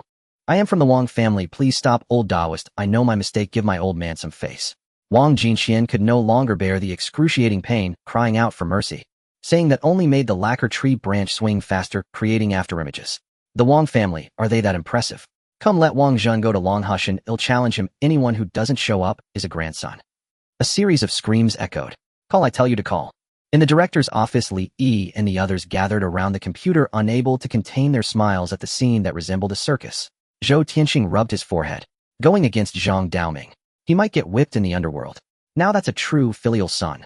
In the capital at the Wang family's old residence, Wang Zhen inexplicably sneezed violently, a sense of impending crisis enveloping him. Hello, what's Jinxian doing? Before Wang Jinxian could speak, his phone was snatched away by Zhang Daoming. So you're the one called Wang Zhen. Indeed, and what is your intention? Zhang Daoming glanced at Wang Jinxian, who was on the ground writhing in pain. It's nothing, he's just having a good time over there. He won't die. Wang Zhen's face darkened. He instantly understood what had happened. He knew his grandson's character, but messing with the Wang family was not so easy. Please don't misjudge. If this rascal has offended you, the Wang family will apologize, but please don't go too far, we are not pushovers. Oh, it's been a long time since anyone spoke to me like that. Wait a moment, let me figure out how to do a video call. The call. Moments later, a video call came through.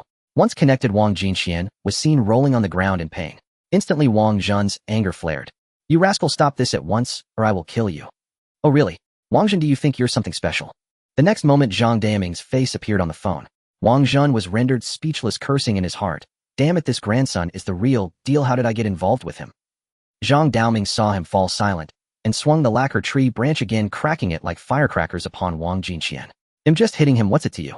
Come and kill me. Zhang Zhenren, you jest. How could I dare? Wang Zhen forced a smile that looked worse than crying. Just wait for me, I'll come find you after I handle this. Don't say anything unnecessary, either I come find you, or you come to Longhushan, and let's see who shows up. Wang Zhen's eyelids twitched violently. You must be intending to eliminate me. Zhang Zhenren, it's all a misunderstanding. The younger generation is ignorant, feel free to hit him, I won't say a word, even if he dies. Don't talk about that nonsense. If I come to find you, or you come to Longhushan, we can settle this, whoever doesn't show up is a grandson. Wang Zhen's face grew darker just as he was about to speak. Don't talk about that nonsense. If I come to find you, or you come to Longhushan, we can settle this, whoever doesn't show up is a grandson. Wang Zhen's face grew darker just as he— Damn it, who did I provoke? Unfilial descendants, unfilial descendants. Grandfather, what's wrong? What else could it be but that unfilial grandson has really kicked a hard plate this time? But our Wang family is a prominent clan, who have we offended? They're giving us no face. It's Zhang Daoming, a disciple of the heavenly master from Longhushan. Are we still able to remove him from the family tree? Wang Lan was stunned. So I go to the treasury and get some valuable items, something presentable. This time we are really going to suffer a great loss, and we need to ask what this beast has done. All right, grandfather, I'm on it. On the other end, having enjoyed himself, Zhang Daoming tossed the lacquer tree branch away and turned to the corner camera. I'm leaving, you handle the rest. After finishing his words, his figure vanished in a flash. In Zhou Tianxing's office, Li Yi wore a mischievous director. We must treat Deputy Director Wang well. After all, he is one of our own from the Demon Suppression Department. As he spoke, he exchanged a glance with Hong Yuan. Hong Yuan understood immediately and said, Yes, Director, no matter what, he is our own. We must use the best medicine on him. Li, don't you see our Deputy Director is injured? Hurry and call for the ghost doctor. Su Bai's eyes lit up. All right, I'm on my way. Wait a moment. Zhou Tianxing exclaimed. What's wrong, Director? The others frowned, thinking Zhou Tianxing was going to stop them. But unexpectedly, Zhou Tianxing pulled out a bottle of life water from under the table, a smile playing on his lips. Here, take this to the ghost doctor. Tell him to use this to disinfect. Also, the office suddenly ran out of anesthetics and painkillers, understood. Looking at the bottle labeled 96 life water, everyone burst into laughter. Director, you're the best. Stop talking nonsense and hurry. In their hearts, they thought, I've lost all my hair. How can I let you have it easy, you damn thing? You won't die from this. The ghost doctor received the notification and rushed towards Wang Jinxian's office, cackling. Next, while the scene was too brutal to display. In any case, the ghost doctor walked out of the infirmary with a smile. Behind him lay an empty bottle of life water and a bottle of empty hydrogen peroxide. Meanwhile, in the Taoist temple, Lin Yuan stood up with a smile and walked towards the main gate of the temple. Biaozi, go make tea. We won't meet him. Zhang Daoming walked into the Taoist temple. He looked at a group of couples burning incense, as well as the statue of Jiu'er under the deity of morality, and smiled. Young friend, this incense is truly flourishing. Please don't belittle me, senior. To be honest, I've almost turned this into a place to pray for children. Lin Yuan looked at the sincere incense burners with a helpless expression. While speaking, Zhang Daoming took a stick of incense and inserted it into the incense burner, making a gesture of respect. He then followed Lin Yuan to the backyard. Huang Tianbiao poured 2 cups of tea from a teapot and ran to Jiu'er's side, playing do diju with a bird, a wolf, and a cat. After surveying the backyard's arrangement, he couldn't help but feel a sense of nostalgia. This place truly is a paradise, even better than Longhu Mountain. Feeling the extraordinarily dense spiritual energy, even someone like Zhang Daoming felt a hint of envy. The old man and the young man chatted over tea, and before they knew it, the morning had passed. Lin Yuan was about to get up to make lunch. Zhang Daoming waved his hand, saying, "No rush, the destined will arrive." Moi. Lin Yuan paused for a moment, calculating something in his hand.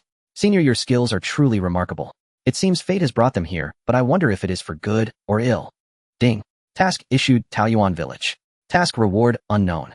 Moments later, a group of 2 men and 1 woman entered the Taoist temple. They all appeared to be university students. However, it was strange that one of them was holding a uniquely designed large black umbrella fully covered. "May I ask, is the temple master here?" "I am the poor Taoist." "What brings you 2 esteemed guests, and this one here?" The woman stepped forward. "Taoist, the situation is like this. The 3 of us are from the same school. My name is Song Ning. This is my brother Song Hao. This is my boyfriend Zhang Boyu.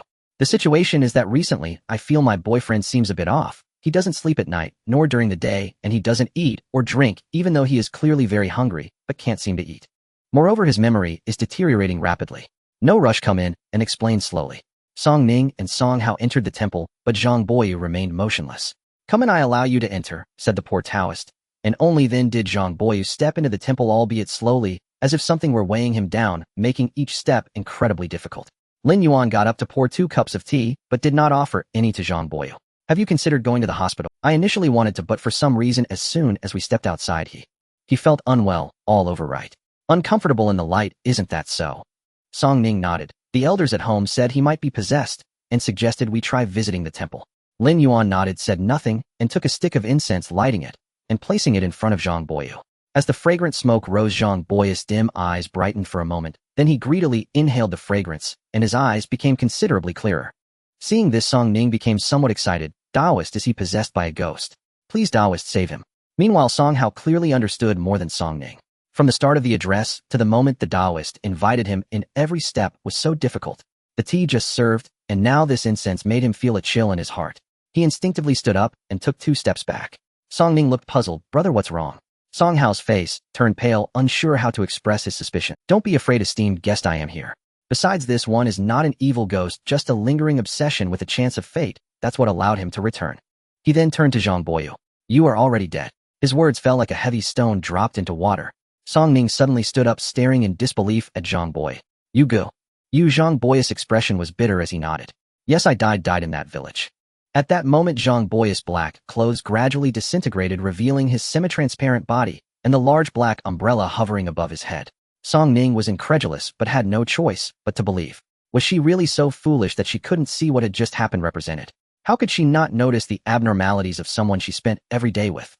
It wasn't ignorance, but merely a reluctance to face the truth. "Have you remembered?" Zhang Boyu nodded. "I remember now.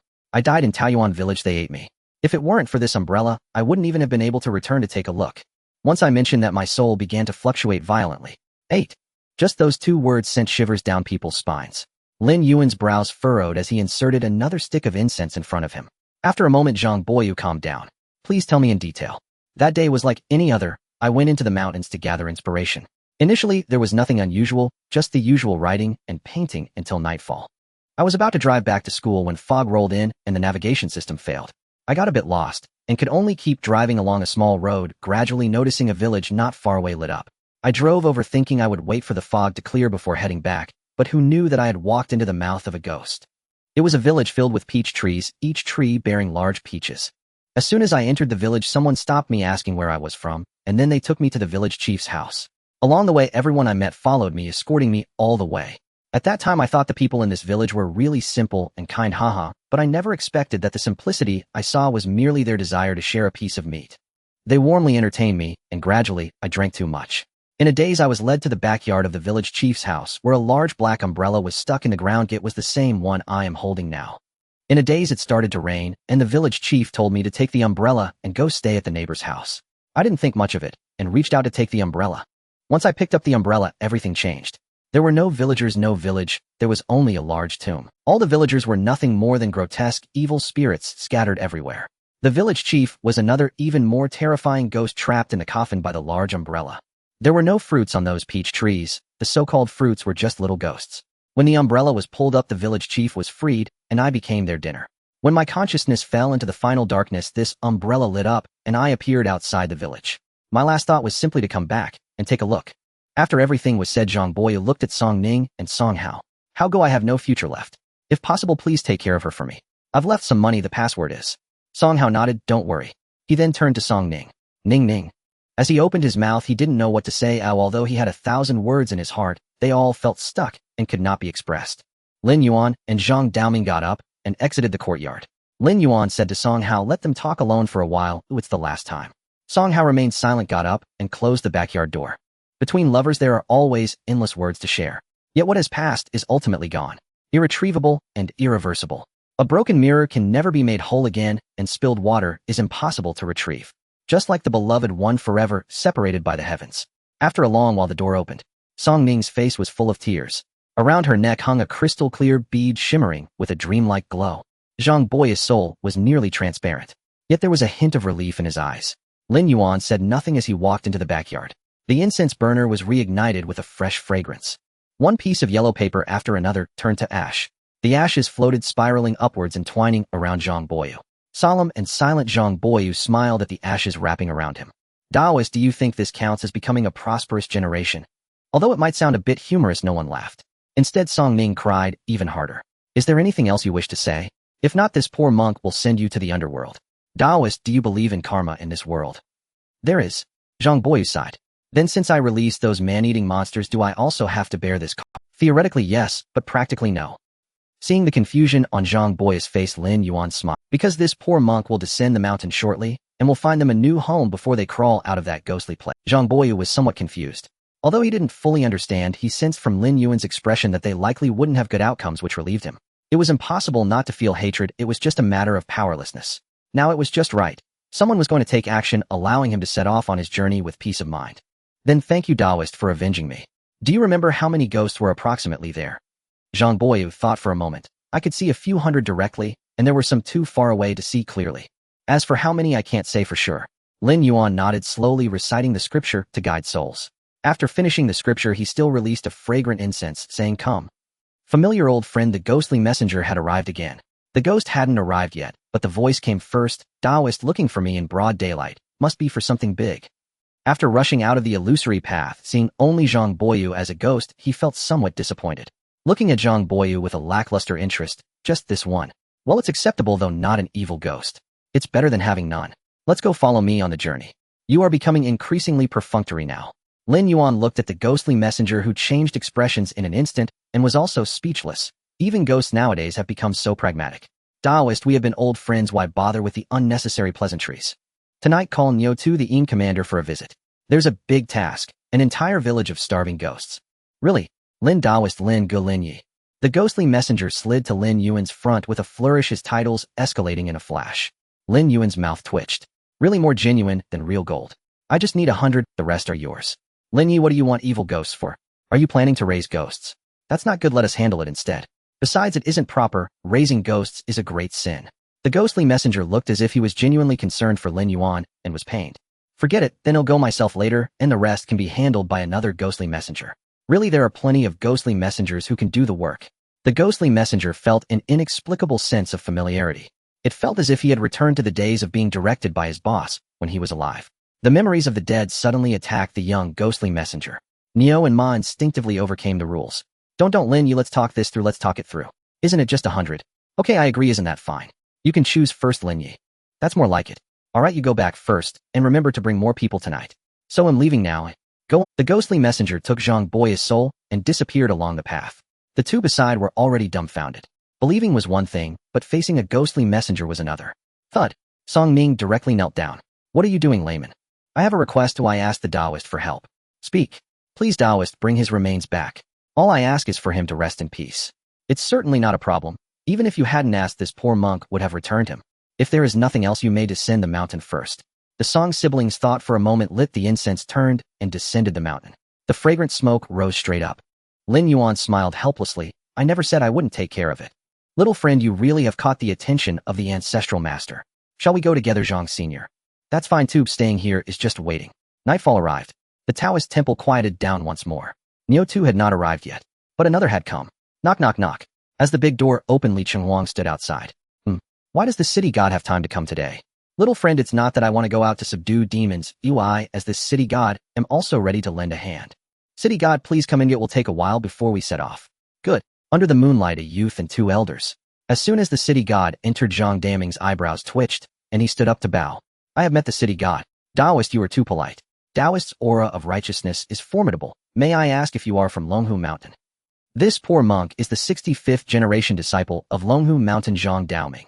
Longhu Mountain truly lives up to its name. This thunder makes me feel quite afraid. City god, you jest. My trivial skills hardly compare to your greatness. However, the city god's merit is truly remarkable. As the two exchanged compliments, Lin Yuan was left speechless. I say, why are you two treating each other so politely when you're both on the same side? The two exchanged smiles. Little friend, little Taoist is right. TT, why are they so slow? Haven't they arrived yet? Bang. The sound of a gong rang out. A voice that sent shivers down one's spine appeared.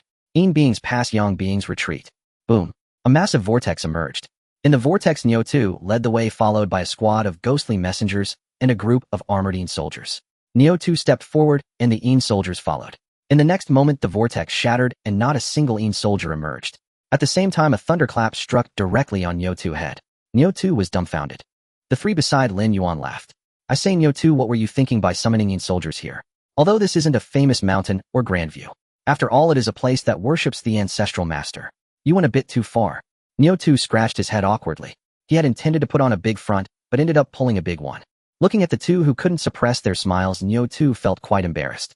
Ahem, well, aren't we in a hurry to deal with that Taoyuan village? Right. Neo 2, the Yin commander, cares for the people and absolutely does not want to show off. Neo 2 truly couldn't hold it in anymore. He'll wait for you at the foot of the mountain.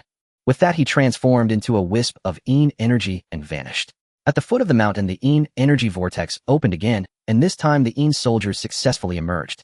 Lin Yuan and the three also arrived at the foot of the mountain. The awkward, bull-headed figure looked at Lin Yuan with embarrassment. Shall we set off? Let's go. All right, brothers, let's make it big. Today we're treating at the Ghostly Fragrance Tavern. In an instant, the previously despondent shadow soldier's eyes sparkled with excitement. Bull grandpa style. Let's do it. Set off. Standing at the front, a shadow soldier struck a bronze gong fiercely. Bang. The sound echoed, revealing a small path leading directly to the ominous Peach Blossom Village. In an instant, the entire squad of shadow soldiers charged in, and the sounds of battle filled the air. The village chief, who was preparing to gather the starving ghosts to break the seal, was stunned. What? Huh? What the hell? The only response he received was the excited gazes of the shadow soldiers and ghostly officials. Grab them. The more we catch, the better. Hands quick, hands quick. They yelled as they rushed forward. A very righteous scene, but to those on the opposite side, it was sheer terror. All they saw were shadow soldiers charging at them with knives, shouting, "What? Hands quick." What Ghostly Fragrance Tavern? Lin Yuan and his companions also made their way through the small path to Peach Blossom Village. In just a minute, the village was nearly turned into ruins by the shadow soldiers. Goodness, the trees had already been hacked twice, and with shadow fire igniting them, it was as if nothing would survive. They could be called the strongest demolition team in history. Lin Yuan's eyelids twitched as he rushed in. Leave some for me, I need the 10,000 souls banner. No, the Emperor's banner still needs ghosts. As he spoke, Lin Yuan began to snatch ghosts from the shadow soldiers and ghost officials. After a fierce battle, the demolition work in Peach Blossom Village was basically completed. Some residents had been properly relocated in advance. The Emperor's banner had a massive crowd gathered around it. Most villagers, under the friendly greetings of the underworld shadow soldiers and ghost officials, happily agreed to go to the 18-layer Hell retirement home to spend the rest of their lives. A very small number of uncooperative villagers, the village chief, were undergoing friendly discussions with the bull-headed figure, the city god, and Zhang Daoming, a group beating. Looking at the 10,000 ghosts banner emitting black smoke, Lin Yuan felt a bit disgusted. This is too ugly. It doesn't suit my temperament. Think of a way. You're using the 10,000 ghosts banner, and you say it's ugly. Is there anything beautiful about it? I don't care. Think of a way. Just this once. In the next moment, the 10,000 ghosts banner disappeared. Ding. 15 merit points deducted. Undergoing transformation. Transformation complete. Swish. A golden yellow flag fell into Lin Yuan's hand. What? Have you changed your ways? You transformed it so well with such little merit. Looking at the 10,000 ghosts banner, glowing with golden light in his hand, Lin Yuan smiled. What are you thinking?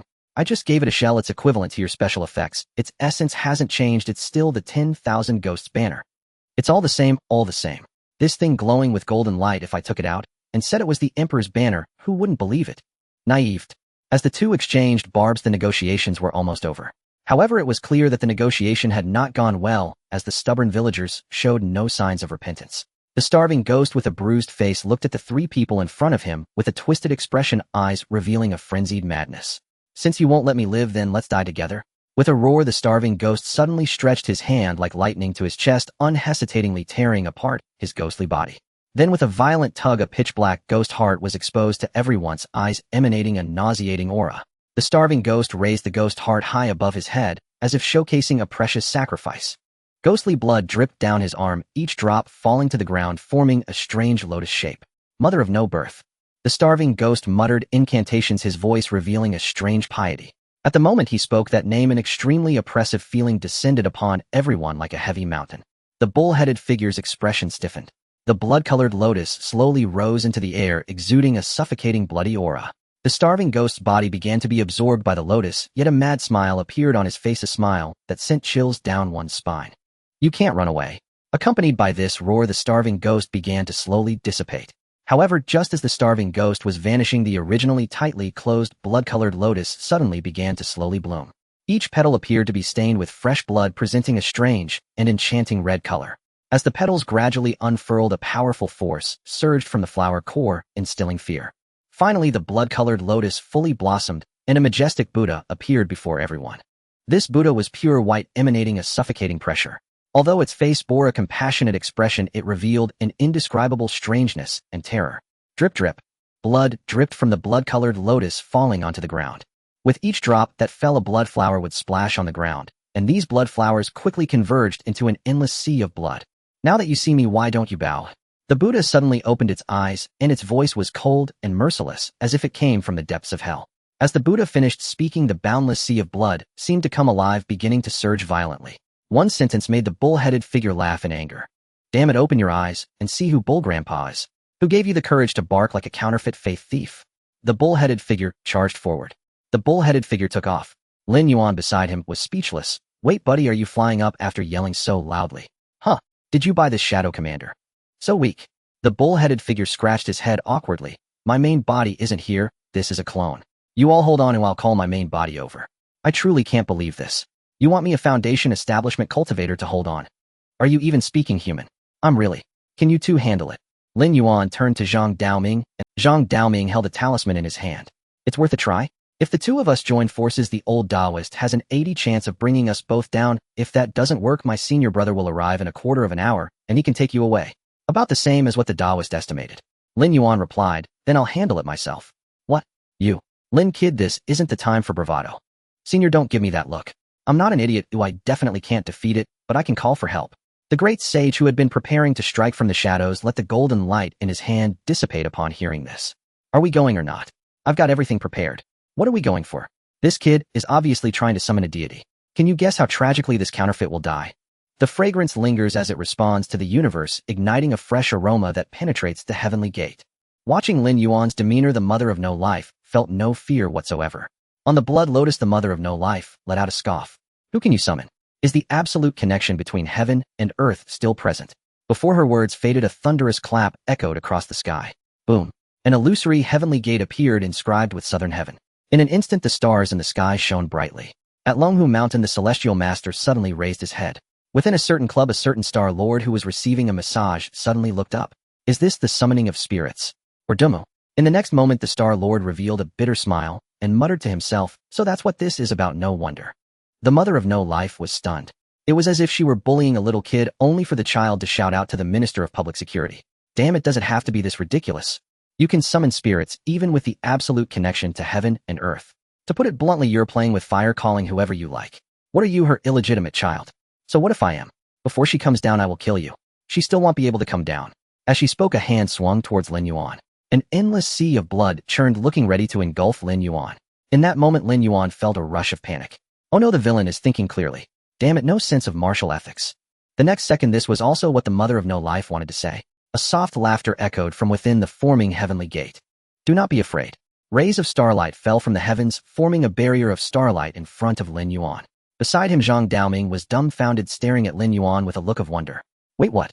You can take action, even from across the heavenly gate. What does that make my spirit summoning? In the next moment, the heavenly gate took shape.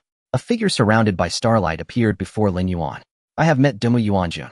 At the city god Zhang Daoming almost simultaneously bent down and clasped his hands in greeting. I have met. Lin Yuan was just about to bow when a ray of starlight lifted his figure. No need for excessive courtesy. The city god, Zhang Daoming. She treats them differently. The mother of no life on the opposite side was already numb. After just one failed attack, she already knew she had encountered someone with connections. To take action from across the heavenly gate was simply outrageous. She was preparing to flee, but the starlight had already sealed this place. She was unable to move at all. I just came to eat a ghost. Is that too much to ask? Do you have to call this great deity to chop me? Why not directly summon the Jade Emperor? Dummu Yuanjun glanced at the mother of no life with disdain. She then turned to Lin Yuan, her expression quickly transforming into a gentle smile reminiscent of an ant's. With a wave of her hand, the stars in the sky lit up and streams of stellar power rushed towards Lin Yuan, eagerly flooding into his body. Absorb as much as you can. I'm not in a hurry. I can still stay for a while before dealing with her. At this moment, Lin Yuan was filled with questions. But there was no time to think. The stellar power was overwhelming, too much to absorb, and he had no time to speak. He could only operate his technique with all his might to absorb the stellar energy. For others, the wildly violent stellar power now felt unexpectedly gentle, almost like nurturing a child while feeding. Gradually, Lin Yuan became immersed in the stellar power and closed his eyes.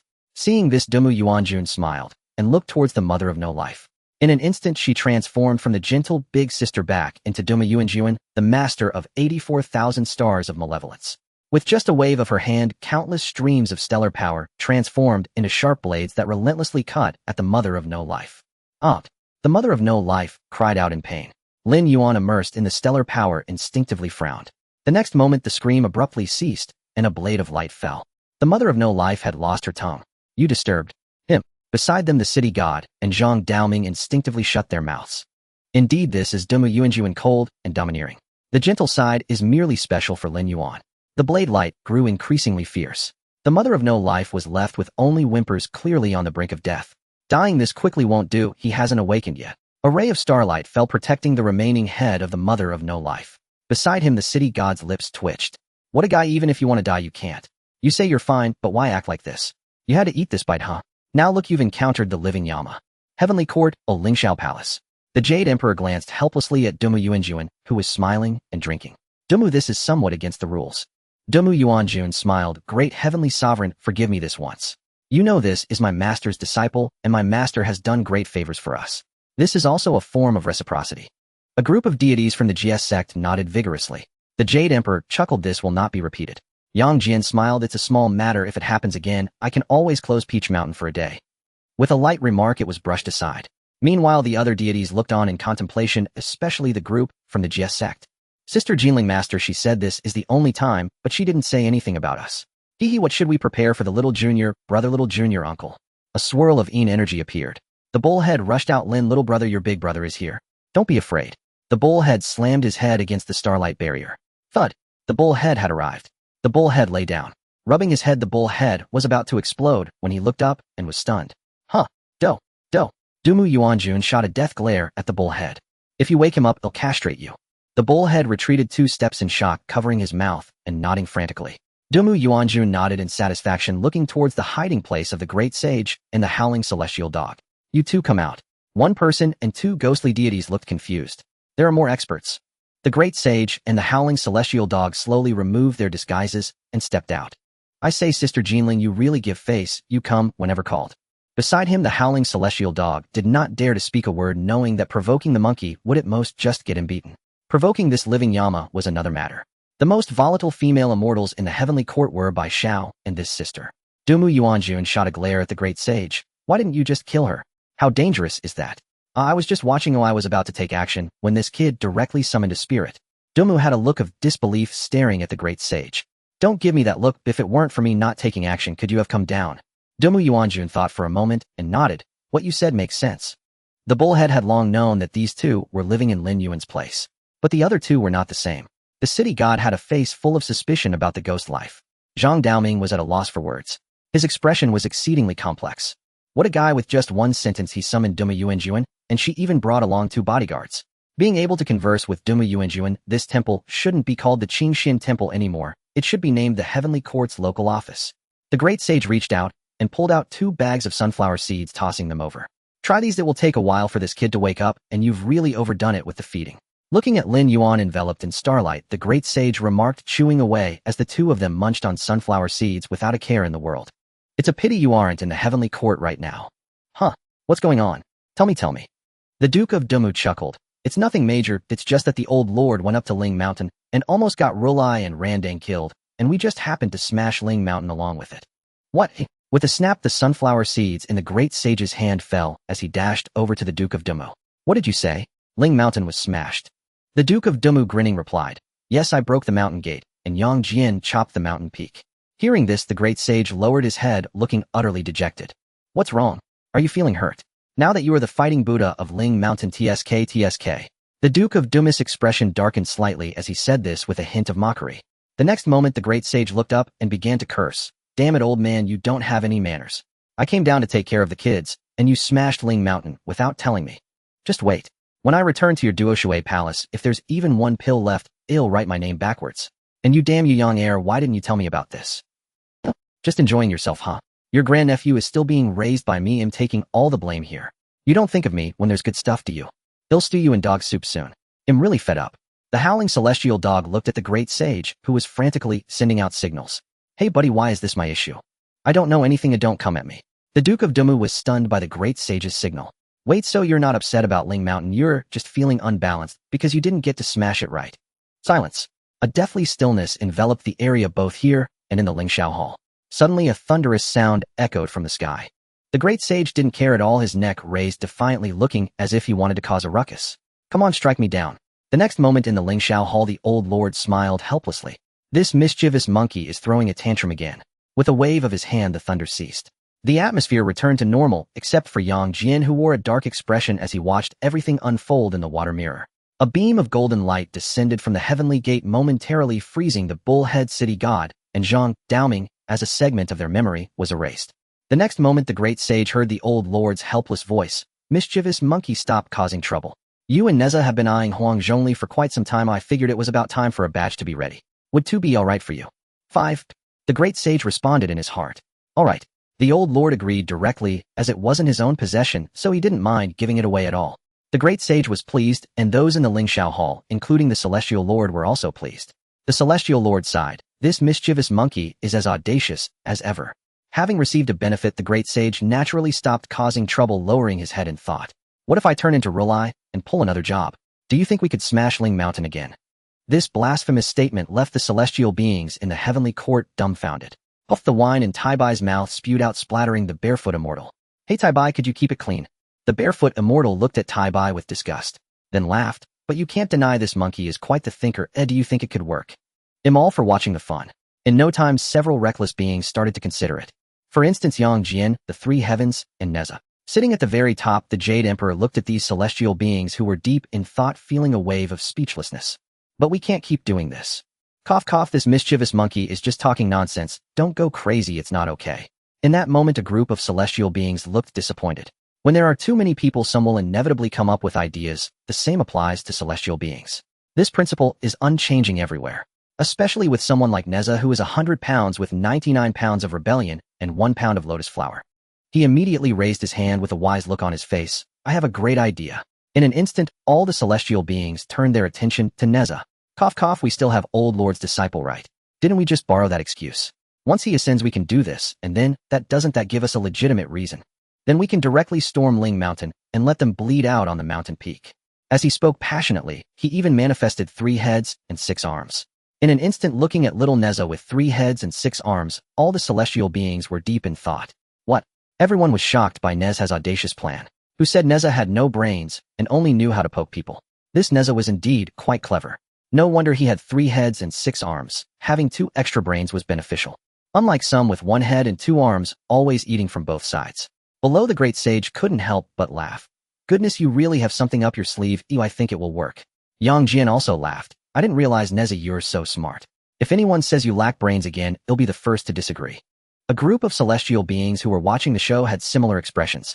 Once again, this Neza was truly clever. The Jade Emperor looked at the eager celestial beings and could only say, alright, let's put an end to this matter for now. Oh, he hasn't ascended yet, so let's wait until he does. With that one line, the celestial beings were not only not disappointed, but even more excited. The Jade Emperor did not refuse. He simply said to wait until he ascended, then they could go ahead with it. Ascension is merely a matter of time, just waiting 100 years or so. For these beings who didn't even know how long they had lived, that was nothing. A few hundred years were just a drop in the bucket. Sometimes after a nap, hundreds of years would pass. Many celestial beings even decided not to retreat or sleep until Lin Yuan ascended, fearing they would miss this great fun. As for whether Lin Yuan could ascend, no one considered that. If he couldn't ascend, then truly no one in the mortal realm. Even if the old lord's disciple were a pig, he could still ascend. Time slowly passed, and the howling celestial dog had all the snacks in the entire space snatched by the Duke of Dumo. He even ran for 3 hours buying up all the snacks within dozens of kilometers. Until Lin Yuan finally stopped absorbing the power of the stars, not because he couldn't, but because if he absorbed more he would reach the golden core stage, which was unacceptable. Reaching the golden core was not just a blood loss for the human trial.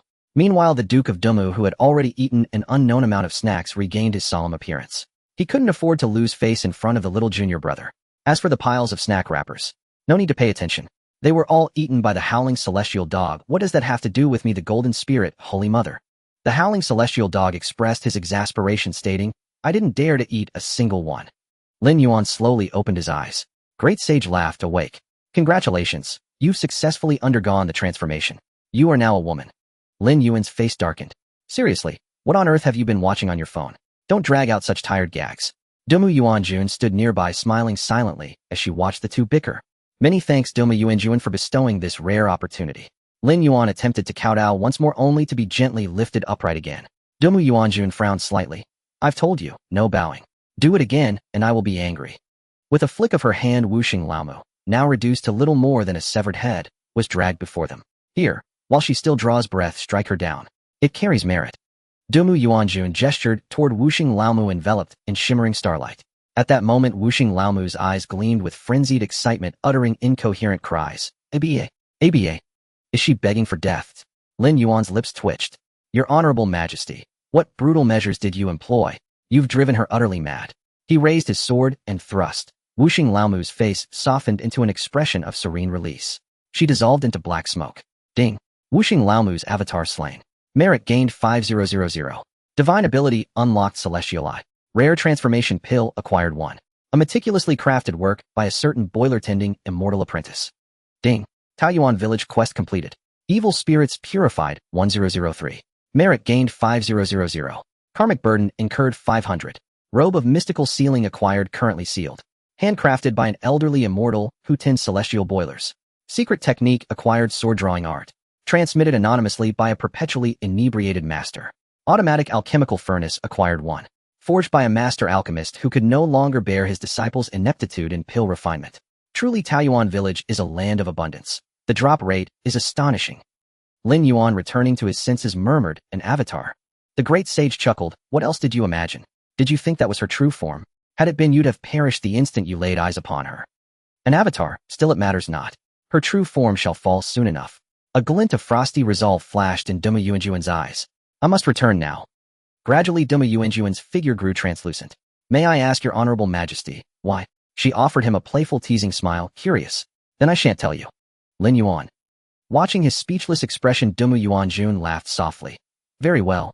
This is not yet the time. Even if I told you, it would serve no purpose. When you ascend and join the Dou department, then I shall reveal all. Lin Yuan.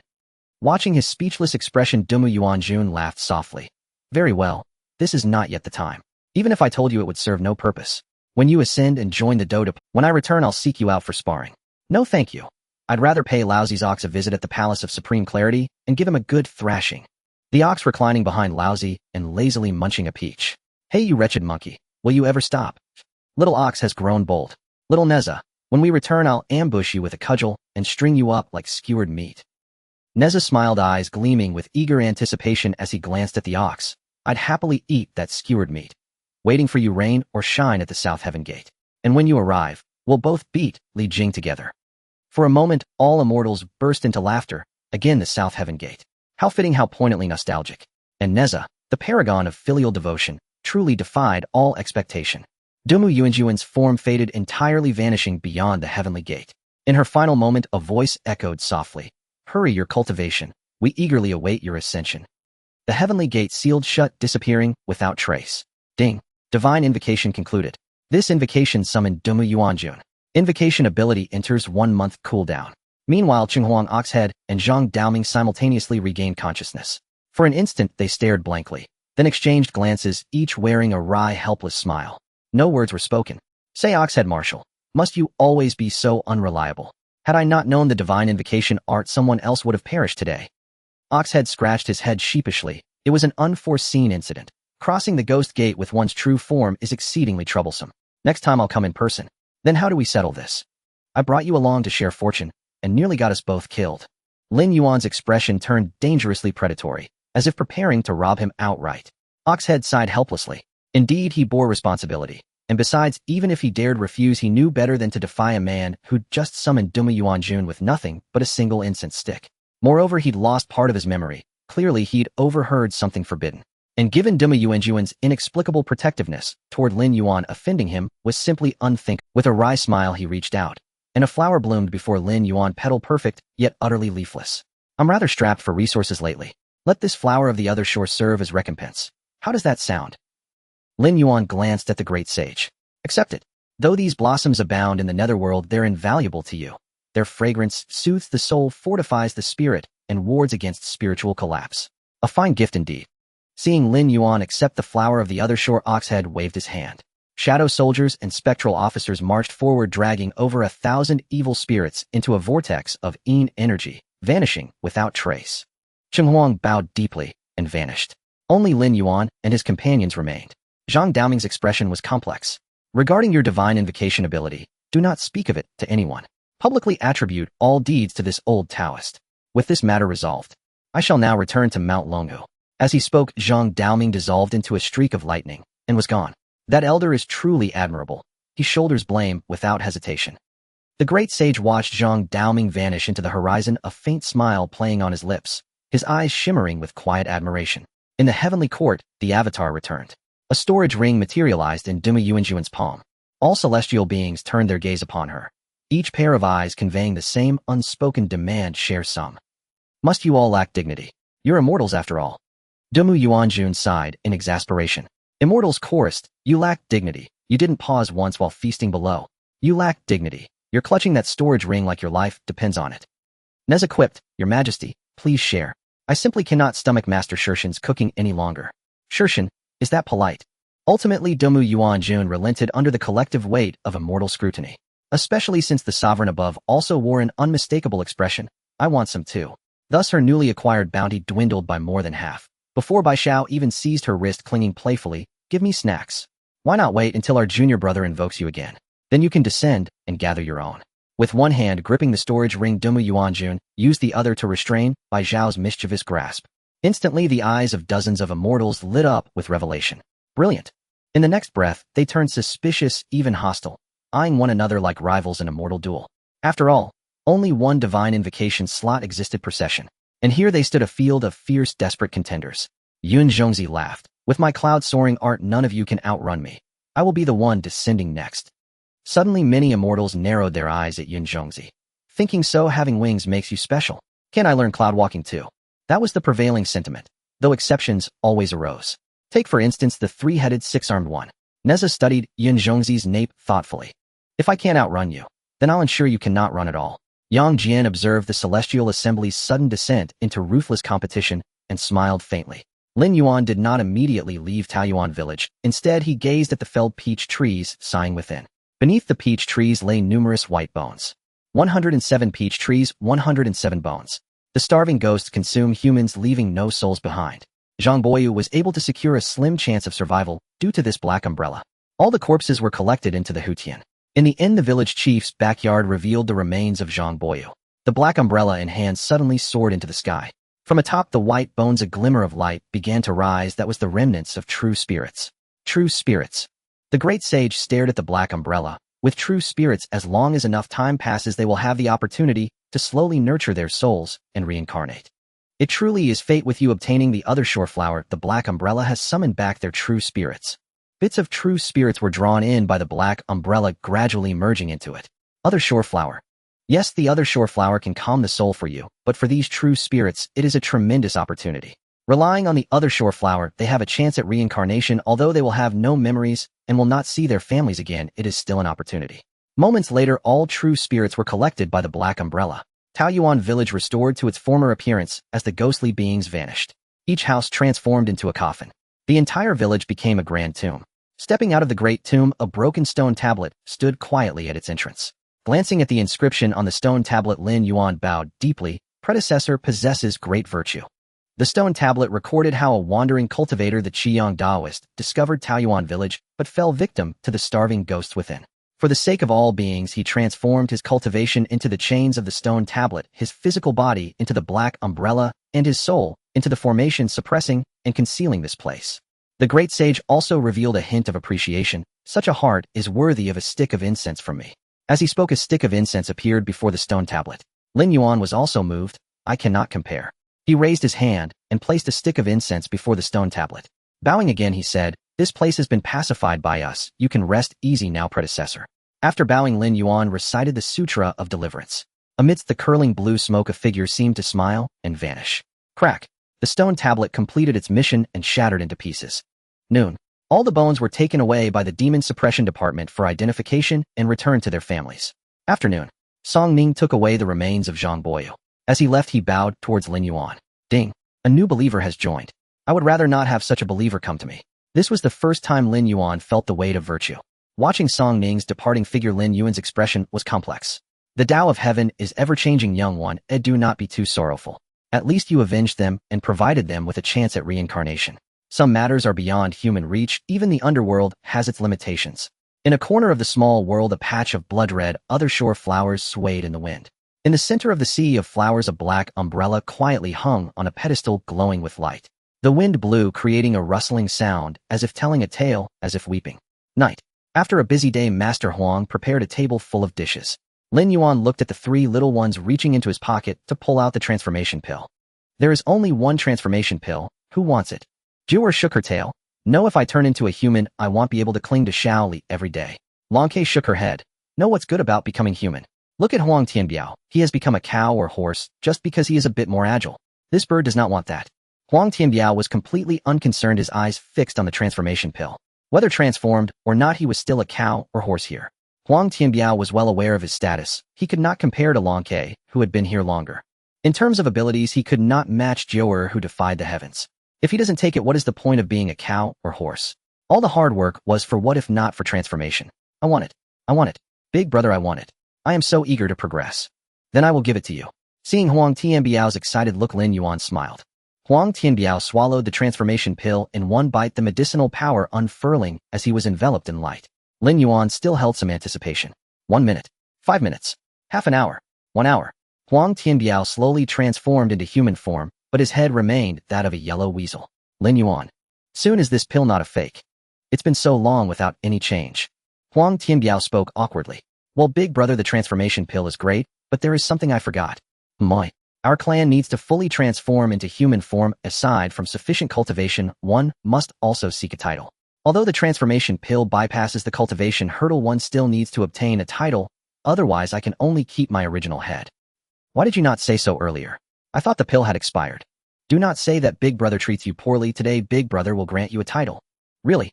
Huang Tianbiao was delighted and immediately stood upright.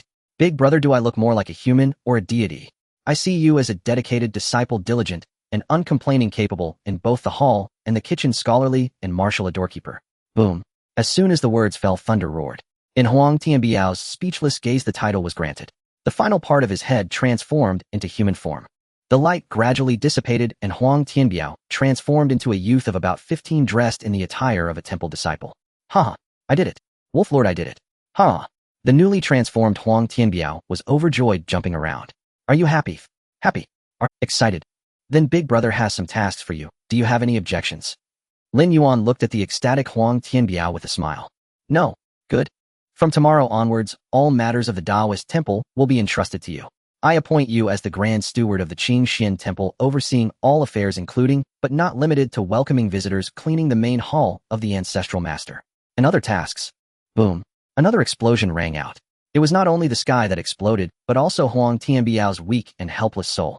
What a... Huang Tianbiao was displeased. Although he was somewhat prepared, he did not expect his big brother to be so ruthless. Are you stupid, foolish wolf? Do you think human pills are that easy to consume? Longke mocked while eating honey. Jiu'er also silently watched Huang Tianbiao, her cat face filled with shock. Indeed, the law of smiles holds true. A smile does not disappear, it merely shifts to another's face. Huang Tianbiao, dejected, cleaned the table and walked into the kitchen. But once he entered the kitchen, there was no trace of disappointment on his face. Indeed, Long Ke was right, Big Brother's pills were not that easy to consume. However, for Huang Tianbiao, who lacked any special bloodline, this was a tremendous blessing. How many of the Huangxian lineage had undergone transformation? Even for those who had transformed, which one did not face countless dangers? In comparison to himself, he had merely done some work. One man's honey is another man's poison, and vice versa. If this were to be said aloud, that simply doing some work could lead to transformation, countless envious eyes from his kin would turn green. This is the disparity, such is the case between people, and so it is between monsters. The next day, Huang Tianbiao, the chief steward of Qingxian Temple, officially logged in. Lin Yuan was now completely free, lounging in a recliner and enjoying the changing clouds. Finally, I don't have to deal with the old masters anymore. It wasn't that Lin Yuan was too lazy to even go to the front hall. Rather, the enthusiasm of the old masters was a bit too overwhelming. Calculating fortunes is one thing, but how did it lead to pulling out photos for matchmaking? Who could endure this? I am a serious Taoist after all. Huang Tianbiao walked in. Biaozi, why aren't you in the front hall? Are you trying to slack off on the first day? Huang Tianbiao replied, Big Brother, you are wronging me. I just came to relay a message from someone familiar who wants to see you. Someone familiar. Huang San. Oh, it's him. Let her in. Huang Tianbiao nodded, turned around, and called Huang San in. But Huang San did not come in alone. An old woman and a girl accompanied her. As they entered, the spiritual energy in the entire courtyard surged toward the girl. The flowers, plants, and trees in the small courtyard were growing wildly. Even the peach tree in the small world was swaying, and the sea of flowers on the other shore was dancing. Just one glance left Lin Yuan in awe. But then his brows furrowed. Taoist. Lin Yuan raised his hand to interrupt Huang San's words and stood up from the recliner, walking in front of the girl. He suddenly reached out to grab the back of the girl's head. Instantly, the girl showed a look of pain. A yellow hair was forcibly pulled from the back of her head by Lin Yuan. Burnt. With a light command, a spark ignited and burned the yellow hair. As the hair was incinerated, the girl's complexion visibly improved. Lin Yuan sat back down. Huang San, tell me what happened. Before Huang San could speak, the old man suddenly knelt down. This startled Lin Yuan, causing him to jump up from the recliner and dodge. Huang Tianbiao also had sharp eyes and helped the old man up. Elder, if you have something to say, please don't kneel. It's not appropriate in this age. Lin Yuan gave Huang Tianbiao a glance, and Biaozi naturally led the old man and the girl to the guest room for tea. Meanwhile, how did this girl get entangled with the yellow weasel? Huang San sighed. This child is named Qin Yu, picked up by Madame Chun, and thus she carries her surname. She was always quiet as a child, and at that time Madame Chun didn't think much of it, believing the child was just naturally introverted. As the days passed, little Qin Yu grew up and became increasingly beautiful, but it seemed as if the heavens were jealous. On her 18th birthday, she suddenly went mute, and no hospital could cure her. This girl is strong. It's been nearly 2 years, and she's managed to endure. However, the last bit of tranquility seemed to be taken away as well. 3 days ago, a pile of dead rabbits appeared at Chun Ye's door, along with a few crooked words. Huang Xian is getting married. I remember there's a spirit medium in your village, right? The old village chief went to the back mountain, but he couldn't persuade them and returned with injuries. Daba also had no choice but to bring this poor child to seek the Taoist's help. Bang! The cup was thrown to the ground by Lin Yuan. Bastard! Huang Tianbiao naturally heard Huang San's words. Biaozi, what do you suggest I do? The killing intent in his words was unmasked. Buzz! The 7-star sword in the sword pool seemed to sense its master's anger ringing loudly. Big brother, I'm going back. If it's true, we'll take care of them myself. Huang Tianbiao stood up and was about to leave. Wait, let Long Ke go with you. Long Ke, coming. Long Ke flapped its wings and landed on Huang Tianbiao's head. Don't worry, I've got your back. Let's go. Lin Yuan entered the guest room. The old woman looked excited. Taoist, please save this poor child. Elder, don't panic. Since I've encountered this, I will naturally help. Qin Yu. The little girl looked up at Lin Yuan when she heard her name called, her eyes sparkling with a kind of innocence. She took out a handwritten board from her pocket and wrote a line of words, her handwriting as delicate as her personality. Thank you, Taoist. No need, as I said, if I encounter it, I will naturally help. After saying this, he touched his forehead with his finger, and an invisible eye opened, scanning the little girl in front of him. In the Mud Pill Palace, Chun Ye's soul was covered by 3 strands of tribulation energy, 1 red and 2 black. The red tribulation energy connected to her throat and was slowly spreading downward. The other 2 strands were directed north and west, each darker than the last. Lin Yuan summoned a peach that appeared out of thin air. It was a peach from the tree in the small world. Although it was an acquired fruit, it could still be considered a divine medicine in this world. Here, eat the peach. Qin Yu looked timidly at the peach in Lin Yuan's hand, glancing at the old woman beside her. I give it to you, you should just eat it. Only then did Qin Yu take the peach. Looking at its beautiful surface, a trace of conflict appeared on her face. What's wrong, don't you like it? Qin Yu shook her head repeatedly, and quickly wrote a line on the board. The peach is very fragrant. I want to eat it. Can I share half with my grandma? Lin Yuan smiled. Since I gave it to you, the peach is yours. Whom you share it with is your choice. Lin Yuan waved his hand over the peach, and it split in two. Chen Ye's face lit up with joy, her smile pure and innocent, as she handed half of the peach to the old woman. Chen Yu, do you want to speak? The peach-eating Chen Yu froze, then nodded vigorously, her eyes full of longing. I will help you speak, but it will hurt a little. I'm not afraid. Good. Lin Yuan pressed down on Chen Ye's head, and a surge of spiritual energy poured in. The little girl winced in pain, beads of sweat rolling down her face. Lin Yuan's face gradually turned pale, cursing inwardly.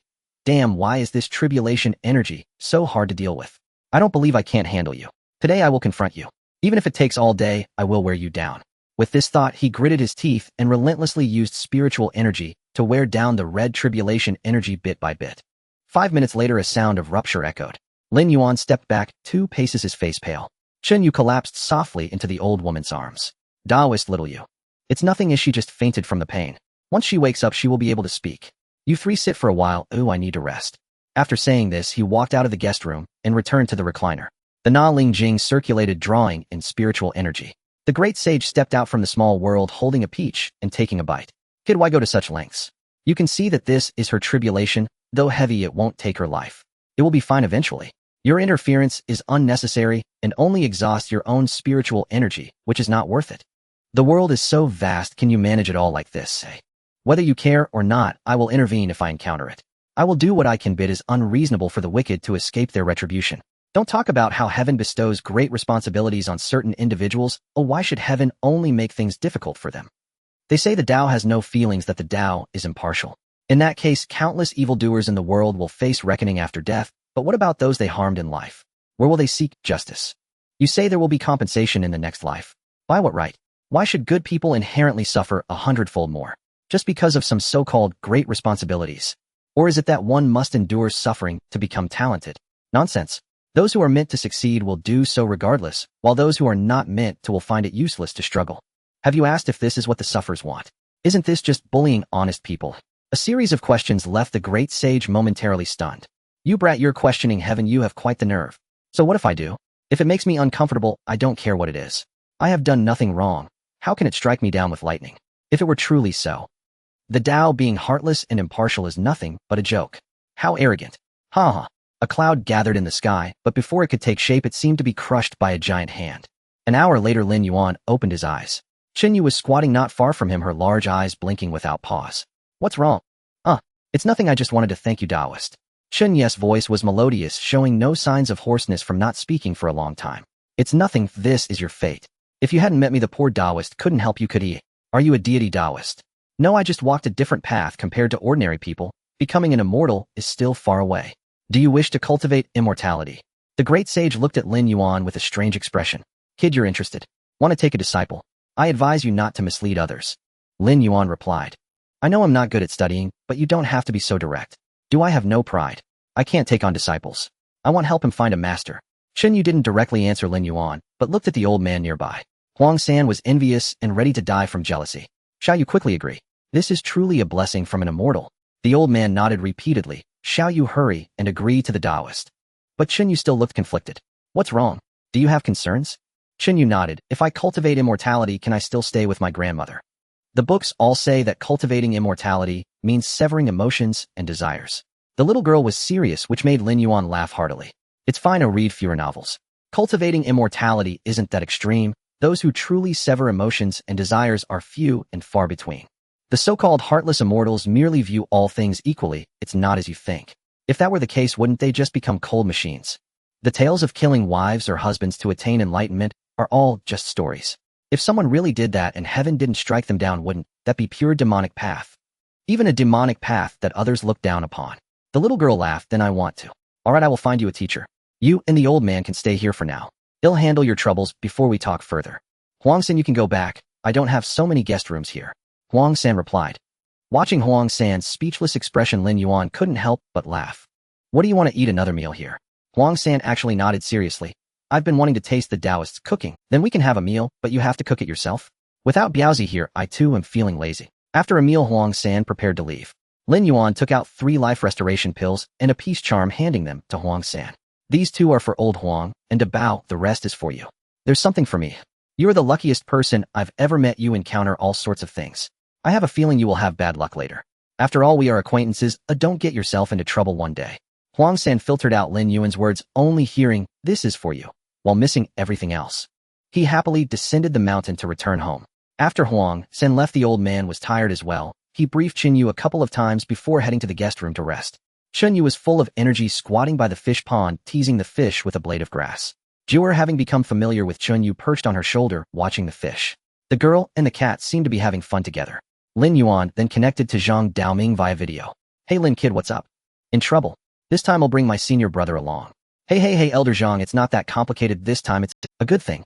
You brat struck it rich, or are you preparing to give me a share? No Elder, what does Longhu Mountain lack? Why are you still thinking of me? Let's talk about serious matters. Lin Yuan explained Chen Ye's situation. How does her talent compare to yours? Compared to me? My situation is special, there's no comparison. But her talent can be said to be outstanding. Let me see. Lin Yuan turned the camera to face Chen Yu. Moments later, Zhang Daoming's eyes lit up. If you can say it's good, then it must be extraordinarily good. In that case, Just as Zhang Daoming was about to say he would take her as a disciple, he was interrupted by another voice. I say, junior brother, I calculated with my fingers this girl has a connection with me. She should be my disciple. No, senior brother, you can't just take good seedlings. You've already taken in 2 closed-door disciples. One guards the main gate, and the other guards the kitchen. Do you still have any more doors to close? Don't be so ridiculous. The celestial master twitched his mouth and retorted, what are you talking about? Do you think I'm snatching disciples? I'm just worried you might mislead them. You say you can teach disciples. Do I need to mention your glorious deeds? The high-voltage line refining thunder method. Don't let a good seedling fall into disaster. And your talismans. Even dogs shake their heads at them. Zhang Daoqing, I'm going to take you on. You're pushing it too far. The 2 nearly 200-year-old cultivators fought like 2 old men in a park. Lin Yuan watched in speechless amazement. Wait, you two? What the hell? He saw Zhang Daoming directly perform a move on the Celestial Master. The Celestial Master fell to the ground, his face pale. Good heavens, with that move, even the Hulk wouldn't withstand it. Still, I am the one with the better skills. You just lay down. Lin kid, help me look after my precious disciple. I'll go prepare a gift for our meeting. Cough cough, Elder Zhang, how about you take a look behind you? Lin Yuan desperately prompted Zhang Daoming. Zhang Daoming's body stiffened slowly, turning his head. He saw the Celestial Master rising with a face of fury. Good, my dear junior brother. So you want to play this game with me, huh? Heaven and earth, mysterious sect root of all things. Boom. The Celestial Master transformed into a golden figure, grinning as he approached Zhang Daoming. My dear junior brother, come, let me get closer to you. Lin Yuan on the opposite side truly couldn't hold back any longer, and Chen Yu, who had been teasing the fish by the pond, also came over. They watched the 2 elderly men, nearly 200 years old combined, passionately engage in a brawl. Indeed, once the Celestial Master rose enveloped in golden light, Zhang Daoming had no choice but to be on the receiving end of the blows. The scene was brutally fierce. So you want to ambush me, huh? Trying to fish the moon from the bottom of the sea, are you? Thinking your skills are superior, huh? Damn it, today I'll teach you what the authority of a sect leader means. Crackling lightning illuminated the scene. Taoist, why are these 2 old Taoists fighting? Chunya, the Celestial Master's hand paused for a moment. Suddenly, he slapped Zhang Daoming on the back of the head, sending him straight to sleep. Wiping his hands, he picked up his phone, smiling kindly. Little girl, I'm the master that this kid found for you. However, Chen Ye's attention was not on the Celestial Master. Instead, a hint of worry appeared on her small face. Is that old Taoist okay? He looks like he's smoking. He's fine, his skin is tough. He has touched high-voltage electricity before and didn't die from it. Huh, touched high-voltage electricity. Chen Ye's eyes widened.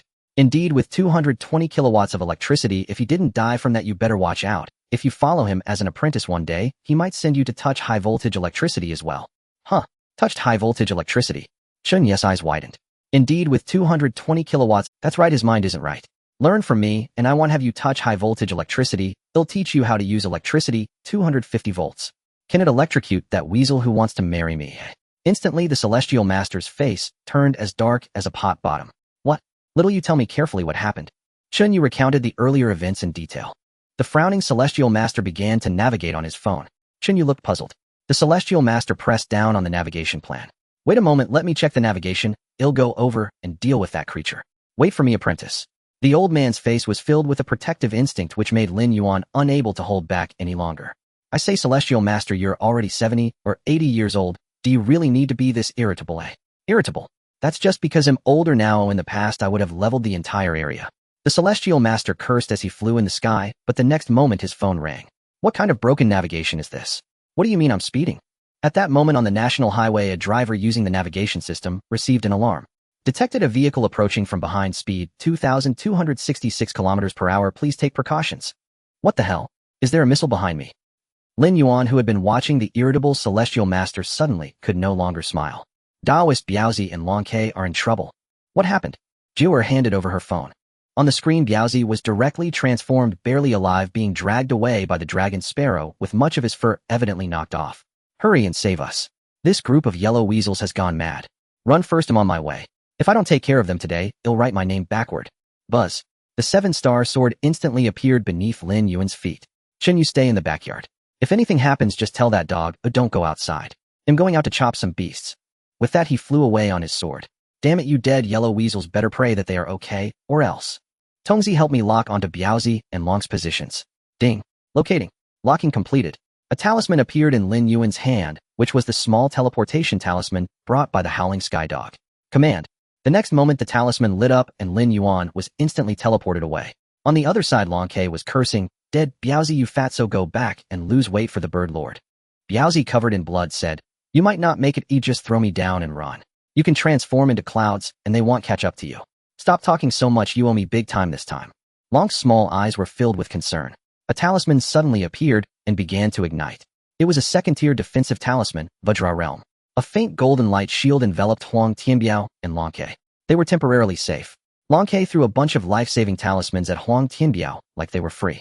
Damn it, you dead weasel, this is the last resort of a stupid bird. When we go back, you owe me. At least groom my feathers for a month. Huang Tianbiao spat out a mouthful of blood and grinned. I want die, you say what you want, you dead bird. The yellow weasels outside were still crazily attacking the Vajra realm, but after all, it was Long's last resort. It wouldn't break so easily, would it? Long Ke looked at Huang Tianbiao, confirming he wouldn't die, and then let out a sigh of relief. He began to taunt the weasels outside, targeting a white-haired yellow weasel leading the pack. You dead bird and you traitor. Just wait until I break this broken talisman, it'll make you die. Huang Tianbiao glared fiercely at the yellow weasel outside. You bastard Huang Sheng, you're the real traitor, you deserve to die. The ancestral rules truly make you bastard lose all respect. Do you even know what you're doing? Collaborating with those people, you. Huang Tianbiao's words were interrupted. Go to hell, Huang Tianbiao. You turned into a form at 15 and am almost 100. If I don't do this, will I wait to die? Rules. Nonsense. As long as I can transform, I don't care about rules or no rules. The group of yellow weasels behind Huang Sheng stared at Huang Tianbiao with greedy eyes, clearly thinking the same way. Is everything really worth it just to transform? Outside there was no response, only the sounds of continuous attacks. Huang Tianbiao was utterly disappointed. But Long Ke suddenly became excited, for he saw a familiar figure. Damn it, I'm waiting for someone. Oh, what are you all waiting for, waiting to die, People, kill them. My feathers have been beaten bald. Biaozi almost got killed. A beam of sword light fell from the heavens. Die. The sword light swept through and a group of yellow weasels instantly perished. Only Huang Sheng remained, but he was already at his last gasp. That sword shattered his heart pulse, crushed his dantian, leaving him with no hope of survival. Huang Sheng looked at the wound on his chest, a myriad of emotions flashing through his eyes. Unwillingness, hatred, resentment, but no regret. Huang Tianbiao stubbornly walked up to Huang Sheng. You really can't change, can you? Pa, stop pretending. If I die, you won't fare any better. You stole what he wanted. Can you survive because of a stinking Taoist like this, At this moment, dark clouds suddenly gathered in the sky, accompanied by violent lightning. The celestial master had arrived. What do I care about a yellow-haired beast that stole his things? Stole his things? You dare say my disciple is an object? The raging lightning continuously erupted around Huang Sheng, truly obliterating him. Celestial Master, you killed him directly, and I haven't even asked about the others. Dead. Even if he's dead, he must speak to me. The Celestial Master suddenly grabbed, and a transparent soul was clasped in his hand. What is this? Soul searching. No way you can do this as a Celestial Master. Aren't you afraid of being struck by lightning? The Celestial Master replied while searching through memories. It's a trivial matter, just lightning, no big deal. In Lin Yuan's heavenly eye, a trace of karma generated from the soul search wound around the Celestial Master. The next moment, Lin Yuan was dumbfounded. Goodness, those who know you are a Celestial Master, and those who don't would think you are the leader of the evil path. Behind the Celestial Master, a huge mass of karma swirled, which could be said to exceed Lin Yuan's merit. In comparison, that large mass of karma was just a drop in the ocean against the Celestial Master's merits. With such little karma, it could be said to have no effect on the Celestial Master. It was utterly useless. Impressive, it's all thanks to you. The Celestial Master smiled with pride. You think I came down the mountain to vanquish demons for fun? Stay here or go vanquish a demon. The celestial master acquired what he wanted to know and transformed into a flash of lightning flying off into the distance. Lin Yuan then sat down next to Huang Tianbiao. Biaozi, you are really in a terrible situation. Huang Tianbiao did not respond, merely lowering his head in silence. Biaozi, what's wrong with you? Long Ke flew over. Maybe all your kind of perished feeling sad, huh? Huang Tianbiao shrugged his shoulders. One sentence left Lin Yuan speechless. He patted Huang Tianbiao's shoulder. Biaozi, my condolences. Huang Tianbiao looked up at Lin Yuan with a strange expression. What nonsense are you talking about, brother? Condolences for what? This statement left Lin Yuan dumbfounded. No way, Biaozi, aren't you sad that your kin have died? If they're dead, they're dead. A bunch of rebellious scum, they deserve it. Wait a minute, I need to sort out your earlier expression. Weren't you sad? Huang Tianbiao was momentarily stunned. Brother, it seems you misunderstood something. I was just bitten on the shoulder. Long's talisman was just too bad. As for what you said about being sad, not a bit of it. I volunteered to come back not to save them, but because the killing formation was too hard to carve. Otherwise, Long Ke raised its wing and gave Huang Tianbiao a big tap. You dead weasel, how dare you say that? If it weren't for you mocking them, if we had just retreated and waited for people to arrive, would we be in such a predicament? Lin Yuan was confused. No, little fat bird, can you explain this to me in detail? Long Ke rolled its eyes. What else can I say? As soon as this guy arrived, he opened his mouth and said him back, Huang Yi is here. If I don't make you all shit yourselves, I want leave. Then it was a barrage of, forget it, it was too vulgar for me to say. If I say too much, you'll become foul-mouthed. Lin Yuan. Huang Tianbiao scratched his head in embarrassment. It's not like they didn't bully me before, just like how you bullied me before, and after becoming my brother, if I don't greet him, wouldn't I be wasting my time with you? Biaozi, you really are something. People used to say that yellow-skinned creatures hold grudges. I didn't quite believe it, but now I do. Roast chicken is more important than your kin, no wonder you are Biaozi. Biaozi, you really are something. People used to say that yellow-skinned creatures hold grudges. I didn't quite believe it, but now I do. Roast chicken is more important than your kin, no wonder you are Biaozi. Enough of this nonsense, brother. I've eaten all the pills I brought from home, and it hurts like hell. Here, hurry up. After taking the pill, Huang Tianbiao felt relief. Give me a roast chicken. Long Ke flapped its wings, its eyes fixed on Lin Yuan. Give me a pill too. What do you need a pill for? You aren't injured. Who said that? This bird is way more injured than him. Long Ke lowered its head, revealing a completely bald head. Lin Yuan couldn't hold back and burst into laughter. Ha! Long Ke, pill. Lin Yuan couldn't stop laughing. Nowhere am I supposed to get you a pill. Those cultivators never considered the issue of baldness. Have you seen some immortals without hair? No way, when I go back I'll buy you 2 bottles of hair growth tonic and see if it can grow back. Seeing Long Ke getting increasingly agitated, Lin Yuan took out a hat from the system's gift, placing it on Long Ke to cover its bald head. However, since it was made from immortal grass, the hat was green. Long Ke fell silent. It looked at Lin Yuan, then at Huang Tianbiao, who was gnawing on the roast chicken like a carefree wolf. Suddenly anger surged from the heart, and evil arose from the depths of the soul. Huang Tianbiao, this is all your fault. I'm back. You still dare to mess with me, you still dare to use talismans against me. Come and get it, you feathered brat. A bird-wolf battle was about to break out. Of course, Huang Tianbiao, feeling guilty, did not dare to fight back, and Long Ke also did not go all out, only turning Huang Tianbiao into a little bald treasure. 10 minutes later, the system gifted another hat. Now they were truly a pair. Lin Yuan's smile had not faded. Long Ke balanced itself and fell asleep on Lin Yuan's head. Lin Yuan stopped laughing. This truly was a case of harming others and harming oneself. After a while, the celestial master returned. He was holding 2 individuals dressed in southern border attire. Were they the ones who did this, say? The celestial master nodded. They have a certain connection with this matter, but they are not the ones behind it. What do you mean? The Lord of the Falling Flower Cave. The legend of the Falling Cave Lady from Xiangxi. That's right, these people are what the cave master refers to as followers. Approximately 100 years ago, the mountain deity suddenly appeared, demanding a new bride every year. This group of people slowly realized that as long as they met the requirements of spiritual energy and beauty, they could provide a bride for the cave master. As the celestial master spoke, his face grew increasingly somber. And this group of people somehow reached a certain agreement with that cave master. As long as they performed the annual sacrifice, they would be rewarded with gold and silver. The more satisfying the girl they offered, the more the cave master would bestow upon them. Gradually, the entire village became what the cave master referred to as followers. They began to offer sacrifices continuously, even competing to do so, because the cave master would only reward the one who offered the best bride. However, the girls in the village could no longer meet the cave master's increasingly high standards, so greed drove them to start looking outside. The evil deity gave them a black stone. As long as the stone glowed, it meant that this was the girl the evil deity desired, leading them to seek girls from various isolated places. These 2 are among them. Chen Yu was also targeted by the cave master because of them. Once she turns 20, they will abduct her and offer her to the cave master during the ghost month. Lin Yuan's expression darkened. His chest began to rise and fall rapidly, his anger soaring. They are simply beasts. They deserve to die. A flash of sword light fell, and the two perished. Come. A ghostly messenger was summoned. Looking at Lin Yuan's cold face, the ghostly messenger dared not say anything, dragging the two souls away. Wait. What did you say, Taoist? Don't let them die too easily. I didn't bring the yellow paper this time, but I'll make it up to you later.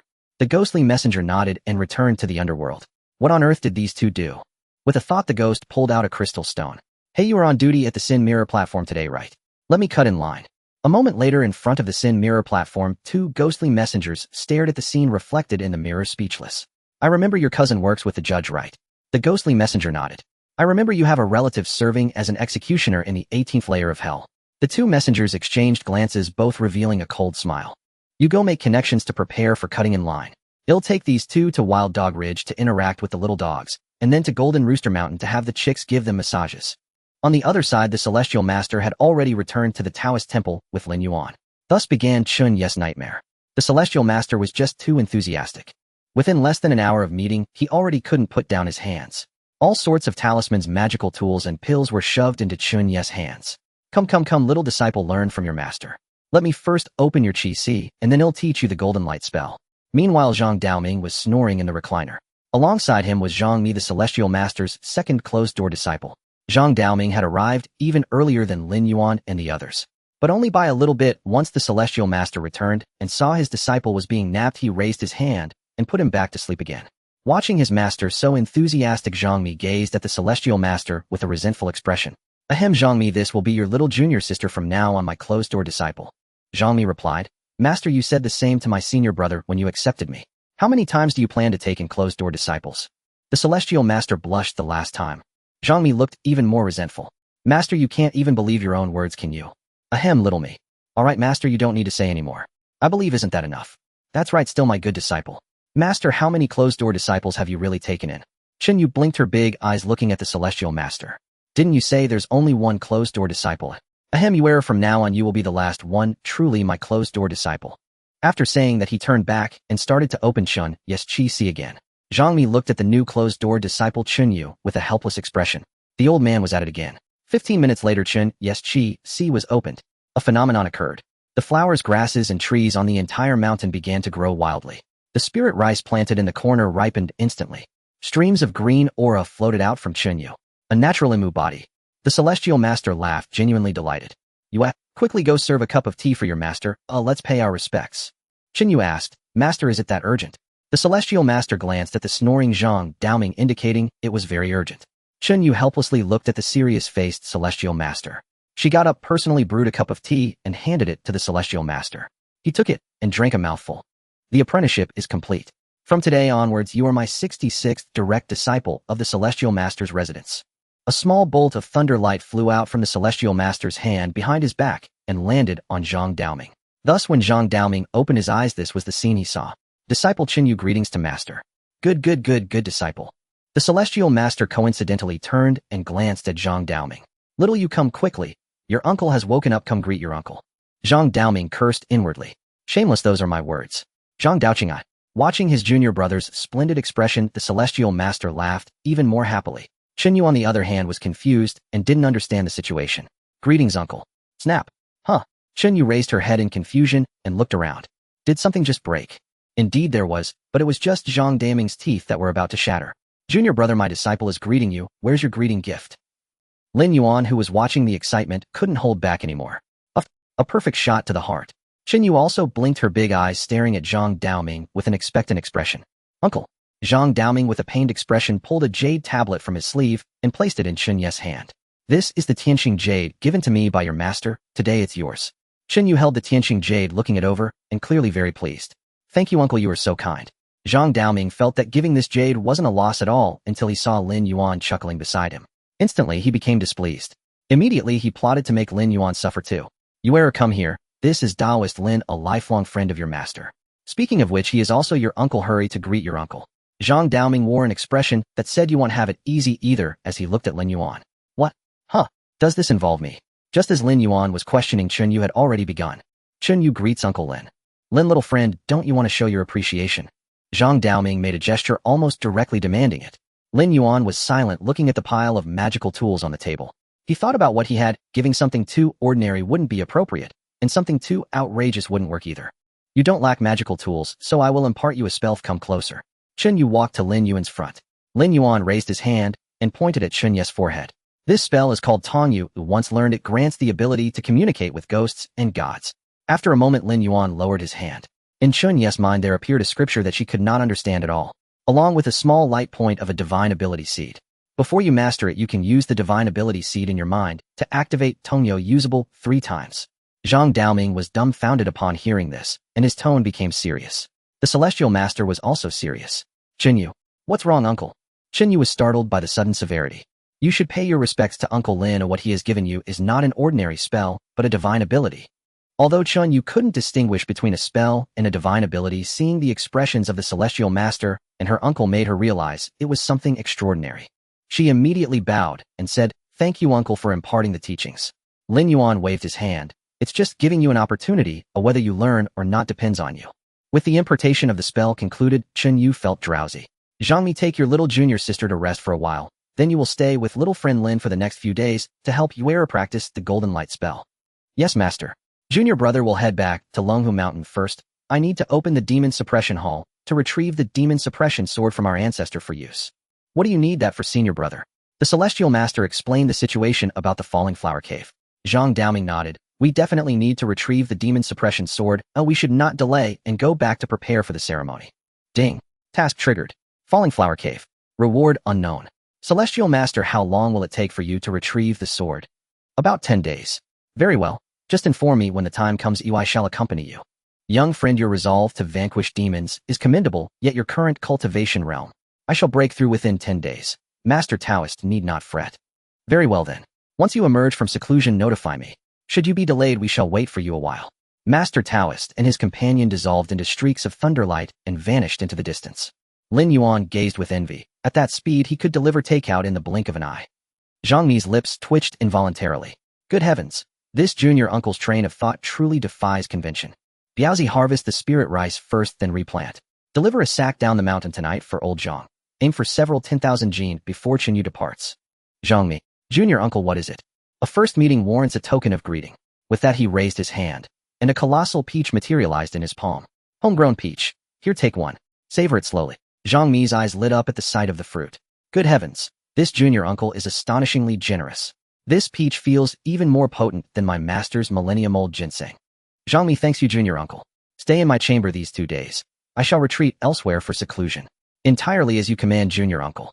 By the way, there are 2 books atop the desk in my room. You and Chen Yu may peruse them to pass the time, but do not circulate them freely. Once all arrangements were made, Lin Yuan flickered and vanished into his miniature world. Only Zhang Mi and Chen Yu remained in the courtyard. Chen Yu was cultivating and Zhang Mi had likewise intended to meditate. Yet the moment he took a bite of the peach, spiritual energy began overflowing from his entire body. He thus entered Lin Yuan's chamber to examine the books mentioned earlier. He did not expect much until he saw them. There they sat pristine and luminous upon the desk, Lianshan and Guizong. Likely abridged editions. Zhang Mi picked up Lianshan, flipped a few pages, and then ceased all awareness. Like Lin Yuan upon his first reading, he was instantly immersed. Meanwhile, within the miniature world, Lin Yuan gathered his belongings, preparing to enter the trial. Great sage, I'll need you to watch over the Taoist temple for the next couple of days. He spoke this to the great sage who sat beneath the peach tree gnawing on a peach. Consider it done. Your temple is perfectly secure under Old Sun's watch. System preparations complete. Yes, initiate the trial. Ding. Permission acquisition in progress. Completed. Trial gateway activated. Transmission commences. Lin Yuan's figure vanished. In the next instant, he stood within a vast plaza. A towering stone stele loomed before him, its surface shimmering with countless names. Behind each name, digits scrolled ceaselessly. A beam of light descended from the stele and enveloped Lin. Bloodline scan in progress. Complete. Pure blood human from the ancestral star. Welcome to the human trial pagoda. Trial subject confirmed. Foundation establishment. Perfection. Battlefield assignment in progress. Assignment complete. Battlefield 0166. Trial subject identified as possessing a specialized system model. Temporary guidance authority granted. While within the trial pagoda, system guided navigation is enabled. May your name ascend the golden list, and may your Tao path flourish eternally. As the mechanical voice faded, a radiant gate manifested before Lin Yuan. System, proceed. Beyond lies the trial domain. Lin Yuan stepped forward. Crossing the luminous threshold, he found himself within a city, and immediately 2 human sentinels approached. Greetings, trial subject.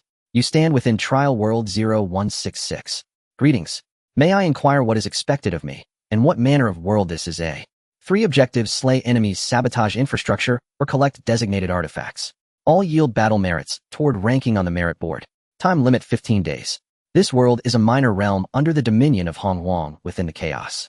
Hostile entities are unique life forms, servitors of a chaos-born entity. They are non-human and no moral hesitation is warranted. This world has no native inhabitants left. They are the invaders. All earned battle merits will be inscribed upon your golden badge. Higher rankings confer superior rewards. The sentinel paused, as if recalling something utterly absurd, then cast Lin Yuan a long, profound look before continuing. Also, trial subjects are strictly forbidden from killing one another. Violation results in immediate expulsion. Trust none of their words. Trust no one lacking a golden badge. No outsiders exist beyond the city walls during your trial period.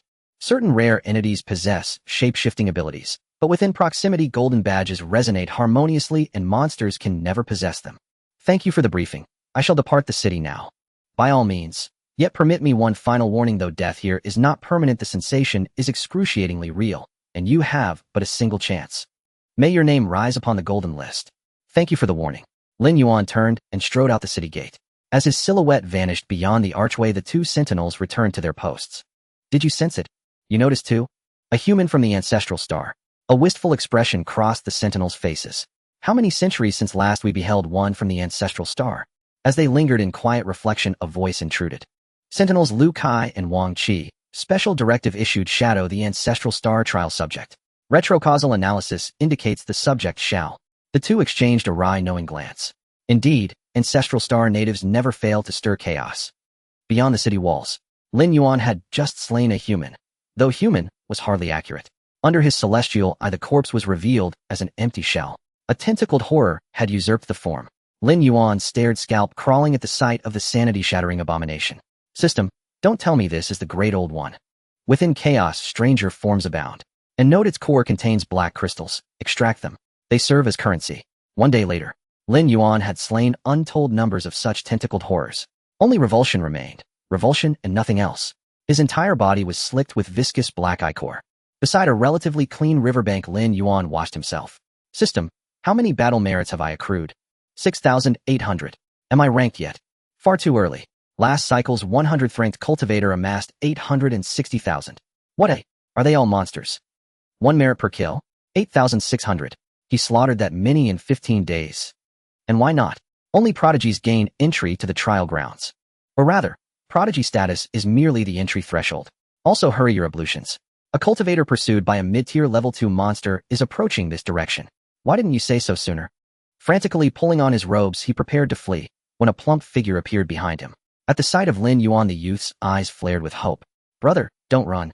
Lend me a hand, and reward shall follow. Lin Yuan glimpsed the semi-humanoid monstrosity trailing the youth, and cursed violently. Stay back. Don't come any closer.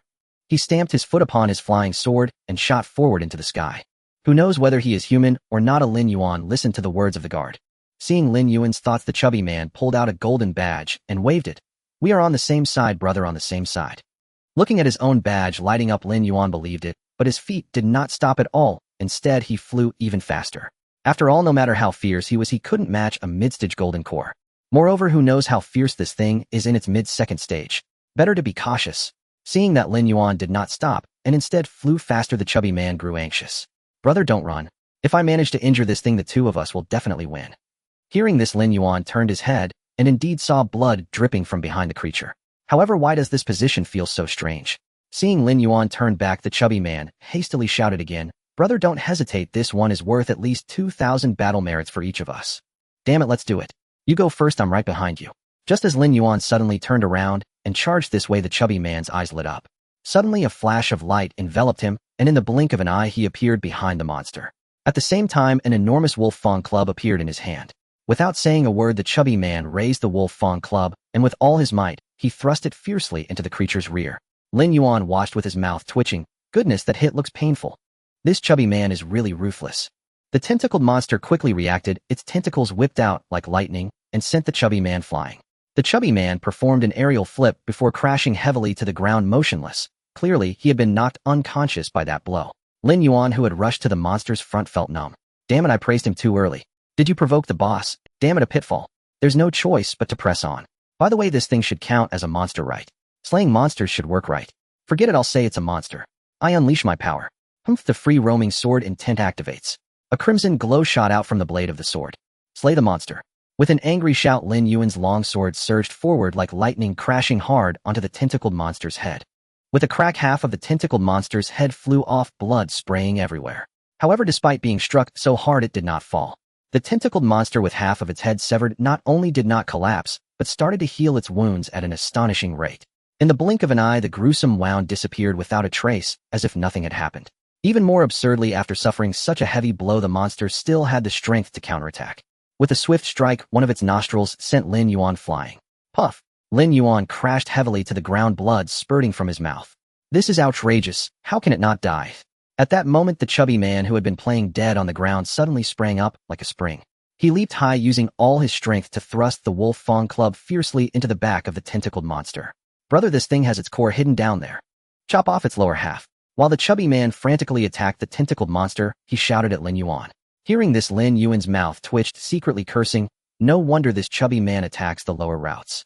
So it turns out the tentacled monster has an old coin, hiding it. There is truly cunning. Chubby, move away.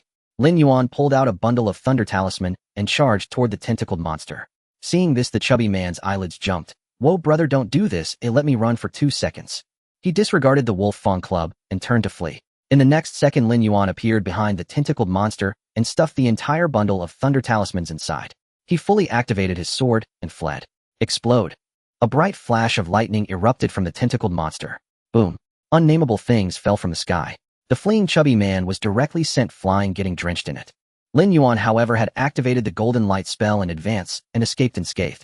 5 minutes later, by the river, Lin Yuan looked at the additional 2,150 battle merits and smiled happily. The chubby man was retching incessantly. Ugh. Ugh.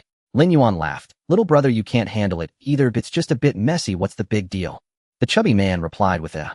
10 minutes later, after the chubby man had finished retching, he raised his head to look at Lin Yuan. Brother, why didn't you just stab it in the back with your sword? You made it so messy and wasted so many talismans. The next second, the 7 stars sword's hilt struck the chubby man's head, ringing loudly. What do you mean by that? I can't bear to let my sword stab that kind of place. Besides, they are just low-level talismans. Aren't there plenty to go around? The dragon sparrow remarked. You act all high and mighty, taking my family's resources like a big brother. Hearing this, the chubby man's eyes lit up. Really? What do you mean? If you have enough talismans plus what I said, we might be able to pull off something big. I know of a low-level gathering place. If we succeed, getting into the top 100 will be no problem. How many is considered enough? Let's see what you have. If it's not enough, I still have some. As he spoke, the chubby man began pulling things out. 1 minute later, looking at the pile of talismans Lin Yuan pulled out, the chubby man was dumbfounded. Wait, buddy, are you wholesaling? How come you, a sword cultivator, have so many talismans? Similarly, Lin Yuan looked at the chubby man, binding a bunch of defective flying swords with thunder talismans, his mouth twitching. And you have the nerve to talk about me? I'm a weapon cultivator. Having more flying swords is normal, right? The chubby man said, looking righteous. Normal? Way too normal. You are truly a talent. By the way, won't those things suddenly explode? Looking at the pile of patterned flying swords, Lin Yuan felt a little. It's fine, just a few cracks, they can still fly, and when they explode, they pack a punch. The two of them enthusiastically wrapped thunder talismans around the swords for their explosion plan. I feel like I forgot something. It seems so. In the next second, both widened their eyes and shouted in unison, crap, we forgot the black crystal. 5 minutes later, at the explosion site, both looked utterly helpless. Lin Yuan, undeterred, spoke up. Can we? The chubby man looked at the scattered mosaic, speechless. Find an egg. I don't even know where my wolf fawn club went, let alone that tiny black crystal. Forget it, if it's gone, it's gone. By the riverside, the chubby man was grilling fish. Wanna try? My cooking is top-notch and absolutely delicious. Lin Yuan looked at the oddly shaped fish and hesitated to take a bite, pulling a roast chicken from his sleeve. How big is your storage space, man? Is there room for this thing? He said as peanuts, edamame, and beer all up. The fat man's mouth twitched. Goodness, did Doraemon die in your sleeve, or what? Hearing the fat man's words, Lin Yuan was taken aback. You have that in your world too. How fresh. After all, I've been through the trial grounds and seen quite a bit from other worlds. In this place you can buy anything, even black crystals, although some things can't be taken back. Why haven't I come across it? You can only unlock trading rights after at least reaching the 2nd tier. Of course you haven't seen it. Ooh, I heard about it from the elders. After chatting for so long, you still haven't introduced yourself. What's your name? Upon hearing this, the little fat man's face stiffened. I told you, you can't laugh. What's so funny about a name? You can rest assured my laughter threshold is quite high. My name is Qin Shou. At once Lin Yuan's expression turned peculiar and his mouth curved into a wild grin. What kind of look is that? It's the show from Long Life. My family hopes I will live long. You said you wouldn't laugh. Stop laughing. Watching Lin Yuan's smile almost burst forth, Qin Shou couldn't take it anymore. He knew it would be like this. Damn that old man for giving such a ridiculous name. He must treat him better when he gets back. You just about enough already. Qin Shou's face turned red. Alright, I won't laugh anymore. Beastly brother, my name is Lin Yuan ha. Sorry I couldn't hold back. Lin Yuan pinched his thigh hard, finally stopping his laughter before Qin Shou exploded.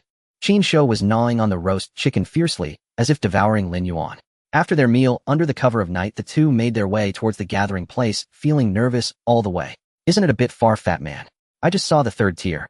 If he catches us, we won't even be enough to fill his teeth. Don't worry, brother, we're almost there, just a little more distance. Qin Shou gestured with his finger. The result was that Lin Yuan followed Qin Shou and ran for a good part of the night. Suddenly Qin Shou lowered his voice. It's right here. In that large pit below there were all those creatures. Lin Yuan looked down at the pit and saw it filled with tentacle monsters. These things actually have organization. He gazed at the tentacle monsters, noticing they seemed to be performing some kind of... It appeared exceedingly eerie. Who knows what the hell is going on? I stumbled upon this cursed place by accident. At that moment on the altar below, a giant tentacle monster, nearly humanoid, suddenly raised its arms high. Instantly, the other tentacle monsters seemed to receive some signal and all knelt to the ground. The altar began to glow. Ding. Detection of tail-level life force approaching. Host run. Oh crap. Tai. Damn fat man run. This is a summoning altar. If a boss comes, run. It seems we're out of time. Qin Shou pointed at the pit. A group of tentacle monsters had turned to look at them. Damn it, fat man, you're really a pitfall. Hurry, blow it up. I hope we can escape. The little fat man, however, was unfazed. So what if we die? We won't really die anyway. Saying this, he unleashed standard flying swords, bombarding below. Forget it. Just attack. Lin Yuan also started to bombard down frantically. His battle points were increasing wildly.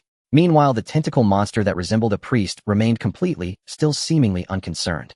In the next moment, a light gate appeared above the altar, and two massive puppets walked out, as if carrying something on their shoulders. In an instant, time and space seemed to warp. Ding. Detection of a Deluo-level biological entity arriving. This time the system didn't let him run. Similarly, the little fat man's face turned pale in an instant. Oh crap. Isn't that an ancient god? It's over. All over. In the next moment, an unviewable figure turned its gaze towards the two. In an instant, time and space seemed to lose their original meaning. Everything became blurred, as if the entire world was being consumed by that gaze. Though still far away, the overwhelming sense of pressure made it feel as if it were right within reach. Soon after, a frenzied whispering filled their ears. In an instant, the two turned pale, unable to comprehend the indescribable whispers that invaded their minds. Almost in an instant, both were tormented into unconsciousness by the terrifying whispers, their bodies collapsing. Suddenly, a star-like mark brightened on Lin Yuan's forehead, enveloping both of them and temporarily isolating them from the invasion of the whispers. The ancient god seemed to take a strong interest in these two, who could resist its corruption, slowly extending its tentacles towards them. In the next moment, the sky split open. Two figures surged out from the rift. Get lost. Don't harm my little master. A golden figure among them shouted angrily. A dazzling tower descended from the sky, smashing down fiercely onto the ancient god. All the trial takers almost simultaneously looked up at the tower in the sky. The tower collided with the ancient god, creating a thunderous roar. In an instant, brilliant golden light erupted like a volcanic eruption, dyeing the entire space in gold. Meanwhile, the two guards who had been beside Lin Yuan suddenly appeared, dragging them away and turning to flee. This is outrageous. How did this thing come? Stop talking and run. After a violent surge of golden light, all the trial takers perished. A mournful sigh echoed across the sky. A large hand reached out from the city, pulling all the dead trial takers back into the city. Reversal. The voice rang out again, breaking the boundary between life and death as a phantom river flowed forth. The large hand reached toward one of them, their flesh reassembling, their souls reborn. The resurrected trial takers looked dazed, watching the distant battle with helplessness. A phantom voice echoed. This trial will not be recorded. Due to special reasons, a trial opportunities will be returned, and it will reopen in 10 days. The battle in the sky ended as the golden figure drew a sword and fiercely slashed the ancient god. Uncertain how long had passed, Lin Yuan suddenly sat up in bed, pale-faced. Oh crap. The person sitting beside him looked at Lin Yuan with a smile. Kid, that's really rude, waking up and greeting like that. Is that you, senior? Did you save me? Liu Kai, I don't have that kind of ability. Don't worry about who saved you. But you two are quite unlucky. How could you encounter such a thing? Do you know that a Deluo can directly erase you from the space-time level? You almost really died. However, you can be considered the first person to face a Deluo with a Foundation establishment body. No, there is another talent as well. You can be considered a hidden dragon and a phoenix chick. What about that fat guy? He's not dead, is he? I didn't notice, but you seem quite concerned about him. No wonder you're someone who faced the great Luo together.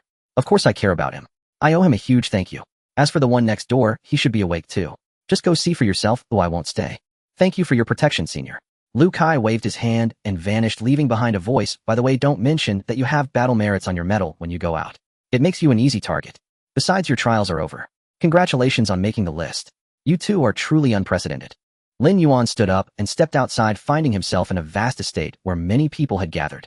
They were dressed in all sorts of styles, apparently all trial takers from different worlds. After listening for a while, Lin Yuan had a strange expression and strode towards a nearby building. He pushed open the door to find the fat guy Qin Shou sitting pale on the bed. Sitting beside him was another guard, Wang Qi. Oh, you're here. Looks like you're much stronger than this little fatty. Alright, he's almost awake too. I'll take my leave now, let's continue the reckless adventures next time. Wang Qi teased him for a moment before vanishing. The two exchanged a glance, both rendered speechless. The next second, Lin Yuan erupted in fury, delivering a series of affectionate punches to Qin Shou. 10 minutes later, both of them helplessly drank wine. If they find out what we did, wouldn't they eat us alive? In the next moment, a massive stone tablet projection appeared in the sky. 001 Battle Merit 1508090. 002 Battle Merit 1469850. The outside trial takers went into an uproar. What the hell? Didn't it reset? How are there still people on the list? What's with these absurd scores? Are they on the leaderboard by mistake? What the heck does it not count as reset if it's not closed? Gradually, the trial takers began checking their medals, only to find that everyone had 0 battle merits. Who among them wasn't sharp? Gradually, someone started to piece together part of the truth. A group began sweeping through the entire base, searching for Lin Yuan and the other. Fortunately, at the last moment, the medals in their hands glowed, and they were directly transported away by a beam of light. Damn it, let them get away. Wait, I know that fat guy. Qin Shou, you better wait for me. A fiery woman in a red dress glared at Qin Shou in the beam of light, gritting her teeth. In the human Dao golden tablet space, Qin Shou wore a mournful expression, looking at Lin Yuan, who was wearing a mask with resentment. Do you have a mask that can block your aura? Can you give me one? What kind of talk is that? You never said you didn't have one, and besides, who would have thought you actually had acquaintances? The odds are lower than encountering the great Luo, right? In fact, Lin Yuan didn't have one either. It was put on him by the controller at the moment of teleportation. 2 beams of golden light fell, and the two simultaneously vanished. Before Lin Yuan appeared a golden sphere. Trial takers may select your rewards. Several light spheres detached from the golden sphere and floated before Lin Yuan. They were 5-color golden pill method, heavenly fire golden pill method, heavenly water golden pill method. After looking for a while, Lin Yuan chose the 5-color golden pill method. Basic rewards selection completed. Ranking rewards being distributed. Ranking 1, A rewards matching match completed. Reward 1, Human Dao Fortune Protection. Reward 2, Perfect Grade Golden Pill Breaking Mirror Pill. Reward 3, Weapon Refinement Permits. Reward 4, Time and Space Training Ground Access. Rewards distribution completed. Trial takers may use the rewards at their discretion. Using training permissions. Weapon refinement permissions. Permissions granted. Constructing the intermediate time and space training ground construction completed. Current ratio 110, opening time 1 month. Weapon refinement begins. Cultivation knows no time. On the 7th day, the 5-color golden pill method was completed. On the 10th day, after consuming the breaking barrier pill and condensing the golden pill, the heavenly tribulation was directly erased by the human Dao golden tablet. On the 15th day, the realm stabilized. On the 29th day, golden pill 3rd layer. On the 30th day, Lin Yuan rose, and the training ground closed. The 7-star sword suddenly appeared before Lin Yuan, nuzzling against his hand with great spirituality. Trial completed. Trial takers will be teleported back to the original node in 10 minutes. Hope to see you next time. May your immortal path flourish.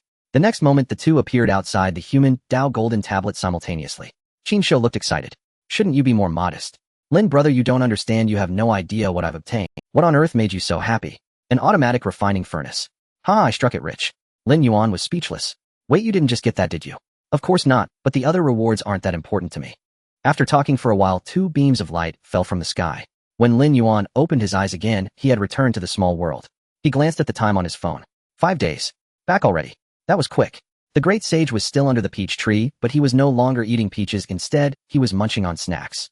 Great sage, don't you ever get tired of eating this every day? The great sage shot a glance at Lin Yuan. How could those words come from your mouth? Compared to things from the celestial realm, this is still fresh for me. After saying that, the great sage's eyes gleamed with golden light as he looked at Lin Yuan. Not bad, you're at the golden pill 3rd layer now. Come, let me help you train. Stabilize your cultivation. No, brother, it's fine, it's a small matter, nothing will happen. 2 hours later, Lin Yuan stared at the great sage with resentment as he consumed 2 healing pills. Without looking back, he exited the small world. The moment he stepped out, Lin Yuan was stunned. What the hell? Is this still my home? In the courtyard, except for a central area paved with tiles, the rest of the area was covered in vines of fruits and vegetables.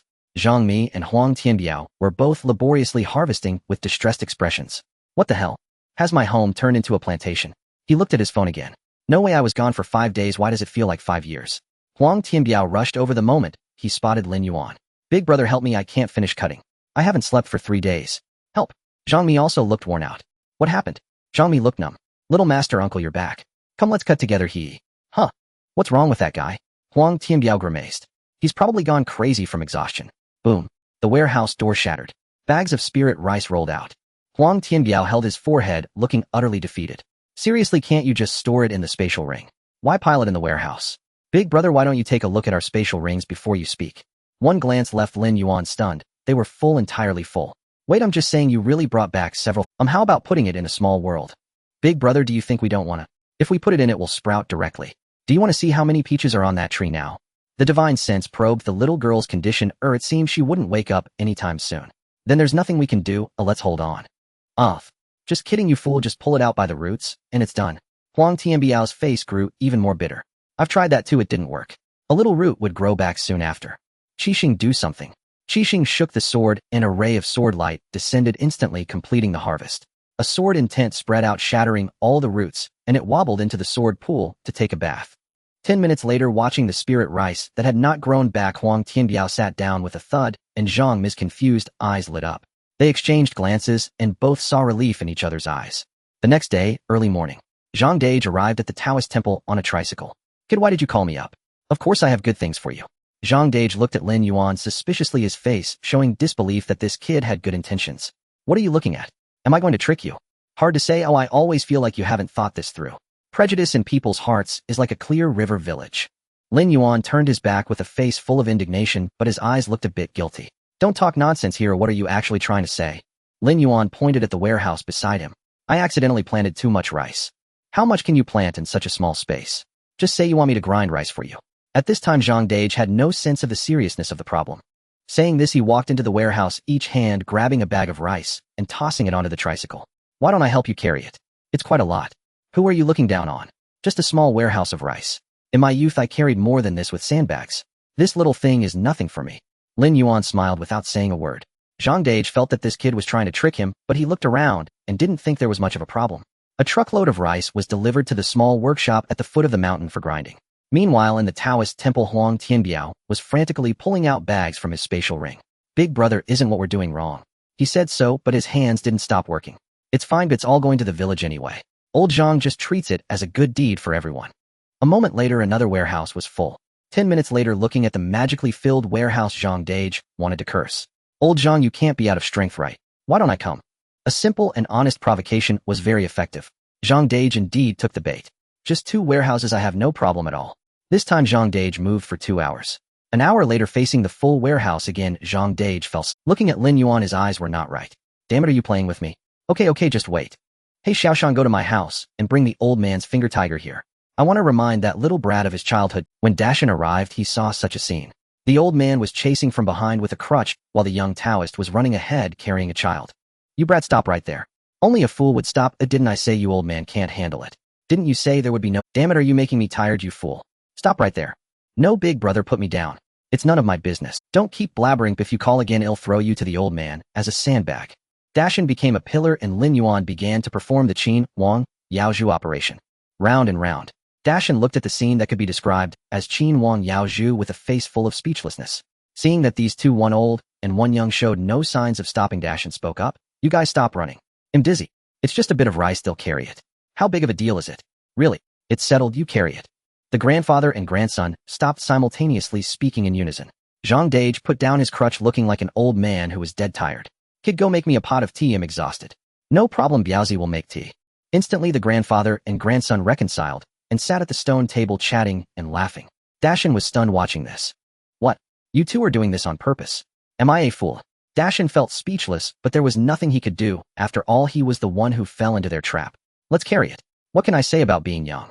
In less than half an hour, Dashan drove the tricycle down the mountain. He came back even faster. Huang Tianbiao had just pulled out a dozen bags when Dashin came in. For a moment their eyes met, and it was very awkward. Dashin's mind crashed for 3 seconds, then he turned to Lin Yuan with a face full of nuclear goodness. Shaolin, how long has it been since Dashin uncle has been close to you? Dashin smiled, quickly approaching Lin Yuan. If you ignore the finger tiger that suddenly appeared in his hand, the scene was quite warm. Thus a new round of Qin Wang Yaozhu began. But this time the main character became Zhang Dage. Uncle Dashin, let me explain. I don't want to hear it, eat my fist. Old Zhang told me to do it. This sentence left Dashin dumbfounded, stopping in disbelief to look at the old man, who was smiling while drinking tea. What's going on? Huh? Uncle Zhang, did you let him? Zhang Dage smiled and nodded. Dashin was dumbfounded. No, Uncle Zhang, what are you up to? What am I up to? Maybe I feel a bit unbalanced inside. It's unreasonable for the old man to become a fool while you don't. Dashin looked suspicious of life. What? Huh? Is this right? If you're unbalanced, shouldn't you hit him? Shouldn't we be allies? Why did the general betray the enemy? Good guy, so you get wet in the rain, and you feel unbalanced, and throw my umbrella away. No wonder you two are like real grandpa and grandson. Grandpa is a real grandpa. The grandson is also a true grandson. It's true that if you're not from the same family, you won't enter the same door, no wonder you two can play together. They are both lacking in virtue. Dashin sighed. He turned to descend the mountain, and moments later a truck arrived. After another 2 hours, they finally cleared out all the rice from the Taoist temple. This kid really didn't say anything wrong. Dashin took a sip of tea, looking at Zhang Dage. What did he say? Zhang Dage smiled and said, he said working can keep people young. No, Uncle Zhang, do you believe this? I do. Aren't you exhausted like a grandson? Zhang Dage casually stabbed Dashin right in the heart. Dashin looked at him, and Lin Yuan felt helpless. Uncle Dashin, thanks for your hard work today. Let's eat before you leave. Ooh, I still need your help with something. The moment the word help was uttered, Dashin sprang to his feet and ran directly to the door. What do you want to say first? Dashin stared at Lin Yuan, afraid that this grandson would impose something intense on him. This hand was comparable to a stress reaction, leaving Lin Yuan dumbfounded. It's nothing major, it's just that we can't finish so much rice. Later, if you have time, send 5 bags to each family, and leave me 7 or 8 bags. Really, just this? You don't have anything else? Dashin looked at Lin Yuan with suspicion. Really? I don't? Then I swear it's fine, or if I lie to you, the old man will be bald tomorrow. No, are you using me as a reason for your oath? You're a true grandson. On the side, Zhang Dage almost choked on his tea, raising his hand to give Lin Yuan a sharp smack. The result was that Lin Yuan was unharmed while Zhang Dage's hand hurt from the impact. It's fine, you don't have much hair anyway, it doesn't matter if you have it or not. In the end, Dashin still believed it, definitely not, because Lin Yuan said he would give him the rest. Hey, here comes the braised pork. Chef Huang ran out holding a plate of braised pork. Where's Zhongmi? Is he still not awake? Huang Tianbiao replied. He's not awake, he's sleeping like a dead dog. We're having a meal, I've reserved some for him, and I've sent some to Aunt Chun as well. Just as they were eating. Ding. The spirit-nourishing gourd has refreshed. This time the spiritual liquid is qi and blood spiritual liquid. Note: for body training use, first-time use may cause a significant increase in physical strength and muscle mass. Looking at the 3 who were eating happily, Lin Yuan's mischievous spirit surged again. He turned around and entered the kitchen, pulling out a bottle of wine and a spirit-nourishing gourd. How much do I need to drop to turn them into muscle men? You're really lacking in virtue. Oh, just 2 drops will do. Moments later, a cup of wine appeared before each of the 4. Come have a drink, we've all worked hard all day, let's drink a bit to relieve our fatigue. Saying this, he took the first sip. Huang Tianbiao's eyes flickered as he looked at the wine glass, wanting to say something, but hesitating. Dashin downed it in one go. Good wine. It's refreshing after a sip. Zhang Dage also took a sip. Not bad. Biaozi, why aren't you drinking? Cough that, big brother. In some sense, I'm still underage, so I won't drink. However, Dashin, who had been tempted by alcohol, took Huang Tianbiao's wine without hesitation. Right, kids shouldn't drink. But he didn't notice Huang Tianbiao's relief and the gloating eyes of the 2 little ones nearby. However, Zhang Dage, the 3 little ones in the yard were very familiar with him, and in an instant Zhang Dage felt something was wrong. It seemed like he had fallen for this grandson's trick again. Looking at the last sip of wine left in the cup, he ultimately didn't continue drinking. Dashin took another big gulp. The effect of the spiritual liquid began to take effect. Dashin's face turned even redder. What kind of alcohol is this? Why do I feel so hot all over? Not high, it's not high, maybe you just got active and the alcohol dissipates quickly. Crack. Dashin's back tore open. His muscles instantly doubled. Why do I suddenly feel cool? Dashin looked down. The next second, what the hell? Did I turn into the Hulk? The same voice came from Zhang Dage. But Zhang Dage drank less and was wearing a sleeveless shirt and shorts, so it wasn't a big deal at first. He just turned into a muscular old man. The instigator was laughing so hard, he was doubled over. That big brother, don't laugh yet, I'm scared. Huang Tianbiao looked at the 2 muscle men across from him, feeling a chill run down his spine. A friendly exchange began. However, it was a version of punches landing on flesh.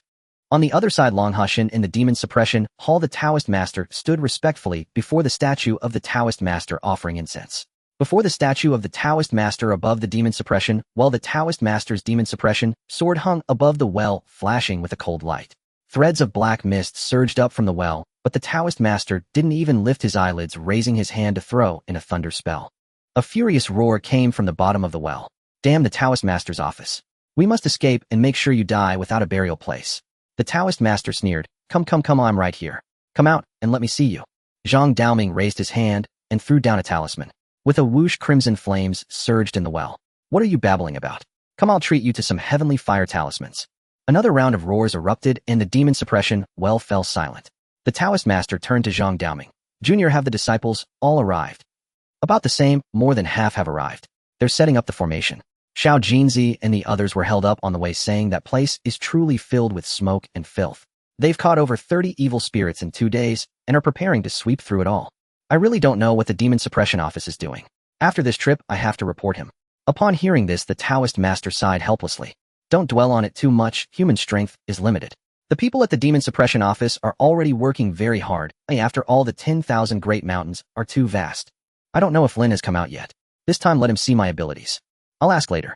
No, Junior, do you really want to invite the ancestor? Seeing what Zhang Daoming was fiddling with, the Taoist master raised an eyebrow. What? If Lin can invite him, I don't believe I can't. The Taoist master helplessly replied. Can you compare with him? Boom. The Taoist master fell silent. Zhang Daoming didn't raise his head. Let me borrow the Taoist master seal. The Taoist master hesitated, then after a while took out a purple gold seal and handed it over. Forget it as long as you're happy. Half an hour later in the small courtyard, the muscular duo calmed down, mainly because it was useless to be angry. They simply couldn't catch up. Dashin looked at Lin Yuan and spoke with annoyance. How do we do this? How am I supposed to go home? Lin Yuan pulled out a pair of shorts. The same elastic pants as the Hulk, you deserve to have them. Dashin exclaimed, what the hell? Here, each of you gets a small bottle. Don't say I didn't inform you if there's something good. Lin Yuan pulled out 2 small jade bottles filled with qi and blood spiritual liquid and handed them over. Zhang Dage directly accepted it. You, just a bit of muscle was nothing. But Dashin refused vehemently, looking as if he was saying, don't come near me. Really don't want it. Lin Yuan smiled at Dashin. I don't want it. Even if I jump down from here, I won't take it. Tisk, I was going to tell you that this thing can enhance your blood and overall improve your physical quality. So what? I don't want to continue being a gorilla. TSK, Tisk, the kidneys are part of the body too. Before the words finished, Dashin's eyes brightened and he reached out to snatch it. TSK, Tisk, didn't you say you didn't want it?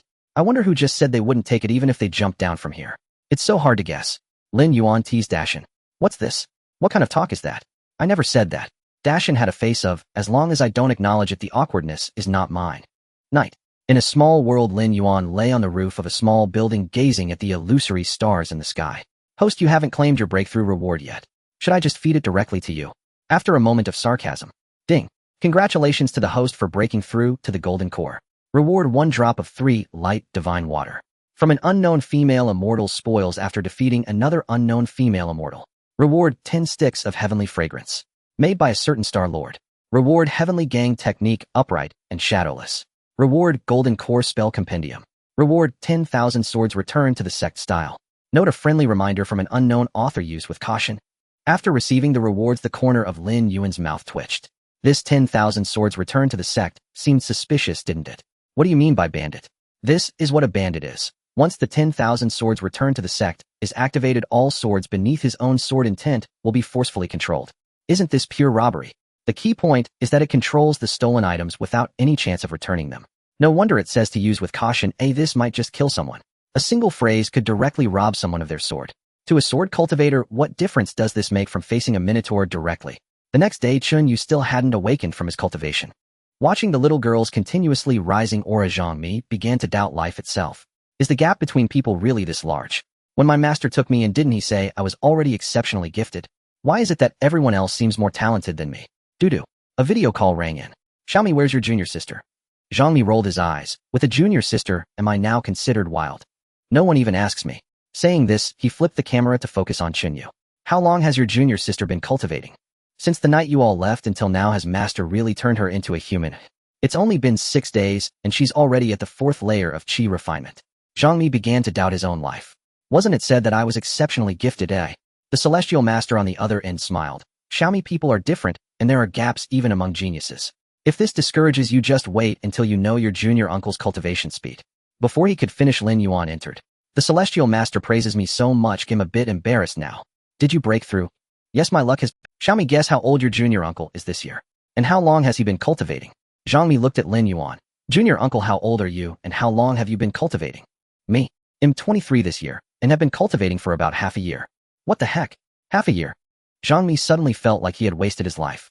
He was taken in by the celestial master at 10, diligently cultivating for 10 years, barely reaching the 9th level of foundation establishment.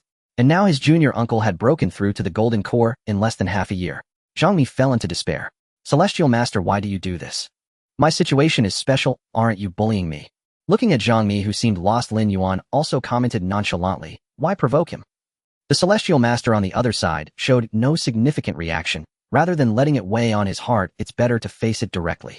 Besides, what could happen next to you? Don't tell me you can't use the purifying spirit charm. I don't believe it. I can use it, but whether he can overcome it depends on himself. Lin Yuan looked at the celestial master in silence, raised his hand, and formed a seal. Supreme star of the highest, unceasing transformation. Exorcising evil and binding spirits, preserving life and safety. Wisdom and clarity, tranquility of heart and mind. 3 souls, eternal spirit, unlost. Awaken. Lin Yuan pointed at Zhang Mi's forehead, waking him up. Zhang Mi jolted awake, then came to his senses, his expression very complicated. Thank you, junior uncle, for waking me. Zhang Mi was momentarily blinded by jealousy. Lin Yuan turned and exited the guest room, sitting down at a stone table. Zhang Mi followed him out. Cultivation is a road with no visible end. Everyone is moving forward, whether fast or slow is not the most important thing. Both fast and slow are still moving. It doesn't matter. What's truly important is to keep moving forward. Those who walk 100 miles are halfway there. Only by going far can one achieve success, and the remaining ones are the kings. In this world, people cannot be counted, and geniuses are no exception, but how many truly walk 100 miles halfway there? Zhang Mi's eyes lit up. He bowed deeply. Thank you, junior uncle, for pointing out the way for me. After saying this, he turned and walked toward his room. I want to be among the remaining ones. The celestial master on the other side smiled with some satisfaction. Your insights truly awakened the dreamer. Lin Yuan rolled his eyes. What insights? I was just fooling him. Huh. What do you mean by fast or slow? What do you mean by the remaining ones being the kings? To me, that's all not. Little friend, you're really confident. Are you saying I'm arrogant? Lin Yuan didn't care. It was his own business, and he knew it. If one isn't confident, even with cheating, they might as well just hang themselves. Isn't making a joke supposed to have a frame? All right, enough of that, celestial master. What's the situation on your end? Almost done. Just a few more days to suppress the things in the demon suppression well, and I can retrieve the sword. Demon suppression well. What kind of things are suppressed inside? Some demons and monsters suppressed by generations of celestial masters. Why don't I help you deal with them? What are you planning to do, little friend? The celestial master felt something was off, looking at Lin Yuan's expression. Lin Yuan smiled, pulling out the human emperor flag. It's nothing, just want to invite them to sit on the human emperor flag. The celestial master fell silent, his eyelids twitching. You call this the human emperor flag? Although it glows with golden light. But isn't this just the 10,000 souls flag? Is this something proper people use? You really have some ideas, kid. What do you think? Isn't my idea great? This. Although the celestial master had seen much and acted decisively, he had never done anything like this before. He hesitated for a moment. I'll think about it. After chatting for a while, Lin Yuan hung up the phone. Just as he was about to say something, the great sage transformed into a beam of golden light and dashed out. Where's the great sage going? Don't worry about it. Lin Yuan was completely in the dark. He looked at the howling celestial dog. What's going on? Li Yi's somewhat speechless voice came through. I said, Taoist. You can fly as you wish, but can you please use some concealment technique? The network department can't keep up. They've already deleted thousands of messages about Immortal riding the sword in just this short time. Please take it easy, I beg you. I got too carried away flying and forgot. I'll do it now. Lin Yuan said awkwardly after being taken aback. Also, Taoist, when you fly, be careful not to head towards Jingxing. That place is off limits. Got it. 3 hours later, at Longhu Mountain on the back mountain, a figure arrived riding a sword. The 2 celestial masters raised their heads in unison. Celestial Master Senior Zhang, I'm here. As the words fell, the figure had already reached in front of them. You're quite fast, little friend. Of course. The demon suppression well is waiting. Let's go, I'll help you deal with them. The corners of the celestial master's mouth twitched. A little friend, this matter isn't urgent. There's plenty of time to handle it when you return. For now, just wander around Longhu Mountain for these couple of days. The next day, Lin Yuan was wandering idly in the front hall. He saw a Zhang Xiuqi sitting in a corner of the hall, looking at a woman in front of him with a face full of existential doubt, nearly crushing the few copper coins in his hand. Upon seeing Lin Yuan, he hurriedly called out, Little Shirshu, I'm a bit unsure about this. Could you take a look for this layperson? Sure, let me see. What's the reading? It's about fate. Let's see if my boyfriend and I can make it work. Alright, I'll take a look first. Lin Yuan focused on the woman's face and was momentarily taken aback by her features. A layperson, extend your hand so I can take another look. The woman immediately extended her hand without any hesitation. The more Lin Yuan looked, the more confused he became. What is this? Is this a hand reading for a man with a face that suggests yin and yang? What the heck? The destined partner is a man. Lin Yuan felt a bit insecure. A layperson, don't rush, let me take another look. After saying this, he opened his heavenly eye and became even more baffled. What the hell?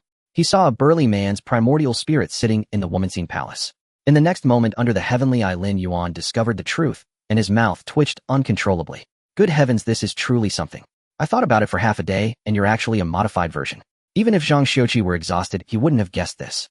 If it weren't for my heavenly eye, I wouldn't have been able to tell you. After all, it's not like the brother, or rather the sister, would have revealed it themselves. Taoist, did you figure it out? A delicate voice rang out.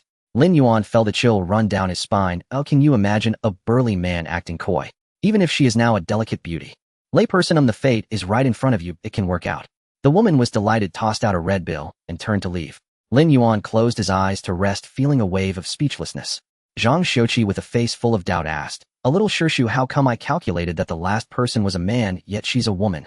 Lin Yuan opened his eyes, feeling equally speechless. This isn't your fault. When the ancestor passed down the calculations, he probably didn't anticipate that with the changes of the times, there would be modifications like this. Zhang Xiuqi was stunned and forced a smile. So that's how it is. I thought my skills were lacking. A little Shirshu, I need to go back and cultivate a bit. My mindset is a bit off. Can you help me look for a while? I'll go call senior brother. No worries, I have nothing to do anyway. Oh, I'll cover for you for a day. Little Shirshu, as long as you're happy, I'll head back first. Zhang Xiuqi walked away without looking back, still shocked. Moments later, another visitor approached. Hello, layperson. What would you like to calculate? I want to find out if an online relationship can work out in real life. Can you calculate the outcome? Alright, do you have your birth date and time? Yes, Taoist, please take a look. Lin Yuan took the phone and glanced at it, feeling a sense of bewilderment. Looking at the man in front of him, he hesitated to speak. When the man saw Lin Yuan's expression, he felt a bit dejected. So it can't work out. A layperson, it can work, but I don't recommend you go for it, otherwise you might suffer a bit. Seeing the faint red aura on the man's forehead, Lin Yuan offered a warning. The man looked clearly confused. Taoist, is she trying to set me up for a trap? Not quite. The main issue is how should I put this? Taoist, just say it, I can handle it.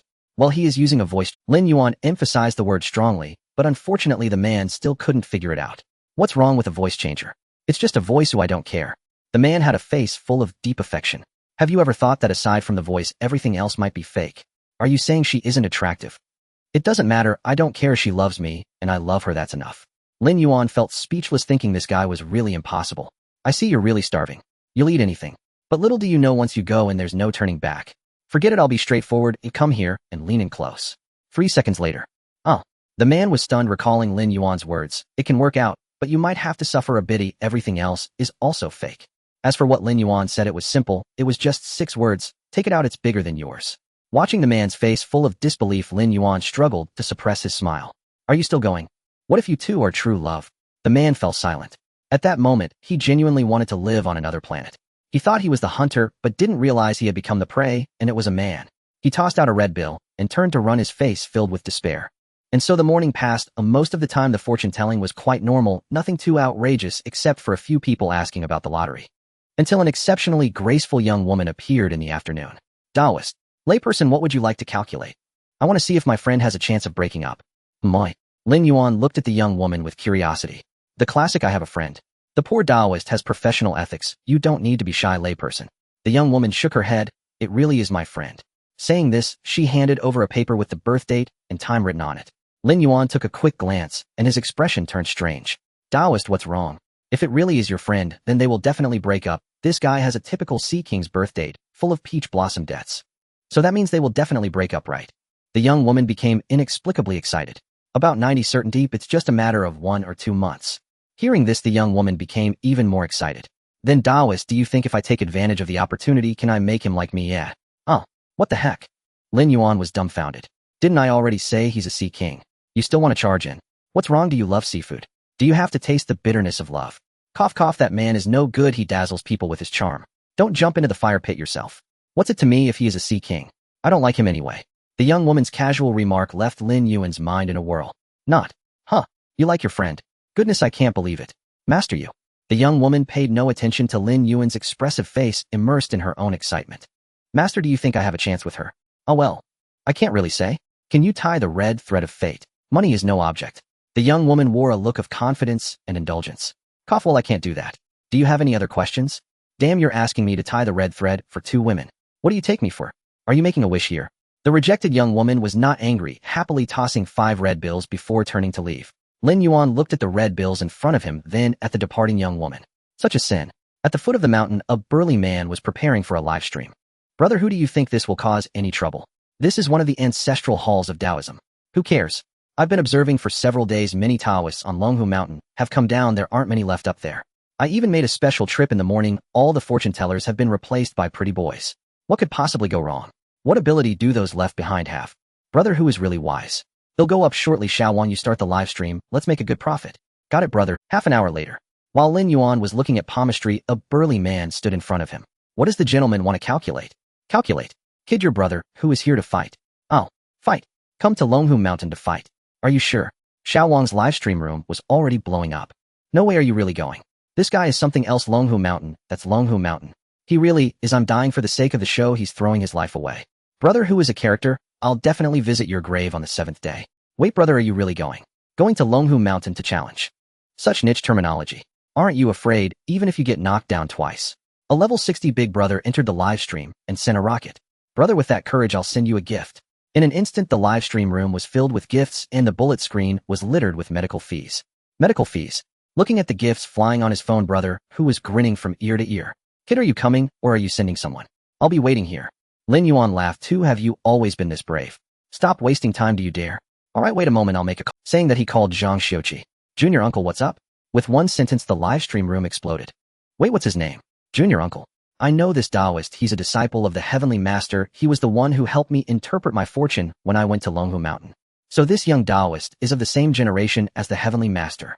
Brother, who is indirectly challenging a purple robe Heavenly Master. Lin Yuan glanced at Zhang Xiuqi, his eyes filled with amusement. This person wants to come and challenge. I was chosen. After all, this is your territory. I have to ask if it's allowed to fight. As he said this, Lin Yuan felt a bit uneasy, his lips involuntarily curling up. Zhang Xiuqi was also stunned. He looked at brother, who as if he were some rare species. Although Longhu Mountain does not refuse challenges, dude, are you really that brave? Just showing up is one thing. But who the hell are you picking? Why him? Are you collaborating with the underworld? Are you in such a hurry to be reborn? Now you've picked one of the strongest on Longhu Mountain. Junior uncle, how about I go? Junior uncle knows how fierce he is. After all, he was outside the demon suppression temple listening in before. This junior uncle is definitely not an ordinary fighter. Zhang Xiuqi is preparing to help this brother who out. But sometimes it's like this, good words can't persuade a stubborn ghost. What he said fell into brother Hu's ears and meant something entirely different. He thought Lin Yuan was called junior uncle just because of his seniority, but in reality, he had little real ability, which is why the people of Longhu Mountain wanted to change him to avoid losing face. Suddenly, brother Hu's arrogance flared up, looking at Lin Yuan with a cocky grin and directly taunted him. If you're scared, just say so. Say one word, brother, who is awesome, and I'll let you go today. I told you all these Taoists are just scams purely to make money. Zhang Xiuqi. Good words can't persuade a stubborn ghost. Interesting. Lin Yuan stood up.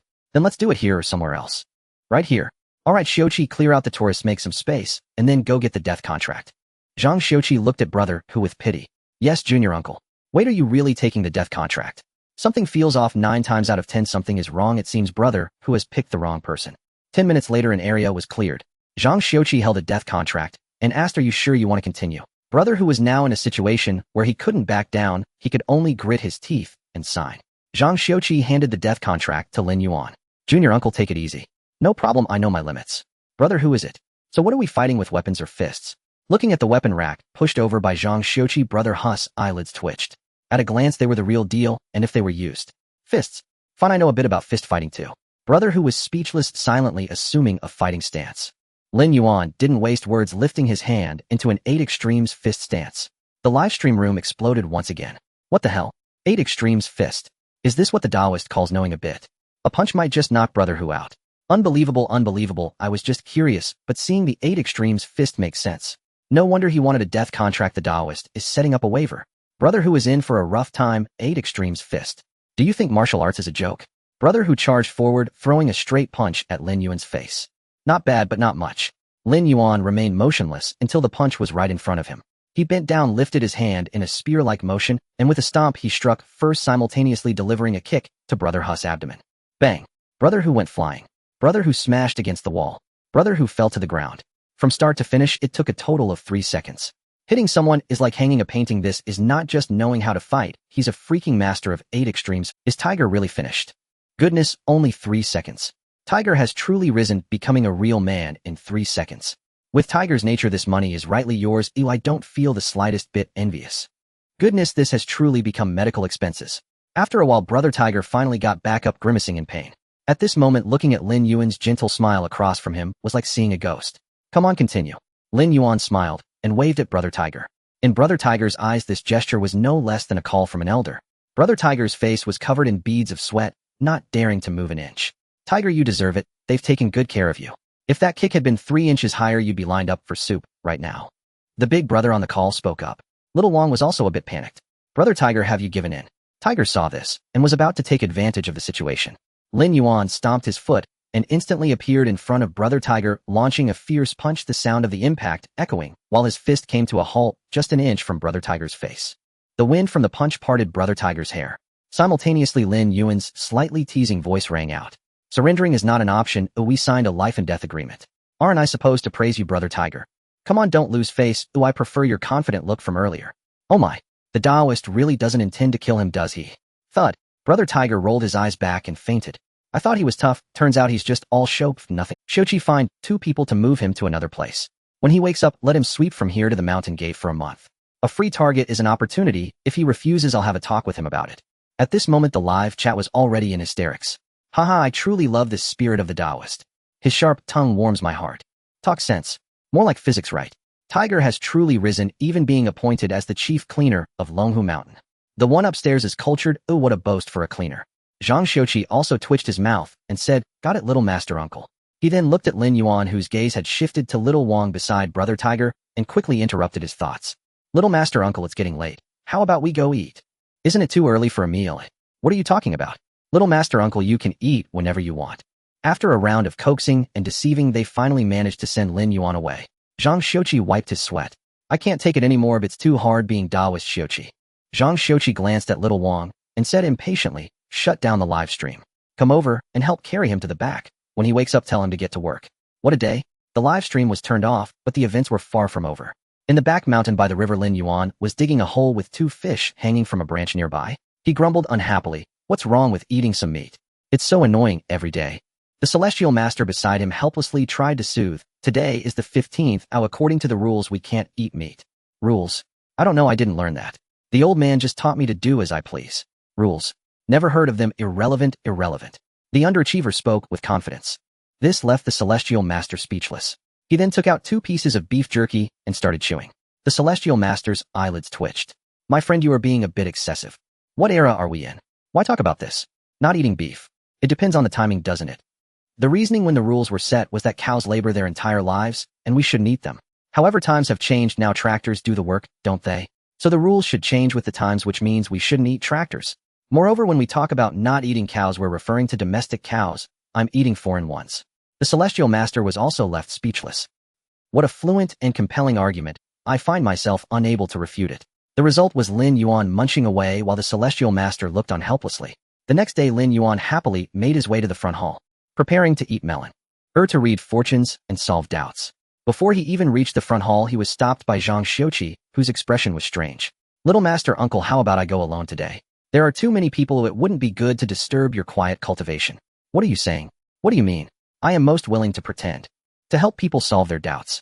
After saying this, he bypassed Zhang Xiuqi and went to the front hall. As soon as he sat down, everyone became agitated. The phones for the live stream were almost stuffed into Lin Yuan's arms. Stop. Those coming for fortune-telling step forward, those live streaming step back. I'm talking about you. The microphone is going to be stuffed in my mouth. Step back. However, it was of no use. Until Lin Yuan rubbed an iron ball in his hand. Everyone suddenly became polite. They stopped making noise and quietly gathered around to watch. Now that's more like it, those seeking answers can ask.